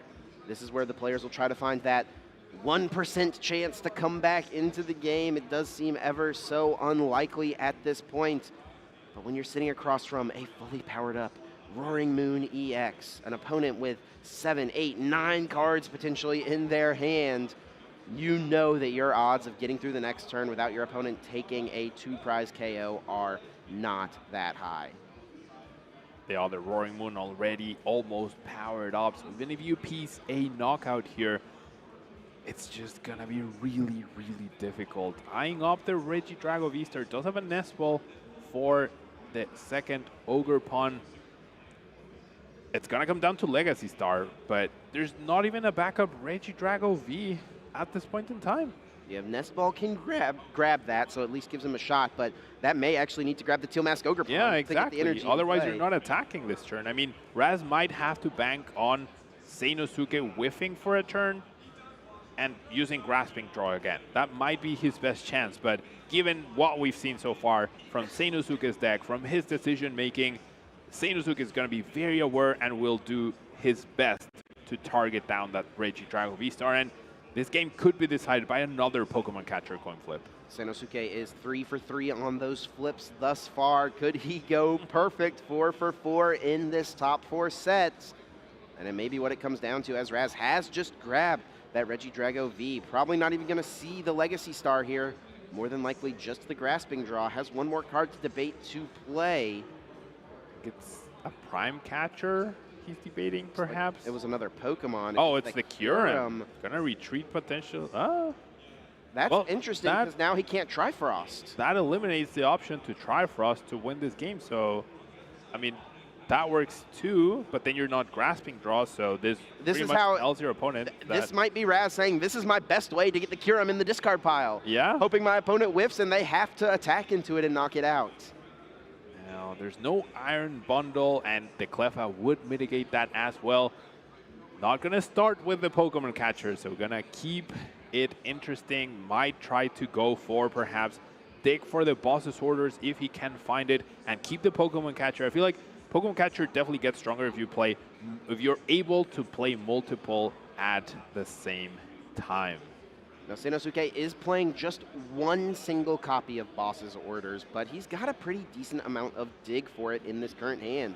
You know, there's the Darkness Energy. We can see concealed cards here. There's also a Pokegear 3.0 waiting in the hand. It looks like another Pokemon catcher. Oh my gosh. I mean, odds are, right, 50-50 on average, Sanosuke should be able to knock out another 2-prize Pokemon here. Yeah. And if you manage one head flip, right, you don't need both. You just need one out of the two, and you still have your Boss's Orders available. Things are looking dicey and dicier for our Regidrago V-Star hero here. Using the Nest Ball, Sanosuke able to grab the Pheasantipity EX from the deck. More than anything, just thinning at this point. There is honestly a chance that Sanosuke will not even have to use Flip the Script in this game. It's looking like Raz Wolpe may have a hard time even taking prize cards. Sanosuke playing the Trekking Shoes, looking at the top card. Does he want it? Does he discard it? Now, an interesting thing here is, do you go for the Pokemon catchers, or do you try to find Boss this turn? I think that you hit on a very key point, Chip. I feel like if at any point Sanosuke needs to Professor Sada or needs to use Judge in order to target down the right Pokemon, right? That is why he's not playing the Pokemon catchers. And this has so much value. Wow, that Pokegear could be huge. There cannot be many cards left over here. It may almost be guaranteed. There are 2 Pokegear, I'm pretty sure, in this hand as well. Looks like about 12 or so cards in the deck. And the Boss's Orders is able to be found. Sanosuke will be able to take a 2-prize knockout and put himself down to just one more knockout necessary in order to close out and punch his ticket into Championship Sunday. Is this checkmate, Chip? You go Boss, knock out either of these 2 Pokemon, and all of a sudden you attach the energy here, you have Frenzied Gouging guaranteed, and if your opponent chooses to attack, they lose. If they don't attack, they also lose. It's going to put Raz in a seemingly impossible situation. The stakes could not be higher. Raz will certainly try to find any line he can to get out of this spot. But sure enough, Boss's Orders moves that Kyurem to the bench, brings up Teal Mask Ogerpon EX, and also Palpad will be able to recycle the Boss's Orders. I honestly don't even know if I would want to put back that Professor Sada. Let's just throw back the Boss. That's what we need to win. Agreed, yeah. And that's exactly what he's going to do. There you go, Chip. Yeah, I mean, this is such high-level play. I feel like most players would have immediately played the Pokemon catcher, right? It's the exciting card. It's a card that helps you get that 2-prize knockout. But Sanosuke held on to those Pokemon catchers, and now he has all of those available for himself next turn in case he needs to Judge, in case he needs to Professor Sada.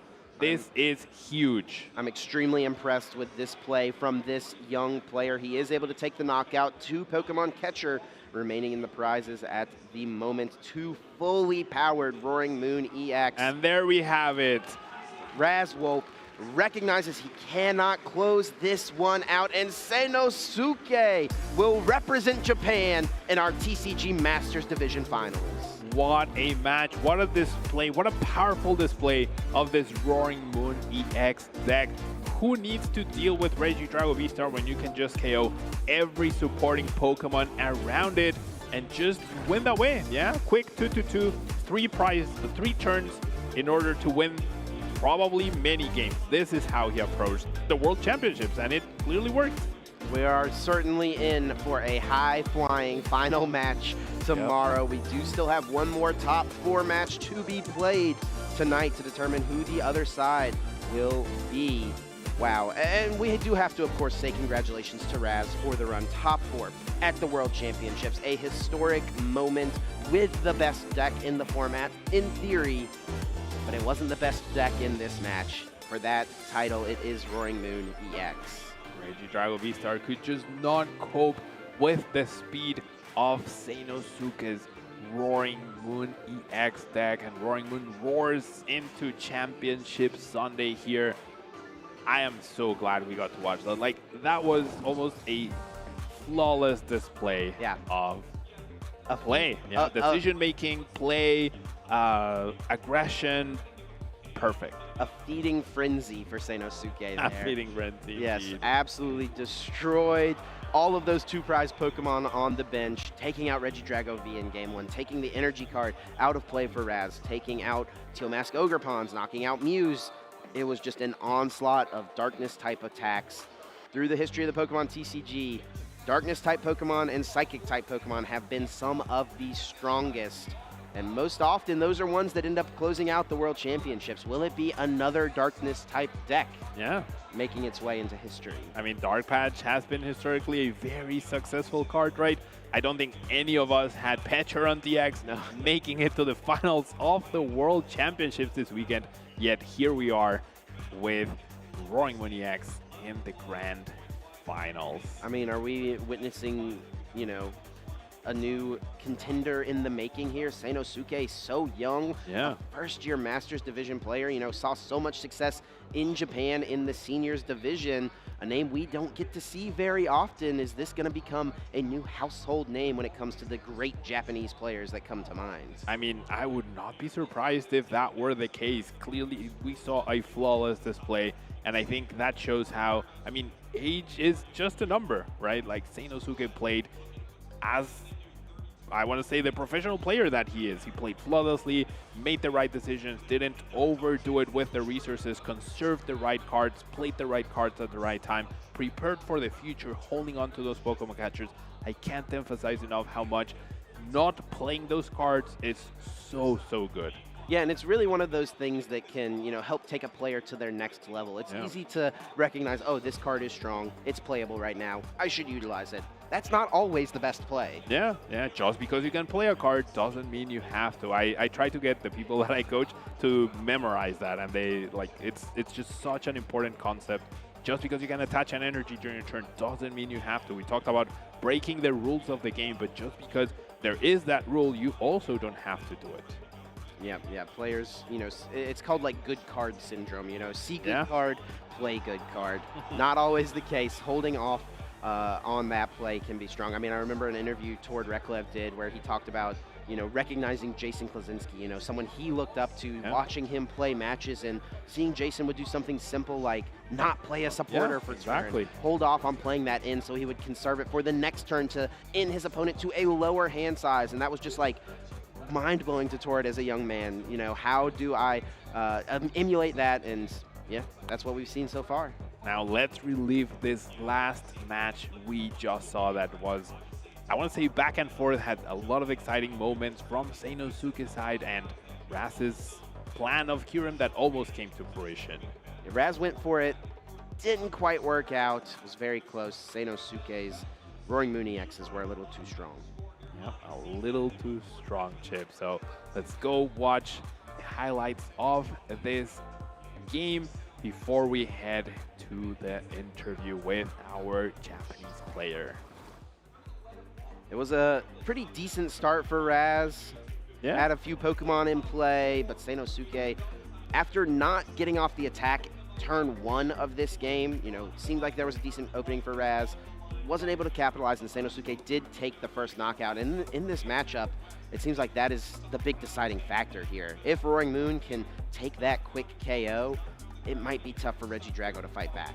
I would love to know if Seinosuke was taken aback by that Kyurem play that Raz tried to go for, or was it always factored into his game plan and just a calculated risk? But it did end up mattering. Raz was not able to pull it off, and those Pokemon catcher flips were quite literally flawless. and really smart sequencing as well from Seinosuke throughout this game. I mean, this was a huge turn here, using that Pokestop, drawing into 3 item cards. You know, anytime your stadium just says draw 3 cards, that seems like it would be pretty good. And it was a turn 1 knockout in game number 2. And from there, Raz was really just never able to stabilize. Yeah, Raz was just watching his Pokemon go down and down. Didn't have the perfect bench to really help. Didn't have the option to really do much. And Raz ends up conceding the match, as I think we're about to hear from our... All right. We'll hear from Seinosuke shortly, getting that all set up on the stage. Very soon we'll get to hear from the young man from Japan, punching his ticket into our final match. I mean, I really want to know what he thought about the current play. Was he expecting it? Was he not expecting it? Did he take him? Have other Regidrago players tried it against him? His bench will always be pretty much open for that. So is it something he accounts for? Is there anything you can even do about it? Well, let's find out how Seinosuke is feeling getting into the finals. Let's throw it down to the stage. Ross, take it away. Thank you very much, Chip. I'm here with Seinosuke, who's just booked a spot in the World Championships final. How do you feel booking your way into that final? 決勝戦にたどり着きました。どういう気持ちですか？とても嬉しいです。I'm very happy. I think I'd be pretty happy getting into the World Championships final. Now, your deck, Roaring Moon, big surprise. Why did you choose that deck for the World Championships? あなたのデッキはみんなびっくりしましたね。どうしてそのデッキ選びましたか？すべてのデッキに対していい勝負をすることができるからです。It's because it's got great matchups against the whole field. I mean, you're in the final. It seems like you were very right about that. So, final question. World Championships final tomorrow. How excited are you? How confident are you feeling? じゃあ最後の質問。決勝戦ワクワクしていますか？自信ありますか？あります。Yes. I'm confident. I'm gonna win. I like that. Well, best of luck tomorrow. It's going to be a great final, but we don't know who it's going to be against yet. So maybe we throw it back to the casters, and maybe in a minute we have another top 4 match. Back to you, casters. We do indeed have another top 4 match coming up very soon. Congratulations, Seinosuke, able to play in Championship Sunday, representing his region of Japan in that event. I mean, you can see the confidence, right? He was like, I'm in the finals. It's just another business day, you know? yeah, it's casual. Yeah. Well, we're really focused on this tournament, but throughout the weekend, we have been having a community vote helping us decide what is the best ace spec in the format. Let's take a look at how that bracket has broken down up to this point. I believe we are wrapping things up here. It is time for the finals. Prime Catcher versus Unfair Stamp. I think these were probably the 2 favorites to make it all the way to the final. I would say they were definitely hard to beat. And I mean, you can see the results, right? They definitely beat up their opponents quite badly. Extremely strong options now. Pablo, I let you choose which one to argue for last time. That means I get to choose this time. That was your plan all along, Chip. And I'm going with the Prime Catcher. I mean, what else could there be to say about Prime Catcher? I mean, it's the card that is featured in the majority of our top cut decks because it is just that strong. Perhaps you could have made a solid argument for Unfair Stamp during the NAIC format when Gardevoir was so dominant. I mean, that was the most represented ace spec in that top cut. But now it's all about Prime Catcher. The decks have gotten so fast, so aggressive, that if you're not playing something like Prime Catcher, sure, Unfair Stamp could set your opponent back, but I want to be the one asking the questions, forcing the envelope, and that's what Prime Catcher allows you to do. I mean, speaking of asking questions, right? Like, I mean, in the name of the card itself, Unfair Stamp, you can use that as soon as your opponent takes the first knockout. Bring down your opponent to 2 cards is quite impactful as well.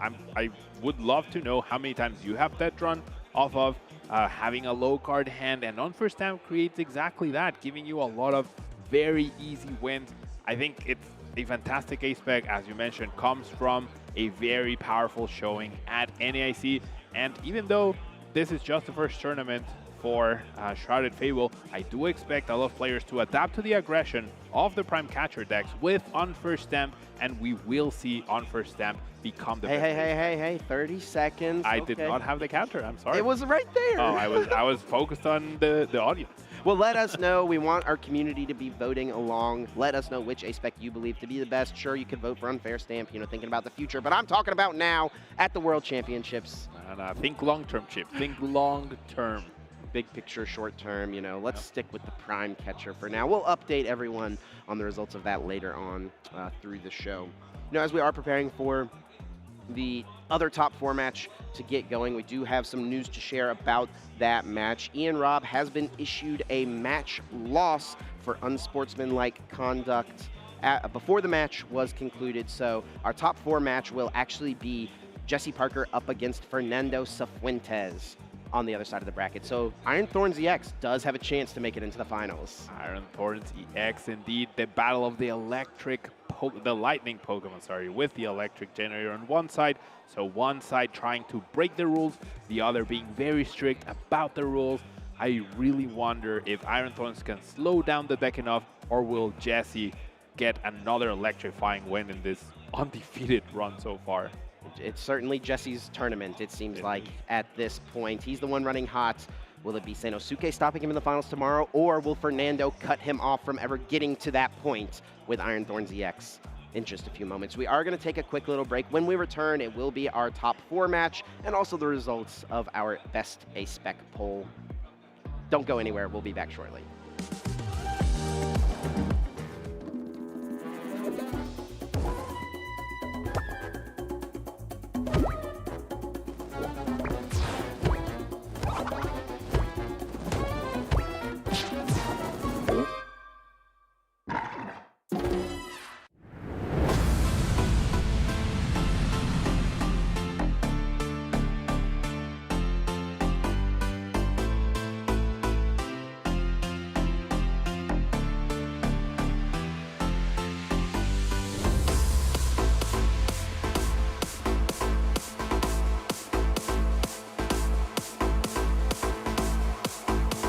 Welcome to the Pokémon World Championship 2024!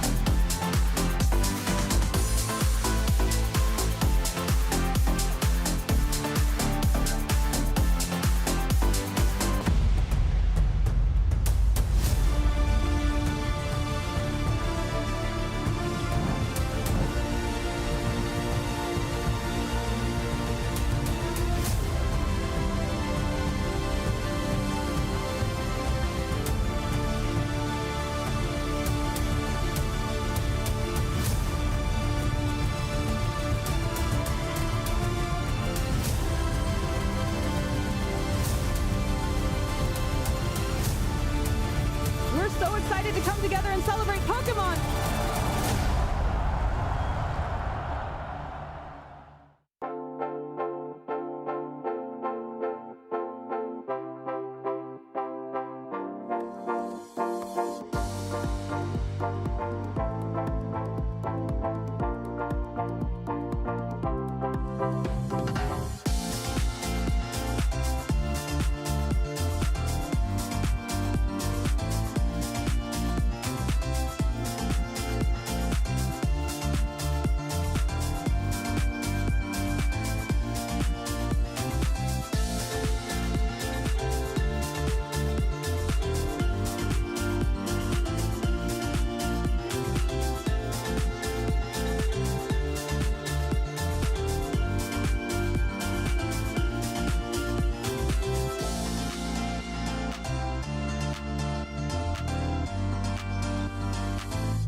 Another day, another moment, you can't wait, 'cause it's time for you to win the race. So level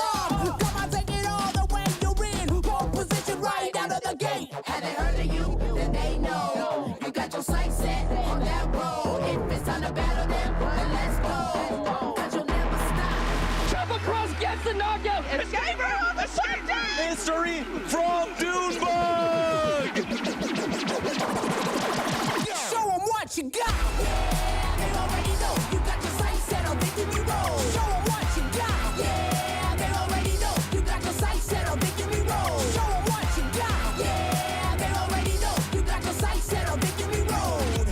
Put your hands up! Put your hands up! Put your hands up! Put your hands up!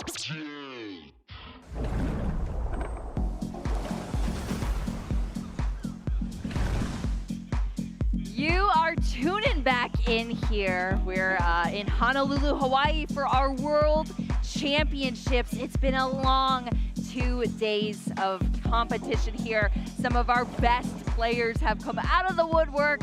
We're here in Hawaii competing, and we've gone through a lot of competition to get to this point. Right now, this is our second top 4 match here in day 2. I'm Shelby Boo with Kyle Sablehouse, and we're excited to bring you through another incredible match of the Pokemon trading card game. That's right, we're gonna lock in our next finalist. It's unreal to think about the level of competition that we've seen already through Friday. Now, nearing the end of Saturday, we are gonna have Championship Sunday lined up here pretty soon. Where has the time gone, Kyle? I feel like this weekend has just flown by. So it's a good problem to have, and I'm glad that we spent it all here with y'all. Yes, exactly. We've casted so many matches alongside with you, but we have one more here today before we head into our Championship Sunday tomorrow. That's where we will see all of our age divisions compete to potentially become a world champion here in Hawaii in 2024.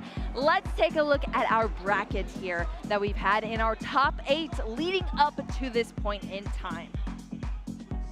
Yeah, check it out here. Jesse Parker starting things off, the #1 seed, taking down Michael Davidson 2-0 in a swift victory there, and that means that Jesse is undefeated moving into the top 4 match, where he will face off against Fernando, who was able to take down Ian Robb there in that top 8. And then take a look down at the bottom there. Got quite a run going on there. Yes, absolutely. I mean, just absolutely cleaning up here. And now into the finals. Senosuke Shiakawa. And now we have to figure out who Senosuke will be going against here, Kyle. Yeah, who wants to deal with that the roaring moon? It is terrifying. I don't think anything beats that right now, but I'm sure there's 2 competitors saying, you know what, just give me a chance. I might be able to make this work. I'll tell you what though, Kyle, coming from Japan here, bringing Roaring Moon now into our finals that we're gonna see it tomorrow in our Masters division. We just gotta find the other side of the puzzle piece to that. Who's going to be facing up against that Roaring Moon. And I feel like it's all happened a little bit silently, too. I mean, that Roaring Moon just went under the radar for us up until this point. But, I mean, you just saw it on stream there. It's not under the radar anymore. What, it was in the best of the rest in the sub 2 percentile. Yes. It was in trouble. But sure enough, it just takes one, and we found them. And sure enough, they're in the finals ready to go. Yeah. Watching anxiously as we have 2 great competitors ready to take the stage here. It's going to be a whirlwind. Yes, Jesse Parker coming back to the stage. I'm sure the adrenaline is running here, piloting that Miraidon EX deck.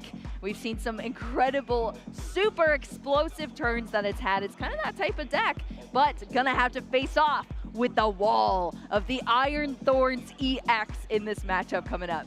Yeah, this is truly an inertia issue we're running into at this point. And maybe we play at a snail's pace, and that certainly features Fernando. He loves to do that. He likes to play nice, slow, easy Pokemon. We're not doing anything too crazy here, but there's always that opportunity for Jesse just to find all the right pieces. That's kind of what you do when you're Miraidon. Yeah, it's gonna be finding the right pieces and holding up over on Fernando's side. We'll have to see how things shape up. I'm curious to see how many mulligans we might get into, Kyle. You know what? That's a great point. I'm over here thinking, Well, Miraidon runs into some issues if they can't search out their Pokemon. But what if we just give you 15 cards? exactly. We could see a very fast-paced game potentially, depending on that factor alone. I mean, Fernando only has 4 basic Pokemon in the deck that you could start with as a valid Pokemon to start here in the TCG. So I'd be interested to see if that becomes a factor. I think we did see it in the game we casted before with Fernando. A ton of mulligans in the game 1, and then not so many in the game 2. So. Well, will we get our first judge ball in the top 4 of the World Championships? Yeah. We'll find out here, but let's go ahead and take it down to the stage and introduce our players. Our players are ready to get into this top 4 match. There is everything on the line here. I mean, you're talking whether or not you make it into the finals tomorrow for Championship Sunday. You get a chance to be a world champion. It's going to be one of these players advancing on here from our top 4 match. We're going to start over on the left side of your screen.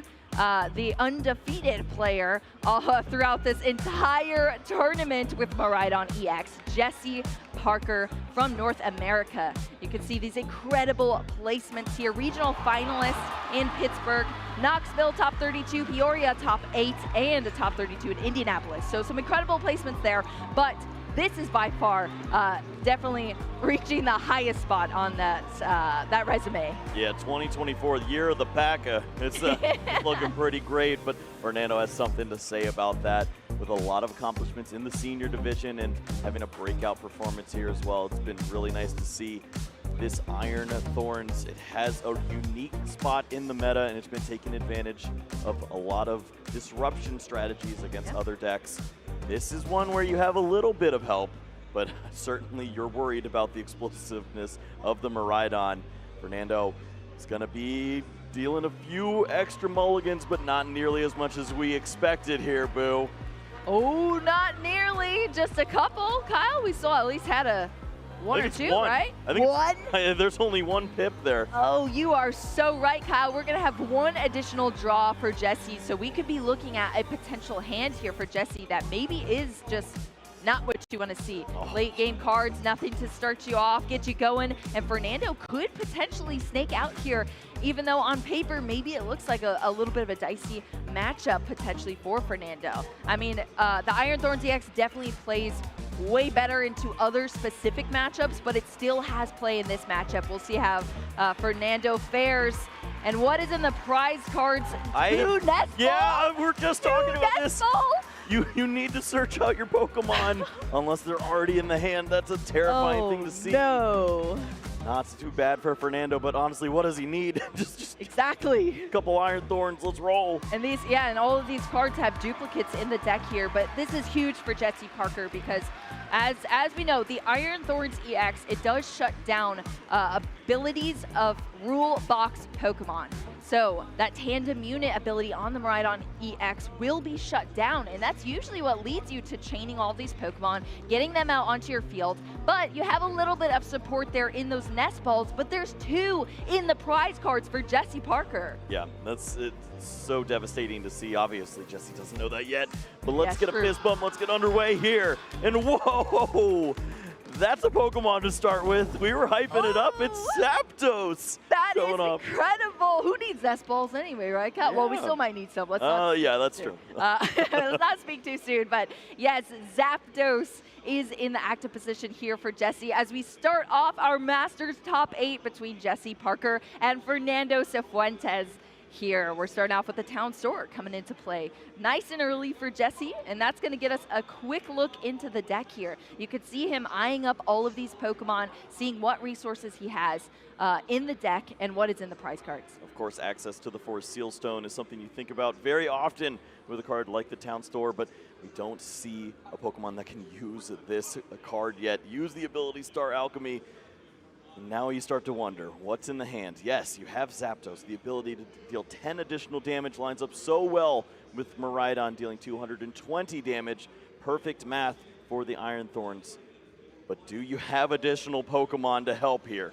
That's going to be the story, and we're going to have to wait to open those chapters here as Jesse glances through the deck and starts to select some cards out. You know, it's interesting.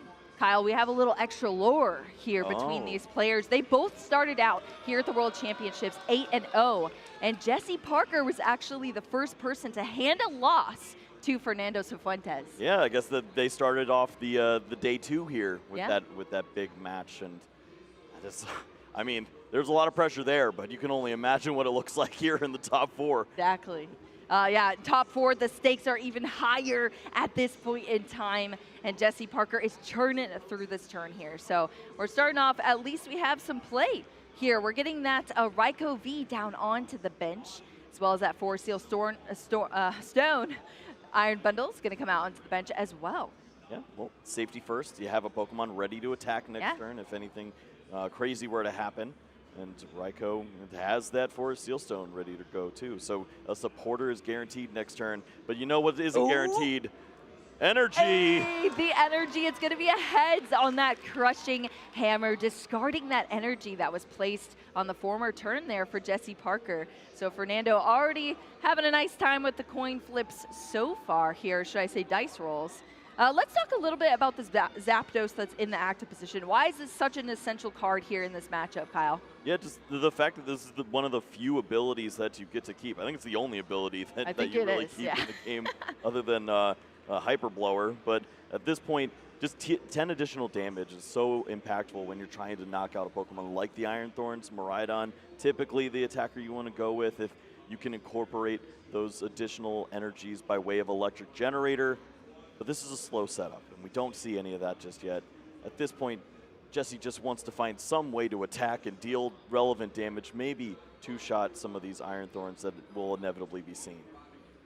Well, here we go. We see the Professor's Research discarding a nice few cards there for Fernando into fresh 7. Let's see what we could see as far as cards into this brand new hand. The Prime Catcher, couple of energy here, as well as a Judge and a Boss's Orders for Fernando. We're going to get that energy attachment. That's what we need to start getting into these the damage from this Iron Thorns EX. But where's the Pokemon? Cannot cash in on the Turbo Energize. And it's just a pass of the turn. Yeah, that's an interesting. So usually we don't even see that happen because the technical machines always discard at the end of the turn. That's how it works here in the TCG, and usually you want to use it, but you can't this time around. So it still gets discarded without 0 utility. So that's kind of unfortunate there for Fernando. And I mean, the other unfortunate piece is just not having a Pokemon on the bench either. We saw that not go too well for him earlier in some matches. So Jesse Parker is going to just have to stay calm, cool, collected, and keep churning through these turns. Right, there is one Professor's Research in the deck. Maybe that's a card that you can target down with the Forest Seal Stone. And then if all the cards fall right, you could see a Miraidon, Electric Generator, Energy, a Switch card, some way to, well, we see the Escape Board there, or Rescue Board help out too. So I know, I always call it that as well. we just want to skate. Yes, exactly. Yeah, we could see everything come together potentially here for Jesse. Really happy that Zapdos does not have a rule box. Yeah, that's a really impactful 10 additional damage that we could see. Yes, exactly. Also worth noting for Fernando, after starting 8-0, only had those 2 losses to his record, and both of them were Miraidon decks. Oh, so no. It's very happy to be at the top 4, but you don't want to see this. I was about to say, well, who knows, Kyle? Maybe it's time. We've been saying it all weekend to flip the script. Okay. Who knows? I mean, that's not going to happen, potentially, because there's not even a Pheasantipity there, but... All right, here's the hand. There is potential for fireworks. Professor's Research is going to get us an additional 7 cards here. Fresh 7 cards for Jesse. What do we see, Kyle? Anything we can work with? Nope. Oh, this bummer. does not work out. Yes, there is a little bit of search there. The Ultra Ball to help out. And there is supporter for following turns. But no fireworks this go around. And yes, you have that double turbo attached to the Zapdos. Probably going to have to retreat into the Iron Bundle and just pass the turn over here soon. Yeah, well, at least like you said, Kyle, I mean, you kind of wrote it on the chalkboard before we even started this matchup here that it's going to be slower. It's going to be pretty slow paced here for Jesse, but we're still trying to piece together everything for the later turns of this game. Wow, that is a fancy looking card, and it is that Miraidon EX coming down. Unfortunately, unable to use that tandem unit ability thanks to the Iron Thorns EX. But we've got some future action on both sides of the field. I guess in the Iron Bundle. Yeah, I'm sure it's just happy to be a part of the team at this rate. Oh, yes. This is where we see how much Jesse values this Zapdos. Says, I really don't want to attack into the Iron Thorns twice. That's when Penny starts happening. That's when bad stuff goes wrong, and I'd rather just give you this. Yep, that Iron Bundle going to be, unfortunately, the sacrificial Iron Bundle this time around, but it's going up. It's still helping the team. It's got a nice way to pivot out of the active position with that rescue board in the future, and it's kind of putting some safety onto the bench there for Jesse, but not for long because we have the Prime Catcher, bringing that Zapdos right back up. Now we have to put the rest of the pieces together here for Fernando to start getting some prize cards and some damage down. Yep. And at this point in the game, Fernando just one card at a time is going to thin down a little more. Double Turbo Energy, obviously the most important piece of this puzzle. If you find that, going to be in a great spot. Pokegears are in the hand, so potential to run into some of those unique supporter cards that we don't always see, and maybe one of those is beneficial to working out of this spot, dealing with the Zapdos, and preserving all of the hit points on all of these Iron Thorns that will inevitably be seen. Exactly. Or Judge to 4, here we go. Judging to 4 here, both of our players are going to shuffle up, draw 4 cards to the hand on both sides. We also saw the utilization of that town store. It's our stadium card, so both players have access to it to get those tool cards out. We saw that future booster energy capsule come down onto that Iron Thorns EX in the active here. Give it some free retreat, some boosted damage as well, plus 20. There, let's see what the 4 cards we're going to see for Fernando. Oh, the Lotto, spin the wheel.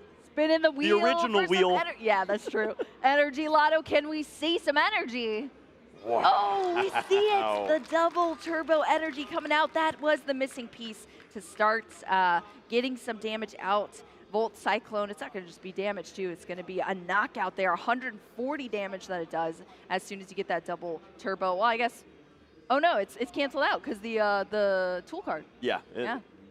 We're still in a knockout, which is fine. but yeah, the energies aren't going anywhere at this point. It is the single Iron Thorns hanging out, and Jesse still has doing its thing. Answer some questions.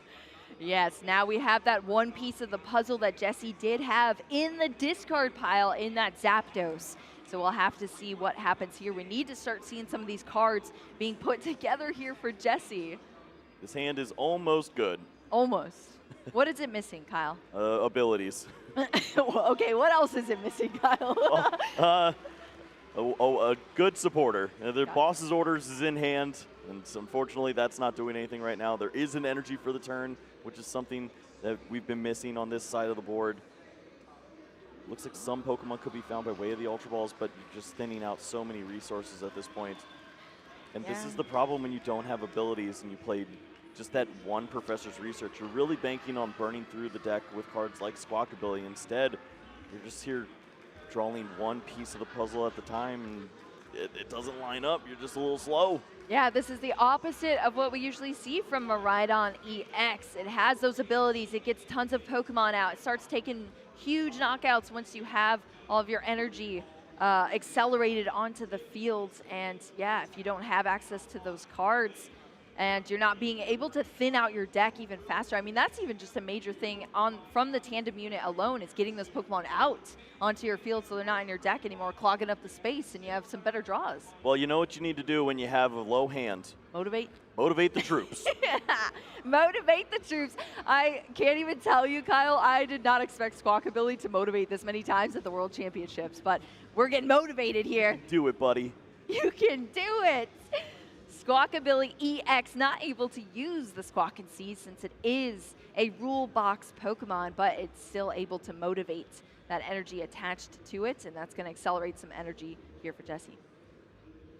Just playing out a few more cards, and at this point, one card in hand Fernando really wishing this is not a basic lightning energy at this point. Yes. Well, that here is we a turn. see there's 20 damage now onto that Iron Thorns EX. The one Techno Radar there to find some additional help. Yeah. There's one Techno Radar in the prize cards, and then top decking a Techno Radar here is huge for Fernando. Oh my goodness. Gosh. I want to hit you now. Oh my gosh. Yeah, Miraidon EX being promoted there off of that Pokemon catcher from Fernando, hitting the heads Pokegear. Also going to take us into a fresh 7 cards. Can get a supporter off of that. And Arvin, fantastic supporter to have to draw out even more cards from your deck and start to align these pieces as well. You don't like judging the 1-card hand? No, I don't think I would do that, Kyle. I don't think I would do that. All right, fair enough. I think we'll stick them with that and have a good time here. I think Fernando's seeing everything he wants to at this point. All the resources are lining up just fine. Yeah, on the opposite side of the field, that's what we needed to happen for Jesse Parker, but it's happening here right now for Fernando. Back on stage and making things happen with this Iron Thorns EX. Arvin with a chance to solidify a few more resources. At this point, what do you really need? Seems like the answer is to just keep looking for more stuff. When I do need to find an answer, I'll get there. Yep, I don't even think, it doesn't even have a tool card to be drawn out there. It's just the Pokegear 3.0 for the item card here for Fernando. Get into some supporters down the line. I believe there's already a bunch of supporters in the hands, too. Well, not much else really to do here. Sure, you can counter I the guess, stadium, avoid bump the town one store. more card being found by Jesse, but here comes the attack, and all eyes on Jesse Parker. What's he got?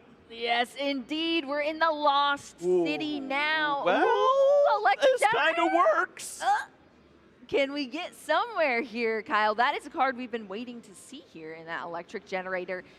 Moving. All right, we need to see at least one.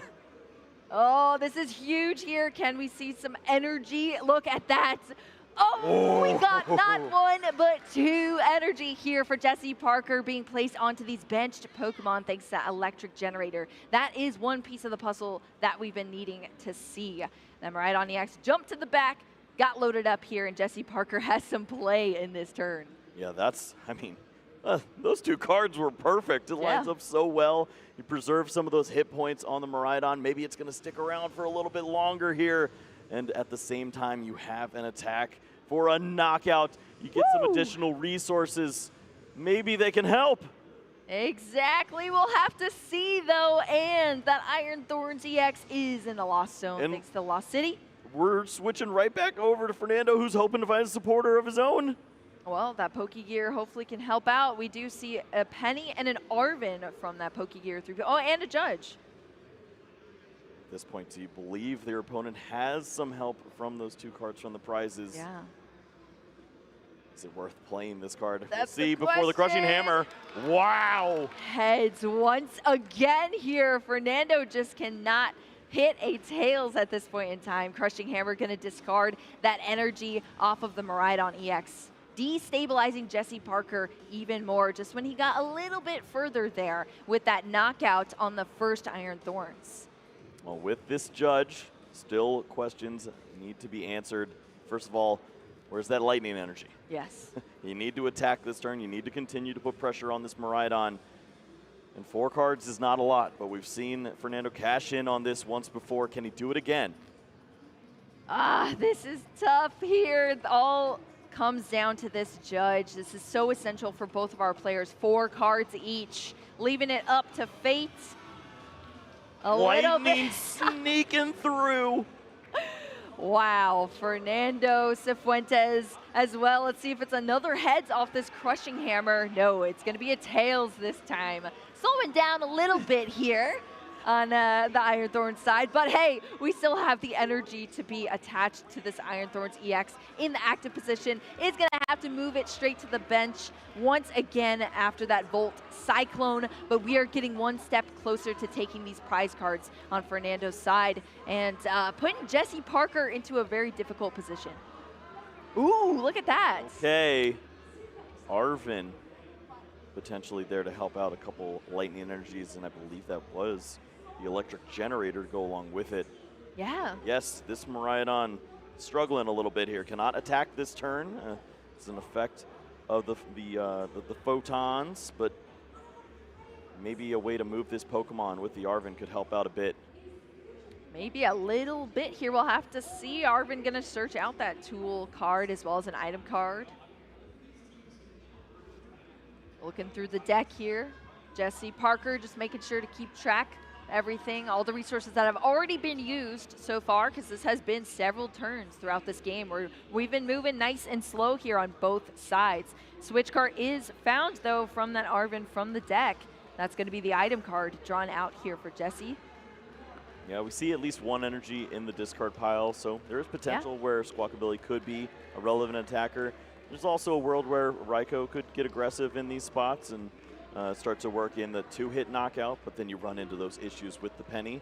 At this point, though, we just need to see some energies and keep on churning. Yes, we need to see it once more for Jesse Parker. I didn't see anything there, Kyle. Hit 2 last time, but that's going to be 0 on this time Takes around. a quick look at the hands. All right, I still got some energy, but I don't like this. We've still seen 3 crushing hammers at this point, so just trying to dodge one more. And your opponent has 2 cards left in hand. Maybe they don't have the resources to continue attacking. So many things you have to consider when choosing which attacker is best in this spot. Do you soften up with the Squawkabilly? Do you attack with the Raikou? We're going to get aggressive here. Play all your Pokemon. That's going to be it here. That Raikou coming into the active position for an attack here this time around. Found the Lost Vacuum. Could have been a very impactful card had it not been for the healing that we saw on the Miraidon EX. Actually would have lined up for a knockout with the removal of that Bravery Charm. Yeah, can you imagine the switch cards healing up some damage there, making it pretty relevant to the matchup. But yeah, that Bravery Charm is now gone here. Still a valid play to just remove that. You don't want your opponent to continue to hang on to those additional hit points. And we are back to Judgetown once more.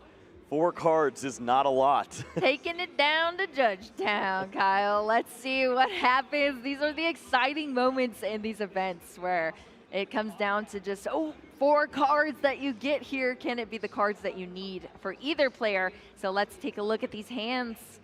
Looking for energy.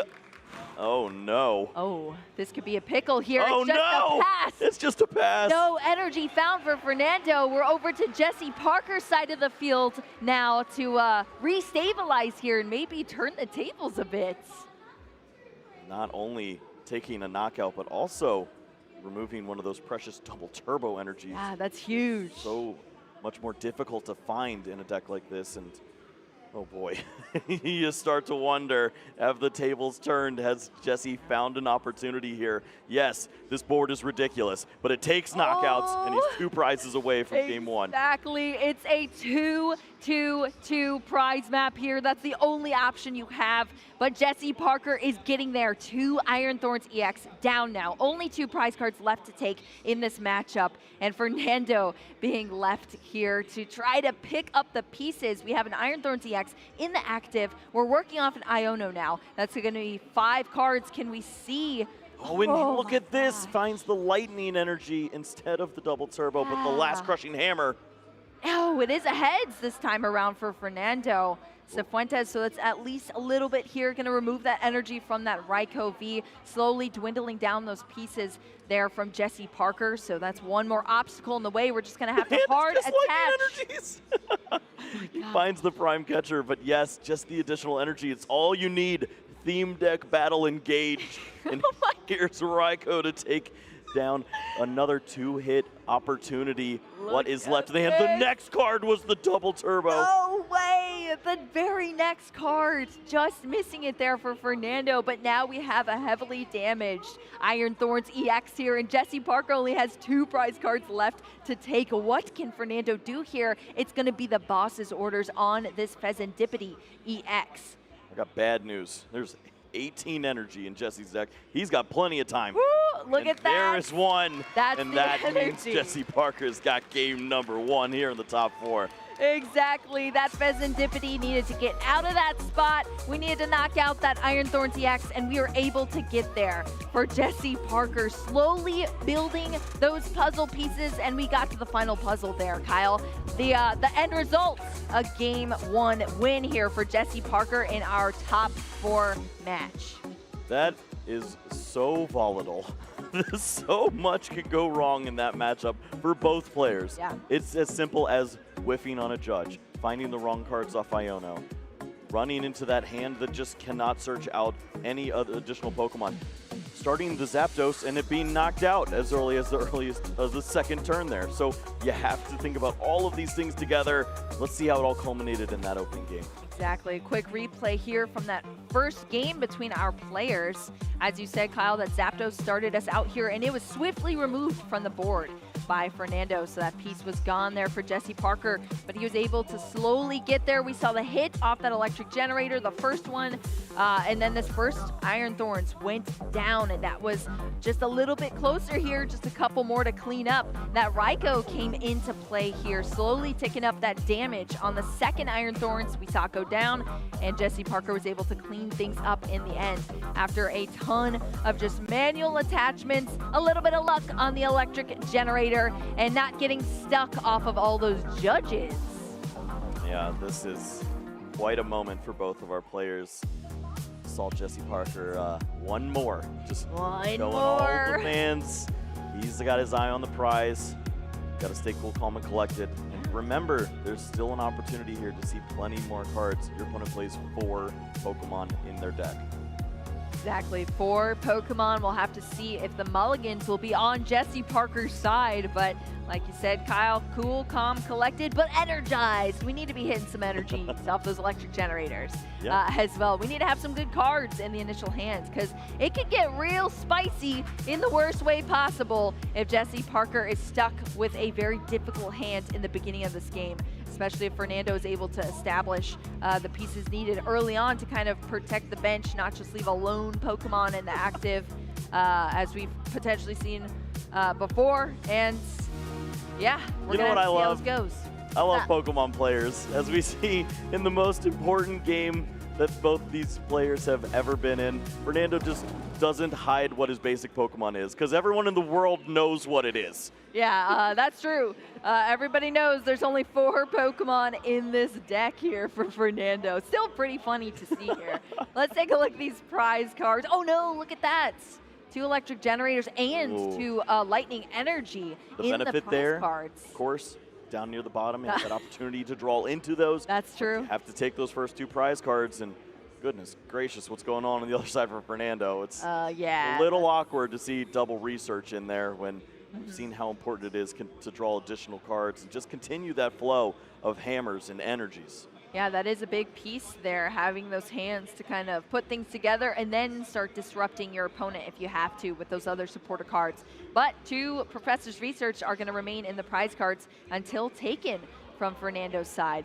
The starting Pokemon this time around, that Iron Bundle in the active here. We're going into the deck on this initial deck search for Jesse Parker off of this Nest Ball. They're not in the prize cards at this time, Kyle. Yeah, you've got your Pokemon, but no energies to move to them with those electric generators. Can't have it all, right? Yeah, it doesn't always work that way.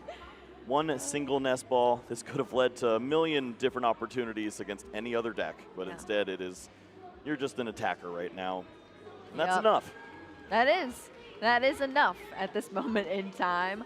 That Miraidon EX being the one put down onto the bench from that Nest Ball for Jesse. Also, there was a quick look at all of the resources there, and Jesse has a lot of experience now with this matchup. Not just the match we just played, but has played against it throughout this tournament already a couple of times here. So hoping to just get one more win here in our top 4 and be into the finals for tomorrow at Championship Sunday. Squawkabilly gonna come down, maybe help out a little bit throughout this match. And then we have the first manual attachment for Jesse Parker getting set up there on the board. Fernando, on the other hand, let's take a look at this opening hand.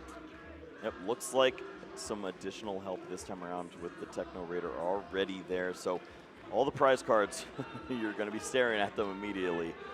3 of these Iron Thorns ready to roll. And we saw the basic Lightning Energy in hand as well. Supporter, there's a Pokegear at least, so yeah, could get us something. Find some additional resources, but all in all, not a terrible turn to see from your opponent. Just Miraidon Energy. Crushing Hammer can handle that. Yeah, that is true. Crushing Hammer. There's no crazy pop off there, so things could still go in Fernando's favor. But having lost so many matches to Miraidon, you got to just be hoping on hope that things turn around for you here if you're Fernando Cifuentes. But even just sitting here at our Masters top 4 is huge right now for Fernando. So gonna give it all that he's got, I'm sure. Techno Radar is gonna help us out quite a bit here in our initial setup for Fernando. One more Iron Thorns EX joining the bench. That's gonna be a target for the energy switching around, if we can even get there in the future. We see those Pokemon thinned out, and at this point, Pokegear finds the Arven. Ooh. But the hands, no Crushing Hammer. We do see the Pokemon Catcher, so perhaps if ever threatened by the Miraidon with an additional energy likely next turn. We've even seen players go after the Squawkabilly in moments like this. I don't want to see any energy recovery from this. So a few options there, and you know what? Even though you don't have the hammer, you can go grab it right there with Arven. Exactly. Arven's gonna net us that hammer. Let's see the roll. Can it be a heads? It is.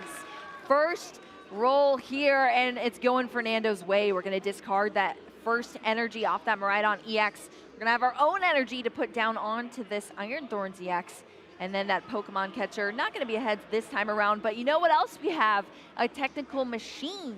And it works this time. And it works. Yeah, it's not a broken CD anymore here for Fernando. We're gonna have the Turbo Energize. It allows this Iron Thorns EX to use this move on the technical machine. It learns a quick move and then it discards it. But it gets 2 basic energy cards onto your bench, and that is huge here for Fernando.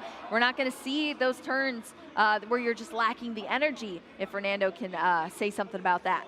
Exactly. These Pokemon will be lined up for future turns to go, and that pressure is so difficult for Jesse to consider at this point. His hand is going nowhere. It's just basic energy attach. He's in the play lab trying to figure out what to do right now. Oh yeah, trying to piece the cards together here for the deck at this point in time for Jesse Parker. We're gonna see the Bravery Charm come down onto the Miraidon EX. We're just playing anything at this point in time, but we have the energy, and I mean, we saw what happened to the last one, and we're struggling here, Kyle. Jesse's over here saying, "You give me 3 turns, and I'll put you in a world of pain." Yes, exactly. I just need a little bit of time here. This Miraidon EX is now a grandpa Miraidon EX. Going a little bit slower. We used abilities. Yeah, exactly. Fernando Cifuentes over here on this turn, just going to be that manual attachment from Jesse Parker, taking things nice and slow, and Fernando able to pick up the pace a little bit. Pokegear netting us a penny. Yeah, penny, you think about all the resources that you can potentially reuse in spots like this. There's no Zapdos available. Yes, if this Miraidon does attack, it's stealing 220. But Penny just picks all that right back up. You can play it back down. You retain the energies. You keep on trucking. That's huge. That is huge. Just being 10 short there is pretty rough. But, well, that's what Fernando wants to see for sure. That's the one. Ooh, Colress. The other Colress. Yeah, the Colress at home. Yes, but it's not at home in this deck. Yeah. Yes, exactly. This is the main Colress in this deck because it helps this strategy so much. Allows you to get a stadium card and an energy card. And there's a pretty essential energy card that goes into this deck. Kyle, you know which one it is? That one. Yeah, that one right there. This guy. Double doing turbo. pretty good. Pretty good indeed. That double turbo energy coming down onto that Iron Thorns EX. We're going to see that Volt Cyclone here moving that lightning energy onto the benched Iron Thorns EX. But that's going to be the first prize card down within that Iron Bundle. For Fernando, Jesse Parker going to promote that Squawkabilly EX coming up into the active. the patience you have to have in moments like these. You find your second boss's orders in a hand that doesn't really need it. Motivating, slowing down, and you get one energy that you get to attach, but at this point, you're not putting on very much pressure. You're just hoping to amount some comeback here, but Penny is going to just put up a wall at this point. Yeah, we've been talking about this turn, Kyle. It's devastating to see if you're Jesse Parker, but that Penny just scooped up that Iron Thorns EX that was almost knocked out here, and then it's doing some knockouts of its own, taking out that Squawkabilly. 2 more prize cards down for Fernando Cifuentes in this matchup. Could Jesse Parker be slipping in this game? So brutal. Finds the Ultra Ball for Zapdos. Only energy available is the double turbo energy. Oh no! Would have had Canceling the out. exact knockout, and instead is just going to be a little short. That's not good here. Oh, you hate to see it, but that is all Jesse Parker can do. Swing into this Iron Thorns EX. It's not going to be enough to knock out. As you can see on our screen, it's holding on by just a little bit of HP here, but Fernando is going to say, all right, I can work with this. Arvin to start off this turn. We have fully loaded, almost fully loaded 2 Iron Thorns EX. We get this tool card in that Future Booster Energy Capsule that's going to allow for the retreat off the future here, Kyle. And on top of that, we even have an Earthen Vessel. I'm looking into the future. It's looking a lot like Game 3, but we'll see if Jesse's Top Deck has anything to say about that. The additional energies come down here. 2 Iron Thorns will be ready to attack in a spot like this, and that is devastating to see. The retreat will be coming in as well, and Fernando is riding smooth. Riding smooth. I guess you see how it's exactly what you said, Kyle. This is so volatile here for Jesse Parker, and you're seeing that side of the volatility of this matchup. And just to put insult to injury, Crushing Hammer, luckily for Jesse Parker, it doesn't go through here. But still, look at the board state. He's having to stare down that Iron Thorns EX, swinging into this Miraidon with that Volt Cyclone. We're one step closer to having things looking even rougher here for Jesse Parker. If you could imagine, Ultra Ball just gonna have to discard that only other 2 cards in the hand, the Switch card, and another Ultra Ball just to get another Pokemon out. Oh, you have a pivot. It's true. Suppose that is a little bit helpful if you find a card like Research on the next turn. Maybe you can attack with this Pokemon, keep switching around with Switch cards, but this is a long shot. But that's what you have when you got 75 minutes in a matchup like this. You might as well try. Yeah, exactly. There's still over 40 minutes on the clock here. Jesse Parker is going to bring out all the stops. Oh no, that's a pink card. That was the top deck? Yep. Well, that's unfortunate. Yeah, I think Fernando's like, do you want to be done now? He's like, no, I'll see one more turn. Yeah, look at that top deck indeed in that prime catcher. You can only have 1 ace spec in your deck, and that is definitely one you want to see at this point in time. Just as the Mew came up, the Miraidon is being promoted here for Fernando. That's ripe for the picking for this Iron Thorns EX to take out. Lines up so smooth, and Iron that's Thorns looks brutal. unbeatable in spots like this. That is brutal. A wall that punches you in the face. That shouldn't be happening here. Look at all the Pokemon in the Lost Zone. Poor guys. What was that? I know. They're game gone. That is game 3. Kyle Fernando Cifuentes holding on to this top 4 match here. We're bringing it to a 1-1. We're into a game 3. I think every single top 4 match I have had, Kyle, it goes to a game 3. I'm glad. You should do this more often. we need some hype over here. Yeah, that's true. That is so true. Well, Fernando Cifuentes, I'm sure feeling so good. I mean, think about the lore of having to face off against Miraidon. Those were your 2 losses leading up to this point. But now you have a 1 win in this match set against it. Both of these players are just 1 more game away from being a finalist here and potentially taking it all down in our World Championships in 2024. Jesse Parker, the final boss, undefeated all the way through day 1 into day 2. The final match here, tied 1-1. Fernando with an opportunity to take down the man who took him down to open up this day. one game away. I hate to bring it back to this point, Kyle, but the mulligans. Like, honestly, it's game-changing. Very real thing to look for. It's been impressive that it's only been won a few times. Exactly. Let's take a look at game 2, as this was a pretty great showing of the capability of Iron Thorns. Just continuing to Volt Cyclone over and over and over again. It ain't much, It but is it's honest work. It takes out Squawkabillies. They fly left and right. The only turn where Jesse has an opportunity to cash in on some cool things, he finds an opportunity to get the Zapdos and has the double turbo. And there's the pink guy, Prime Catcher, off the top of the deck to knock out that Miraidon. And that is just brutal. Jesse finds his own top deck, Prime Catcher, but it was not nearly as cool.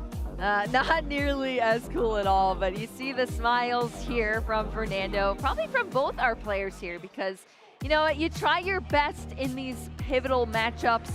You give it all that you have, but sometimes the cards are just not falling in your favor. We're still at a 1-1 here between our players. No way. What? The mulligans are over. How does this keep happening?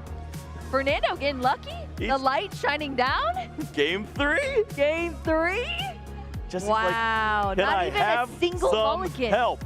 Not even a single mulligan? 0 mulligans, game 3. Wow. 4 basic Pokemon in this whole deck. 4 Pokemon, that is incredible. We have 45 trainer cards in this deck. Is that a lot?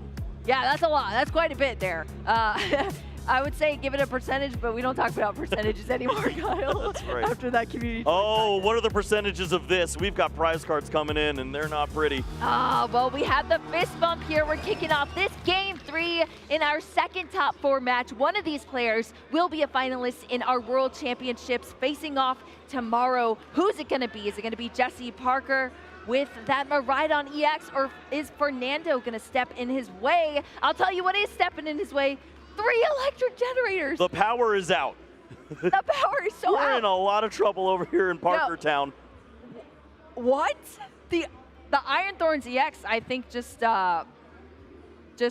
absolutely led to, I don't know, It took down the whole grid. Yeah, I was about to say, like, it blew the surge protector. Devastating opening search for Jesse.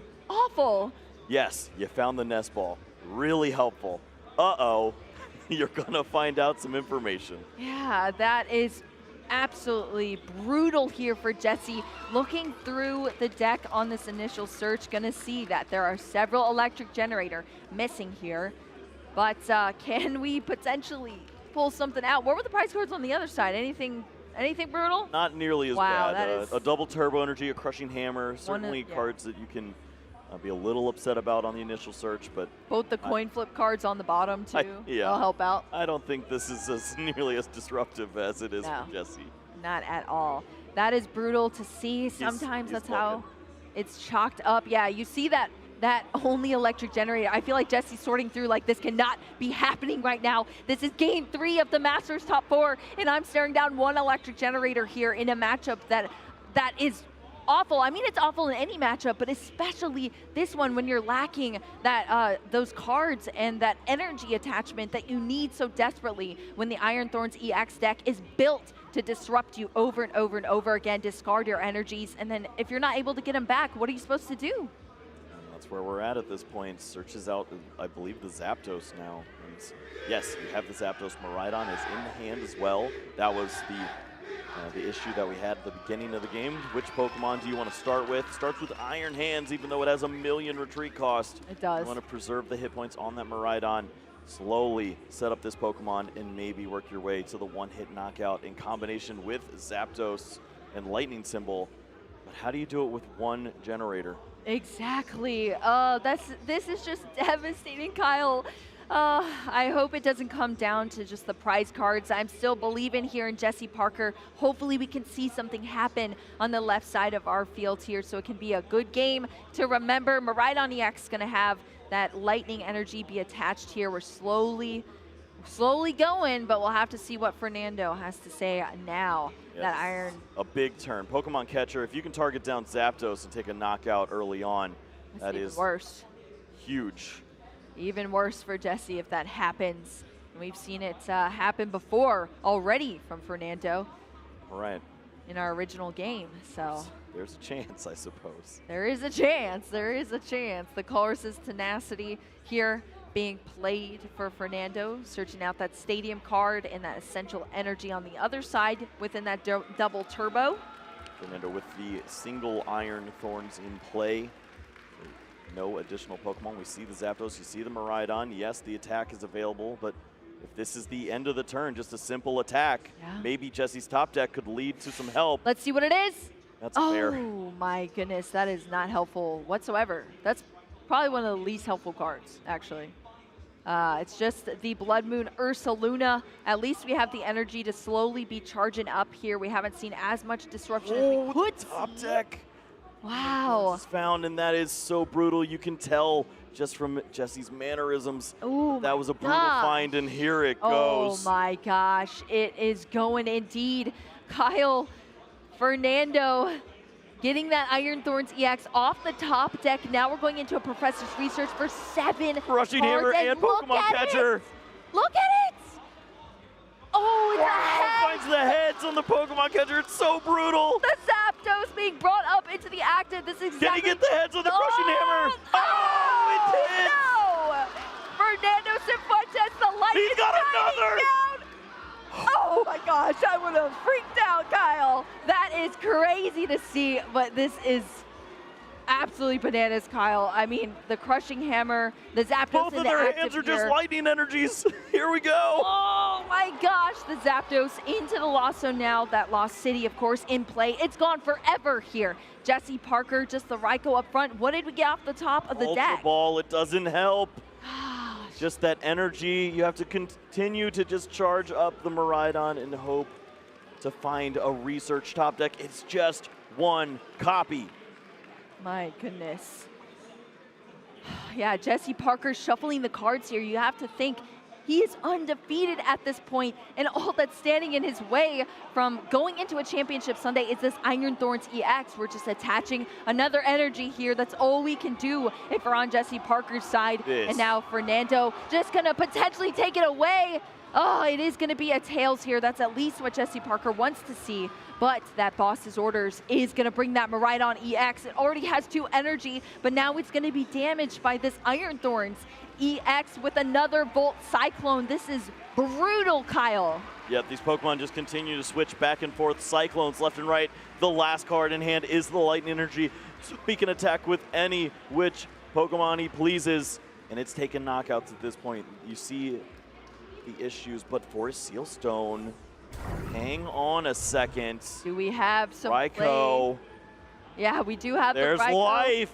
That's our V card that gives it a V-star power here off of a tool card, of course. Ultra Ball, the consideration now. Or Steelstone would lead to 7 cards, most likely. That Professor's Research. Maybe you run into that 1 generator. Arvin seems a little slow in a spot like this. Yeah, I know. It only gets you so much. Resources you can. Exactly. It only gets you so much. Jesse Parker's going to have to make this difficult decision here. That Forest Sealstone. Thank goodness we got to something, though, Kyle. Right. Tell you that much.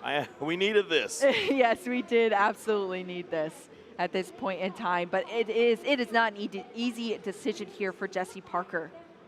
Fernando already has taken a prize. You see 2 Pokemon that will give up 2 prize cards. Yeah. Ready to be knocked out once more. So Squawkabilly, yes, it's added into the mix, but you have to consider if this Miraidon is knocked out, which it likely will be fairly soon, you have to bring those energies back to have 1 final stand. Yeah, you're on a timer here, and if you're going at this pace that Jesse Parker is going right now, and with the draws we've been having, it's not going to look good here. But we do have this Professor's Research now, and let's see if we can get somewhere here for Jesse Parker to start turning things around. I suppose, as you'd expect in a spot like this, the generator is not found. Yes, has a couple additional basic lightning energies to work with. Just have to keep on performing these actions in a spot like this. Hopefully the damage starts to compile. Maybe deal 220 damage and clean up with a Squawkabilly. Yeah. Find some help. I know, this is tough here, but Jesse Parker gonna bring out everything. That Mew EX at least having that pivot option on the bench now. Here. Hacking at some point too. Yeah, There's always a world where this Pokemon could be incorporated into the attacking. Well, it's gonna be the energy attachment here for Jesse. It's like debating whether or not to put it onto the Squawkabilly. Oh. Dealing 20 or dealing 220 at this point. Penny destroys you either way. So exactly. You cash in on that damage, clean up with Squawkabilly later on. If it does stick around, you need things like this to go your way, especially when your opponent has such a low hand. Maybe they don't have the resources. Yeah, you're kind of hoping on hope here right now if you're Jesse Parker. Not dealing enough damage here to take out that Iron Thorns EX. And now Fernando having that Arven, gonna search out the Pokegear 3.0 as well as one of those tool cards in the Turbo Energize. So many prize cards available at this point for Fernando. You can take out the main threat, the only threat that we see from Jesse in that Miraidon. Yeah, the only threats. I know you hate to see it, and usually it doesn't go like this either, Kyle.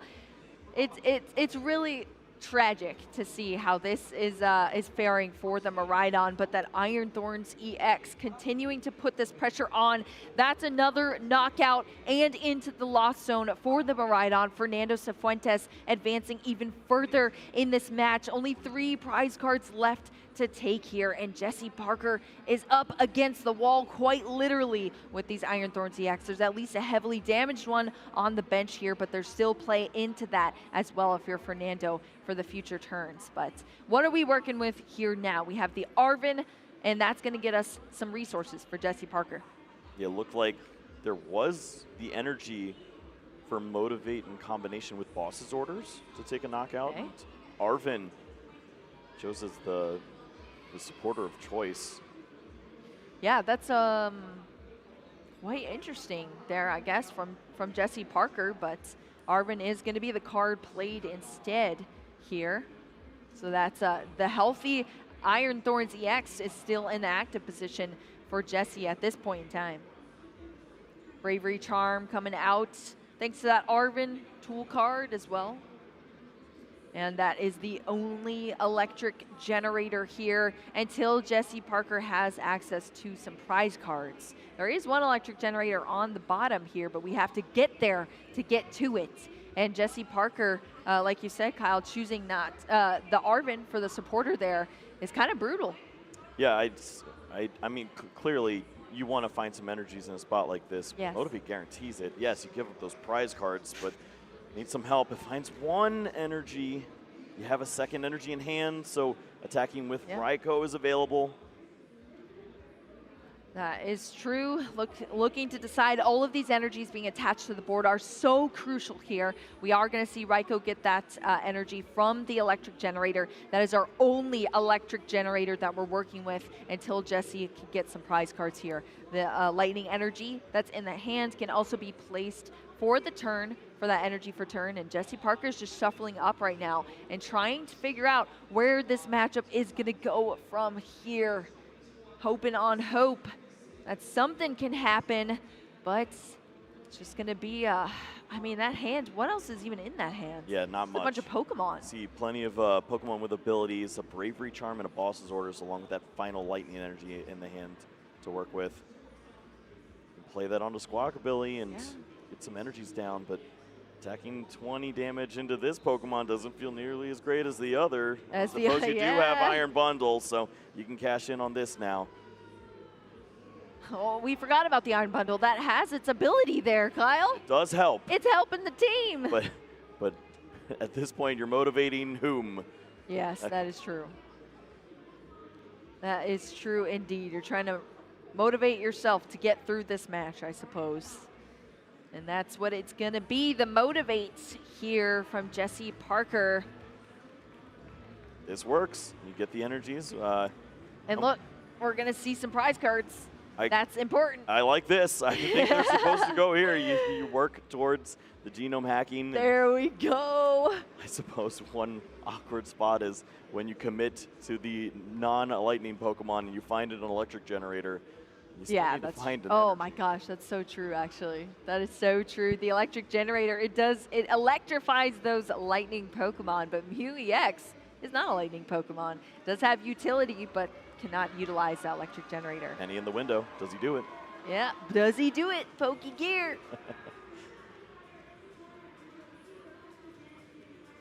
All right, there we go. Don't play it. Yeah, don't play it right now, no.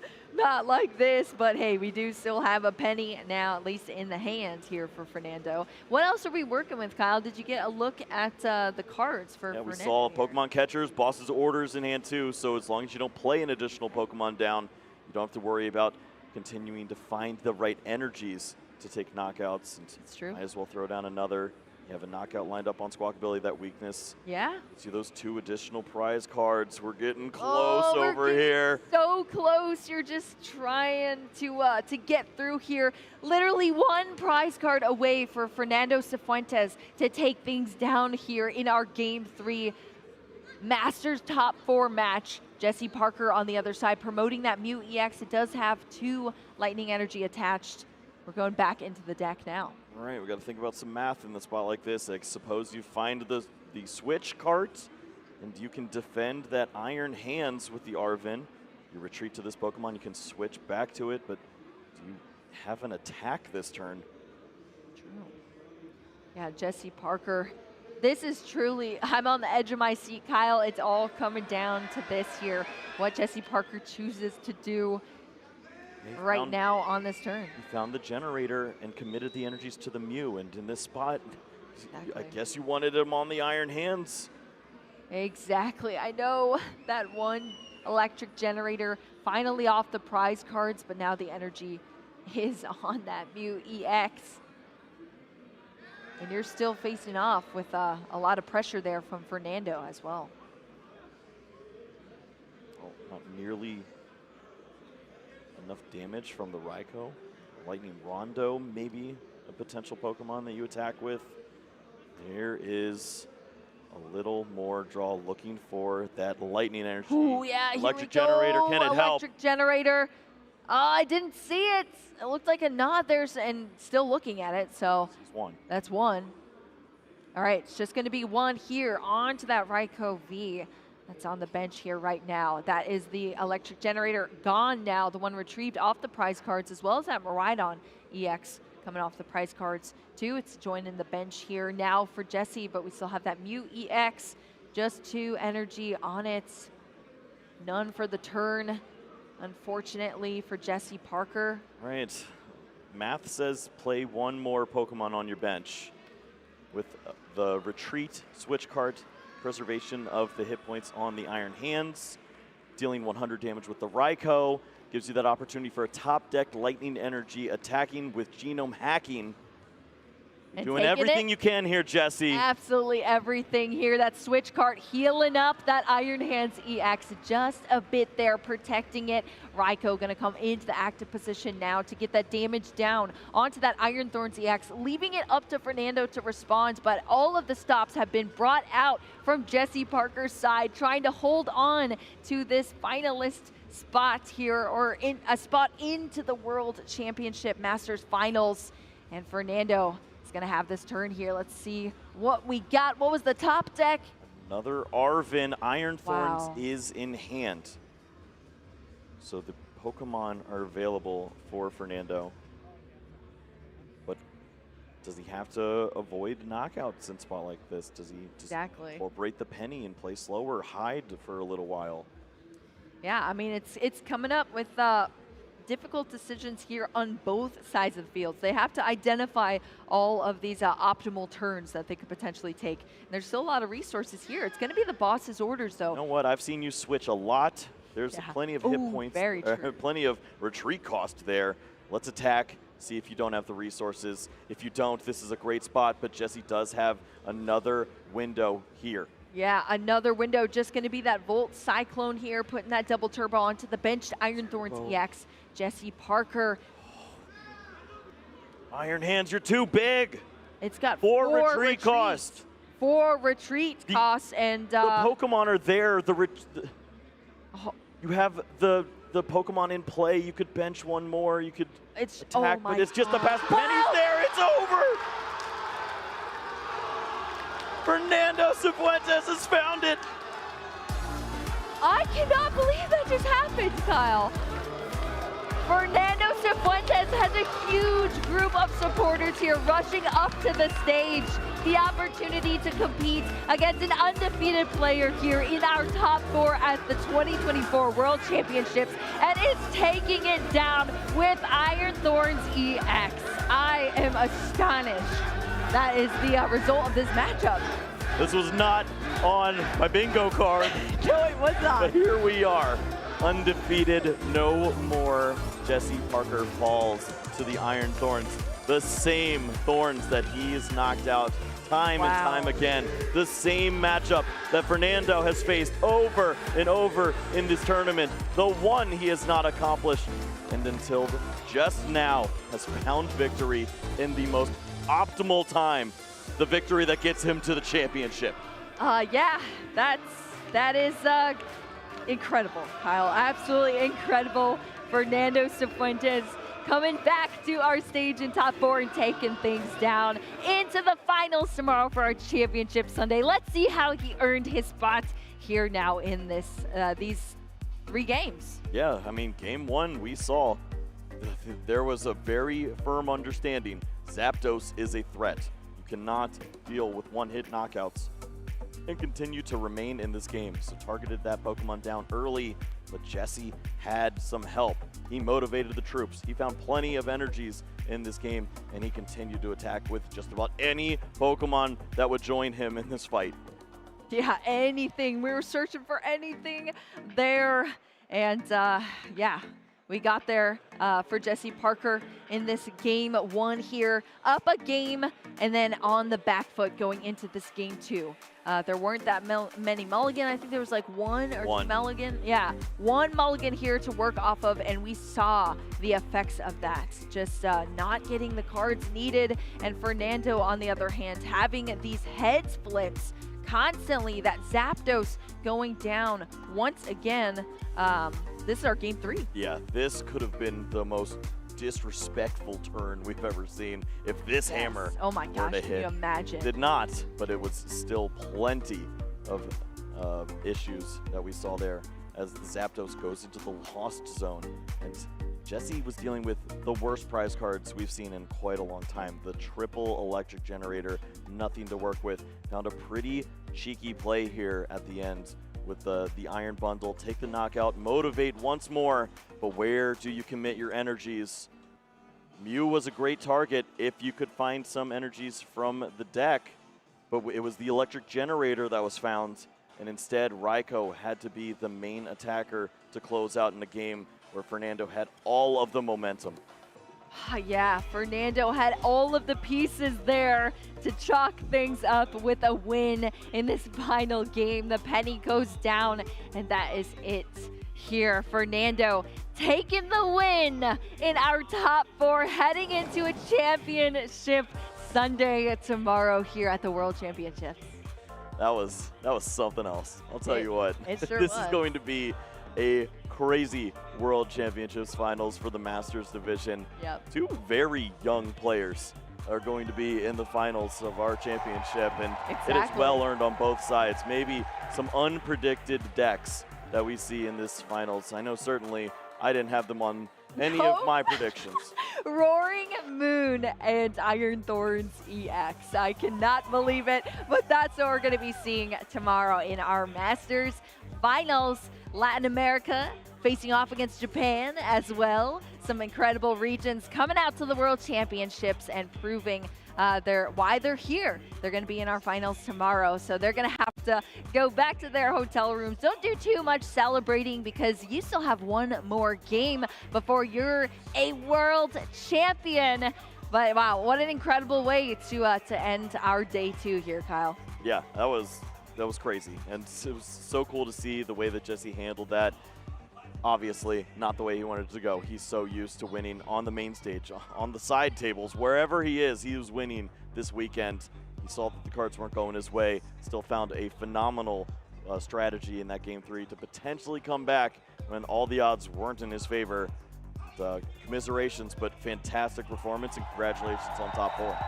Yeah, Seinosuke versus Fernando tomorrow. That is going to be one to watch, but that's not going to be the only finals we'll be featuring. We'll have our juniors finals, our seniors finals, and then our masters finals for the trading card game to top everything off. But we also have, of course, our other games as well in Pokemon Go and the video game. But this is who you will be seeing tomorrow here. Ooh, we got some action here. Yeah, look at this. Ancient Box versus Iron Thorns in the junior division. Gardevoir has found its way to the finals in the senior It's haunting me, Kyle. versus Regidrago V-Star. What a match there. And you saw it. We've decided it is Iron Thorns and Roaring Moon for your Masters finals after we close out on the 2 younger divisions. What a way to start your Sunday. What a way indeed. It's going to be epic tomorrow for our Sunday, Championship Sunday. I'm very excited. It's been a long couple of days here, Kyle, but I got to say it's been a blast casting with you. I've had such a great time. It's been an unbelievable experience, and of course, we're so grateful to have this opportunity here with you as well. It's been so fun. We've got one more in us, though. Yep. We're going to save that for Sunday. Yeah, we're going to save it for Sunday. All of the best action happens tomorrow. That's where our champion will be crowned. Lots of prize support to come out, as well as that closing ceremony that everybody waits for at our World Championships. It's going to be epic. You're not going to want to miss it. Well, without further ado, our fellow friends in the Caster Lounge are ready to send you off. Let's throw it to other Kyle. Hey, Puka, how you doing? Yeah, thanks, Kyle. We are here in the lounge.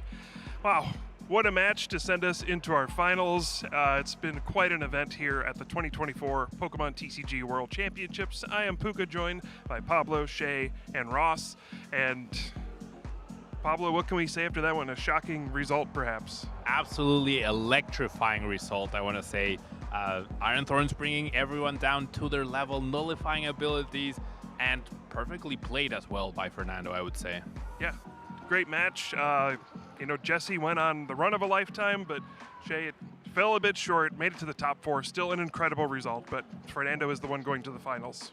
Yeah, you know, Jesse did a fantastic performance there. Unfortunately, like you said, does fall a bit short. That Iron Thorn's just proven to be just a little bit too disruptive, you know, being when you're so used to being able to use like Tandem Unit and all those good abilities, when you just can't, sometimes decks can just grind to a halt. And who would have thought Iron Thorn's making it all the way?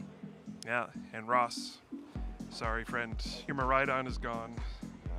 I'm a little bit sad Miraidon's gone, but I like surprises. Like Iron Thorns, I was not taking too seriously coming into the event, and it turns out maybe should have taken it slightly more seriously. And Roaring Moon EX, that's another deck I am very fond of. Similar kind of thing. Big, fast, 2 prize knockouts. It's a deck we've not seen for a while. It really fell out of favor. You know, even friends of mine that played Roaring Moon gave it up in favor of Miraidon in formats like this. And yet Roaring Moon all the way to the final. I mean, imagine if our caster predictions, if one of us had put Iron Thorns and Roaring Moon EX. I almost put Roaring Moon in mine as a joke. Should have done it. Yeah, I guess Ross Cawthon was just ahead of his time. Should have stuck with it. Yeah. All right, we do have our bracket we can look at for how things played out here in our top cut for the World Championships. Start at the top. Jesse did take out Michael, but then ultimately fell to Fernando. And yeah, we have Seinosuke at the bottom. Roaring Moon roaring into the finals. And I gotta say, his matches went pretty quick. I was there to watch his top 8 match. He just steamrolled poor James. It was over very quickly. And same story in the top 4 against Raz. You just attacked every turn, played a Pokemon catcher pretty much every turn, flipped heads, and made it look pretty easy. So now we have Iron Thorns versus Roaring Moon. Pablo, at first glance, how do you think this is going to go? I mean, I would definitely say Roaring Mini X has a more powerful attacks. However, not having Swag ability, not having Radiant Greninja, not even having the subjugating chains by Pecharunt DX to switch in and out, that could spell trouble for Seinokim. Yeah, Shay, what are you thinking? How's the finals going to shape up? Well, it's an interesting one because I think Roaring Moon does have a lot of options, right? You know, Dark Patch and all the things like this. And you're right there, Pablo. We won't have access to those abilities, but I just think Roaring Moon does have access, you know, to that frenzied gouging, I should say. And, you know, if you was to use that early on, Iron Thorns might not have enough energy to attack again. You can just frenzy gouging twice, take 4 prizes, and then just try and eke over the line. So I'm picking the Roaring Moon here. Ross, how about you? I think it's going to be very similar to the top 4 game we just watched. I see it very similar to Miraidon in that it has abilities it likes using, but it's not a deck like Lugia or Gardevoir that has to have those abilities and kind of shuts down without them. So it's a case of, can you play slightly differently, navigate around those abilities, and yeah, big KOs absolutely coming out. I'm a bit nervous that the first attack on Roaring Moon only does 220 when 230 is a magic number. Over-reliance on frenzied gouging is not always the best plan. So I like Roaring Moon, but I'm very much in favor of decks like this generally, but I don't think it's going to be an easy match by any stretch. Yeah, it's going to be close. I foresee a lot of important Crushing Hammer flips as well. But I will say, keep an eye out for Pecharunt EX. It's kind of the mascot of that Shrouded Fable expansion. It does have an attack, which could be very relevant in that matchup. I'm excited to see how that's going to go. Of course, that is the final match we have here from our second day of competition, but you know what that means. Tomorrow is Championship Sunday. We are going to have all of the championship matches for tomorrow, Junior, Senior, and Masters Division for the TCG, as well as video game, Pokemon Go. We're going to have lots of champions being crowned on the stream tomorrow. And be sure to follow all of our different channels to keep track of what's going on at the Pokemon World Championships and everything else. You can follow us right there. Just add a /Pokemon. You'll find us. And Pablo, I know you have a connection to one of the junior finalists tomorrow. Can you tell us a bit about that? Yeah, I mean, Logan Bailey, someone whom I've worked with for the last a little over a year. He qualified to his first ever World Championships in Yokohama. And now this season, he had a stellar season. He won a regional. He's been dominating the local scene in Seattle as well, which is like a very competitive, as I'm sure you know, Kyle, a very competitive spot. And now he's made it all the way to the finals with Iron Thorns DX as well. Yeah, the junior division finals is also going to be somewhat of an Iron Thorns versus Roaring Moon, perhaps a little bit different.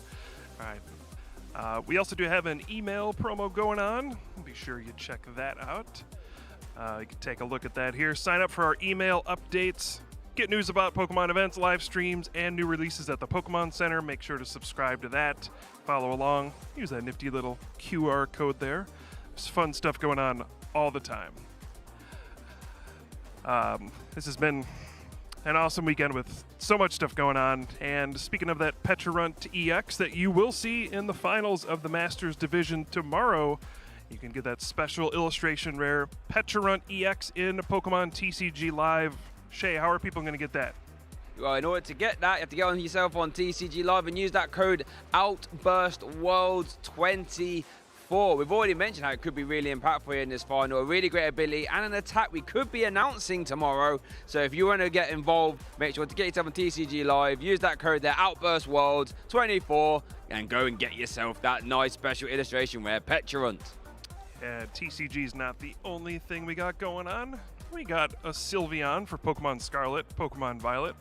Ross, how are people going to get that one? Wow, they get that by going on to Pokemon Scarlet or Violet video game and using Sleep Talk Worlds as your code. Make sure you put the 0 instead of the O there. Get yourself Tomoya Ogawa's 2023 Worlds winning Sylveon. Who doesn't like Sylveon? Nobody, because everybody likes Sylveon. The only thing better than Sylveon is a Worlds winning Sylveon. That's what we got for you. There you have it. And of course, we have Pokemon Unite as well. believe you can get a nice little Platinum Gengar boost emblem. Use that gift code WCS 2024 for the World Championships 2024. So yeah, go ahead, pop in that code. You'll get that nice little Platinum Gengar boost emblem. Unite finals, of course, still going on. They will be playing their finals tonight. So if you're interested in that, be sure to pop over there and check that out as well. We still got a lot of exciting stuff going on in the background in the crowd. And we do have Pokemon Go Twitch drops. Look at all the different things you can get. Day 1 has already passed, but day 2, look at all these different teams you can get, all these different Pokemon. Just for following along, watching, and earning. Hey, this is some great stuff. All right, that is the end of our second day. Hard to believe. I'd like to get some closing thoughts from each of you. Pablo, we'll start for you. One thing you're taking away from this event. Don't disrespect Dark Patch. Dark Patch has historically been amazing throughout the history since it got released, and it's back here to claim another world title. Yeah, it's been about 12 years, huh? Hawaii. Yeah. What a coincidence. Yeah. Shay, how about you? Closing thoughts. My closing thoughts is that seems like all basic decks seem to be ruling the roost here with an all basic deck in the final, both sides. So seems to be evolutions have been given the old elbow out, and we're back to all basics. Yeah. And Ross, how about you? My thoughts are I spent so much time preparing to cast Worlds this year, digging through Japanese results because they've been playing in the Night Wanderer Shrouded Fable format for several weeks. I poured through all their results. I got every opinion I could find from every corner of the internet. And it turns out it was all a waste of time because once again, nobody knows what the World's format is going to look like because we got Roaring Moon against Iron Thorns in the final. No one saw that coming. And I find that genuinely delightful. I love being surprised. Sometimes simplicity is all you need to become a world champion. And we will see one of our players take it home tomorrow. We'll crown 3 winners for the TCG and have so much action tomorrow. That's going to wrap things up here from day 2. Do not miss Championship Sunday tomorrow. It's going to be the most exciting day of competition. Thanks for watching. We'll see you tomorrow.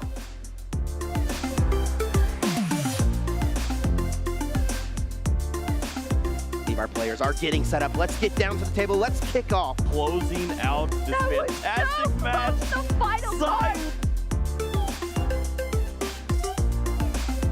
2 little clap. 1, 2, 3. Oh my goodness, can't attach all 3 Iori, but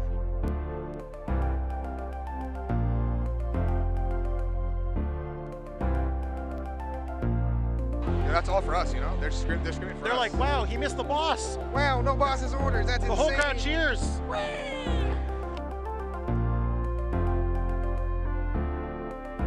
And Ian Robb is flying through this turn so Another far. one. Another one. Do you like to dabble in some Pokemon trading card game live?